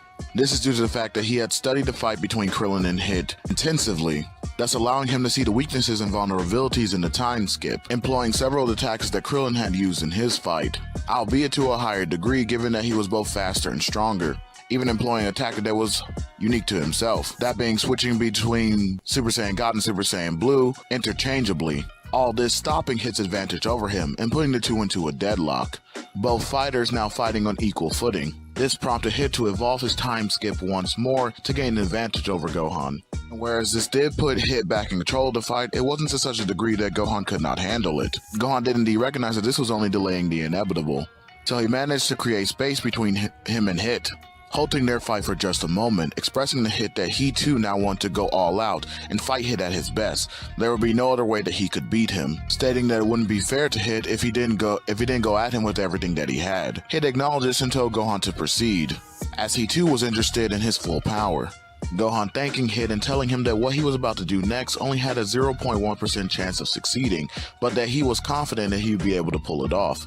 Gohan expressing mild irritation at the fact that they had to show something like this off so early, saying it was something that he was waiting to use for the next time he went up against his dad or even Lord Beerus. This perked the two up and caused Goku to have a miniature freakout, as he couldn't believe that Gohan was about to showcase that, with Beerus running over and grabbing him by the collar and demanding to know what the hell Goku was talking about, with Goku sort of laughing this off and telling him to look at the arena. This had been something that him and Gohan had been working on while they were training in the Hyperball Time Chamber for the 3 years, proclaiming the idea that if Gohan was able to pull this off, that there would be no way for him to lose this battle. Back at the arena, Gohan began to channel his power, shaking not only the entire arena but even the planetoid that they were on, shocking everyone but especially Hit, who was dumbfounded that Gohan still had this much power left. Everything halting for a moment, and then in the next, Gohan would scream out Kaioken, him now illuminating the entire arena with his aura, but he even took it a step further by screaming Kaioken times 5 on top of it, managing to achieve the desired effect and combining both Super Saiyan Blue and the Kaioken, more aptly known as Blue Kaioken. Gohan immediately blitzing Hit after this, gaining the advantage and overtaking him. Hit realizing that if he didn't do something quick, he would be the one to lose this match, trying to push his time skip to the highest extent, keeping Gohan within frozen time. However, Gohan was able to even blitz and overpower that, moving and fighting within Hit's time skip, dominating him, landing blow after blow before finishing Hit off with the Kame Flash, knocking him out of the ring, and thus being declared the victor. Of course, the Blue Kaioken did indeed do damage to Gohan's body, but he was pretty much fine. Aside from that, things from there pretty much go the same as they did in canon, except this time when Gohan is the one meeting Zeno, he's actually far more respectful than Goku. Although, given his nature within this what if, he's still just goofy enough around him to where Zeno takes a liking to Gohan. Zeno's still suggesting that they do another tournament like this, but on a much larger scale in the future. Gohan basically agreeing and saying that sounded like a lot of fun. But Zeno wasn't the only one who was interested by what he saw at the tournament here today. As we move on, with everyone returning to relative peace and life returning to normal. At least in the present, that is. As we transition over to the future timeline where Trunks can be seen running and hiding from a certain individual, having restored his timeline to peace and even defeating the likes of Majin Buu, albeit with the Supreme Kai's help, it was finally thought that peace had been fully restored. But nevertheless, sometime later an entity would show up and become the deadliest threat that the future had ever seen. One that no matter what Trunks did, he was never able to overcome. But also one that would rock him to his very core. As the one accosting the future this time around was not Goku Black, but it was none other than Gohan Black. When last we left off, we had just concluded the Universe 6 tournament arc, where a lot of changes had ended up happening from the way that they originally did in canon. For instance, the fact that neither Goku, Vegeta, nor Piccolo ended up participating, and it was only down to Gohan and Krillin. I know that some fans may be a bit disappointed by that, but don't worry, they're going to get their shine coming into the later arcs going into this series. So don't feel too disappointed because their evolution will be showcased as well. But another significant change was the fact that Gohan ended up being the one to showcase not only Super Saiyan Blue for the first time, but Super Saiyan Blue Kaioken within this what if. And he ended up becoming the MVP of the tournament and thus ended up having an audience with Grand Zeno, prompting the action that would eventually lead into the Tournament of Power. And with that, peace ended up returning to the fighters of Universe 7.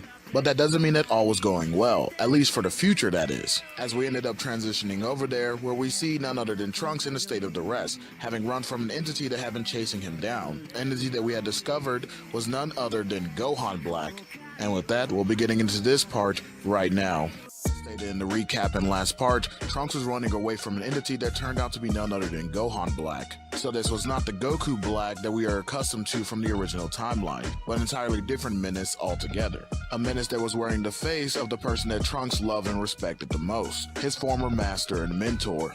The revelation of this was far more devastating to Trunks, given his personal history with Gohan. From here I would say that things go normally, with Bulma ended up being killed and Trunks going back in time to seek help from the other Z-Fighters, with the changes coming back in once we get to the present timeline, with Trunks not having his freak out and attacking Goku, as it wasn't him who wrecking his timeline. This allows for a more peaceful exchange where Trunks explains what's going on to those in the present, with our Gohan now arriving with Krillin in order to hear the story, as the two have been doing some training before they were called over about the events. Trunks reiterating exactly what happened to him and his future. The story pissing Gohan off as he couldn't believe that somebody was using his body to commit such atrocities. Trunks concurred, saying that it was a nightmare, that even though he was a Super Saiyan 2, he still didn't have enough power to defeat Gohan Black, who in this timeline would actually be even stronger than Goku Black was during the original canon, prompting Gohan to ask Trunks if he would have a little bit of a spar with him in order for him to be able to compare the two's power. That way he can get a better understanding of just how strong Black is, with their fight going similar to the same way Goku and Trunks did in canon, Gohan showing to him the next stage in Super Saiyan, that being Super Saiyan 3. With Trunks being elated and saying that with this power he definitely could be able to overcome Black.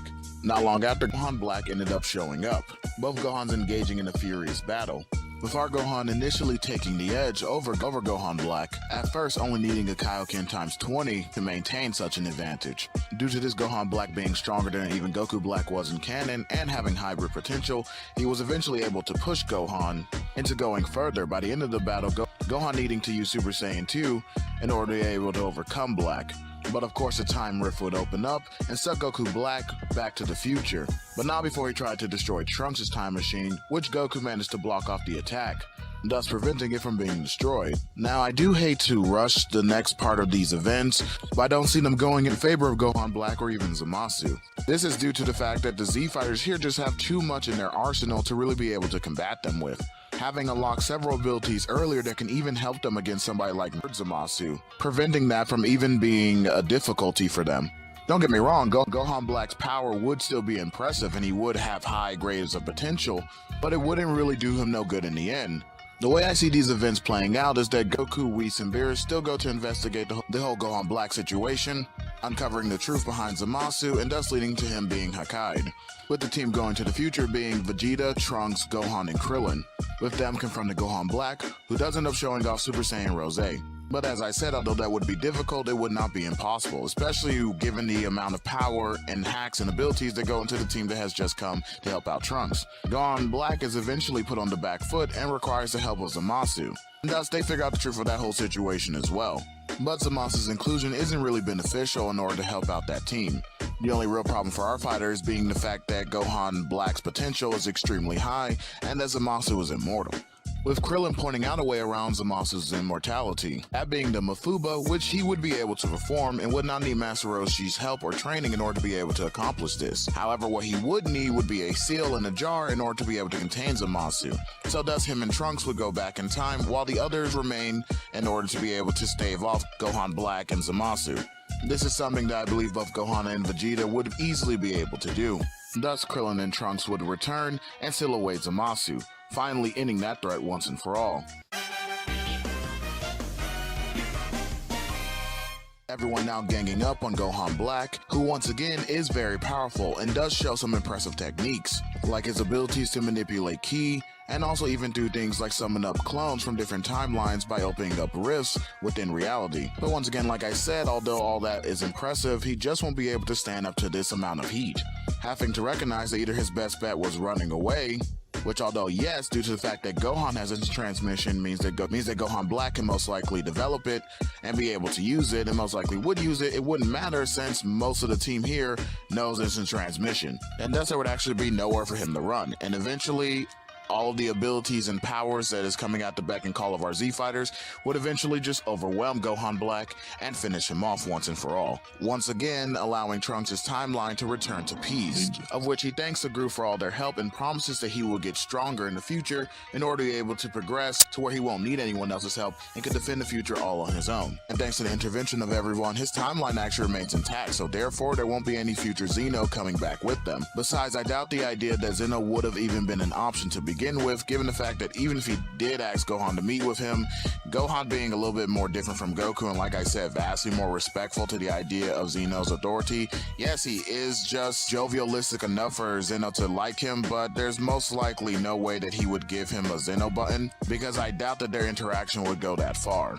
Now granted, if you said that Goku was the one who went instead due to his own interests, I mean that could be an argument for them having the Xeno button, but I highly doubt that that would be the case, as the interest would be mostly based on Xeno, and Xeno only really had an interaction with Gohan during the Universe 6 tournament. But regardless of whether or not they have a Xeno button, it would be utterly irrelevant, as Trunks' timeline isn't in needing of being destroyed, due to the fact that this battle never got as far as creating Infinite Zamasu.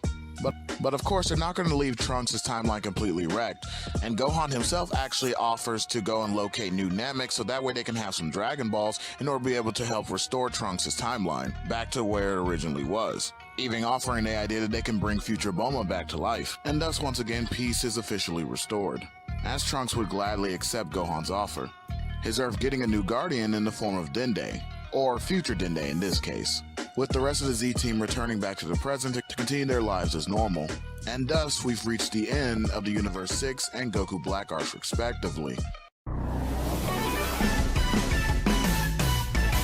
So as stated in the recap, the Earth had once again returned to peace thanks to the efforts of our hero in defeating Gohan Black, granting everyone much needed freedom to continue on with their lives as normal, which in this case meant back to business as usual, with certain events in our characters' lives being relatively the same and mundane as they continue to carry forward during these peaceful times, although there would be some developments with the characters that would end up changing their usual routine. For instance, both Gohan and Vegeta took a little bit of a backseat from training and pushing themselves even further to become even stronger. It's not that they didn't develop or get stronger after the events of Gohan Black, it's just they weren't training as hard as say somebody like Goku, Krillin, or Piccolo, although the reasons do vary between them.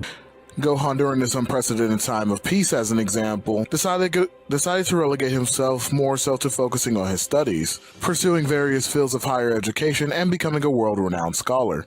The peace actually allowing him to have more time to focus on one rather than the other.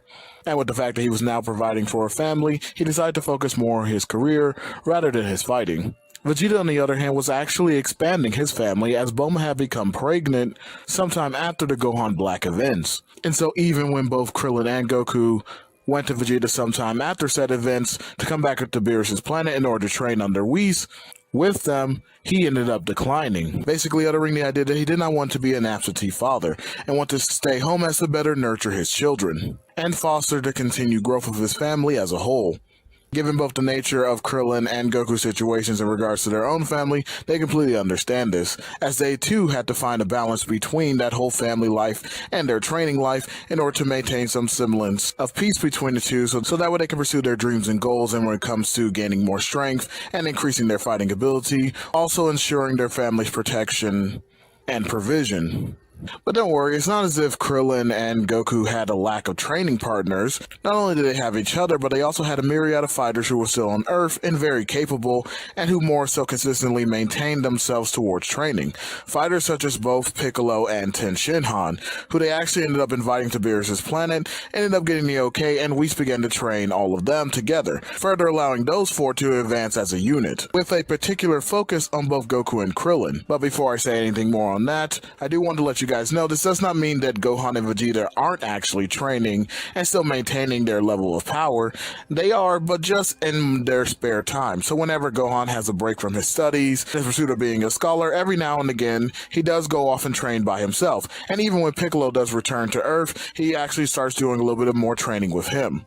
And even Vegeta still trains from time to time, still utilizing things like the gravity chamber, as well as taking an interest in furthering Trunks' development when it comes to his training and strength, helping him increase far past his limitations and achieving new heights. And heck, due to Vegeta's nature, he actually incorporates Goten a little bit more into these too, basically offering to him that he can actually come over there and end up training with Trunks. And he ends up training both of the boys together actually, and increasing their overall abilities, both of them not only having achieved Super Saiyan 2, but actually maintaining and mastering it over this portion of time in which they're at these moments of peace, Vegeta being very proud of them both, recognizing the immense potential in them, and even informing them that if they work hard, one day they may even surpass both him and Goku. This does elate the two boys, as here they're far more fighting oriented versus what they were in canon, as by this point in the original story, the boys had really moved away from fighting and started to pursue other hobbies and different outlets. But returning to my earlier point, in regards to the development and training of both Goku and Krillin, we get to see how they are thriving under the tutelage of Whis and becoming immensely more powerful. These two being the perfect candidates in Whis' eyes to have the ability in achieving mastery of self-movement, or Ultra Instinct. This is something that I touched on in the earlier part, but are now bringing it fully back into the fold. As when I touched on it in that earlier part, I was saying how specifically Krillin was on the cusp of actually achieving Ultra Instinct, and was only missing the mark by a few margins. And in terms of Goku's growth, well, he's really no different than his canon counterpart in that regards. After all, one thing I tried to maintain in this What If was the character's actual approach to training, how they choose to pursue any increases in strength that they may achieve. One of the benefits of that nature is that it's far more easier for Whis to guide the two towards where he wants them to go. Whereas with Goku and Vegeta, they're too much in opposition of each other, which is why you can see in not only the manga currently going forward, but even in the original anime, The two are constantly shown to be of separate pursuits. One of the things that I think wore down their training is the fact that Whis had to cater to both of those styles. Now in the manga, Vegeta is more so training under Beerus now, so it may be a little bit more easier for Goku to maintain and grow into higher levels now that he just has the one teacher who can help him in pursuit of greater strength and higher control over his abilities. But like I said, this is not the case here when it comes to Goku and Krillin, and revolved around their natures. Their similarity making for a far better environment for Whis to be able to take them into the one direction that he needs to, and not have to deviate in the path of their training. Even when others like Tien and Piccolo join in, it doesn't actually throw off the balance, allowing Whis to still be generally focused on the one pursuit and teaching them the best thing that's going to be the greatest for them going forward. Not only once again in achieving greater strength, but also in pursuit of higher control over their abilities and to gain new ones, to reiterate in this case, being Ultra Instinct. In regards to the specific set of abilities that comes with, as well as being able to actually access the technique, and to transform themselves into a realm above the gods. So both Krillin and Goku worked tirelessly and diligently to achieve this. But as I said earlier, Krillin was actually the one who was more so closest when it came in regards to actually achieving Ultra Instinct. And so one day while on Beerus' planet, Krillin could be seen meditating, alongside Goku, who was training himself physically, doing one-finger handstand push-ups while in a very heavy bodysuit that Whis had provided for him. Both of them having selected to self-train while Whis focused on two others, that being both Piccolo and Tien, teaching them how to better pursue their own goals of strength as well. Nevertheless, in Krillin's meditation, he was focusing more so over all the lessons he learned, trying to harness them in order to be able to pursue this path in achieving Ultra Instinct. And while digging down deep inside of himself, he finally realized what Whis was meaning about the detachment of one's own thought and connection to their body. This actually took him back to his Shaolin roots, as he was very much taught about detaching themselves from the world in regards to achieving enlightenment and a better pursuit of one's own spirit above everything else, and disconnection with their body in order to achieve that greater enlightenment. Krillin ties this in along with everything else he's learned from his masters over the years, and truly understanding how to connect his spirit and his instinct to move forward without thought, without hesitation, only pure movement. Then something changed. He felt it himself. Something inside of him awoken. Standing up abruptly, he immediately grabs Goku's attention, shouting toward him that he needed his help with something. Confirmation of a theory he's been working on, telling Goku that he may have finally awakened what Whis was telling them about. This does indeed interest Goku, who immediately takes off the weighted suit and comes over to aid Krillin. Krillin was firm yet gentle in his speech, telling Goku in the most sincere yet pleading way that he wanted him to hit him with everything that he had. Not half his power, not a quarter of his power, but everything that he had. Wanted him to go all out and attack Krillin with full force, holding nothing back. This took Goku aback, as he was completely shocked and dumbfounded by the idea or assertion that Krillin would want to sit there and have Goku go at him that way. Goku was like, whatever your theory is, it isn't worth it. I could hurt you. No, I could even kill you. But Krillin said that it was worth the risk, that he wanted this, that he needed this. He was so close to understanding exactly what Whis was telling them, that if he didn't do this, he might never be able to get it. Now pleading with Goku, he took a more submissive stance, even bowing to him and begging his friend to do as he asked. And to Goku's eventual reluctance, he complied, going all out into his highest form, even stacking Kaioken times 20 on top of it. This immediately grabbed the attention of everyone. Even Beerus came running over to see what was going on. And why was Goku going all out like this? Why was he powering up and being completely serious? But then they saw what was happening, and they saw the stance between both him and Krillin, and they couldn't believe it. Tien shouting like, Goku, you need to stop right now. Are you intending to kill Krillin? But it was as if Tien's words had fallen on deaf ears, and both Krillin and Goku were locked to each other. Goku once more asking in earnest towards his oldest friend if he was serious and really wanted him to do this. And Krillin, with all the confidence and determination he could muster, simply said yes. An all-out attack. One attack only. Charge everything that you have and to fire it upon him. And Goku did just that, taking the infamous stance of the Kamehameha wave as he began to say the words.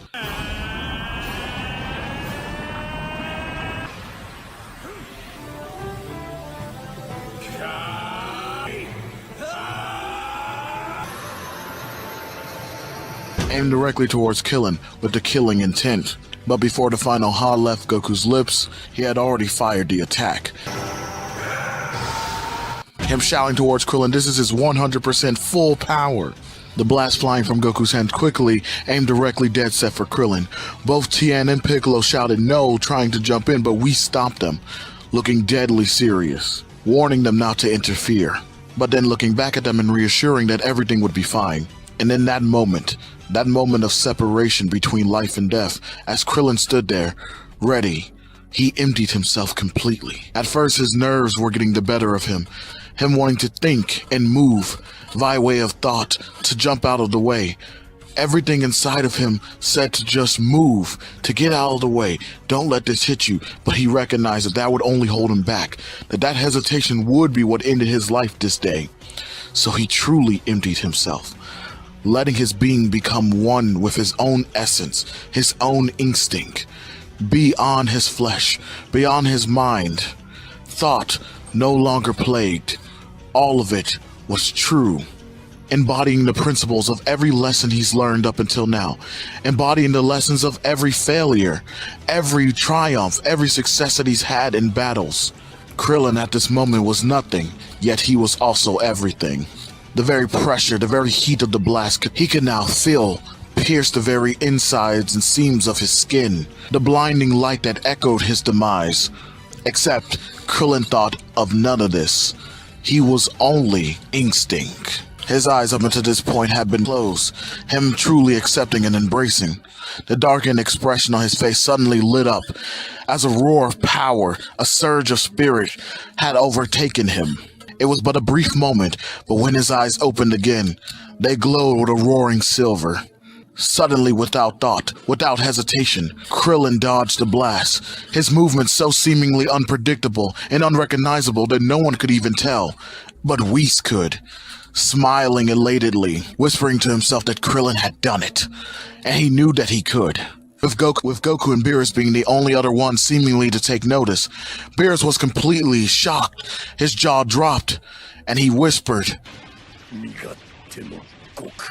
as suddenly the blast went blazing past Krillin, destroying a large patch of the nearby forest before dissipating. And there Krillin stood, unharmed, untouched in all of his glory, having completely emptied himself, having allowed the very pressures of the blast itself when it was coming upon his skin, push him past the limits and to enter the realm of the gods. He had achieved Ultra Instinct, or at least the initial omen stages of it, taking but a few moments to merely look at himself before smiling towards Goku, and then suddenly the power left him, his body aching in utter agony and pain as he passed out. It was only some time later that we see the gang talking among themselves, where Krillin had recovered enough of his energy to be able to speak, explaining to everyone there who was present, that being of course Piccolo, Tien, and Goku, about the exhilarating feeling what he felt, about how it was just like he was there but he wasn't, that it was his body but it wasn't, that he couldn't even describe the feeling that he was feeling. The amount of power that was coursing through him at the time, it was indescribable. It was as if he was the world, but yet he wasn't the world. Everything had truly been connected, and that he was the conduit that was leading this energy, focusing it like a knife. And that in that moment, if he even merely brushed the air, he could rip apart reality. Whis walking in and interrupting him a moment later, explaining to him that what he felt was that mastery of self-movement, that was indeed Ultra Instinct. Albeit an initial stage of it, he hadn't truly mastered it completely, but that he was there, he had indeed unlocked it, and now what he needed to work towards was mastering that. Controlling that feeling to an absolute T, without giving in to his baseline emotions that would create doubt and hesitation. Goku poses a question to Whis about how he got so good at it. It must have taken him years, millennia, but Whis kinda laughs this off. Not necessarily laughing at Goku, but basically to express the idea that this was a new realm for them, but for him, he was merely born with it.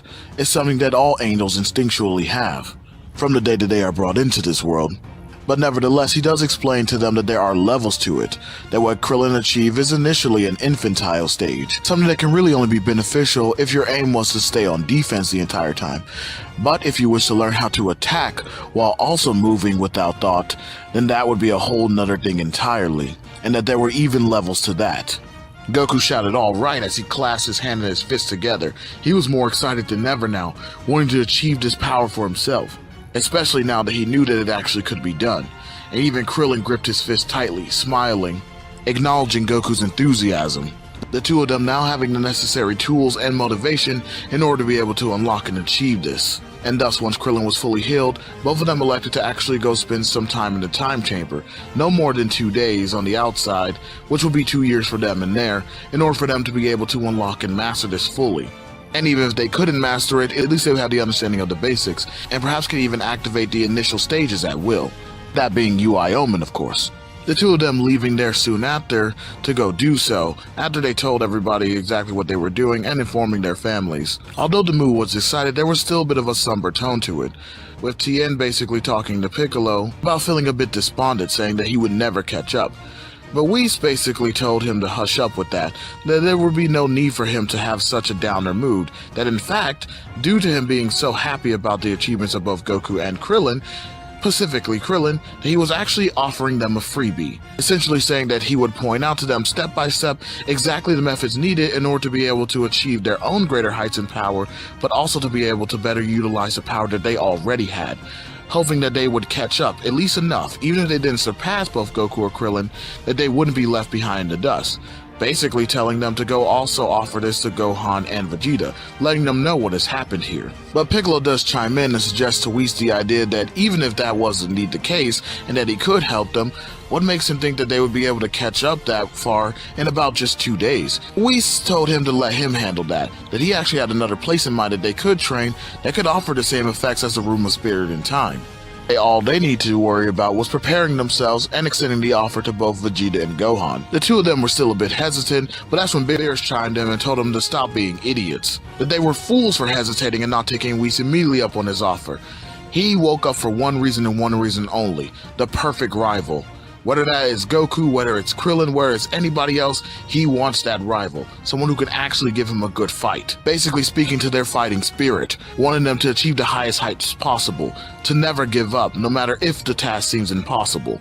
Basically putting it to them like this as an ultimatum even, which does indeed have well intentions behind it, but he essentially tells them that if they don't accept this offer, then they can forget about ever coming back to his planet or asking Whis for help in regards to training them. Him turning his back to them as if to put his foot down. Although both Piccolo and Tien could actually see right through this and understood what Beerus was doing, the two men smiling and shaking off their nerves and did just as Whis asked, going to go inform both Vegeta and Gohan about the deal that they were just offered. And they do explain it down to every last detail as to exactly what happened, and whereas Gohan immediately jumps on board as because he just kind of want to get away from his books and studies for a while, and he figured that it could be a great chance. After all, he was already on the cusp of achieving something on his own, and even Piccolo is noting this, as he was surprised that Gohan actually continued pursuing that, figuring that he would rather continue on to his studies. But Gohan reminds Piccolo that he's a fighter through and through. If there's a chance that he can achieve a power so great that it would allow him to not only potentially surpass even his father, but also protect his family, he was going to go out for it. Vegeta, on the other hand, surprisingly declined, but again, it was mostly for the reason in regards to the fact that Bulma was about to give birth, and due to Vegeta's philosophy in regards to his family, he elected to simply stay and miss out on this one. Although everyone could see it on his face, despite the fact that he was trying his best to hide it, that he was essentially fuming. But Whis, having overheard their conversation after coming back down to inform them that he had already prepared the room so that way they can get a move on, he essentially told Vegeta that would be no issue. He could actually help speed along the process in regards to Bulma giving birth, which did indeed shock the group, but once they saw Whis was indeed able to pull it off, they weren't really surprised at all, just figuring that this was another one of Whis' abilities that he was just hiding from them.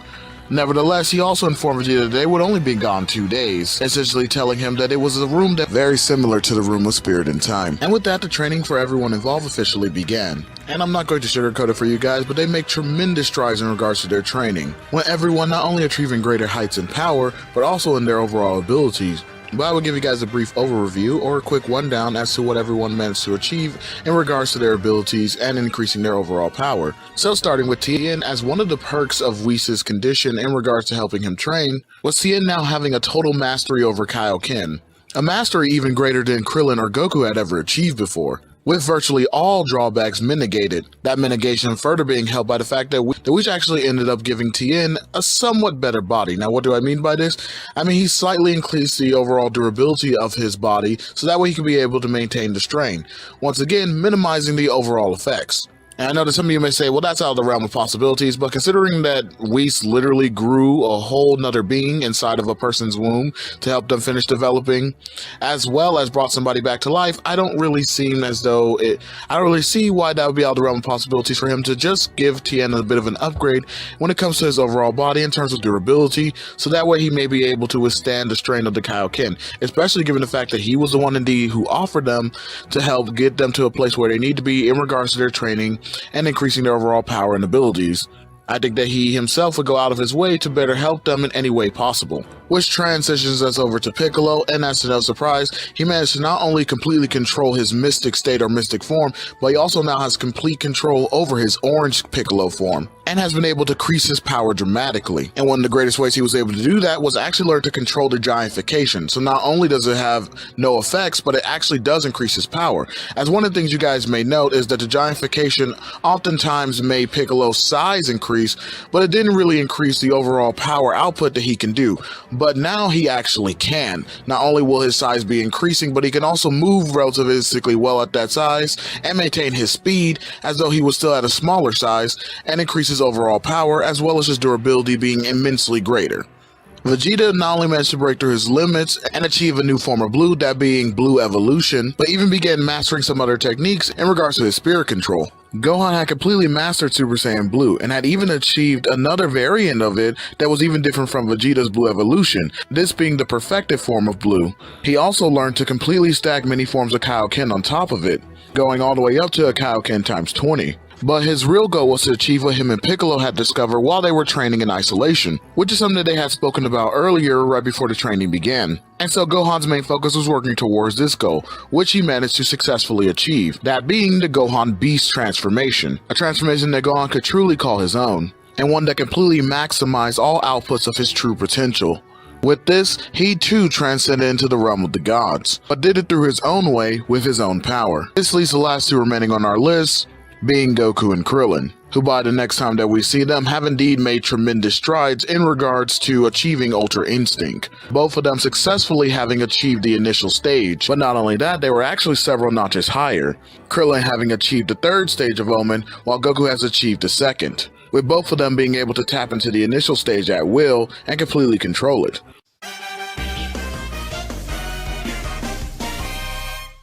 The entire group was more than excited about all they had achieved, showing off to each other in adulation. But with all this achievement, the group realized that they needed a true way to showcase their new abilities and power, an outlet that can truly test their true limits to the fullest. There was a brief moment of contemplation on this, that is until Gohan is reminded about the conversation that was had back with Zeno during the Universe 6 tournament, the idea of a grand tournament on the multiversal scale elating all the group, acknowledging the fact that they may have the chance to fight many other warriors from across different universes. The group going to Whis and asking if there was any way that he had the possibility to set this up for them, or at least give them an audience with Zeno so that way they can ask him themselves. Whis thinks about it for a moment before obliging, telling them that he would try to set up a meeting with Zeno through the Grand Priest in hopes of granting their wish, not really seeing a harm in them testing out the fruits of their labor. And eventually everything was set up in regards to doing the Tournament of Power, an idea that Zeno loved so much that he immediately jumped on the opportunity. And now it's up to our Z-Fighters to gather up a team for this event. Universe 7's team is as follows: Goku, Vegeta, Gohan, Piccolo, Krillin, Tien Shinhan, Yamcha and Majin Buu, along with Goten and Trunks.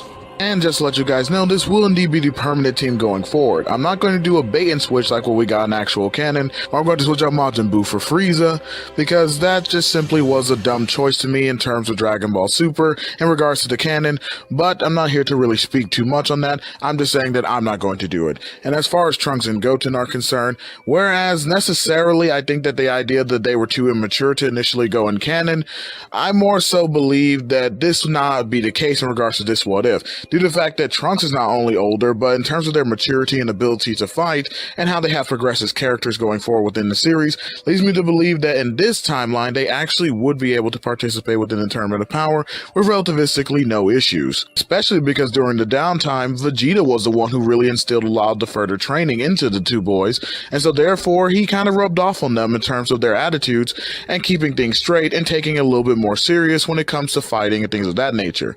And since they did indeed keep up their training, I would say that they're more than powerful enough to join this tournament, so I don't really see any issues in keeping them onto the roster. And then in regards to my overall justification for keeping Boo, his abilities. Really, once we saw that Boo not only got fit and skinny, he became far more powerful just in that matter of time of training. But then he already had his pre-existing abilities even before that. So here, most likely, he will still do the same amount of training in order to be able to keep up with the others.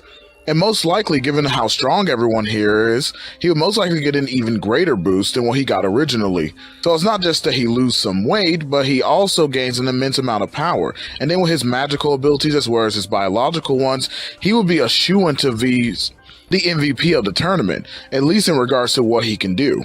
And last but not least, in terms of people like Yajirobe, Master Roshi, and the androids, although they are very powerful, they're just not really needed. In fact, a lot of the characters who are currently on the list aren't so much needed. I'll get more into that later as to the reason why, but it's just that, again, not that they're weak or anything by any means, just in regards to how many more powerful people are here that can be on the team, they just really didn't make the cut. And don't get me wrong, I put Yamcha on the team, so it's not like I couldn't have a substitute join in, but I just figured I'd give Yamcha a little bit of credit here, which is the main reason why he's on the team. After all, he does have certain abilities that kind of mesh well with the group, and he is still a very powerful individual, and so I could have really subbed him out for anyone, but I figured, why not give him a bit more favor than what he's received in the past, especially considering that in this What If, he's had many fair moments to shine, showcasing not only his strength, but his overall value to the group. And with that, we're going to be moving forward ahead in regards to going into the Tournament of Power itself. And just so all of you know, there will be no preliminary round. Given how the Gohan Black situation ended, there was no real need for a future Zeno. And so I wouldn't even say that a future Zeno came back with them. And so since there was no real need for that, it's just the present day Zeno that we all know and love. And he's already seen what a tournament looks like, so there's no need to explain to a future Zeno and give him a representation as to what the fighting is going to look like. So therefore, there will be, once again, no preliminary, and we'll head straight into the tournament itself. Which brings me to what I was alluding about earlier in regards to the team situation and why most of the members weren't even needed. This is because the tournament is an utter wash.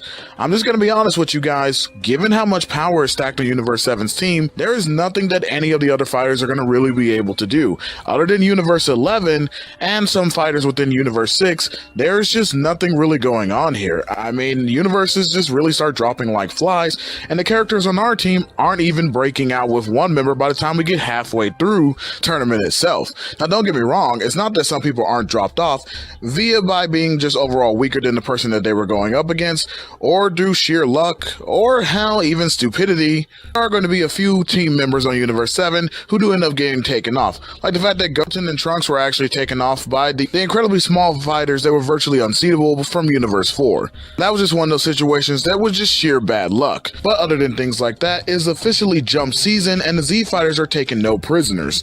I mean, you got people like Majin Buu going on soloing campaigns where he essentially took out all of Universe 9 by merely just absorbing all of them and then throwing them out of the ring.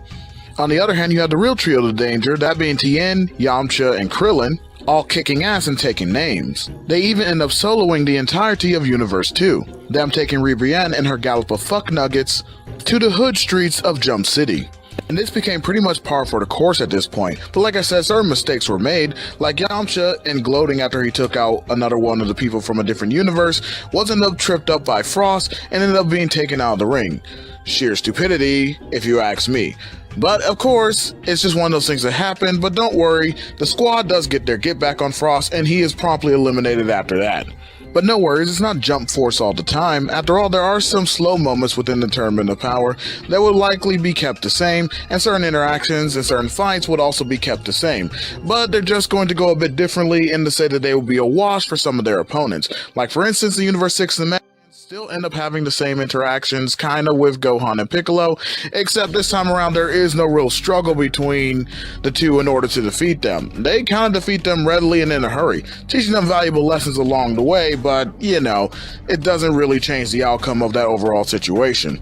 Another scenario is where Vegeta actually ends up meeting with Kaba, and whereas they didn't have the same interactions as before, Vegeta is still a good teacher and willing to help Kaba along in this process. However, he is still promptly eliminated. Gohan does have a rematch with Hit, and whereas Hit does use more of his higher dimensional time techniques, it doesn't really do anything to help him against Gohan, and Gohan is able to overwhelm him, and ends up actually even breaking out of his time cage by simply transcending through time itself, going all the way up into his Gohan Beast form and showing it off for the first time in the tournament, and he ends up basically one-shotting Hit after that. Buu is still on that solo dolo energy and takes out several more fighters from different universes. Again, that absorption ability is essentially the MVP. In fact, it's something that Buu uses to take out most of Universe 11, again, save for the mainstay characters within Universe 11, with Jiren finally being the one to end that menace's reign of terror. Not just joking, but still, Buu was an absolute MVP of this tournament so far, and Jiren actually managed to punch him out of the ring, so thus eliminating Majin Buu. Goku ends up showing off that he's not only the Riz God, but also the Clap Master, while taking on both Kel and Caulifla. Yes, whereas improvements are indeed made to the girls in regards to increasing their power and abilities, they are still essentially no match for Goku, no matter what they try, and even after they fuse into Kefla, which does push Goku to the point to where he needs to use Ultra Instinct. By this point in time, he's so strong that even the initial stage is enough in order to deal with them, and just like in canon, he uses a flawless execution with the Kamehameha Wave to put them down for good.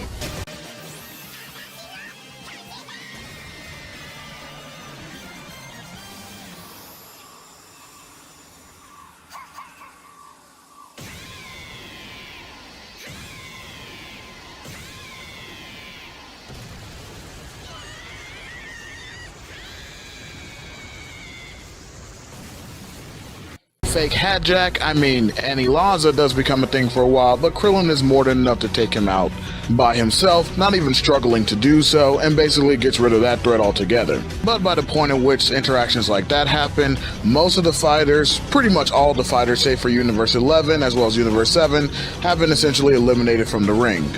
There are a couple of unique interactions that end up happening, like for instance Topo, which, although Tien does put up an admirable fight, he is still utterly taken out by Topo. But then Piccolo steps up to the plate in order to avenge Tien. He ends up handing Topo his Pillberry Doughboy ass, using no more than his ultimate form to do so. And even when Topo enters his God of Destruction form, he is able to overcome Piccolo within the ultimate transformation, or at least make the match more even, but then Piccolo essentially wants to style on him and make sure that he is completely overwhelmed, and wanting to shatter Topo's false narrative, confidence, and pride, decided to go into his Orange Piccolo state, where he proceeds to give Topo the Loki treatment, and utterly bullies him. And fake God of Justice Topo had no idea what hit him not standing a chance against Piccolo after that. Him not even landing a hit on Piccolo during that entire beatdown, with Piccolo finishing him off by punt kicking him out of the ring and calling him a puny god. This just leaves Jiren and Dispo left, with Dispo trying to run it up against Vegeta, but yeah, nothing really comes of that. Despite Dispo's immense speed, someone taking Vegeta off guard at first, it doesn't really do anything to help Dispo's situation, as Vegeta is still more than enough in order to be able to take out Dispo here, and so he just does so. Which just leaves Jiren, who has been pretty much sitting on his ass the entire time, only to have the rest of the squad roll up on him, ready to run this man's pockets. And don't get me wrong, at first Jiren does indeed put in the work, slapping up everyone while they're in their weaker forms, basically trying to tell them that if they want to come at him, they better come correctly, because he ain't the one. In fact, he is him, and he is indeed about that life, which does convince everyone to actually take this man seriously. All of them going into their highest forms in order to be able to take him on. So you got Orange Piccolo, Beast Gohan, Blue Evolution controlled Vegeta, and UI Omen Krillin and Goku. And I ain't gonna lie to you, but their teamwork was way too nice with it, and especially given all the power on display, they quickly pushed Jiren into a corner, beating the ever-loving dog doo-doo out of this man for most of the part in which they engaged him, until he goes into his full power and even beyond, accessing his awakening state where he finally starts to get his get back, utterly snapping up on Vegeta first and giving him that Bane treatment before promptly tossing him out of the ring. Piccolo and Gohan roll up behind Jiren after that, ready to take him to church, but Jiren's actually playing this a bit smart. And whereas there's another set of attacks coming from both Goku and Krillin, the two firing powerful Kamehameha waves at Jiren at full power allows Jiren just what he needed. Using his intelligence, he waits until the last moment where there is no hope for both Piccolo and Gohan to dodge these attacks and teleports away from them and blitzes out of the way of their assault, allowing them to get hit by the two full power Kamehameha waves, sends both Giga Chads hurtling out of the ring. Jiren then rushes over and begins piecing up on Goku and Krillin while they were caught off guard, shocked and dumbfounded by what just happened, allowing him to start taking the advantage against them as he delivered blow after blow. But the two did manage to gain their composure and were effortlessly able to maneuver around Jiren, using old school styles of tricks and martial arts to be able to keep him on his toes. But both of them did indeed eventually realize that this wasn't going to be enough, and that if they wanted to win, they would have to think of something quickly. But Jiren by this point had enough, charging a powerful wall of energy and flashing it towards Goku and Krillin, with Krillin pushing Goku out of the way and telling him that it was now up to him, taking the brunt of the full force of the attack, this knocking Krillin away, and utterly pissing off Goku, who finally relents in letting it all go, his righteous and raw emotion giving way to allow for him to pass the gateway and truly emptying himself, becoming completely focused and one with his instinct. The expelled pressure and heat took a new form and shape, looking like that of a galaxy itself, that was lighting up the entirety of the world of Void. Goku then sucked it all back in and harnessed the power truly, achieving what was thought to be impossible, mastered Ultra Instinct. I would say that from here, the fight between them actually goes the same as it did in canon for the most part, up until where Goku finally has Jiren down left to right and is about to finish him off, and then the power becomes too much for him, and he begins to lose the form and grips on the technique. But right before he loses it completely, he ends up aiming the blast that he had in his hand towards the ground, completely destroying it, and using the rest of his power to tackle himself and Jiren off of the ring, sending both of them to the stands, with everyone shocked at first thinking that nobody was able to win the tournament, and that now because of this action, both universes would just end up being destroyed. However, everyone's attention is brought to the Grand Priest when he announces a winner, everyone looking back over to the mostly destroyed ring and seeing that there was one piece still left, a big enough piece for somebody to stand on it, and that person was none other than the smiling Krillin, who had just barely managed to hang on after being knocked away by Jiren's attack. And thus with that, Universe 7 is indeed declared the winners. And of course, Krillin being the type of guy that he is, does wish for all the universes to come back, and thus that brings us to the end of the Tournament of Power.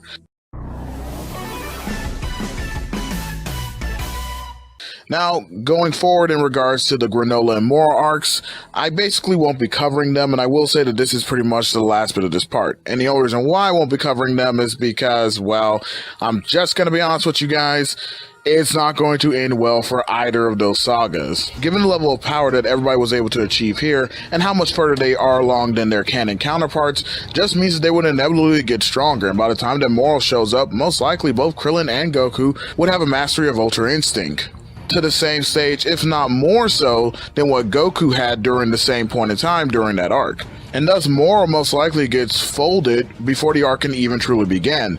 And even if he does make it to Earth, that's just where it stops, because he's not really going to be able to handle all that power that's coming at him, including because you also got Beast Gohan and Orange Piccolo there to fight alongside a much more powerful Goku and Vegeta. And then in regards to the Granola situation, well, Frieza was never resurrected, and so hasn't been going throughout the universe and pushing Granola to the point to where he needs to become the strongest in the universe in order to deal with that situation and get his revenge.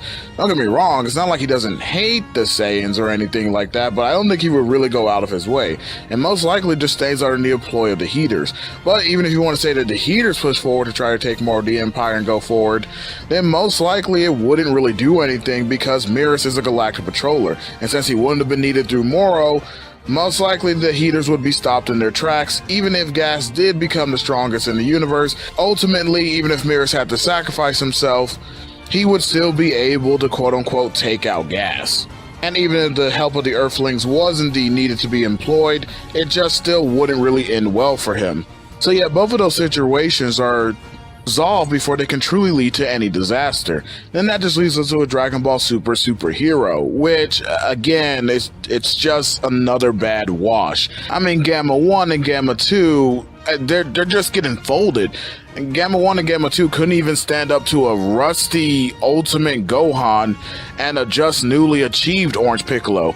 So what makes you think that they're going to stand up against an even stronger version of Orange Piccolo and Beast Gohan?